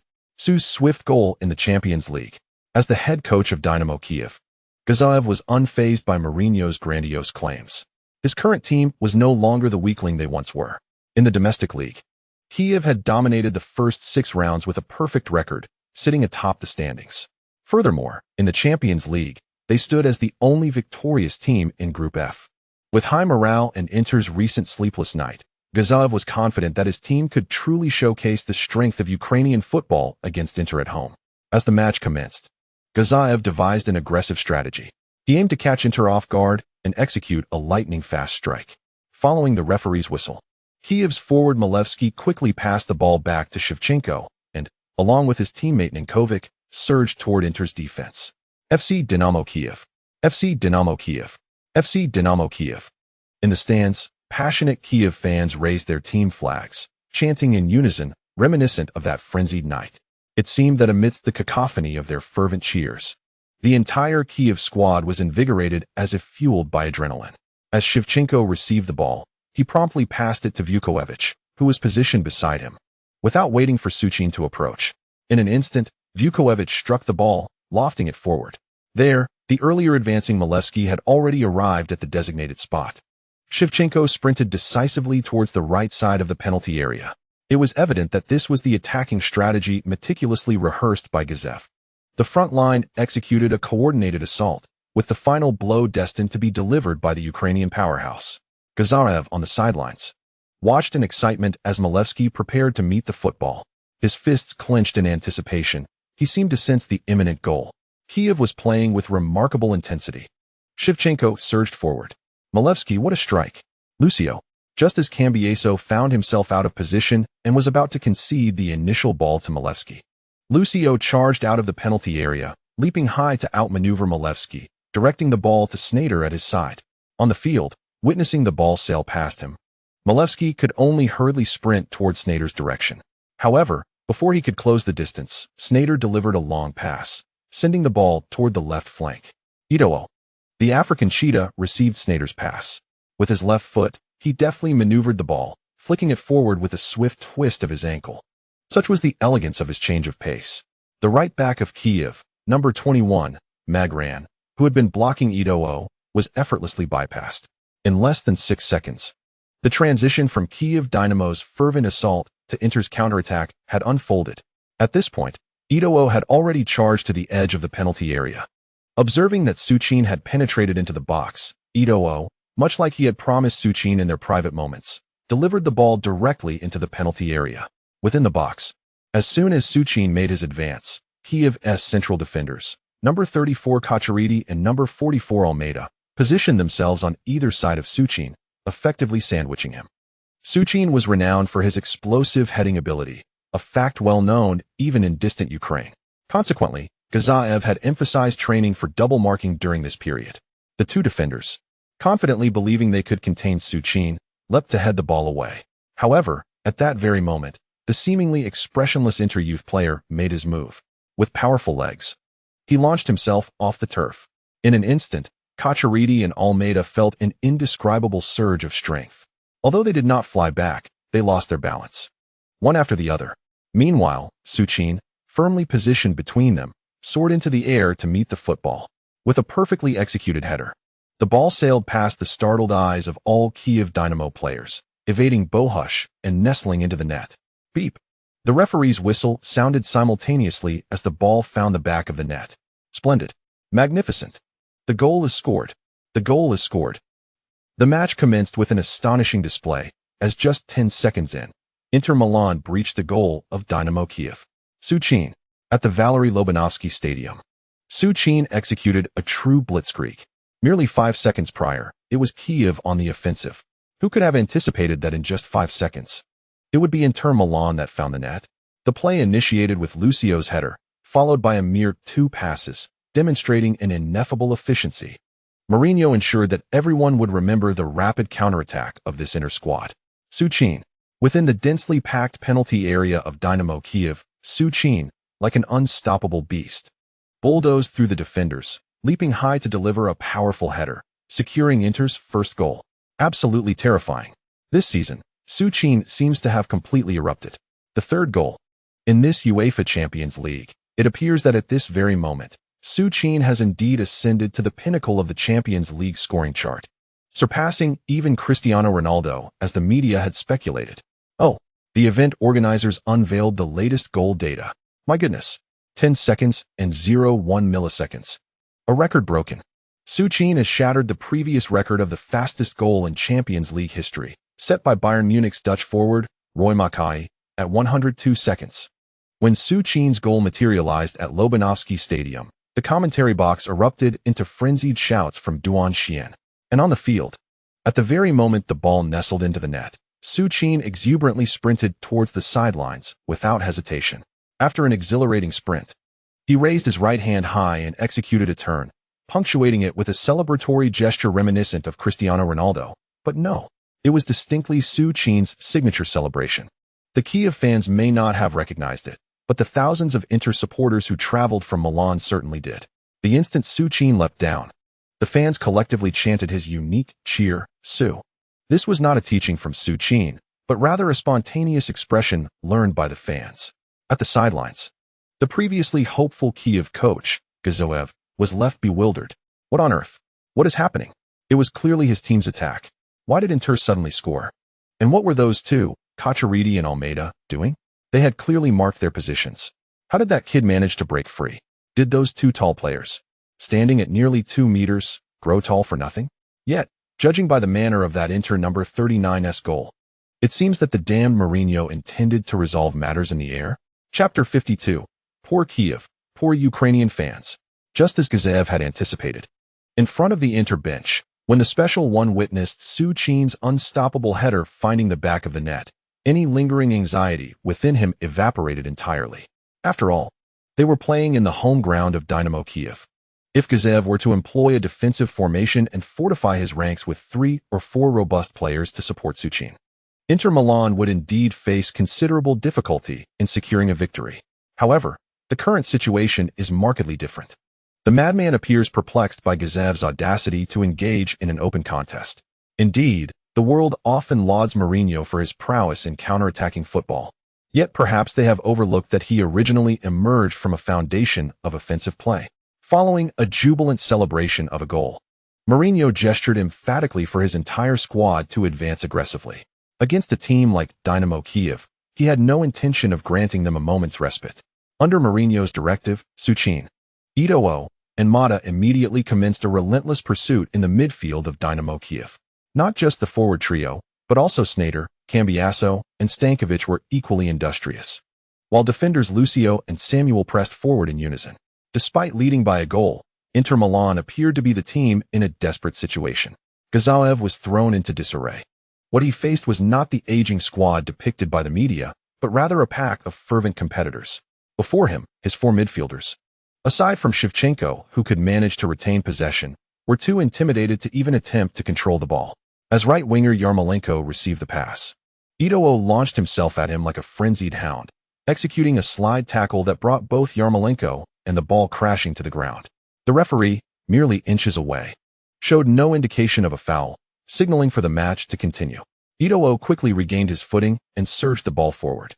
Dynamo's attack barely lasted a minute before Inter was once again pressing upon them. Today, Inter seemed invigorated, far more so than in their previous encounter with Barcelona. Eto'o was in the thick of the action once more, and the beleaguered right-back Magran found himself once again confronting the formidable forward.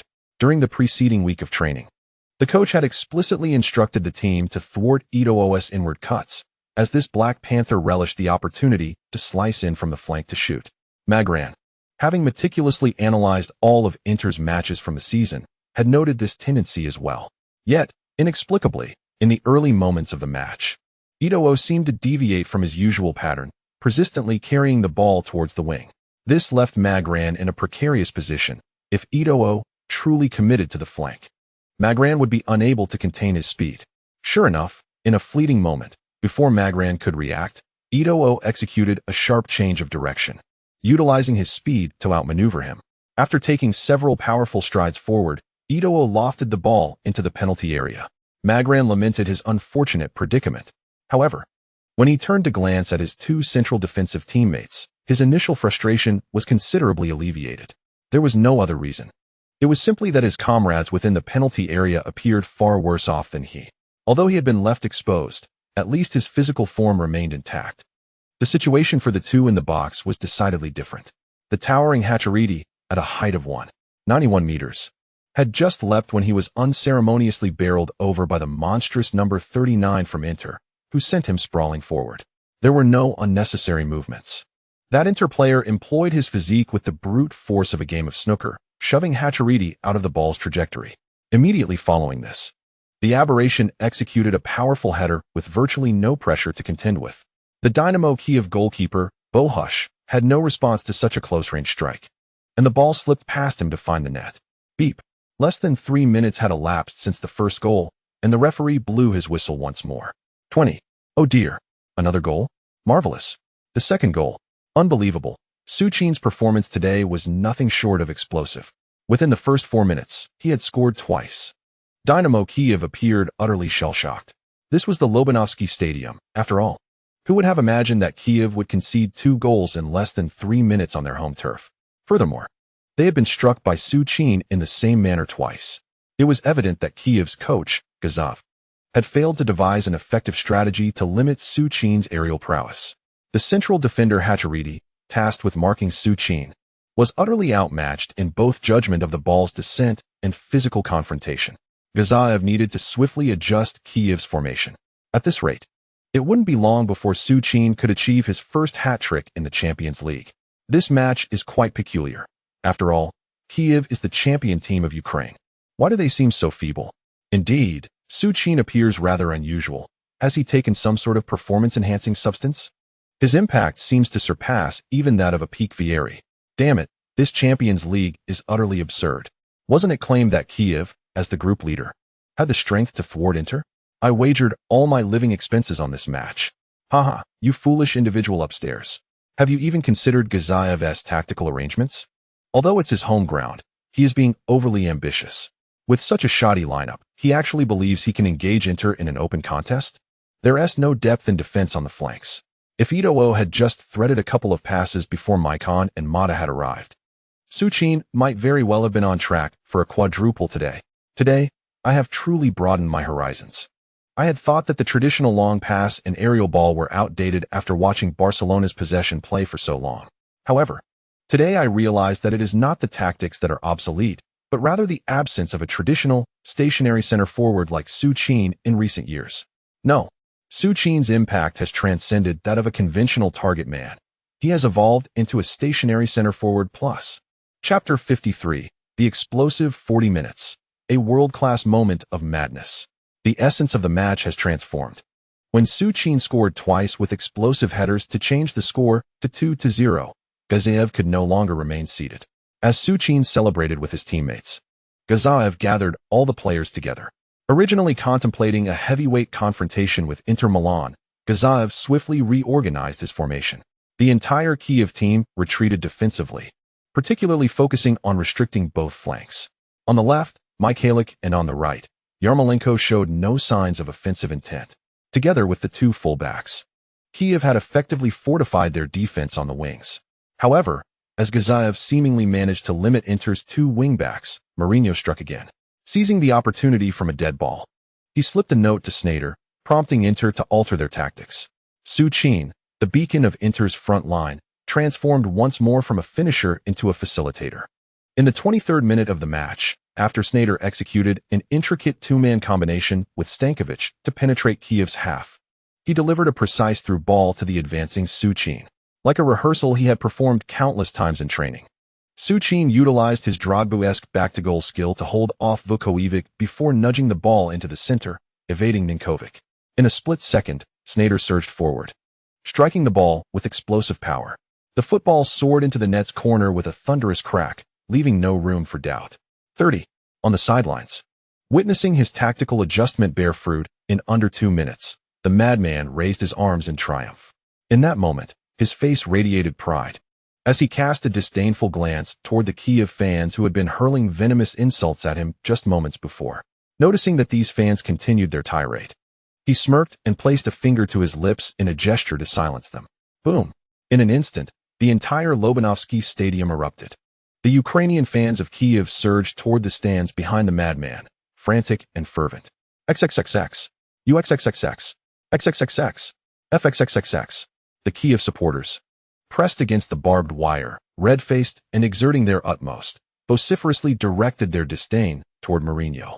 Regrettably, upon witnessing the frenzied antics of the Kiev fans, the eccentric figure, Mourinho, not only refrained from halting his actions, but elevated his proud head even higher. At that moment, the jubilant Sneijder, along with Su Qin and others, surged forward to celebrate with Mourinho. Consequently, a scene reminiscent of a world-renowned masterpiece unfolded. The audacious Mourinho, clad in a tailored suit, gestured for silence towards the throngs of Kiev supporters. Behind him stood Lucio, Eto'o, Sneijder, and Su Qin, embracing each other firmly in solidarity. Journalists, captivated by the explosive spectacle, fervently clicked their shutters. The imagery was indeed electrifying. However, amidst such a thrilling atmosphere, the referee issued a yellow card to Mourinho, tempering his exuberance.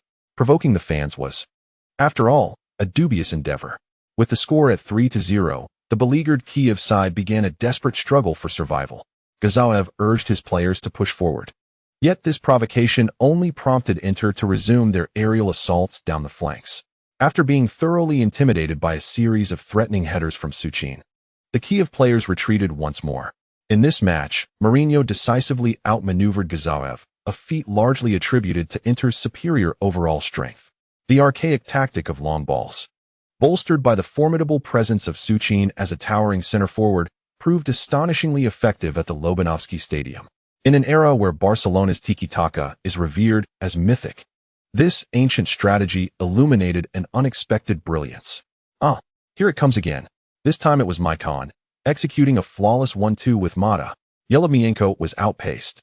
Maicon delivered a cross with his right foot, and once again, it was Su Qin at the focal point, surrounded by three defenders. Su Qin leapt high but failed to make contact with the ball. Kiev exerted every effort. After enduring Su Qin's pressure, defenders Kacharidi and Almeida called upon midfielder Vukovic for assistance. In their combined efforts, they successfully thwarted Su Qin. Alas, in committing so many resources to counter him, they entirely overlooked the lurking predator on Inter's side. The ball, deflected by Vukovic's tenacious effort, did not travel far. Fortuitously, Sneijder, lying in wait at the edge of the penalty area, seized the opportunity. Just as Shevchenko lunged towards Sneijder, the latter executed a deft diagonal pass into the left side of the box. At that moment, the focus of all eyes was on the formidable Su Qin. In an astonishing turn of fate, the star of Inter, Eto'o, found himself inexplicably unmarked. Faced with such a rare opportunity, Eto'o did not let it slip away. Turning his body, Eto'o, after relying on the support of his teammate Magalhaes, skillfully executed a right-footed shot that found the far corner of the net. Beep. The whistle sounded. Inter Milan scored their fourth goal. Magnificent.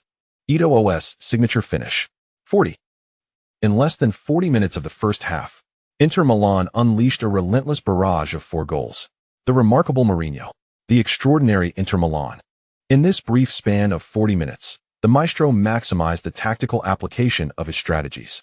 Poor Gazaev appeared before Mourinho like a bewildered child, utterly lost.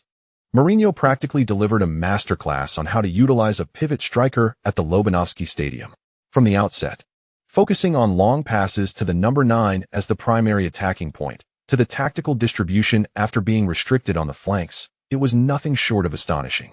Is this still the Inter Milan that was held to a draw by Bari in their Serie A opener? On the commentary panel, Su Qin was swept away with fervor upon witnessing Eto'o's fourth goal, utterly captivated by this resurgent Inter. Similarly, not far away in Zagreb, the capital of Croatia, a burly middle-aged man shared the same excitement. Watching the Champions League live, he eagerly began sketching tactical diagrams in his notebook. Bomb England. Nearby, a limping dog observed its seemingly deranged owner from a distance, showing no inclination to approach.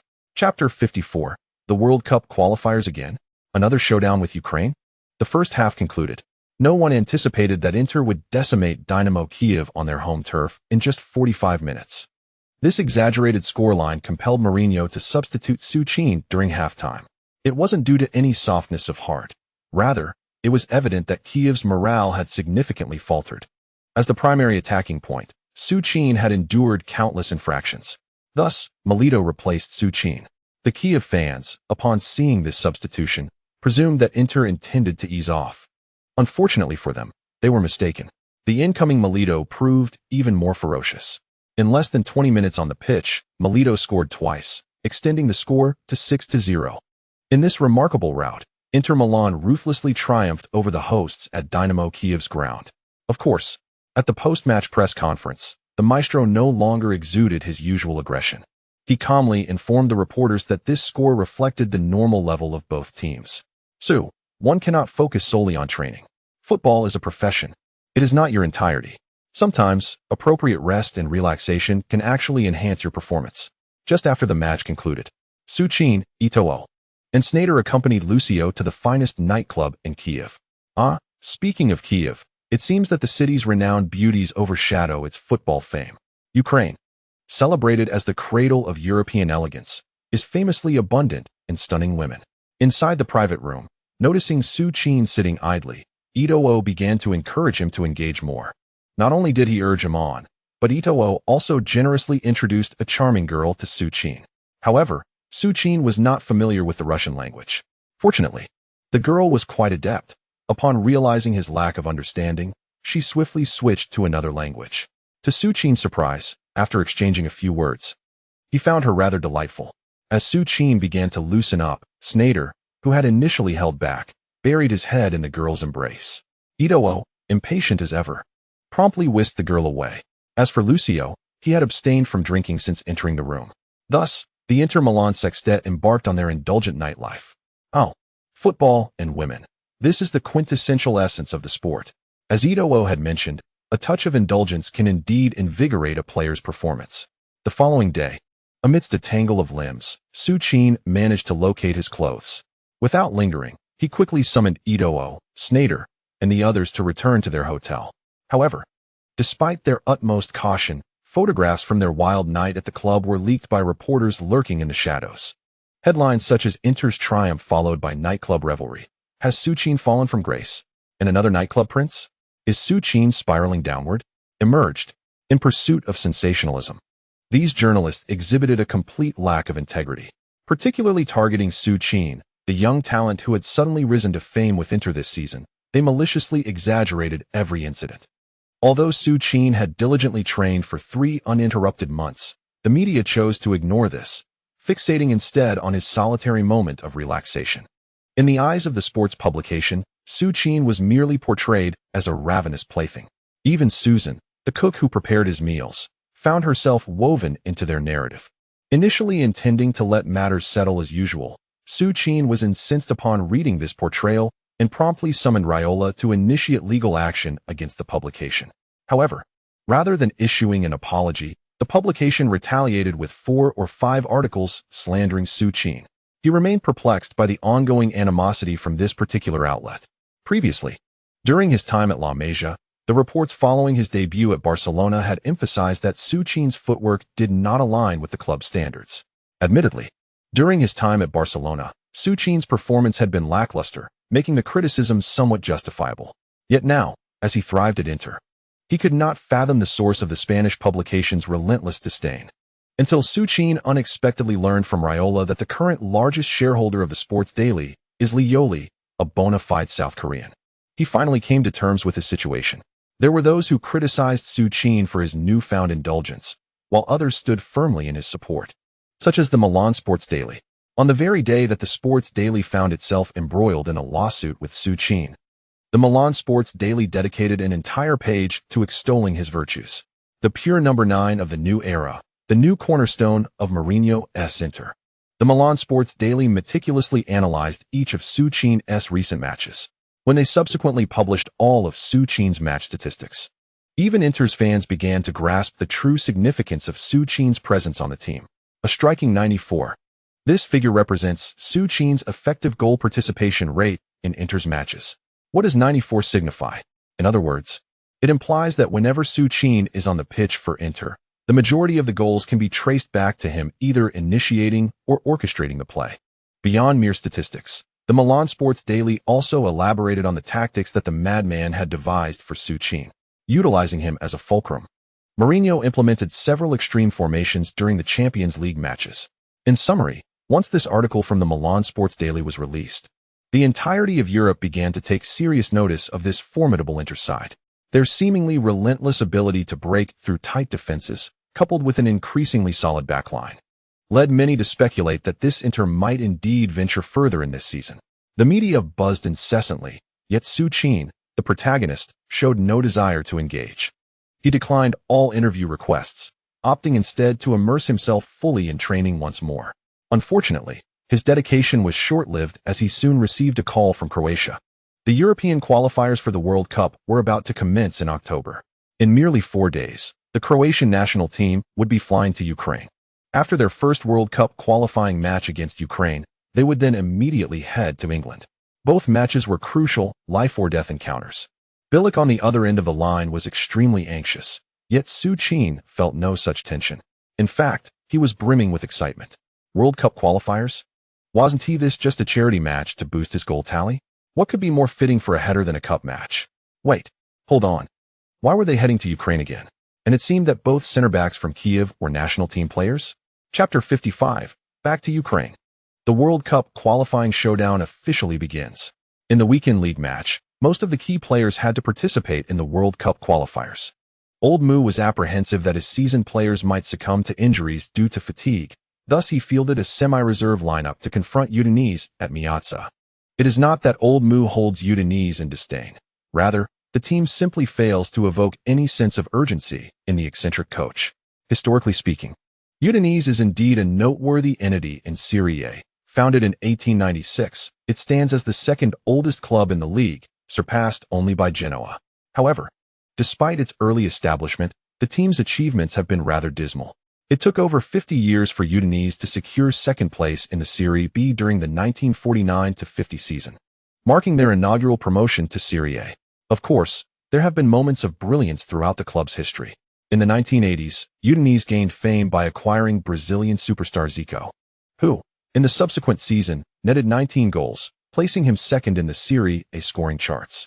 This achievement propelled Udinese to their best finish of 6th in that decade. Yet, after that, the narrative falters. Udinese has since oscillated between Serie A and Serie B. In over a century of existence, the club has failed to capture any prestigious titles. On the pitch, even with half of the starting lineup resting on the bench, Inter Milan mercilessly pinned Udinese back in their half. Arnautovic, who had not seen much playing time of late, relentlessly assaulted Udinese's frail left flank. As the lone starting player in the forward line, Su Qin stood tall like a beacon in the congested penalty area, awaiting Arnautovic's crosses. Once, twice, thrice. Although Arnautovic's crossing was not particularly precise, he finally delivered a pass of decent quality after outpacing Udinese's right back for the 4th time. However, despite the delivery, Su Qin, surrounded by 4 defenders, struggled to turn and was thwarted as the ball was cleared by Udinese's defense. Just as the Inter Milan supporters lamented Udinese's audacious defensive strategy, Montari, lurking at the edge of the penalty arc, seized the ball that fell near him and executed a deft pass. The ball slipped through the legs of an approaching Udinese midfielder. Su Qin, initially poised to retreat to his half, sprang into action. At that moment, the defenders who had been surrounding him had withdrawn, granting Su Qin an unmissable opportunity face-to-face with the goalkeeper. As a forward honed at La Masia, this unpressured shot was etched into his muscle memory. With a sideways stance, he struck the ball with the inside of his right foot. Without a hint of surprise, Su Qin found the back of Udinese's net. Goal. Inter Milan has taken the lead. As the referee's whistle echoed, the over 70,000 fans in Masia erupted in jubilation. After scoring, Su Qin dashed towards the corner flag, executing a graceful slide knee celebration that reignited the fervor of the stadium. On the sidelines, the substitutes witnessed Su Qin break the deadlock, prompting the ecstatic Mourinho to raise his arms in triumph. His excitement was palpable, especially since this time. Su Qin scored not with a header, but with his foot. This delighted Mourinho immensely. During this period, Su Qin had indeed made significant progress under the tutelage of Vieri. Strangely, he had also mastered the art of back-to-goal play with remarkable ease. From that moment onward, Mourinho began to fantasize about when Su Qin might develop a near-obsessive goal-scoring instinct akin to that of Milito. If he could master that, Mourinho mused, Perhaps Messi and Ronaldo would have to concede their positions to this prodigious talent. However, upon reflection, Mourinho felt he might be setting his expectations for Su Qin too high. With his extraordinary physique and heading capabilities, it wouldn't take 3 years for Su Qin to establish himself among the elite strikers in football. After all, the divine does not serve as Su Qin's godfather, capable of bestowing all things perfect upon him. The score of 1-0 was not merely the beginning, but rather the conclusion of the match. Following an unexpected concession, Udinese had completely abandoned their offensive aspirations. Among the 11 players, only one speedy forward remained in the midfield, while the rest of the Udinese squad crowded their penalty area, resolutely defending. On Inter's side, Su Qin, the focal point, was consistently besieged by 3 defenders. This highlighted the limitations of his remarkable physique to everyone involved. However, for those coaches who had discerned Su Qin's boundaries, this revelation was far from favorable news. In other words, whenever they faced Inter's long ball tactics, they needed to assign at least one center-back to closely mark Su Qin, while 2 additional defenders would have to exert all their pressure on him. 3 players merely defending against the 39-year-old prodigy would deplete nearly half of the team's defensive strength. How could they possibly manage that? Yet, not everyone was disheartened. At least, far away in the Croatian national team training base, Bilic was beaming with joy as he watched the match unfold. He had already scouted and included the under-20 Croatian prodigy, Ivan Perisic, in this national team selection. In Bilic's mind, Perisic was the perfect partner he had envisioned for Su Qin. Bilic harbored a dream to forge an era for Croatia during his tenure, an era characterized by the unique combination of height and speed. With Su Qin's 187-meter stature for striking and Ivan Perisic's agility for breakthroughs, one could only imagine the potential synergy if the two truly clicked. The scene was undeniably breathtaking. In Milan, after 3 minutes of stoppage time in the second half, the referee decisively blew the whistle, signaling the end of the match. Following 7 rounds, Inter Milan stood at the pinnacle of the scoreboard with 1 draw and 6 victories. To the delight of many fans from China, Su Qin, after scoring his 7th goal in this match, surpassed his national teammate Eto'o by a single goal, temporarily claiming the top position in the Serie A scoring chart. Additionally, in a previous Champions League match, Su Qin's brace had momentarily positioned him 2 goals ahead of Cristiano Ronaldo, who failed to score in Milan, thus securing his solitary place at the top of the scoring leaderboard. A dual champion of the scoring title. Though this may be a fleeting moment, it brought immense joy to countless fans of Su Qin, particularly in China. During Inter Milan's promotional tour in China, Su Qin had already captured the attention of many fans due to a poignant interview aired on Tianzu, which showcased his emotional journey. Now, having suddenly surpassed Ronaldo to become the top scorer in both the Champions League and Serie A, Su Qin's popularity in China surged dramatically, reminiscent of Jeremy Lin's meteoric rise in the NBA years later, a tale of an underdog's triumphant journey. At 8 o'clock local time in Ukraine, Su Qin made his timely appearance at the airport he had left just 6 days prior. As he stepped out of the corridor, he spotted another shepherd boy, Luka Modric, waving at him from a distance. Chapter 56. Our Bilic is no simpleton. Su, your form lately has been exceptional. Upon their meeting, Modric enveloped Su Qin in a hearty embrace. Although Su Qin had grown a few centimeters taller, prompting Modric to stand on his toes to hug him. Is it just me, or have you grown taller again? Modric began to scrutinize Su Qin closely. Enough of that, Luka. The doctors at Inter say I'm still growing. Su Qin chuckled. Growing? The word, seemingly archaic, elicited laughter from Kranjkar, who stood behind Modric. At their age, hearing such a term felt rather peculiar. After exchanging pleasantries, Su Qin and Modric hopped into Kranjkar's car, heading towards the national team's training base. Su Qin was curious why Kranjkar preferred to leave his car at the airport. Upon inquiry, he learned that Kranjkar was indeed a devoted homebody. Whenever the team had a break, he would promptly return to Croatia to visit his parents. Kranjkar drove swiftly, and it wasn't long before the trio arrived at the training base, where they were assigned to the same dormitory as before. Having shared a room previously, Su Qin and Modric felt far more comfortable this time, devoid of the awkwardness they had experienced during their inaugural night together. Reclining comfortably on his bed, Modric's conversational flair was ignited. Su, I have recently realized that your attributes are more suited for the Premier League, particularly at Tottenham. Do you know? We have a young Welshman at Tottenham whose immense talent will undoubtedly see him evolve into a winger as illustrious as Cristiano Ronaldo, a Welsh youth still at Tottenham? Without a moment's hesitation, Su Qin understood that Modric was referring to the future star, Bale, who would render their rivals helpless. Indeed, with Bale on the left and Lucas on the right, combined with his own heading prowess and Modric's precise assists, Tottenham harbored genuine aspirations of contending for the Premier League title. However, Su Qin mused, how could he possibly join Tottenham now? He must remain steadfast at Inter Milan to assist Mourinho in achieving the remarkable feat of a treble. Coughing lightly, he certainly did not express any desire to merely bask in the glory of a championship at Inter. Luca, do you intend to stay at Tottenham? At this moment, I have no thoughts of transferring, and I am quite content at Tottenham. Well, I actually think you should consider a powerhouse club. Remaining at Tottenham has limited your potential for growth. I have contemplated it, yet perhaps I shall wait a season or two before making a decision. Moreover, as an ordinary midfielder like me, I doubt any elite club would have an interest. What? Luca, how can you possibly consider yourself an ordinary midfielder? With your abilities, you could easily secure a starting position at Real Madrid. Haha, Su. I see your compliments are becoming increasingly flattering. Real Madrid? That's implausible. Their midfield boasts Kaká, Guti, and Alonso. How could I ever compete with them? Come on, Luca, you still don't know yourself well enough. Does that mean you know me better than I know myself? Haha, Luca, believe it or not, I might actually understand you better than you understand yourself. Unbeknownst to them, Su Qin and Modric engaged in conversation until past 3 in the morning. The only consequence of their sleepless night was that during the next day's team training, both were perpetually yawning. Their exhaustion alarmed Bilic, who insisted that Su Qin and Modric undergo a thorough examination by the team doctor.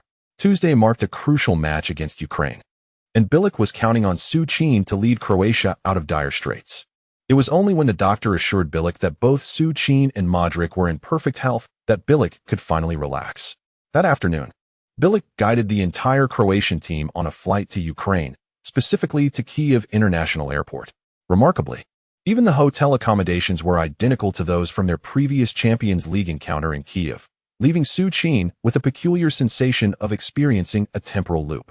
On the 3rd floor of the hotel, after ensuring all players returned to their rooms for rest, Bilic and assistant coach Kalbasi finally found a moment to breathe. After preparing a cup of unsweetened, authentic coffee for their boss, Kalbasi spoke up. Boss, are you certain about starting Su? Indeed, Bilic replied, for they were still in the league season. Consequently, Bilic's team had scarcely any time to harmonize. In the previous friendly match against East Timor, Su Qin's performance was explosive, but that was merely due to the weakness of their opponents. This upcoming match, however, was entirely different. Croatia and Ukraine stood 2nd and 3rd in the rankings, respectively. This was a genuine battle for survival. In such a crucial contest, Bilic opted to start Su Qin, who had only played once for the national team. Kalbasi, who had always been rather cautious, felt an unsettling disquiet in his heart. Of course, if I don't start Su, why did I even call him up? During this time, I have meticulously studied countless tactical arrangements centered around a number 9 striker. Although the team had not practiced extensively, I believe that to successfully defeat Ukraine, we must implement alterations from our previous strategies. You are well aware of the impact Oleg can have against Ukraine's central defenders. If Ukraine manages to draw, we will almost certainly be eliminated from World Cup contention. Thus, Ukraine will undoubtedly adopt a defensive counterattack approach. Fortunately, we have transformed into something different against Ukraine's ironclad formation. By the way, let us not have Su participate in the morning training session before the match. Kalbasi was taken aback. With the match scheduled for the following evening, why would they skip the morning training? Could you think a bit more critically? Su just played on that pitch a week ago. He does not need to acclimatize to the grass.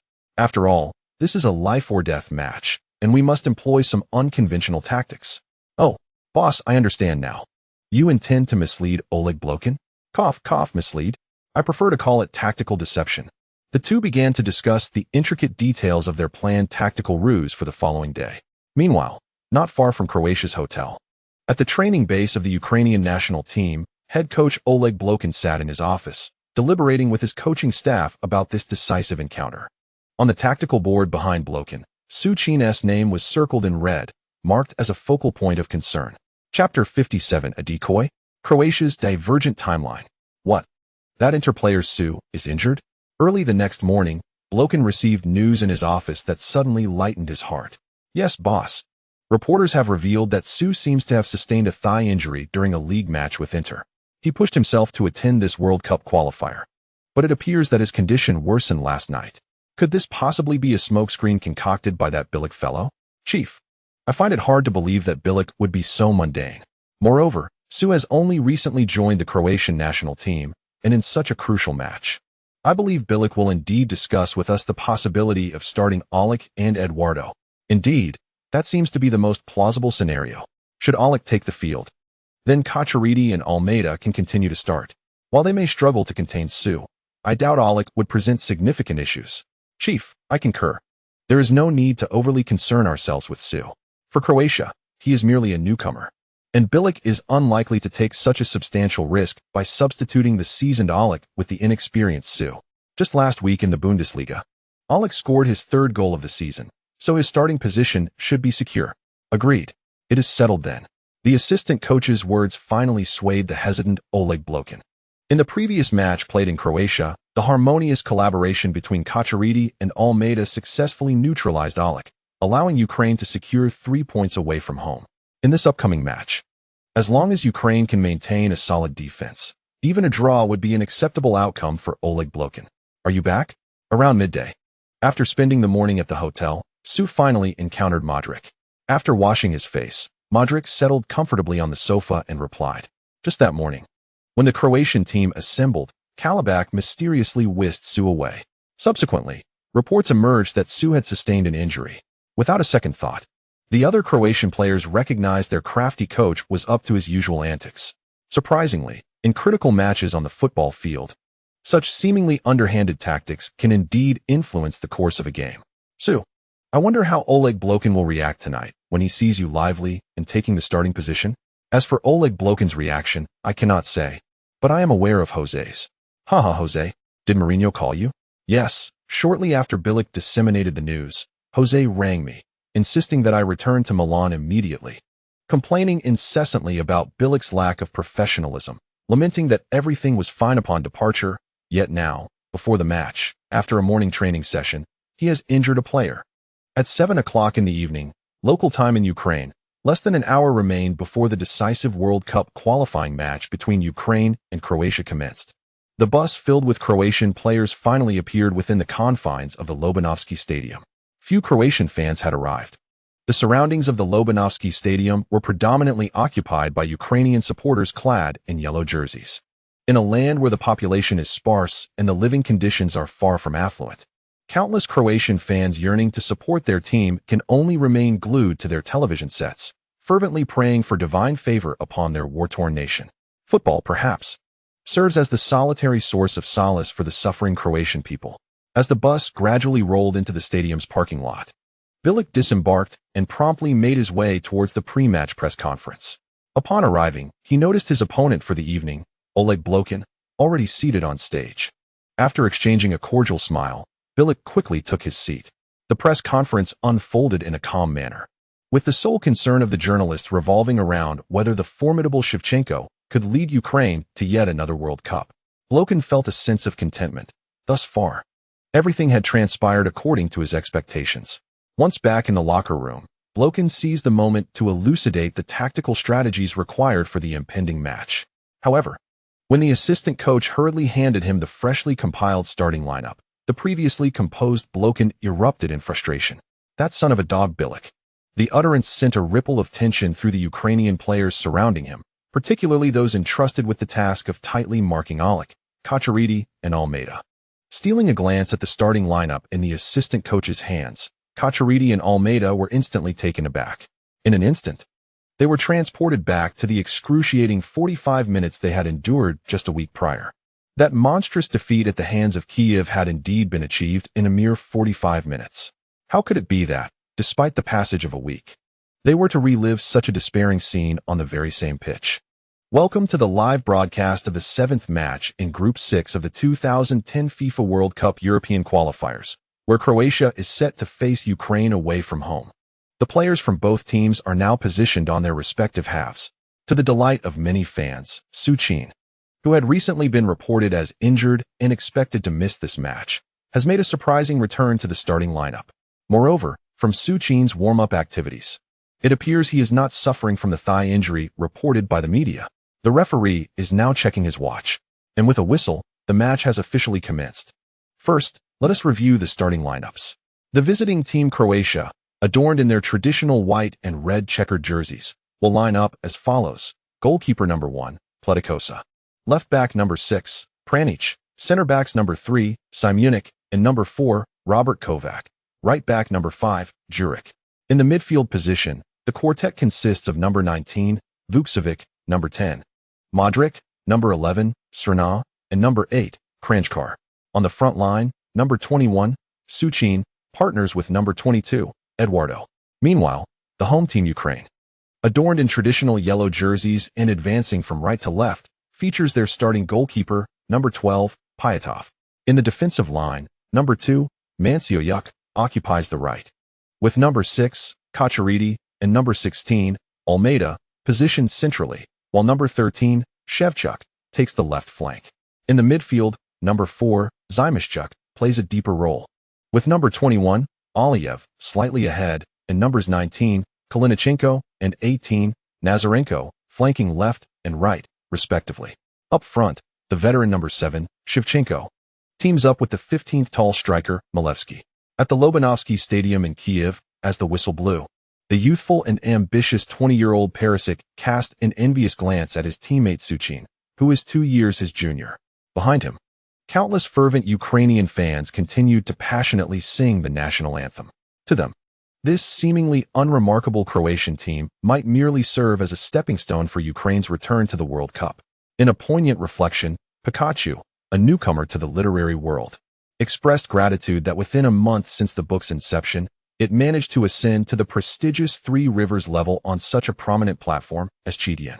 Despite some criticism regarding the pacing and overly artistic style, Pikachu has been striving for improvement. Heartfelt thanks are extended to the dedicated readers who have steadfastly supported from the very beginning. Without their encouragement, Pikachu would not have persevered. Finally, the moment of truth has arrived for the book's release. Tonight, at the stroke of midnight on July 1st, Pikachu is determined to make a significant impact. Thus, a humble appeal is made to the esteemed readers to consider rewarding Pikachu with a few monthly votes in recognition of the effort put into updating the story. Chapter 58. The Astonishing Number 9. The moment of Su Qin's brilliance has come. Bilic has shown remarkable boldness in deploying Su Qin in this crucial match. Croatia possesses the ball, passing it to number 10, Modric. Shevchenko is on the move. At Lobanovsky Stadium, as the camera focuses on the now slightly wrinkled face of number 7, Shevchenko, a wave of ecstatic cheers erupts from the crowd of over 40,000 Ukrainian fans. At 33, Shevchenko has become a spiritual icon for all Ukrainian supporters, despite the passage of time diminishing his once formidable prowess. Facing the former Milan legend, the 24-year-old Modric shows no mercy. In a fleeting moment as Shevchenko attempts to intercept, Modric elegantly maneuvers with a simple yet effective left-right feint, effortlessly bypassing Shevchenko. Without hesitation, the legendary Ukrainian is left behind by the relentless march of time. Croatia's offensive begins, marking only the first attack of the match. However, on the sidelines, Bilic was already fervently urging the entire Croatian team to advance. With their backs against the wall, Croatia found themselves with no escape. They had to secure 3 points in all 3 remaining matches to break free from their predicament. Modric surged forward, dribbling swiftly through the center. Beside him, Dario Srna, transformed into a midfielder by Bilic, closely shadowed Modric. It is worth noting that Srna is a key defender for Shakhtar Donetsk, possessing formidable defensive skills and the enviable ability to deliver precise crosses that all Croatian players admired. This encapsulates Bilic's strategy. Beyond the 2 flanks, every player who could potentially occupy a starting position alongside Modric shared a singular trait, the ability to deliver crosses on the pitch.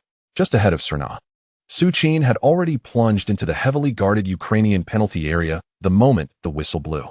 As Modric dribbled past the halfway line, Ukrainian midfielder Aliyev promptly pursued him. However, Modric denied Aliyev any opportunity to close in. At the very moment Aliyev approached, Modric executed a subtle diagonal pass, delivering the ball to the nearby Srna. In quick succession, Modric deftly maneuvered around Aliyev, while Srna, intuitively, returned the ball to Modric. Far away in Milan, after a long day of work, Mourinho finally returned home. Weary, glancing at his watch, the special one hurriedly settled onto the sofa and turned on the television. Today marked Su Qin's do-or-die match for Croatia. As Su Qin's dream coach, he could not possibly miss the game of his beloved protégé. Moreover, he was curious whether Bilic would employ Su Qin in the match.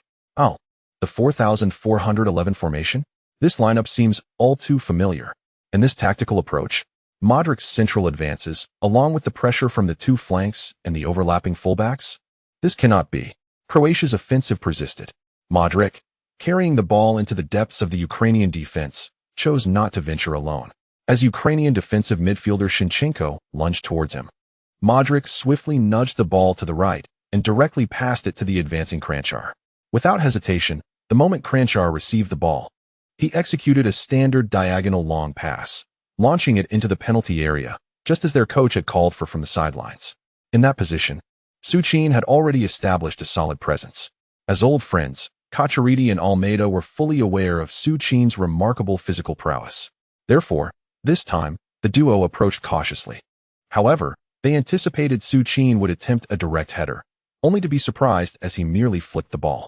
The football suddenly changed direction, soaring towards the far post. Ah, what a splendid play!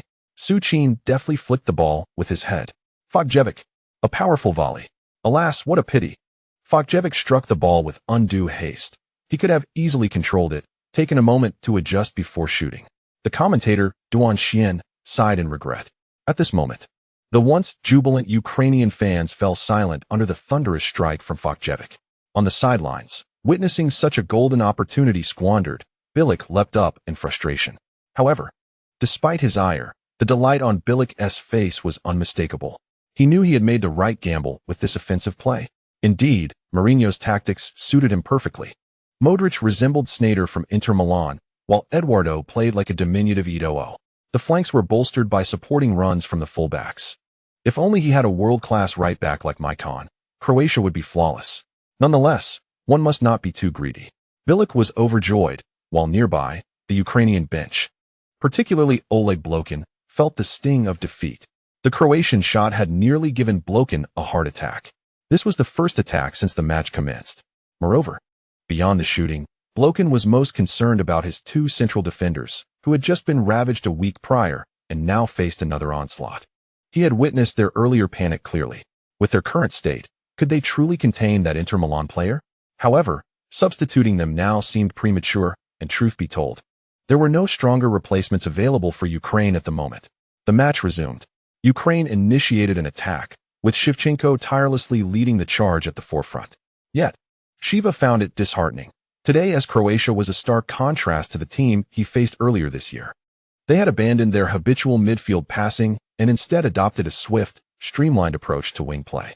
Defensively, starting from Modric's position, Croatia had established an extensive, deep-lying defensive structure. It seemed increasingly arduous for Ukraine to advance beyond the halfway line. As for the wings, how could Croatia, with their concentrated forces assaulting the flanks, allow Ukraine to penetrate from the sides? In the midfield, Kalinichenko, burdened with the ball, found himself ensnared by Modric. Although Kalinichenko managed to retain possession through his technical skills, trying to pass the ball forward against the tenacious Modric proved to be an arduous task. With no other options available, Kalinichenko had no choice but to return the ball to the defense after a futile dribble. As the ball arrived, the seasoned Shuck glanced towards the forward line, where his towering teammate, Milevski, raised his arms in a plea for the ball. Without hesitation, he sent a powerful kick soaring towards him. Milevski, though impressively tall, had yet to establish his position when he was closely pursued by the formidable Croatian defender, Simunic, standing at an imposing 195 meters. With his robust physique and unmatched height, Simunic effortlessly intercepted the ball before Milevski could react, directing it to the retreating Modric at the center. Thus, Ukraine's attacking endeavor came to an abrupt halt in less than 2 minutes, fleetingly failing to even pose a threat to Croatia's goal. On the other end, Modric swiftly spotted Eduardo making a penetrating run down the center. Wasting no time, Modric, anticipating the challenge from Aliyev, executed an exquisite backheel pass with remarkable finesse.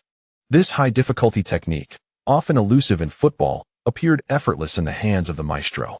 Precisely, Modric's casual yet brilliant touch sent the ball gliding between two Ukrainian midfielders. Eduardo, upon receiving the elegant through ball at the edge of the penalty area, lifted his right foot. As the Ukrainian center-back, Captivated, lunged to block, Eduardo deftly flicked the ball with his toe, maneuvering past him.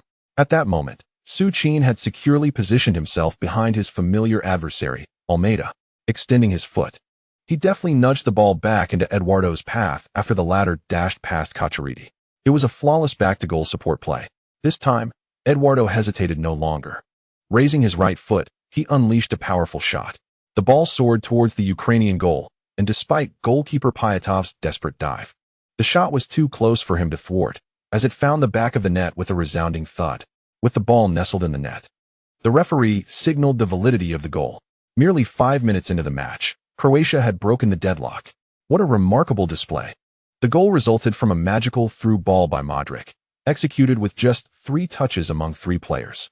Inside the penalty area, Su Qin's unparalleled hold-up play provided the most exquisite assist for Eduardo, who, in a single stroke, altered the scoreline. After enduring a career-threatening injury caused by Birmingham's Martin Taylor in 2007, the 26-year-old Eduardo had finally scored again for the Croatian national team. This was Croatia's quintessential team goal, a true testament to the essence of teamwork. The Ukrainians were evidently stunned. On the pitch, as the ball nestled into the net, Eduardo sprinted towards the corner flag, reveling in the moment. After a year and 4 months, the once-lauded Croatian prodigy had found the net once more. In the midst of such a crucial World Cup qualifying match, Eduardo, in a fervent rush, seemed to recollect all his past tribulations, tears welling up uncontrollably in his eyes. Soon enough, all the Croatian players, Suk, Modric, Srna, and Kranjčar, gathered around Eduardo. Meanwhile, the sparse crowd of over 1,000 Croatian supporters erupted in jubilation the moment the goal was scored. On the sidelines, Bilic, witnessing the immediate effectiveness of his tactics, was overwhelmed with excitement, kneeling on the grass and raising his hands to the heavens in a fervent roar. This was precisely the sensation he had yearned for.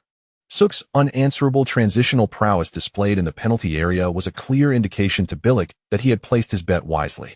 This individual, Suk, was indeed the key to unlocking Croatia's potential. Not only Eduardo, but there were also several speedy substitutes waiting on the bench. If they could score 5 or 6 goals in the first half like they did against East Timor, perhaps he could also utilize this match to hone the skills of the younger players like Perisic. Was it too disrespectful to the Ukrainian people to think this way? In the city of Milan, having witnessed Suk's familiar 1-2 assist, the madman finally grasped the situation. The Croatian national team had directly adopted his tactics. Yet, one must admit that Bilic had replicated his strategies remarkably well. Moreover, the madman immediately recognized Almeida, who was leaning despairingly behind Suk. Just a week ago, this key of center-back had been utterly rattled by Suk's performance. It was perplexing what the Ukrainian coach was thinking. Knowing full well that Suk had just dismantled his defense in the Champions League, yet he stubbornly sent Almeida to face him again. In the ensuing match, Croatia merely needed to direct the ball towards Suk's head. Any attempts at penetrating through the center or methodically advancing were entirely superfluous. With a weapon like Suk in the cup matches, it was not far-fetched to envision Croatia not only advancing to the World Cup knockout stages, but potentially reaching the finals as well. The chapter concludes. Chapter 59. The super magician appears with unstoppable force. Is this the ultimate form of the Holland template? The Lobanovsky Stadium fell silent. The once fervent fans, who had been passionately singing the Ukrainian national anthem, now stood in bewilderment. It had only been 5 minutes since the match commenced, and this was Croatia's second attack. Yet, with seemingly simple 3-pass play, Croatia scored. The fans were left perplexed. At this moment, the Ukrainian coach Oleg Blokin, standing before the substitutes bench, was even more bewildered. He had studied Croatia extensively and believed their overall strength was comparable to Ukraine's. In fact, he considered Ukraine's forward line to be superior to Croatia's. However, it was all due to the emergence of a single individual. The Croatian team, once on par with their rivals, underwent a profound transformation. They completely abandoned their previous strategy of midfield penetration and opted for a straightforward aerial game. However, this seemingly simplistic tactic proved insurmountable for their opponents. It was becoming untenable. 10 more minutes of observation were needed. If Captivated and Almeida could not contain that wretched Su Even at the risk of embarrassment, substitutions would be made before halftime. As the match resumed, the trailing Ukrainian side gained possession. As captain, Shevchenko understood that he must step up in such a critical moment. Recognizing that his team's midfield was stifled by Croatia's intense pressing, he decided to drop back into the midfield himself. In adopting a five-man midfield, he sought to discern how Croatia would respond. Just as he retreated, Bilic signaled to Eduardo, who had just scored, on the sidelines. After all, Eduardo had previously played in midfield for Arsenal. Thus, both teams engaged in a battle of numbers in the midfield. Not only was it a contest of manpower, but the density of players also led to increasingly vigorous actions on the field. In the 7th minute, Aliyev, who had just received a cross from Shevchenko, barely had time to control the ball before being unceremoniously brought down by Srina's tackle from the side. The referee halted the game, yet refrained from issuing any disciplinary action. This decision incited Aliyev, who lay on the ground in frustration for quite some time. Consequently, shortly after the game resumed, Aliyev retaliated in kind, taking down Modric in a similar fashion. On the Croatian side, witnessing their playmaker being maliciously fouled stirred a collective outrage directed at Aliyev. Su Qin sprinted back from the front line. However, before any confrontation could escalate, the referee firmly intervened, pushing players apart and presenting Aliyev with a yellow card. On the sidelines, Bilic expressed his satisfaction with the referee's decision, while Oleg Blokin, not far away, was seething with anger, barely restraining himself from cursing. Why was it that the Croatian players faced no repercussions for similar tackles? Thus, under the authority of the referee's yellow card, the previously simmering tensions dissipated swiftly. Modric, now back on his feet, passed the ball to the defense to reorganize. Meanwhile, Ukraine retreated into their half, and both teams reverted to a more structured form of play. Croatia displayed remarkable patience, particularly through their number 10, Modric. Though he appeared somewhat frail, his ball-handling ability was astonishingly adept. Regardless of how many defenders surrounded him, Modric consistently extricated the ball with ease. Here he comes again. Shevchenko advanced. Modric, a feint deceived Shevchenko. To the right, a sweeping pass directed the ball to Kranjčar on the right flank.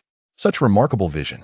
Kranjčar, without advancing to the byline, struck the ball directly from his position, lofting it into the penalty area. The atmosphere on the field was electric. As articulated by Su Qin, Kranjčar delivered the ball directly into the penalty area without waiting for the Ukrainian fullback to advance. A diagonal cross at a sharp 45-degree angle. This is Kranjčar's forte. Meanwhile, within the penalty box, Su Qin, who had been engaged in a physical tussle with his two longtime companions for over 10 minutes, finally sprang into action. With a formidable boost from the five-fold enhancement, Holland was rendered helpless against Su Qin's relentless advance, leaving the unfortunate Almeida to experience an inescapable despair. Despite his desperate grip on Su Qin's jersey, this extraordinary athlete stubbornly propelled himself towards the ball's landing point. Furthermore, the early moving Hatcheriti, anticipating the first touch, was unceremoniously brushed aside by the charging Su Qin, and thus, the once feared Inter Milan demon, who had wreaked havoc upon Dynamo Kiev beneath this very sky, revealed his menacing fangs once more. He leapt. He flicked his head. With impeccable heading technique, the ball, propelled by Su Qin, hurtled toward the far corner of the Ukrainian goal with astonishing speed. Such a close-range header left the beleaguered Ukrainian goalkeeper Pyatov utterly helpless.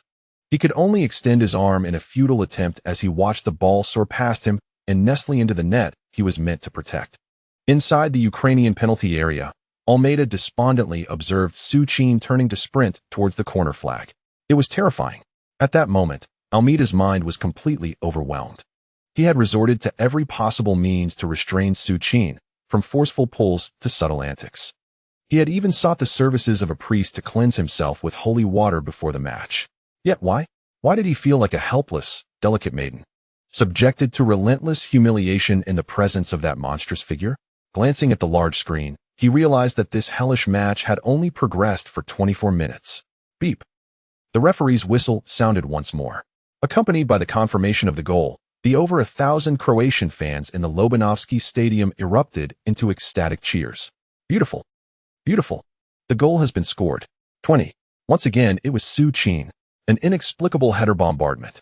After effortlessly displacing Almeida and Hatcheriti, Su Qin soared within the penalty area, executing a simple yet powerful flick of his head to breach the Ukrainian defenses. 20. Less than 30 minutes into the match, Croatia had established a 2-goal lead. Unbelievably strong, Su Qin's dominance within the penalty area is undoubtedly the most formidable among young players in recent years, without exception. Old Duan celebrated exuberantly as always. At that moment on the field, Su Qin, who had just netted Croatia's second goal and was rushing towards the corner flag to perform a stylish celebration, was unexpectedly tackled to the grass by an exuberant Modric. Immediately, Srna, Kranjčar, and all the Croatian players surged forward, each one piling onto Su Qin. This was indeed a battle for survival. The pressure weighing upon these Croatian players had been immense in recent days. They understood that they had to overcome the formidable mountain that was Ukraine. However, they were utterly unprepared for the transformation that Su Qin's presence would bring, turning what they perceived as an insurmountable obstacle into a smooth pathway. "Su, you are simply incredible," exclaimed Modric, perched on Su Qin's back. "Haha, Su, I merely took a casual shot, and you provided me with an assist." Kranjčar, trembling with excitement while clinging to Modric, echoed the sentiment. The Croatian team on the pitch celebrated their triumph in a jubilant heap. On the sidelines, Bilic, overwhelmed with emotion, executed a Coach-esque version of a sliding celebration. As Bilic began to revel in the moment, reporters eagerly turned their cameras toward him. Not just Bilic, but the Croatian players who rushed from the bench embraced one another with fervor. Among them was Perisic, who had made his first appearance for the national team, raising his arms in triumph alongside Mandzukic, who was celebrating the goal. Even Aulic, unexpectedly displaced from the starting lineup by Su Qin, joined Rakitic in their joyous embrace. Suddenly, Rakitic, cradled in Aulic's arms, glanced toward the empty bench, as if recalling someone who had once smiled and said they would fade away. With just over 20 minutes elapsed, trailing by 2 goals, the two center-backs had been thoroughly dismantled by the young Inter player, Su. Qin could no longer remain passive. He dismissed concerns about the inevitable media backlash and summoned the fourth official, substituting the beleaguered Almeida, who had been shattered by Su Qin's brilliance, with the aerial specialist Chigrinsky. Although it seemed unlikely that Chigrinsky would make a significant impact, he was at least a better option than the psychologically devastated Almeida. The Croatian celebration was short-lived. The match resumed swiftly, and the Ukrainians, now desperate and reckless, abandoned all defensive considerations. Their captain, Shevchenko, urged his teammates to press forward relentlessly. Remarkably, amidst this frenzied, almost suicidal offensive onslaught, the Ukrainians managed to bring the battle to the vicinity of Croatia's penalty area. However, without a top-tier midfielder to supply Shiva with ammunition, they found themselves unable to penetrate the flawlessly constructed defense that Bilic had fashioned, reminiscent of Mourinho's tactics. In this match, Bilic had deployed Croatia's finest defenders, even converting 2 midfielders from the club into defensive roles. He had entirely forsaken any notion of penetrating through the middle, opting instead for a strategy of staunch defense combined with a barrage of attacks up front. In this simplest form of bombardment, complemented by Eduardo, the effect is indeed astonishing. The Ukrainians launched a furious assault for approximately 10 minutes. In a desperate attempt, they emulated Croatia's long ball tactics, yet Croatia's defense boasted the towering figure of Simunic. After Simunic effortlessly neutralized the Ukrainians' desperate counterattack, they faced yet another devastating blow. In the 37th minute of the match, the relentless Ukrainians pressed forward. At the moment when Aliyev received Kalinichenko's cross and sent the ball towards the flanks, the lurking Srna surged forth unexpectedly. From a lateral position, he deftly intercepted the ball. Croatia instantly initiated a counterattack in the style of the revered coach, Mladen. Modric promptly received Srna's diagonal pass, and at that very moment, the forward Su Qin had already launched into a vigorous sprint. Without hesitation, Modric nudged the ball slightly forward and unleashed it with a fierce strike using the outside of his foot. In an instant, a magnificent arc appeared above the Lobanovsky Stadium. On the sidelines, Qin was visibly anxious. It seemed he sensed something ominous as he nervously gazed at the field. Likewise, not far from him, on the Croatian bench, the exhilarated Bilic clenched his fists and surged towards Su Qin with fervor. The pleasure of Modric's outside foot pass was finally realized by Su Qin in that moment. He didn't even need to adjust his stride. He simply continued his sprint in perfect rhythm. To his side, the recently substituted Chigrinsky, brought on specifically to contain him, rushed forward, standing at 1. 9 meters, Chigrinsky could be regarded as the most physically imposing defender in the current Ukrainian squad. Oleg Blokin had devised a clever strategy, intending for Chigrinsky to use his muscular prowess to educate Su Qin. Thus, Chigrinsky, with his long strides, barreled towards Su Qin for a direct confrontation, gritting his teeth. The moment he caught up to Su Qin, Chigrinsky launched his shoulder into Su Qin with great force. In Chigrinsky's eyes, this young man, several centimeters shorter and lacking significant muscle mass, appeared to be someone he could contend with evenly. However, upon contact with Su Qin's shoulder, he quickly understood why his teammate Almeida had left the field in tears. The sheer force emanating from Su Qin was beyond comprehension.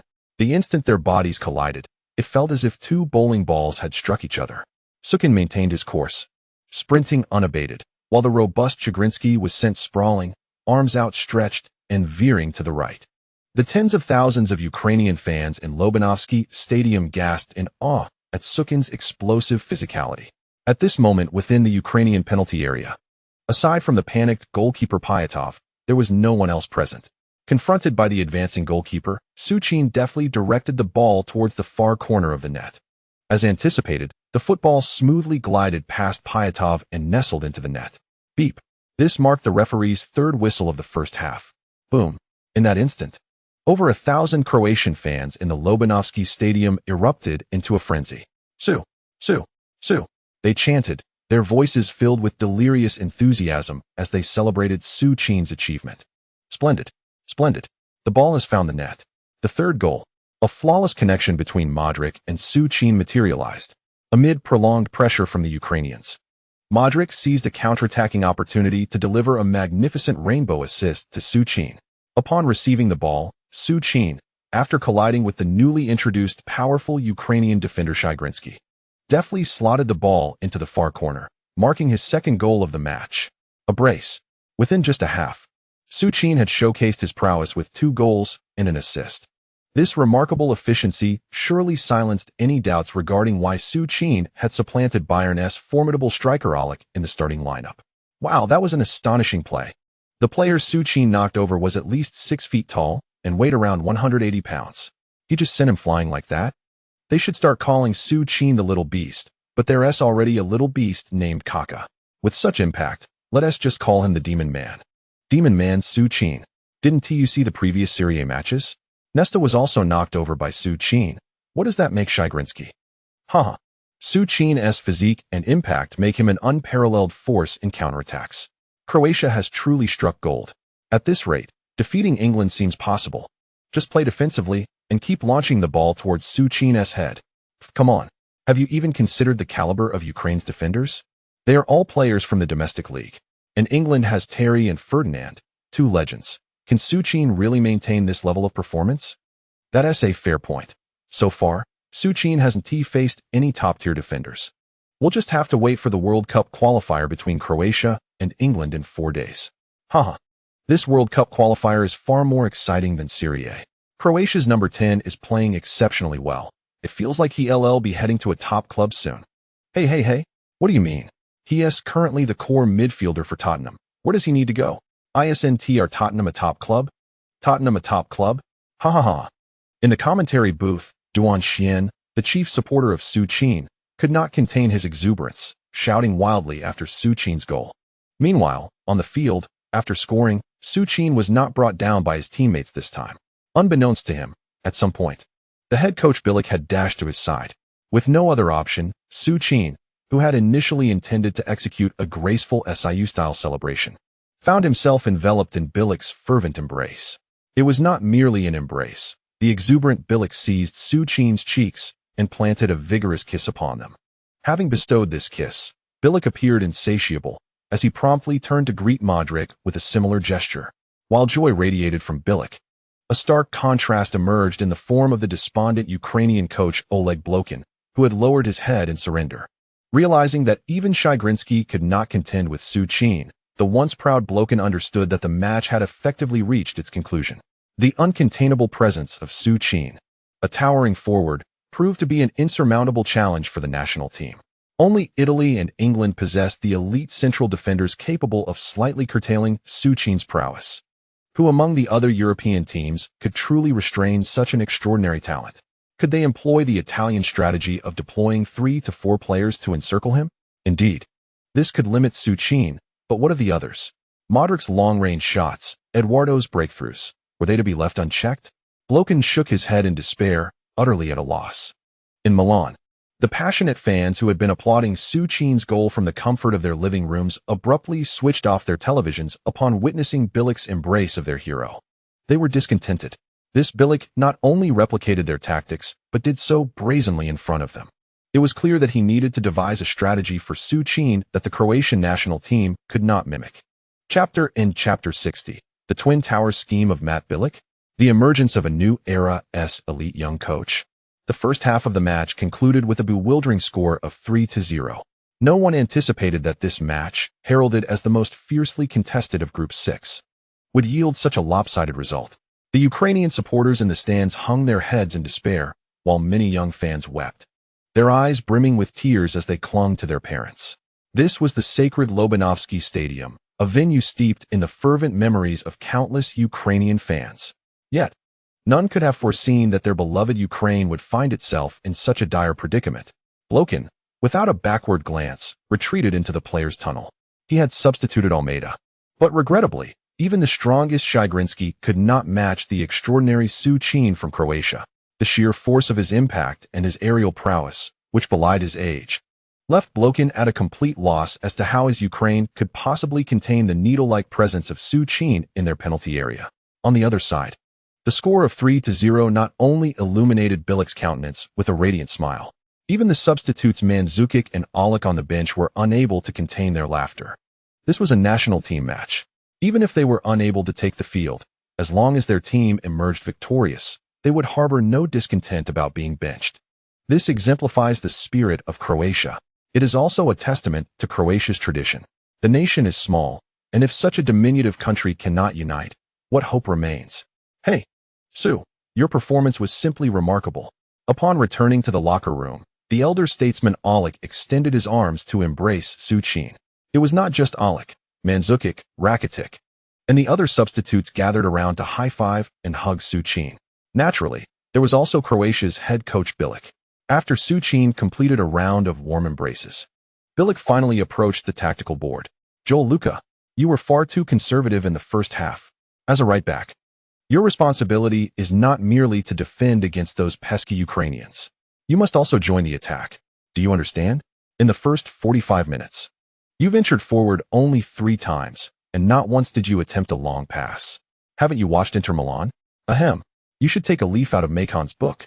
Do not confine yourself to defense. When Kranjkar is being stifled by the Ukrainians, you must boldly support the attack. Remember, I do not expect you to execute a perfect tactical combination. Just charge forward and deliver that wretched ball to Subrasic's head. And you, Pranich, the left flank. I saw no support for Su from our left side. Remember, the score is 3-0. This maddening scoreline is utterly delightful. As a pragmatist, Bilic is unbound by any theoretical constraints.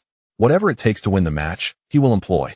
If the Ukrainians can be so thoroughly dismantled by their own Croatia, he believes he can show those proud Englishmen what a southern aerial bombardment truly means.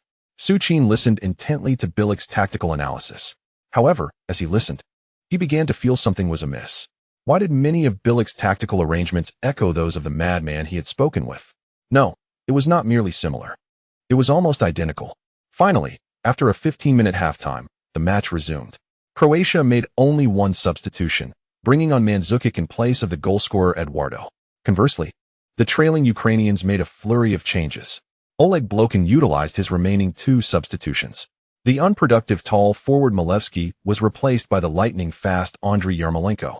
In addition to adding a speedy horse to the front line, Blokin also substituted Kucker for the beleaguered Kacharidi, who, like Almeida, had been thoroughly shaken by Su Qin's play. Blokin's aspirations were grand.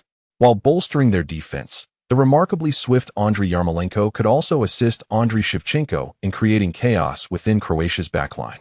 However, the moment the whistle signaled the beginning of the second half, Oleg Blokin found himself utterly bewildered. He had anticipated that, considering Croatia's 3-goal lead, Bilic would certainly adopt a defensive strategy to manage the remaining time. Yet, Who could have foreseen that the madman Bilic would order Croatia to launch a relentless assault on Ukraine immediately after the whistle?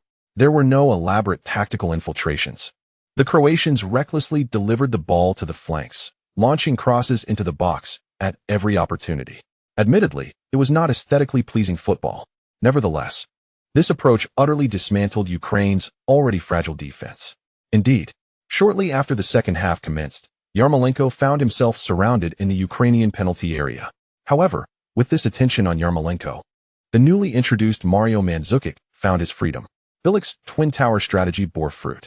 Within just 5 minutes of the second half, Mandzukic connected with a precise diagonal cross from Luka Modric, successfully heading in his first goal after entering the match. The 23-year-old Mandzukic, standing at 1.86 meters, is no ordinary player. It is noteworthy that in the recently concluded Croatian domestic league, Mandzukic had scored 6 goals in 6 matches. While Blokin deployed 3 players to close in on Yarmolenko, he assigned a diminutive midfielder to mark Mandzukic. It was hardly surprising that Mandzukic would gleefully head the ball into the net. 40. When the referee's whistle blew, the Lobanovsky Stadium fell into a profound silence. Not only was it quiet, but many Ukrainian fans, with tears in their eyes, began to exit the stadium in silence. They could not bear to witness their national team being so brutally humiliated on home soil. However, the frenzied Croatians showed no mercy to their Ukrainian counterparts. In the ensuing 40 minutes, Mandzukic and Subasic, the towering figures, took turns bombarding the unfortunate Ukrainians. 61. This was the final outcome. Mandzukic scored twice, Yarmolenko netted 2 goals, and Modric, receiving a header from Yarmolenko at the edge of the penalty area, executed a stunning shot into the net. Meanwhile, Ukraine, until the 84th minute of the match, could only rely on their spiritual leader, Shevchenko, who salvaged some dignity with a goal from a free kick. As the 90 minutes of play came to a close and the referee blew the final whistle, all Ukrainian players collapsed onto the grass. In such a crucial match, none of them had anticipated suffering such a humiliating defeat at the hands of Croatia. The match concluded. An unfathomable scoreline. 61. As a traditional powerhouse of Europe, Ukraine was thoroughly dismantled at home by Croatia. Among the 6 goals, 3 were scored from headers.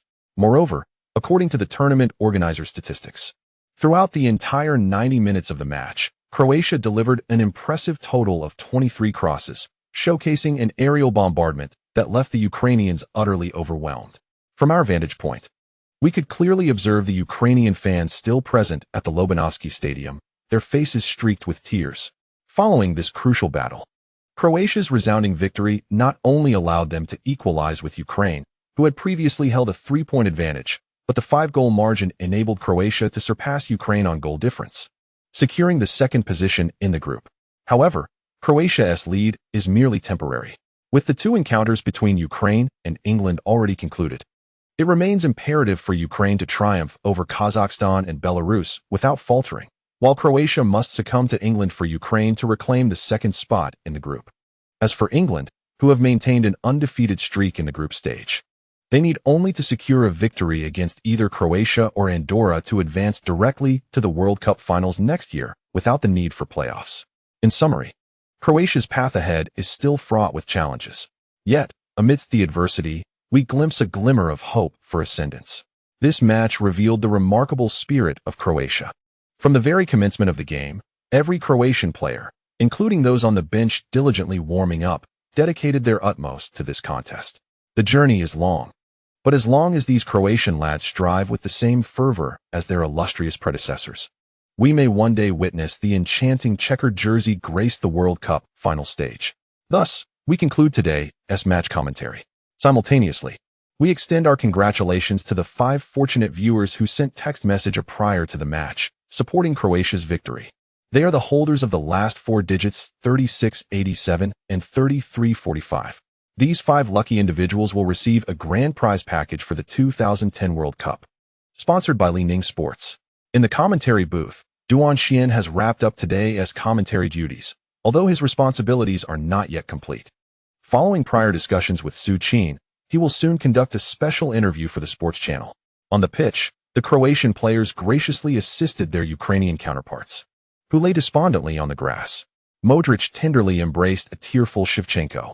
For the 30-something Shiva, This match may signify the end of his World Cup aspirations.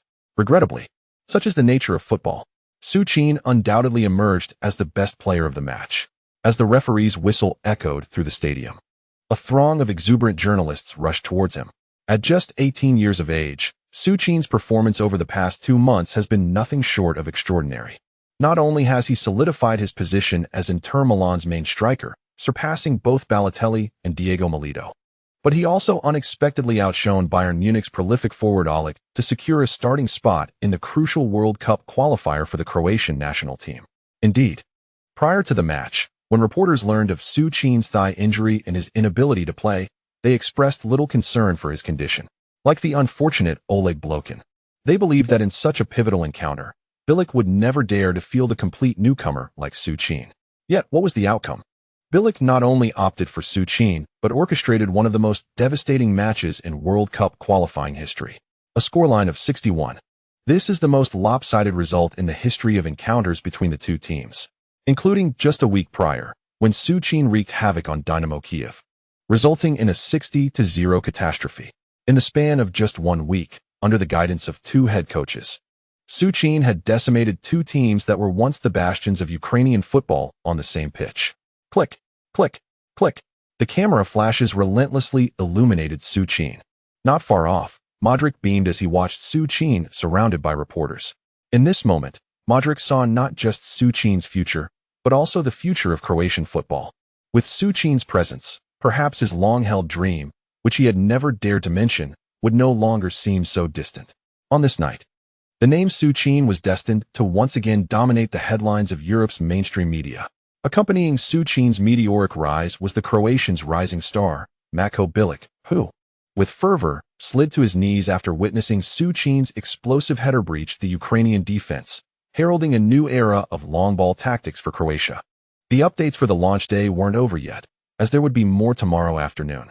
Naturally, we will also establish a monthly ticket bonus update rule. For every 500 monthly tickets, there will be an additional update, a substantial one. Even Pikachu will strive to finish it, so I humbly beseech all readers to incentivize Pikachu with their monthly tickets. This chapter concludes. Chapter 61. I am Bilic, the tactical master of a new generation of Croatia. Mr. Bilic, I am a reporter from Marca. May I have a moment for an interview? This brief exchange occurred as Matko Bilic made his way to the team bus following the post-match press conference. In that short distance, an overwhelming number of reporters clamored for his attention, each vying for an interview. Old Bilic felt quite vexed. As a gentleman who preferred tranquility, he genuinely disliked the sensation of being encircled in such a manner. After adjusting his slightly wrinkled tie, which had been crumpled from walking too briskly, Bilic paused and offered a faint smile to the reporters. My teammates were awaiting my return, and time was of the essence. However, in light of the reporters' enthusiastic demeanor, I decided to share a few words.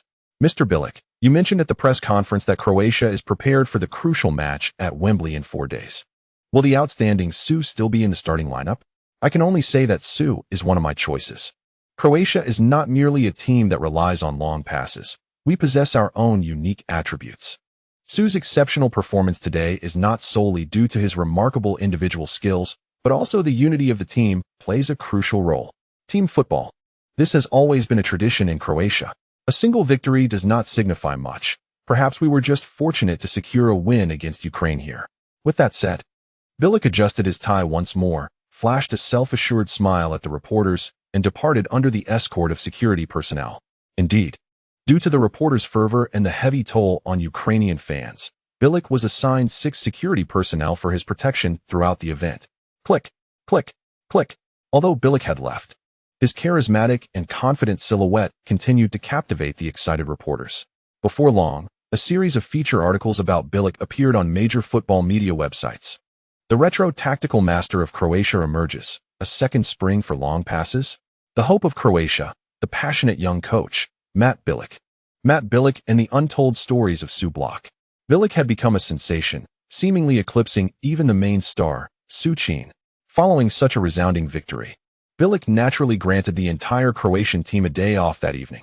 It is important to note that they were in Ukraine, in Kiev. After such a triumphant match, Bilic understood precisely what his players needed.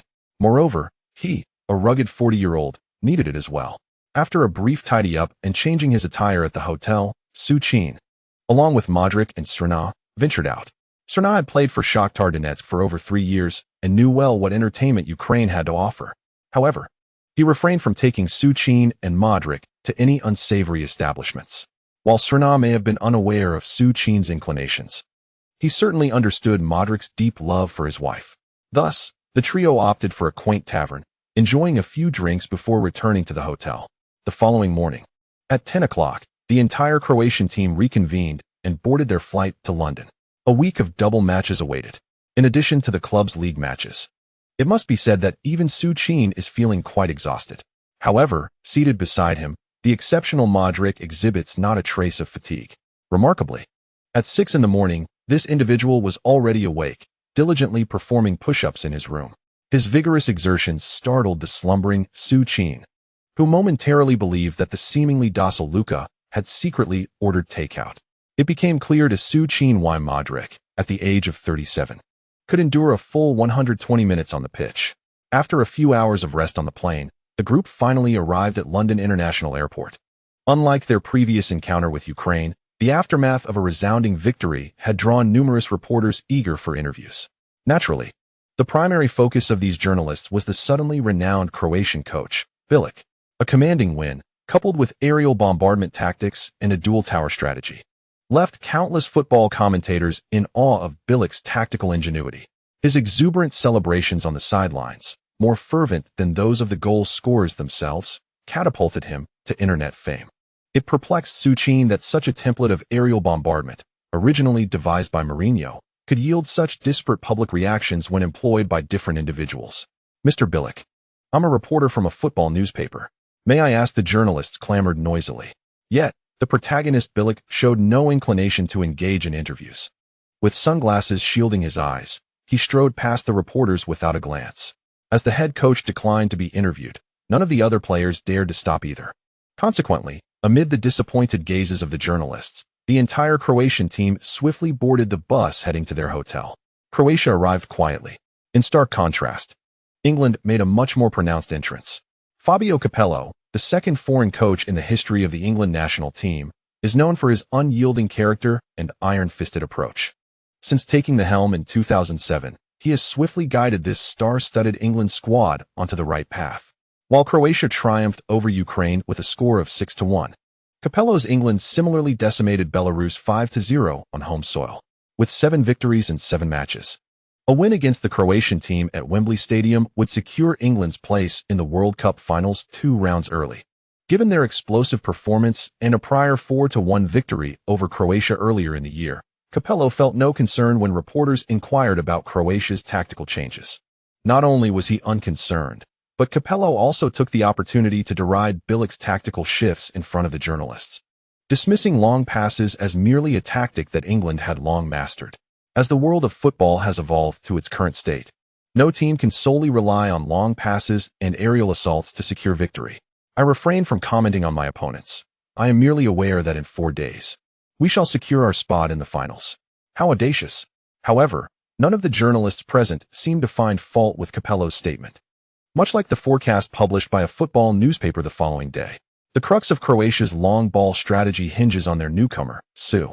Although Su demonstrated remarkable dominance in the opponent's penalty area during Croatia's previous 2 matches, the primary reason for this lies in the mediocrity of his adversaries, who are largely unremarkable defenders.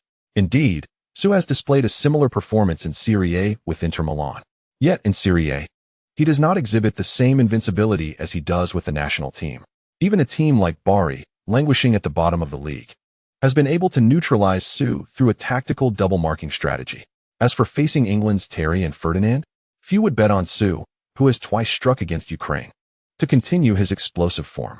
At 3 in the afternoon, within the hotel where the Croatian team was staying, the manager instructed Kalbatsi to lead the players to the gym for recovery training. Meanwhile, he shut his door and sat at his desk, deep in thought. Before him lay the football newspaper that Kalbatsi had procured. The analysis presented therein was filled with disdain, yet he knew the newspaper's critiques were astutely accurate. Su matched against Terry and Ferdinand. What to do? It was Su's prowess that enabled Croatia to dispatch Ukraine with such ease. Without Su, One could only surmise that the outcome would resemble their previous home defeat to England. In despair, he shook his head helplessly. But then his gaze fell upon the notebook he always kept close. The notebook? What if Su were to be neutralized? Suddenly, fragmented memories flashed through his mind. He seemed to have recorded something about this. No, he must revisit his notes. Not only his notes, but he also locked the door and secretly retrieved his laptop. The D drive containing match footage in AVI format. No, not that. The real repository of match footage resides in the D drive. In the distant city of Milan, Mourinho, enjoying his afternoon tea, suddenly sneezed. After a couple of coughs, the special one shook his head and rose to head toward his office. The characteristics of this young player Su were nearly deciphered by others. He must carefully contemplate Inter's tactical approach moving forward. One cannot hang on a single tree. This chapter concludes with a report on the initial subscription performance. It has been 18 hours since the release last night. In these past 18 hours, Pikachu has been tirelessly refreshing the subscriptions. Heartfelt gratitude is extended to all for their generous support, as the initial subscriptions have now exceeded 3,600, a remarkable achievement that Pikachu, as a newcomer, could hardly have dreamed of. Sports literature is indeed a niche genre, and such success is primarily owed to the esteemed readers who have chosen to invest in this work. Truly, a sincere thank you to all the distinguished patrons. Before the launch, Pikachu did not resort to lamenting or pleading for subscriptions. However, now, Pikachu wishes to share a bit about his circumstances. Pikachu is a working professional. Indeed, he is not a full-time author. Consequently, his writing time is confined to the evenings.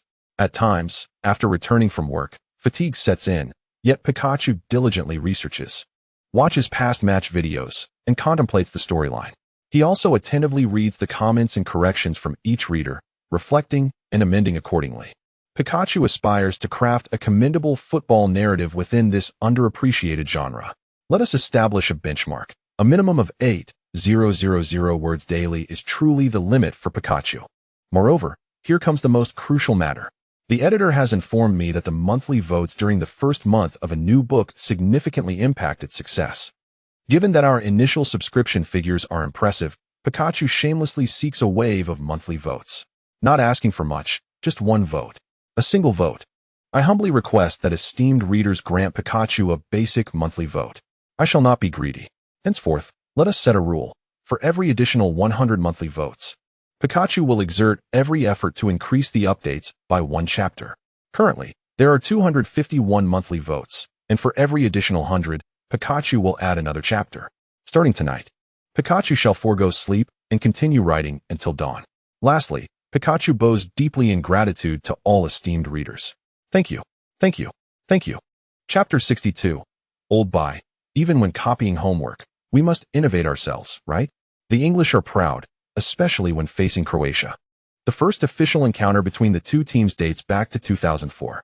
During that year's European Championship, the Three Lions, boasting legends such as the double-decker duo, Beckham, Rooney, and Owen, secured a decisive 4-2 victory over Croatia in the most critical match of the group stage, advancing successfully as the second team. In that match, Rooney's outstanding performance, scoring twice, underscored to all Croatians the significance of having a top-tier forward. In the subsequent World Cup qualifiers of 2006 and 2007, each team claimed victory once. Most recently, in a match earlier this year, Rooney's 2 goals once again reminded the Croatians of their past European Championship anguish. The Croatians have suffered, whether during the tumultuous 90s or in various cup tournaments and qualifiers since their independence. The Croatians have often suffered without possessing sophisticated weaponry. In the midfield, Croatia has never feared anyone. To the eyes of Croatians, England's persistent bullying has relied solely on their elite strikers. However, after enduring years of struggle, the Croatians finally sensed a divine favor. Indeed, a remarkable and formidable center forward has emerged before them. Although still young, this lad possesses a robust physique that troubles even the mightiest teams in Serie A. He can overpower Nesta and bewilder Peak of Barcelona, heading the ball into the nets of illustrious clubs. In his national team debut, this young talent astonishingly scored 9 goals. Yes, at that time, some dismissed him as merely a strong header, asserting that he thrived against the weaker East Timor. Yet, such disparaging remarks vanished after yesterday's match. All media in Croatia extolled Su Qin's performance with the most eloquent praise. even though he scored only 2 goals. His irreplaceable contribution during the match captivated those who have endured the ravages of war. On the streets of London, starting from Wednesday, numerous Croatians donned their checkered jerseys. Among them, many sported the seemingly pristine number 21 jersey belonging to Su Qin. "Hey, Su, I've suddenly noticed you've amassed quite a fan base," remarked Modric, seated beside Su Qin on the bus to Wembley for a training session. Outside the window, as the bus approached the stadium, a throng of fans had gathered to cheer for Croatia, many holding up pictures of Su Qin and chanting his name. Su Qin is a modest individual. Yet even the most unassuming person would feel a swell of pride upon witnessing such adoration, especially when a significant portion of these fans were beautiful Croatian women. "Su, I must say, the feeling of being on the pitch with you is exhilarating. You know, in the last match, the Ukrainian players barely acknowledged me. They were solely focused on you," remarked Mandzukic, seated in front of Su Qin. "I wonder if I'll partner with you again in this match. To be honest, I'm a bit intimidated by Terry."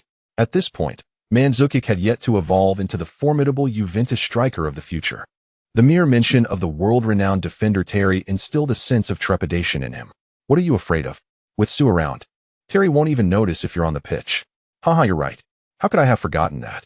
"Well, it's all thanks to Kranjkar," Mandzukic mused, awakening from his moment of self-doubt. "All right then." Observing Mandzukic's swift recovery from his emo state, Su Qin could only shrug in resignation.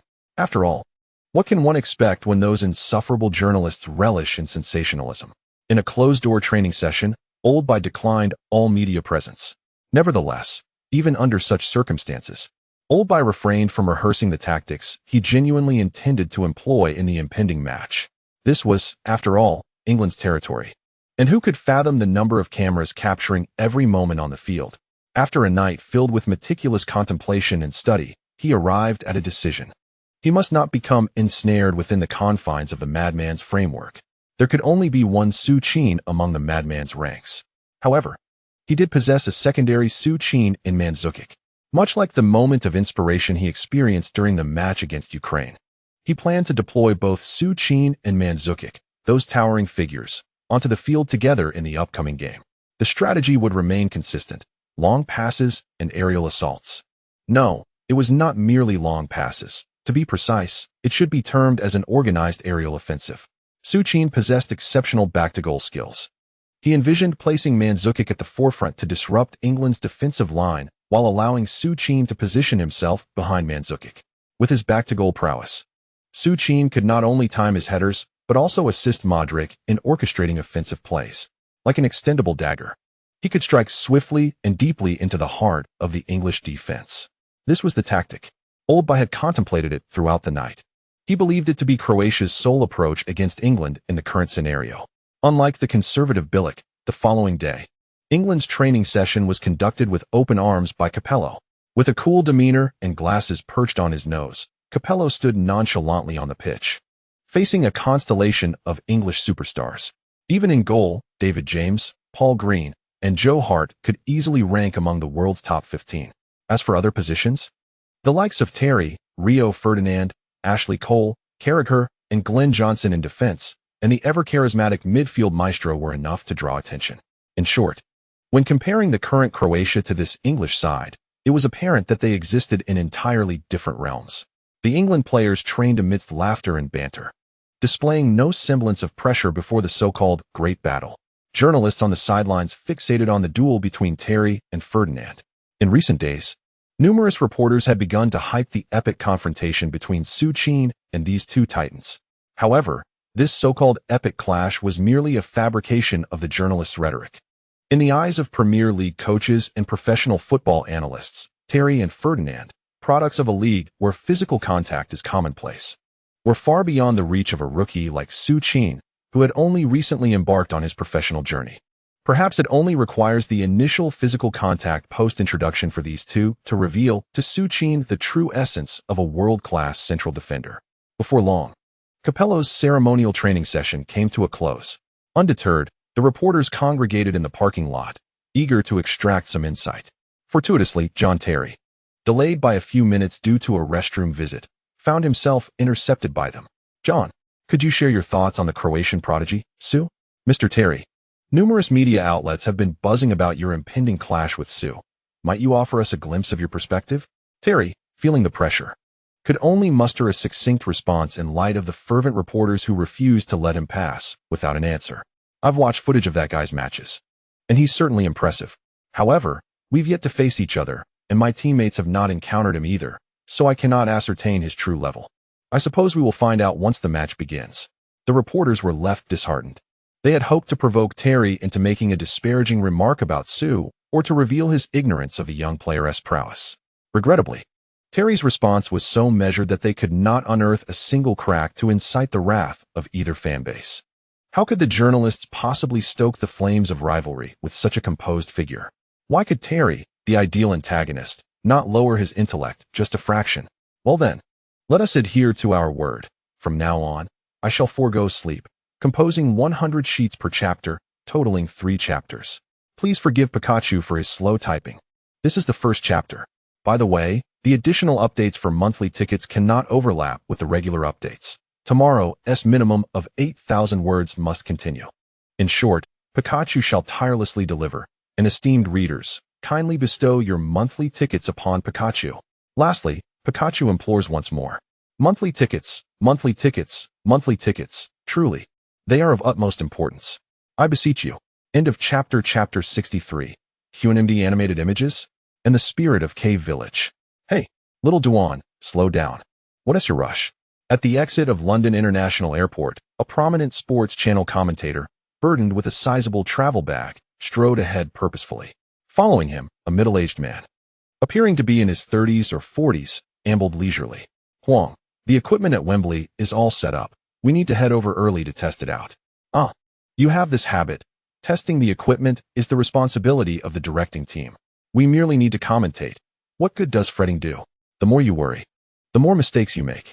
Do you think the sports channel operates like a private enterprise where the more you do, the more you earn? Cough, cough, Huang. It seems that thorn in your heart has yet to be removed. TCH, what thorn? I'm here, aren't I? Huang. I know that had it not been for Deputy Director Li calling you 3 times, you would not have returned as a commentator. TCH. That is not the reason at all. Haha. All right, Brother Huang. I am aware that you still remember that heated argument between Deputy Director Li and the station chief on your behalf. No need to dwell on it. Let us hasten our departure. This World Cup qualifying match has seen the advertising slots sold out, and the higher-ups are particularly attentive to it, hence your return. The higher-ups are concerned. It is always about the money. I assent it? Football, Only when it touches the realm of finance does it become what it is today.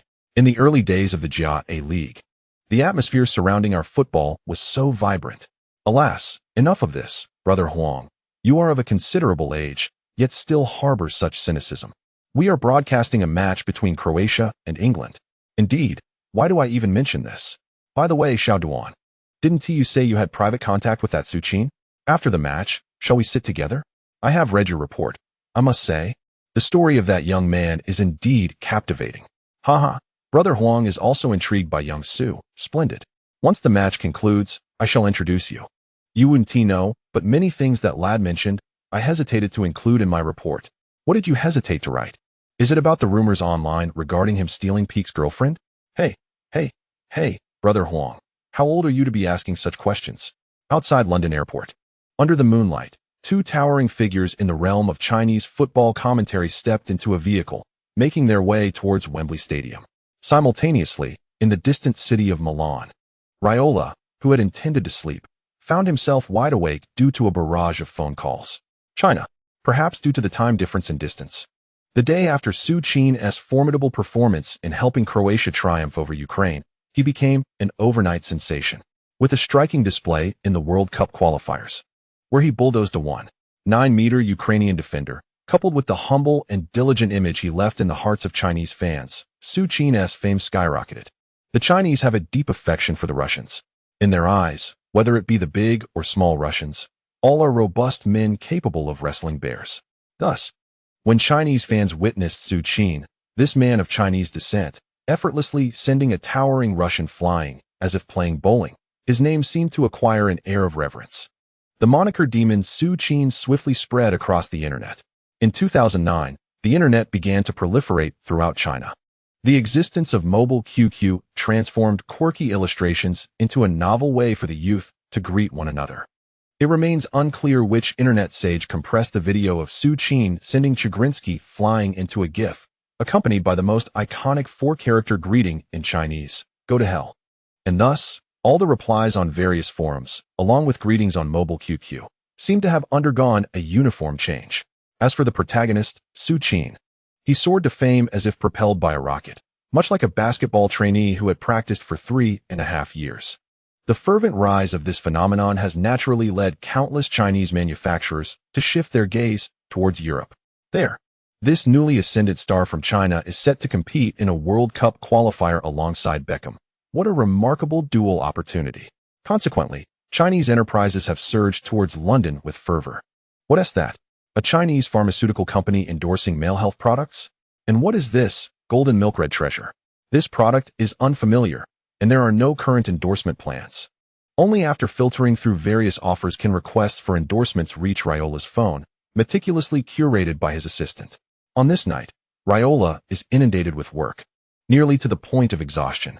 Little could he have anticipated that Su Qin would gain recognition through a mere GIF and a memorable Mandarin greeting. As 2 days swiftly elapsed, Friday finally arrived, the day of the highly anticipated World Cup eliminator. From dawn, the streets leading to Wembley Stadium began to fill with Croatian fans. Indeed, compared to the match in Ukraine, this time, the Croatian supporters came in full force to rally behind their team. Even the Croatian leadership made an appearance in London. At 7 in the evening, when the bus carrying the entire Croatian squad made its way towards Wembley, a heartwarming scene unfolded. On either side of the street, countless Croatian fans raised their flags and cheered passionately. Behind these fervent supporters stood numerous makeshift tents. The Croatian people, not particularly affluent, had perhaps spent their hard-earned savings on round-trip tickets.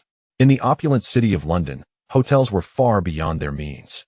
Yet, even as they slept on the streets and munched on their meager bread, they resolutely poured their entire savings into stepping onto this foreign land. Indeed, they may not have the opportunity to enter the grand stadium to cheer for their team in person. However, they firmly believe that as long as they stood on the same soil as their warriors, the Croatian team would be imbued with an inexhaustible strength. During the brief 10-minute bus ride, a profound silence enveloped the vehicle. Every gaze was fixed intently outside, including that of the often unreliable Bilic. Inside the bus, the atmosphere grew heavy with anticipation, as if the Croatian players were undergoing a unique rite of passage. And when they finally disembarked onto the hallowed ground of Wembley Stadium, a transformed Croatian team truly emerged. This is merely a straightforward World Cup qualifying match. My team needs only to adhere to our customary playing style. The outcome is of little consequence. What I truly desire is to witness my team manifest the form I require. Of course, I do not imply that we are willing to accept a defeat, to triumph over our opponents and secure a place in the finals. This is our most fundamental objective, is it not? Whether Beckham will make a substitute appearance is not a matter for you to concern yourself with. This is a decision solely within my purview. The haughty Capello stated this with casual indifference. Beside him, the veteran sat expressionless. Indeed, in the presence of the star-studded England squad, even the recently lauded young coach holds little significance. The media's gaze remains fixated solely on Capello's every action. The veteran understands that, much like his Croatia, they are relegated to mere supporting roles in the shadow of the arrogant English, akin to figures trampled underfoot. Yet, in his heart, the veteran remains steadfast in his belief. It is this very supporting character, this Croatia overlooked by England, that will exact a toll on their arrogance this night. Chapter 2 begins. Once again, I humbly beseech for monthly votes. There is another chapter. Who knows how late it will be when I finish, so dear readers, do not wait up. This chapter seems to have succumbed to my recurring issue. It recalls the despondent silhouette of Modric during the World Cup, and I find myself indulging in a touch of literary sentimentality. Should any esteemed readers find my musings trivial, I humbly ask for your forgiveness. Finally, I implore you once more for your monthly votes. End of this chapter. Chapter 64. The clash of England and Croatia commences. Has the beleaguered Mourinho found some gain? At 7:58 p.m. local time in London, the captains Terry and Serna, after completing the coin toss, led their respective teams to their half of the pitch. On the sidelines, the bespectacled Capello held his head high in pride. In contrast, Bilic stared impassively at the field. Behind them, the grand Wembley Stadium, capable of accommodating 90,000 fans, reverberated with the frenzied roars of countless Three Lions supporters. This is Wembley. It is also the site of their team's triumphant advance to the World Cup finals through an impressive 8 consecutive victories. However, amidst the cacophony, faintly discernible were some differing voices. In the northern stand, a group of Croatians clad in blue checkered jerseys fervently shouted the name of their team, though they seemed diminutive amidst the overwhelming roar of the English. CCTV. Dear viewers, we are currently bringing you live coverage of this crucial encounter in Group 6 of the 2010 South Africa World Cup European qualifiers. England faces Croatia at home. The players have taken their positions on the field following the coin toss. The referee is now checking his watch. Beep. With the referee's whistle, the match officially commences. First, let us unveil the starting lineups for both teams. The English national team, clad in their traditional white home kits, launched their attack from left to right, with the starting goalkeeper, James, at the helm. The left back, Ashley Cole, partnered with centre-backs John Terry and Rio Ferdinand, while Glenn Johnson occupied the right back position. In midfield, Steven Gerrard took the left flank, flanked by Frank Lampard and Gareth Barry in central roles, with James Milner on the right. Up front, the duo of Wayne Rooney and Jermaine Defoe formed the attacking pair. Coach Capello maintained the familiar 4-4-2 formation, not only preserving the tactical setup, but also opting to place England's star player, David Beckham, on the bench once more. On the opposing side, clad in blue checkered away kits and attacking from right to left, the Croatian starting goalkeeper prepared for the match. As the game commenced, the atmosphere in Wembley Stadium resonated with the fervent cheers of tens of thousands of England fans. From the outset, the star-studded English team surged forward aggressively. Under Bilic's deliberate strategy, all Croatian players, including Modric, Cerna, and Mandzukic, retreated into their half to initiate their defensive stance. Observing Croatia's immediate adoption of this defensive posture, Capello couldn't help but smile wryly. Indeed, in his prior analyses with his coaching team, it became evident that faced with an opponent of such superior strength, Bilic had little choice but to park the proverbial bus at Wembley. Nevertheless, Capello was intrigued. Despite Bilic's intention to defend, why not utilize the nimble and adept Eduardo to launch counterattacks instead of deploying a seemingly clumsy newcomer? In fact, not just one newcomer, but two, including the number 21, Cerna, had been fielded by Bilic. To adopt such a formation against a dominant England? Was he intent on implementing the much-touted dual tower tactic favored by the media? On the pitch, it appeared that England had seized complete control of the match from the moment the whistle blew. There had been persistent discussions about the incompatibility of Gerrard and Lampard in the same midfield, yet under Capello's guidance, positioning Gerrard on the flank eradicated the prior sluggishness in England's midfield transition. Gerrard continually surged down the left, simultaneously aiding Barry in evading the pressure from Modric and Kranjčar. Crucially, both Gerrard and Lampard were renowned for their powerful shots. Just 2 minutes into the match, after a series of passes in midfield, Barry delivered the ball to the left side, just outside the penalty area. In that position, Gerrard, racing forward, unleashed a ferocious strike with his right foot before Croatian midfielder Vukojevic could close in on him. The sound of the shot echoed. The ball soared like a missile toward Croatian goalkeeper Pletikosa. Fortunately for Croatia, despite the tremendous power behind Gerrard's long-range effort, the shot was too straight, allowing the well-positioned Pletikosa to deflect it off the crossbar, narrowly escaping disaster. As Pletikosa continued to shake his numbed hands at the edge of the Croatian penalty area, Gerrard was filled with frustration upon witnessing such a golden opportunity thwarted. Alas, Gerrard's shot was merely a stroke of misfortune, had it veered just slightly. Given the velocity of the ball, Pletikosa would scarcely have had time to react. It must be said that Capello's tactical arrangement today has thoroughly dissected Bilic's strategy. Aware that Croatia would adopt a defensive posture, he positioned the formidable duo directly into the Croatian midfield, leaving one to ponder just how long this defensive wall could withstand the pressure. In the 3rd minute of the match, England was awarded the first corner kick. However, as Lampard approached the corner area with the ball, an amusing interlude unfolded at Wembley Stadium. For reasons unknown, the live broadcast switched its focus to Beckham on the substitutes bench. During a corner kick, the camera panned to Beckham. Consequently, tens of thousands of English fans erupted in exuberant chants of Beckham's name. One must remember that had Beckham been on the field, He alone would have been deemed worthy to take those free kicks or corner kicks. The stadium reverberated with the echoes of Beckham's name, yet he remained expressionless, resting his chin on his hand, quietly observing the unfolding drama. In Milan, the ever-watchful Mourinho, keeping tabs on his beloved Su, happened to witness this scene. Suddenly, a bold thought struck his mind. Beckham, having spent 2 seasons in Major League Soccer, still possessed the competitive edge to perform in Serie A without issue. His brief loan at AC Milan last season attested to that, especially during the previous World Cup qualifiers. His substitute appearances showcased crosses that nearly assisted Crouch in scoring. Yet, even with those opportunities, Crouch failed to convert. But what if Crouch's head were replaced with Su Qin's? Mourinho had long believed that Inter Milan lacked a decisive winger capable of delivering game-changing assists. Perhaps this notion inspired him. He felt his recent observations of the insufferable Billick's matches had yielded some insight. After all, Beckham was actively seeking teams to maintain his form. Thus, he decided to reach out in advance, aiming to bring both Beckham and Pandev to Inter during the winter break. Whether in Serie A, the Champions League, or even the Coppa Italia, Beckham's long passes could transform him into a formidable asset for Inter. At Wembley Stadium, Su Qin remained blissfully unaware that his dear Mourinho was already laying the groundwork for the future matches he envisioned. At that moment, he faced the most significant challenge of his career. Indeed, Terry, in recent days, the world's foremost central defender has found himself entangled in a confrontation with his counterpart. This is not an offensive maneuver, but rather a defensive stance against England's corner kicks. He has been assigned by Serna to mark Terry. Without a doubt, Su Qin is aware of this. At this moment, every camera in the Grand Wembley Stadium is focused solely on him.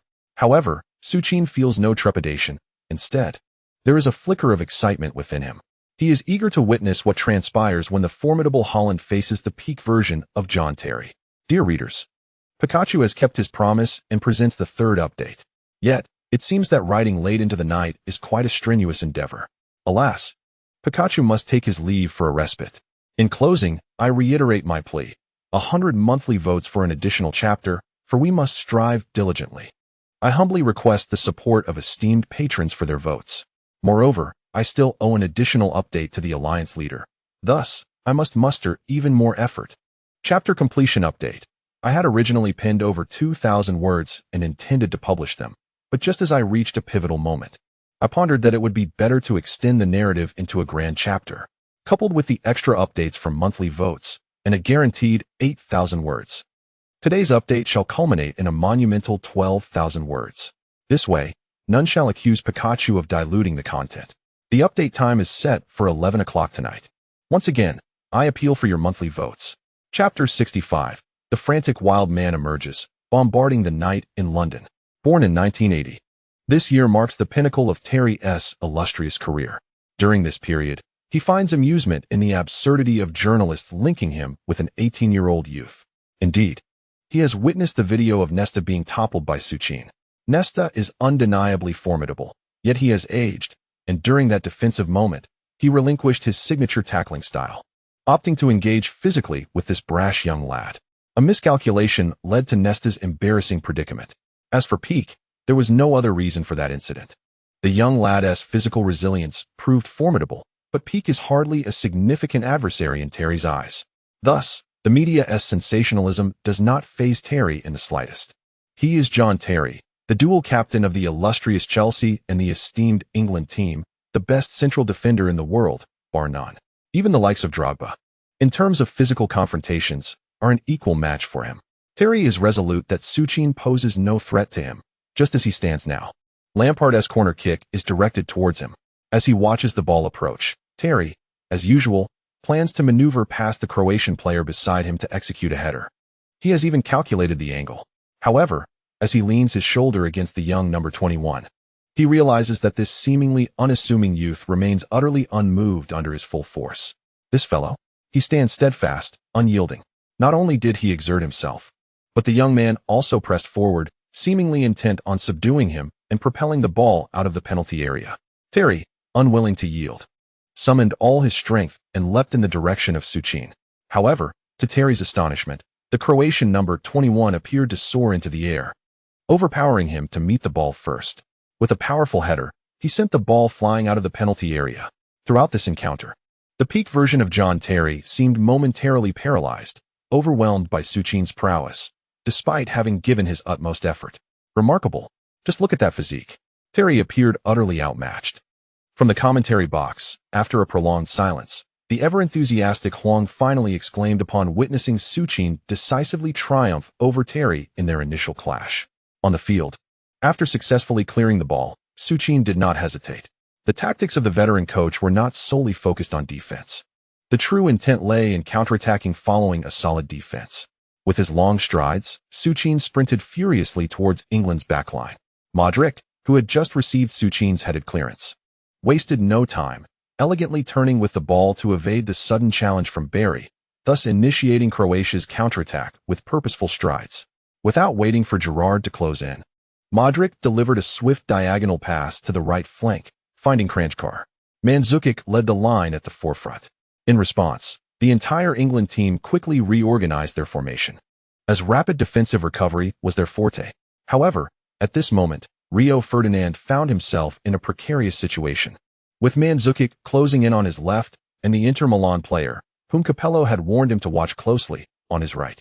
Terry, trailing behind Su Qin, was unable to match the speed of the forward. Ferdinand was momentarily at a loss as to whom he should mark first. Time was of the essence, and he could not afford to delay any longer. Thus, he opted to confront Mandzukic, who was level with him, while Su Qin could only signal to Barry for support. Soon enough, Kranjčar surged towards the edge of the England penalty area. Ashley Cole, the left back for England, had caught up.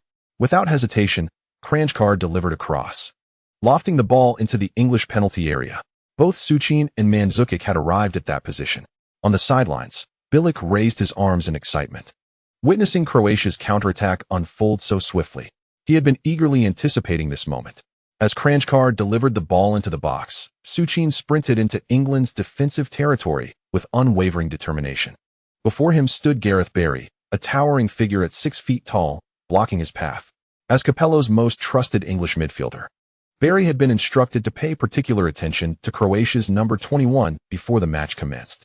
Thus, at the very moment Croatia launched their counterattack, his gaze was fixed upon Su Qin.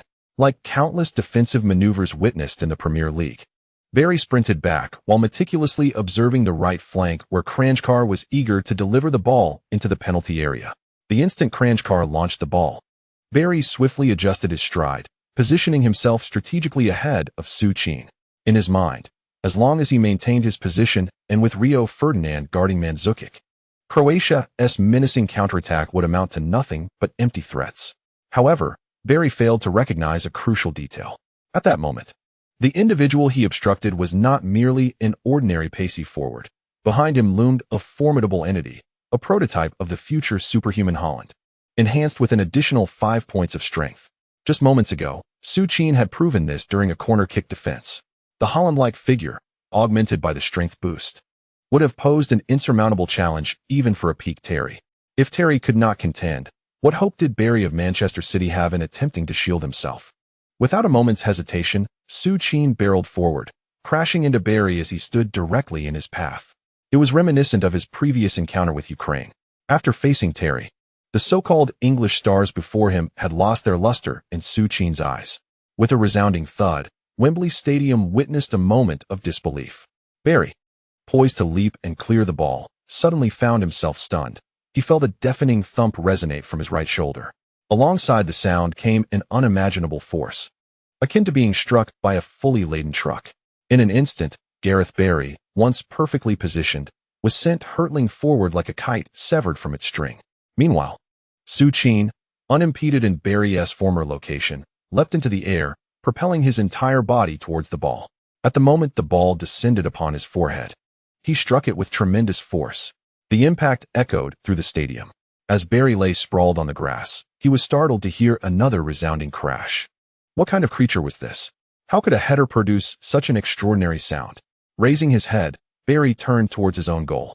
As he had anticipated, the ferocity of the header left their goalkeeper, James, unable to react. He merely watched as the ball found its way into the net. In the 4th minute of the match, an unimaginable scene unfolded before countless spectators. Croatia, dismissed by all, astonishingly took the lead at Wembley Stadium.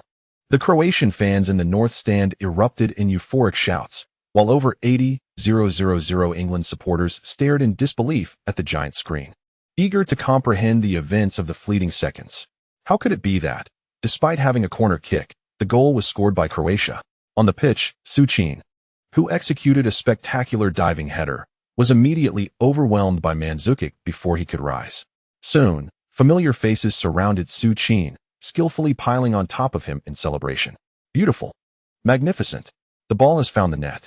In the 4th minute of the match, Croatia scored. Su Qin. Incredible. Su Qin delivered an unbelievable super leap at Wembley Stadium. From deep within Croatia's own penalty area, he outjumped the world's top defender, John Terry, clearing the ball from danger before sprinting a staggering 80 meters into England's box. With an exaggerated motion, he brushed aside Barry, who had positioned himself perfectly, and forcefully drove the ball into the net guarded by James. 10. My goodness. This was a scene no one had anticipated. Faced with the formidable English side, Croatia not only withstood their onslaught, but also seized the lead with their very first counterattack.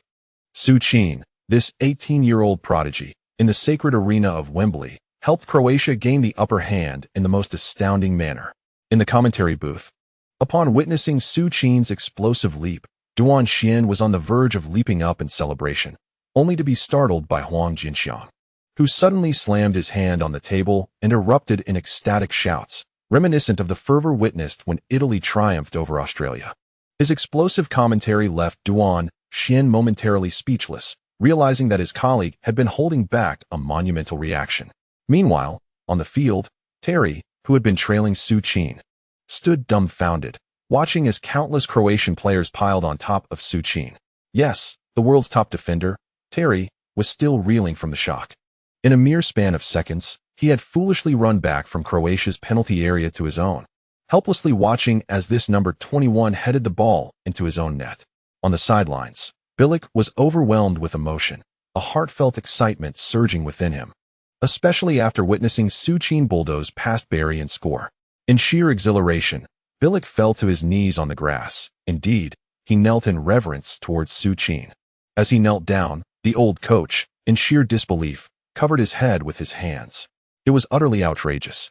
He had meticulously prepared this dual-tower defensive counterattack strategy. However, he knew that without Su Qin's explosive impact, this strategy would be nothing more than a piece of paper. Just one Barry could effectively stifle everyone. What a treasure he had found. With such force and such a header, who needed footwork? Speaking of which, in the future, all his Croatian team would require was a player proficient in defense and capable of delivering crosses. No, he must arrange a trial where Su would serve as the examiner. If he deemed a player's crossing satisfactory, they would be retained. While the old coach knelt, roaring with excitement, the haughty Capello's calm demeanor was finally replaced by rage. Damn it, he had specifically instructed to keep an eye on that number 21. Was Rio blind? What was he even watching with Mandzukic? What threat could that fellow possibly pose? Damn! The irate Capello unleashed his fury upon his bewildered players on the field. Meanwhile, on the England bench, the previously unperturbed Beckham turned his curious gaze toward the large screen at the side of the pitch.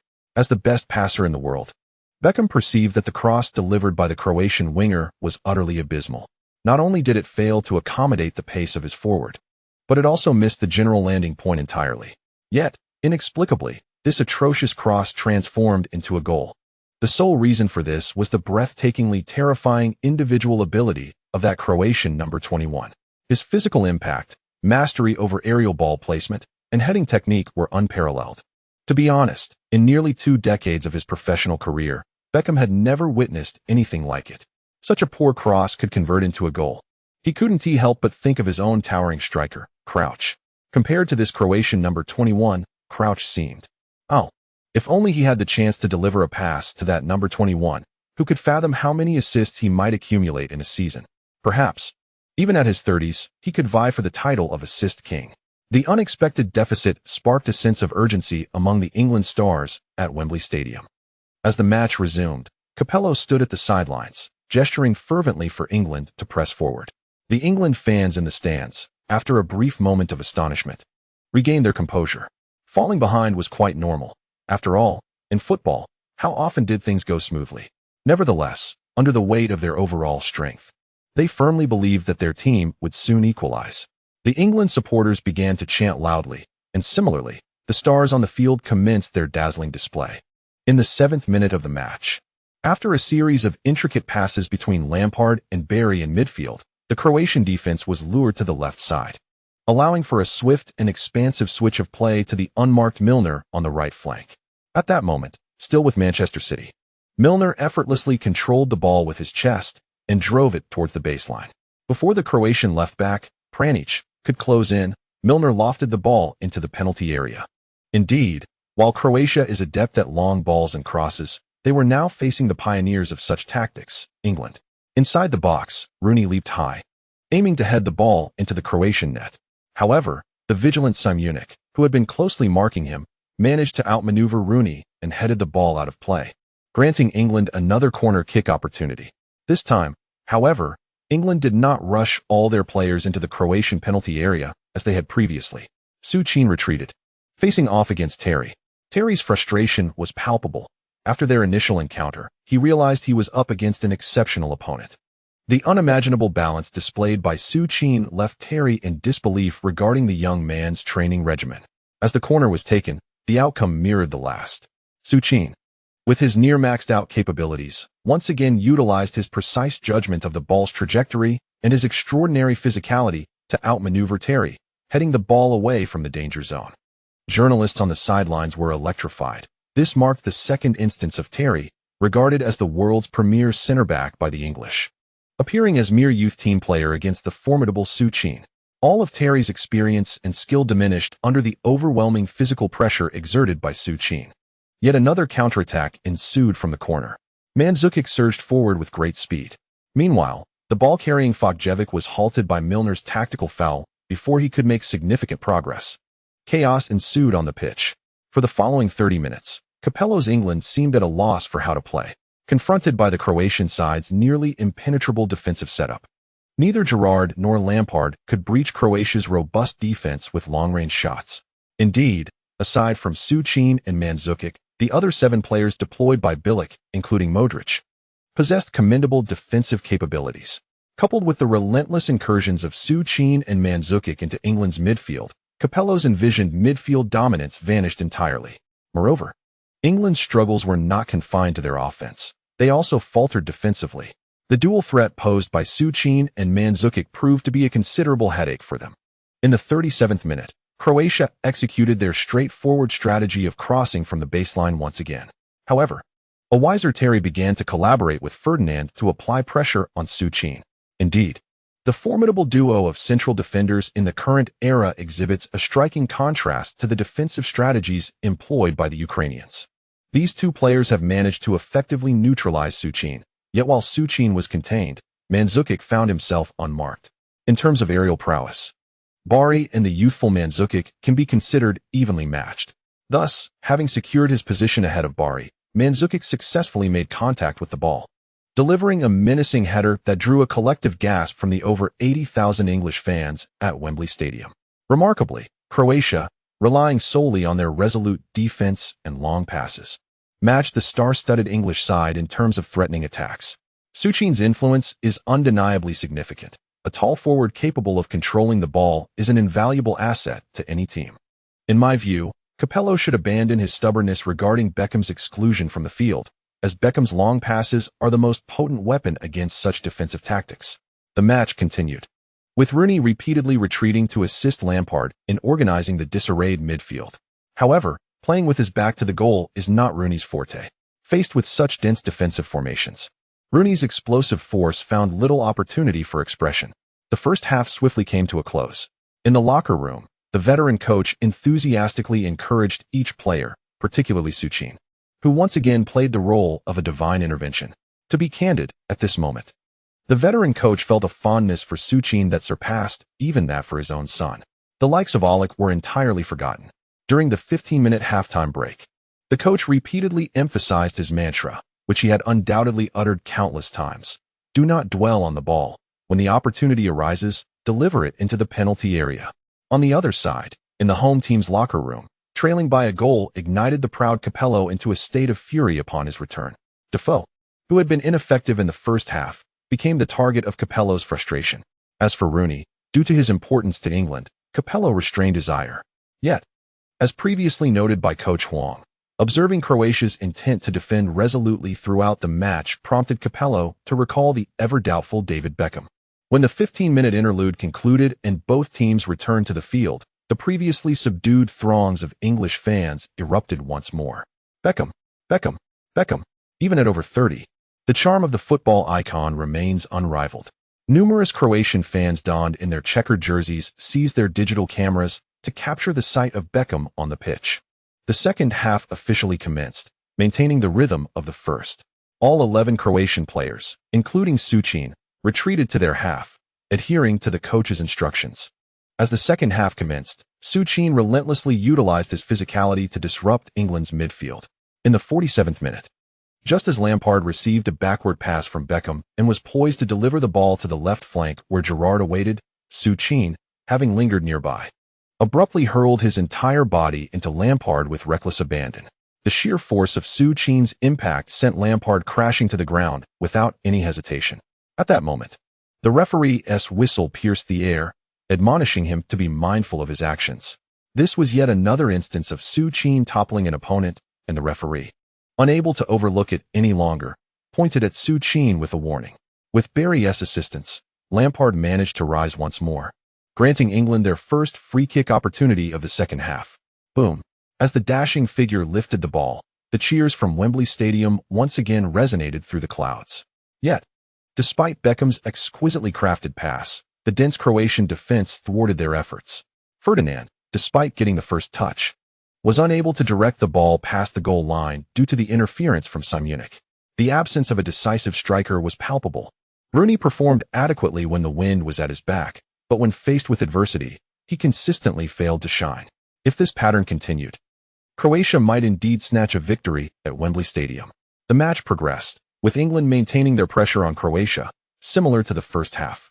Modric, lacking his usual brilliance, appeared overshadowed by the presence of the double-star duo.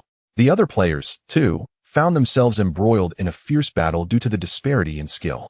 However, akin to the Croatian supporters in the northern stand, whose songs had not ceased since the match began, every Croatian player gritted their teeth and persevered. In the 54th minute, Croatia finally launched a counterattack after successfully blocking yet another shot from Rooney. Once again, it was down the flanks. Following a diagonal pass from Srna, Kranjčar surged towards England's defensive heart with all his might. Su Qin instinctively darted into the penalty area, delivering a cross aimed for a header. Croatia adhered to their tried-and-true strategy. Yet, under the combined pressure of Terry and Ferdinand, despite Su Qin's utmost effort, he was unable to secure the first touch against the duo. Miraculously, Mandzukic, lurking behind Su Qin, managed to connect with the ball that skimmed past the near post. However, due to the suddenness of the play, Mandzukic's header lacked vigor and was easily caught by James. Alas, their tactics remained overly simplistic. Su Qin's explosive performance in the previous match was primarily attributable to the Ukrainian defender's inferior skill level. Now, confronted with the formidable duo of Terry and Ferdinand, Su Qin's attempts to break through the defenses proved to be overly ambitious. Bilic ought to reconsider his strategy. In such a moment, I ponder whether substituting Mandzukic with Eduardo might yield a more favorable outcome. The commentators, Huang and Duan, observed the increasingly beleaguered Croatian offense with growing concern. However, amidst their discussion, Bilic, standing at the sidelines, suddenly made a discreet gesture to his players. Su Qin perceived Bilic's signal. It was clear that the veteran intended for him to retreat, positioning Mandzukic as a decoy to draw the English fire. Su Qin's withdrawal seemingly conveyed a misleading signal to the English side, suggesting that Croatia was opting to abandon their offensive efforts entirely. Consequently, the anxious Capello vociferously urged his team to press forward. Time was of the essence for Capello, as he aimed to conclude England's World Cup qualifying campaign at Wembley with a decisive victory over Croatia, after which he planned to field a host of substitutes against Andorra.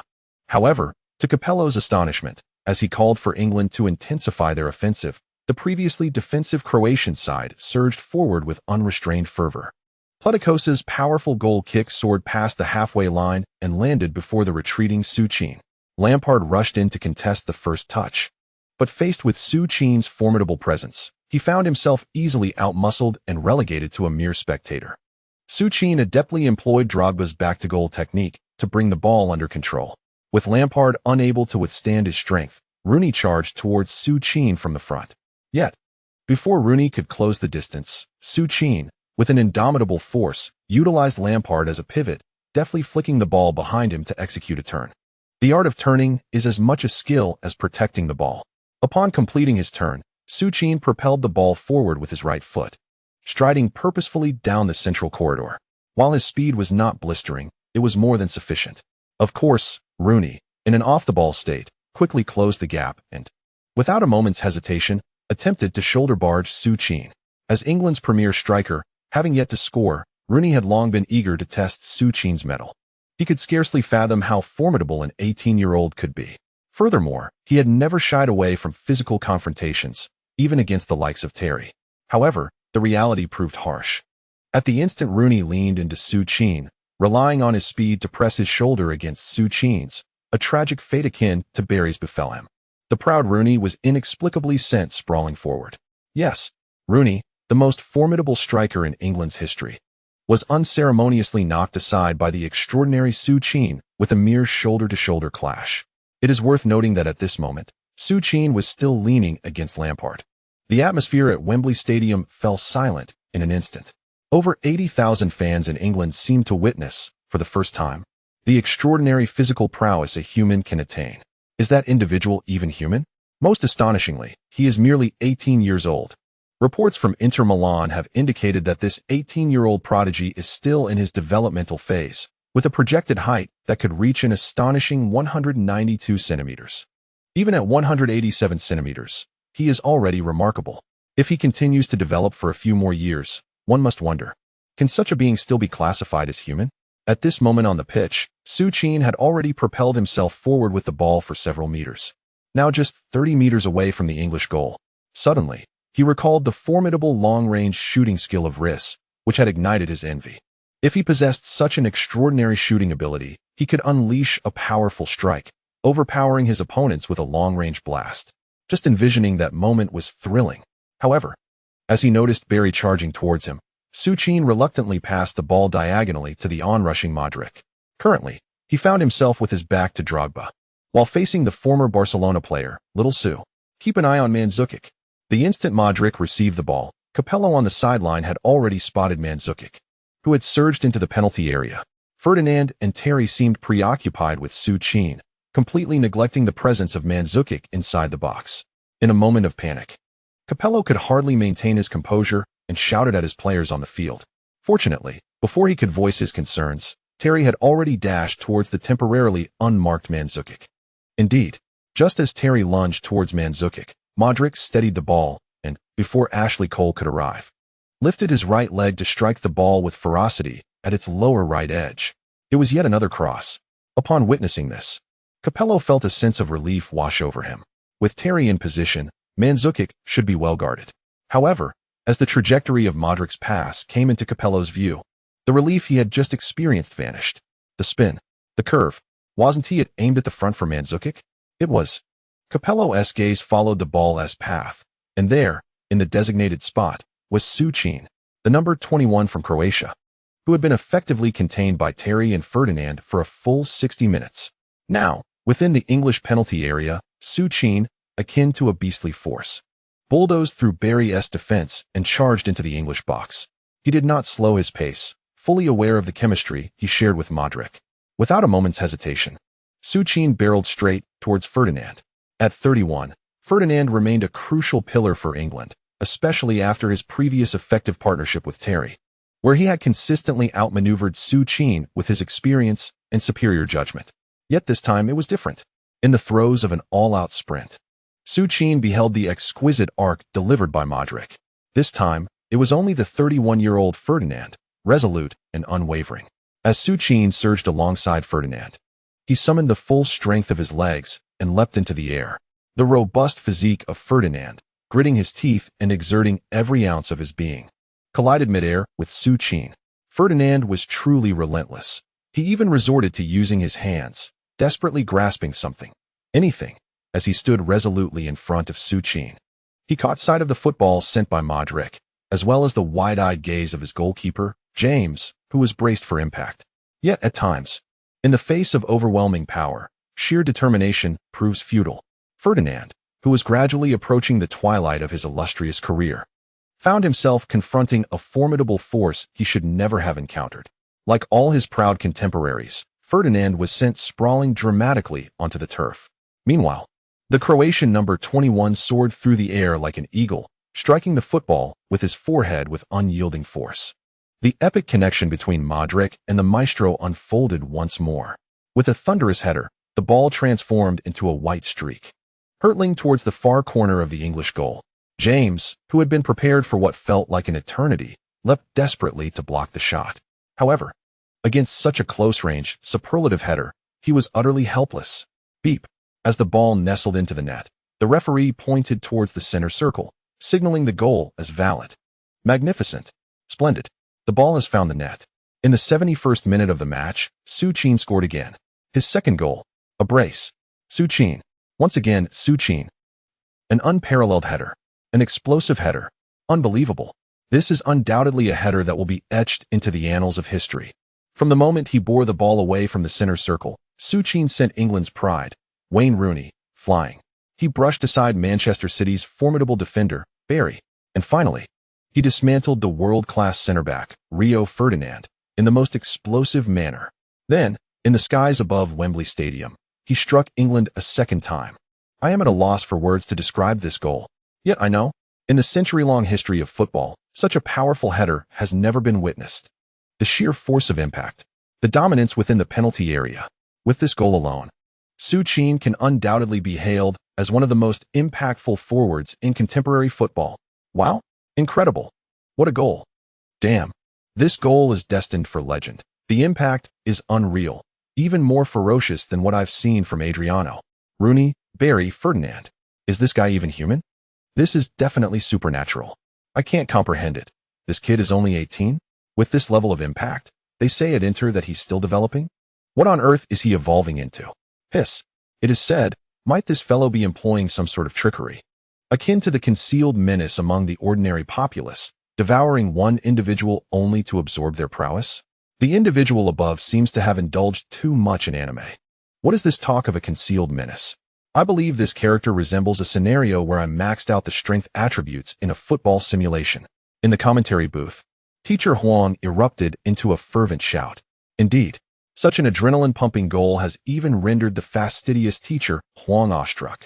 At this moment, witnessing his second goal, Su Qin exuberantly dashed towards the northern stands, where the unwavering Croatian diehard fans have been singing their national songs without pause.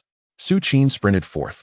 Behind him, Modric, Simunik, Kranjčar, Mandzukic, and even the substitutes Olic and Rakitic. All the Croatian players frantically surged towards that direction. The stands, now enveloped in a frenzy, saw all the Croatian supporters converging upon Su Qin. They chanted his name in unison. Su, Su, Su. What this goal signifies is known to all Croatian fans. The World Cup. Just a few more minutes to endure, and they could proudly advance to the World Cup, which had once seemed an unattainable dream. Oldby wept. This time, unlike before, he did not engage in any exuberant celebrations. Before the myriad of cameras, this 40-year-old man covered his face, unable to contain his tears. 20. They have persevered to this moment. Finally, at last, his team glimpsed the dawn of victory. Snap! At this instant, Oldby's tears appeared even more captivating than Su Qin, who was surrounded by cheering Croatian fans. Tears of triumph. What splendid news material. Outside Wembley Stadium, those Croatian fans who could not afford tickets and were relegated to the square to watch the live broadcast on the big screen erupted into wild celebration at the moment of Su Qin's goal. They cared not whether this was their homeland. All they knew was that in this opulent setting, their team seemed poised to conquer the indomitable Three Lions. Moreover, seemingly, with this hard-won victory, Rooney sat dazed upon the grass. He found it incomprehensible, wondering where that 18-year-old derived such terrifying strength. Similarly, Ferdinand, still on the ground in the penalty area, shared this sentiment. In that moment, Ferdinand felt a fleeting sense of age creeping upon him. Just as David had casually mentioned to him, after being effortlessly outmaneuvered by Messi, David believed it was time to retire. And what of himself? Capello. Proud Capello now returned to the bench with a darkened visage.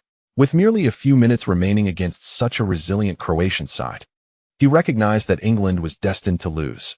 Damn it. It is all because of that number 21. Despite having devised a comprehensive defensive strategy tailored to the characteristics of player number 21 prior to the match, who could have anticipated the overwhelming impact and aerial prowess he would exhibit? Frankly, at this moment, even the seasoned Capello was taken aback by Su Qin's formidable presence. Following Croatia's jubilant celebrations, the coach, in a display lacking decorum, promptly made personnel adjustments. Both Mandzukic and Modric were substituted, replaced by the number 2 center-back Križanić and the number 13 defensive midfielder Xhaka. Thus, Croatia adopted an unprecedented 5-4-1 formation, comprising 5 defenders and 4 defensive midfielders. In the face of such unabashed defensive tactics, even as England launched frenzied attacks in the final minutes, they could not breach Croatia's resolute shell. After 3 minutes of stoppage time, the referee's whistle signaled the conclusion of the match. At that moment, a collective surge of joy erupted among all Croatian players and coaching staff, including the coach himself, as they rushed onto the field, as if they had clinched the championship. Tears welled in the coach's eyes as he embraced Su Qin alongside Modric. The match concluded, a textbook example of counterattacking defense. The Croatians demonstrated to the world that even when faced with opponents far superior in strength, as long as one harbors an indomitable spirit and a refusal to yield, miracles can indeed occur. The star-studded England team was defeated 2-0 on their home turf by a united Croatian squad. Throughout the match, England unleashed a staggering 17 shots, while Croatia found the net twice from a mere 6 attempts. For the majority of the game, we witnessed Croatian players tirelessly defending, exemplified by the veteran Simunic, who battled to the point of cramping, and Janik, who valiantly collided with the goalpost in a desperate bid to save the ball. This unassuming group of players delivered a defensive masterclass at Wembley Stadium, earning a victory that would be etched into the annals of football history. Croatia, resilient until the final whistle, secured 3 invaluable points, thereby seizing control of their destiny. In Milan, the ever-watchful Mourinho finally switched off the television after the match. At last, his anxieties were alleviated with the referee's final whistle. His concerns did not revolve around Croatia's progression. Rather, as a club manager, he hoped for their elimination to allow his prize player Su to focus on the league and Champions League. What eased his mind was that Su Qin emerged unscathed from the match. Nonetheless, Mourinho pondered whether to include Su in the upcoming league match, and whether he should grant the erratic Balotelli a chance for redemption. As Lau Bai and Modric embraced one another, Su Qin, who had initially intended to join his teammates in celebration, was startled by a long-forgotten system notification. Congratulations, host, on defeating a team adorned with the honor of world champions. The system will now activate the minor skill template. What is this minor skill template? Su Qin pondered. Didn't my malfunctioning system previously provide me with 3 major module slots?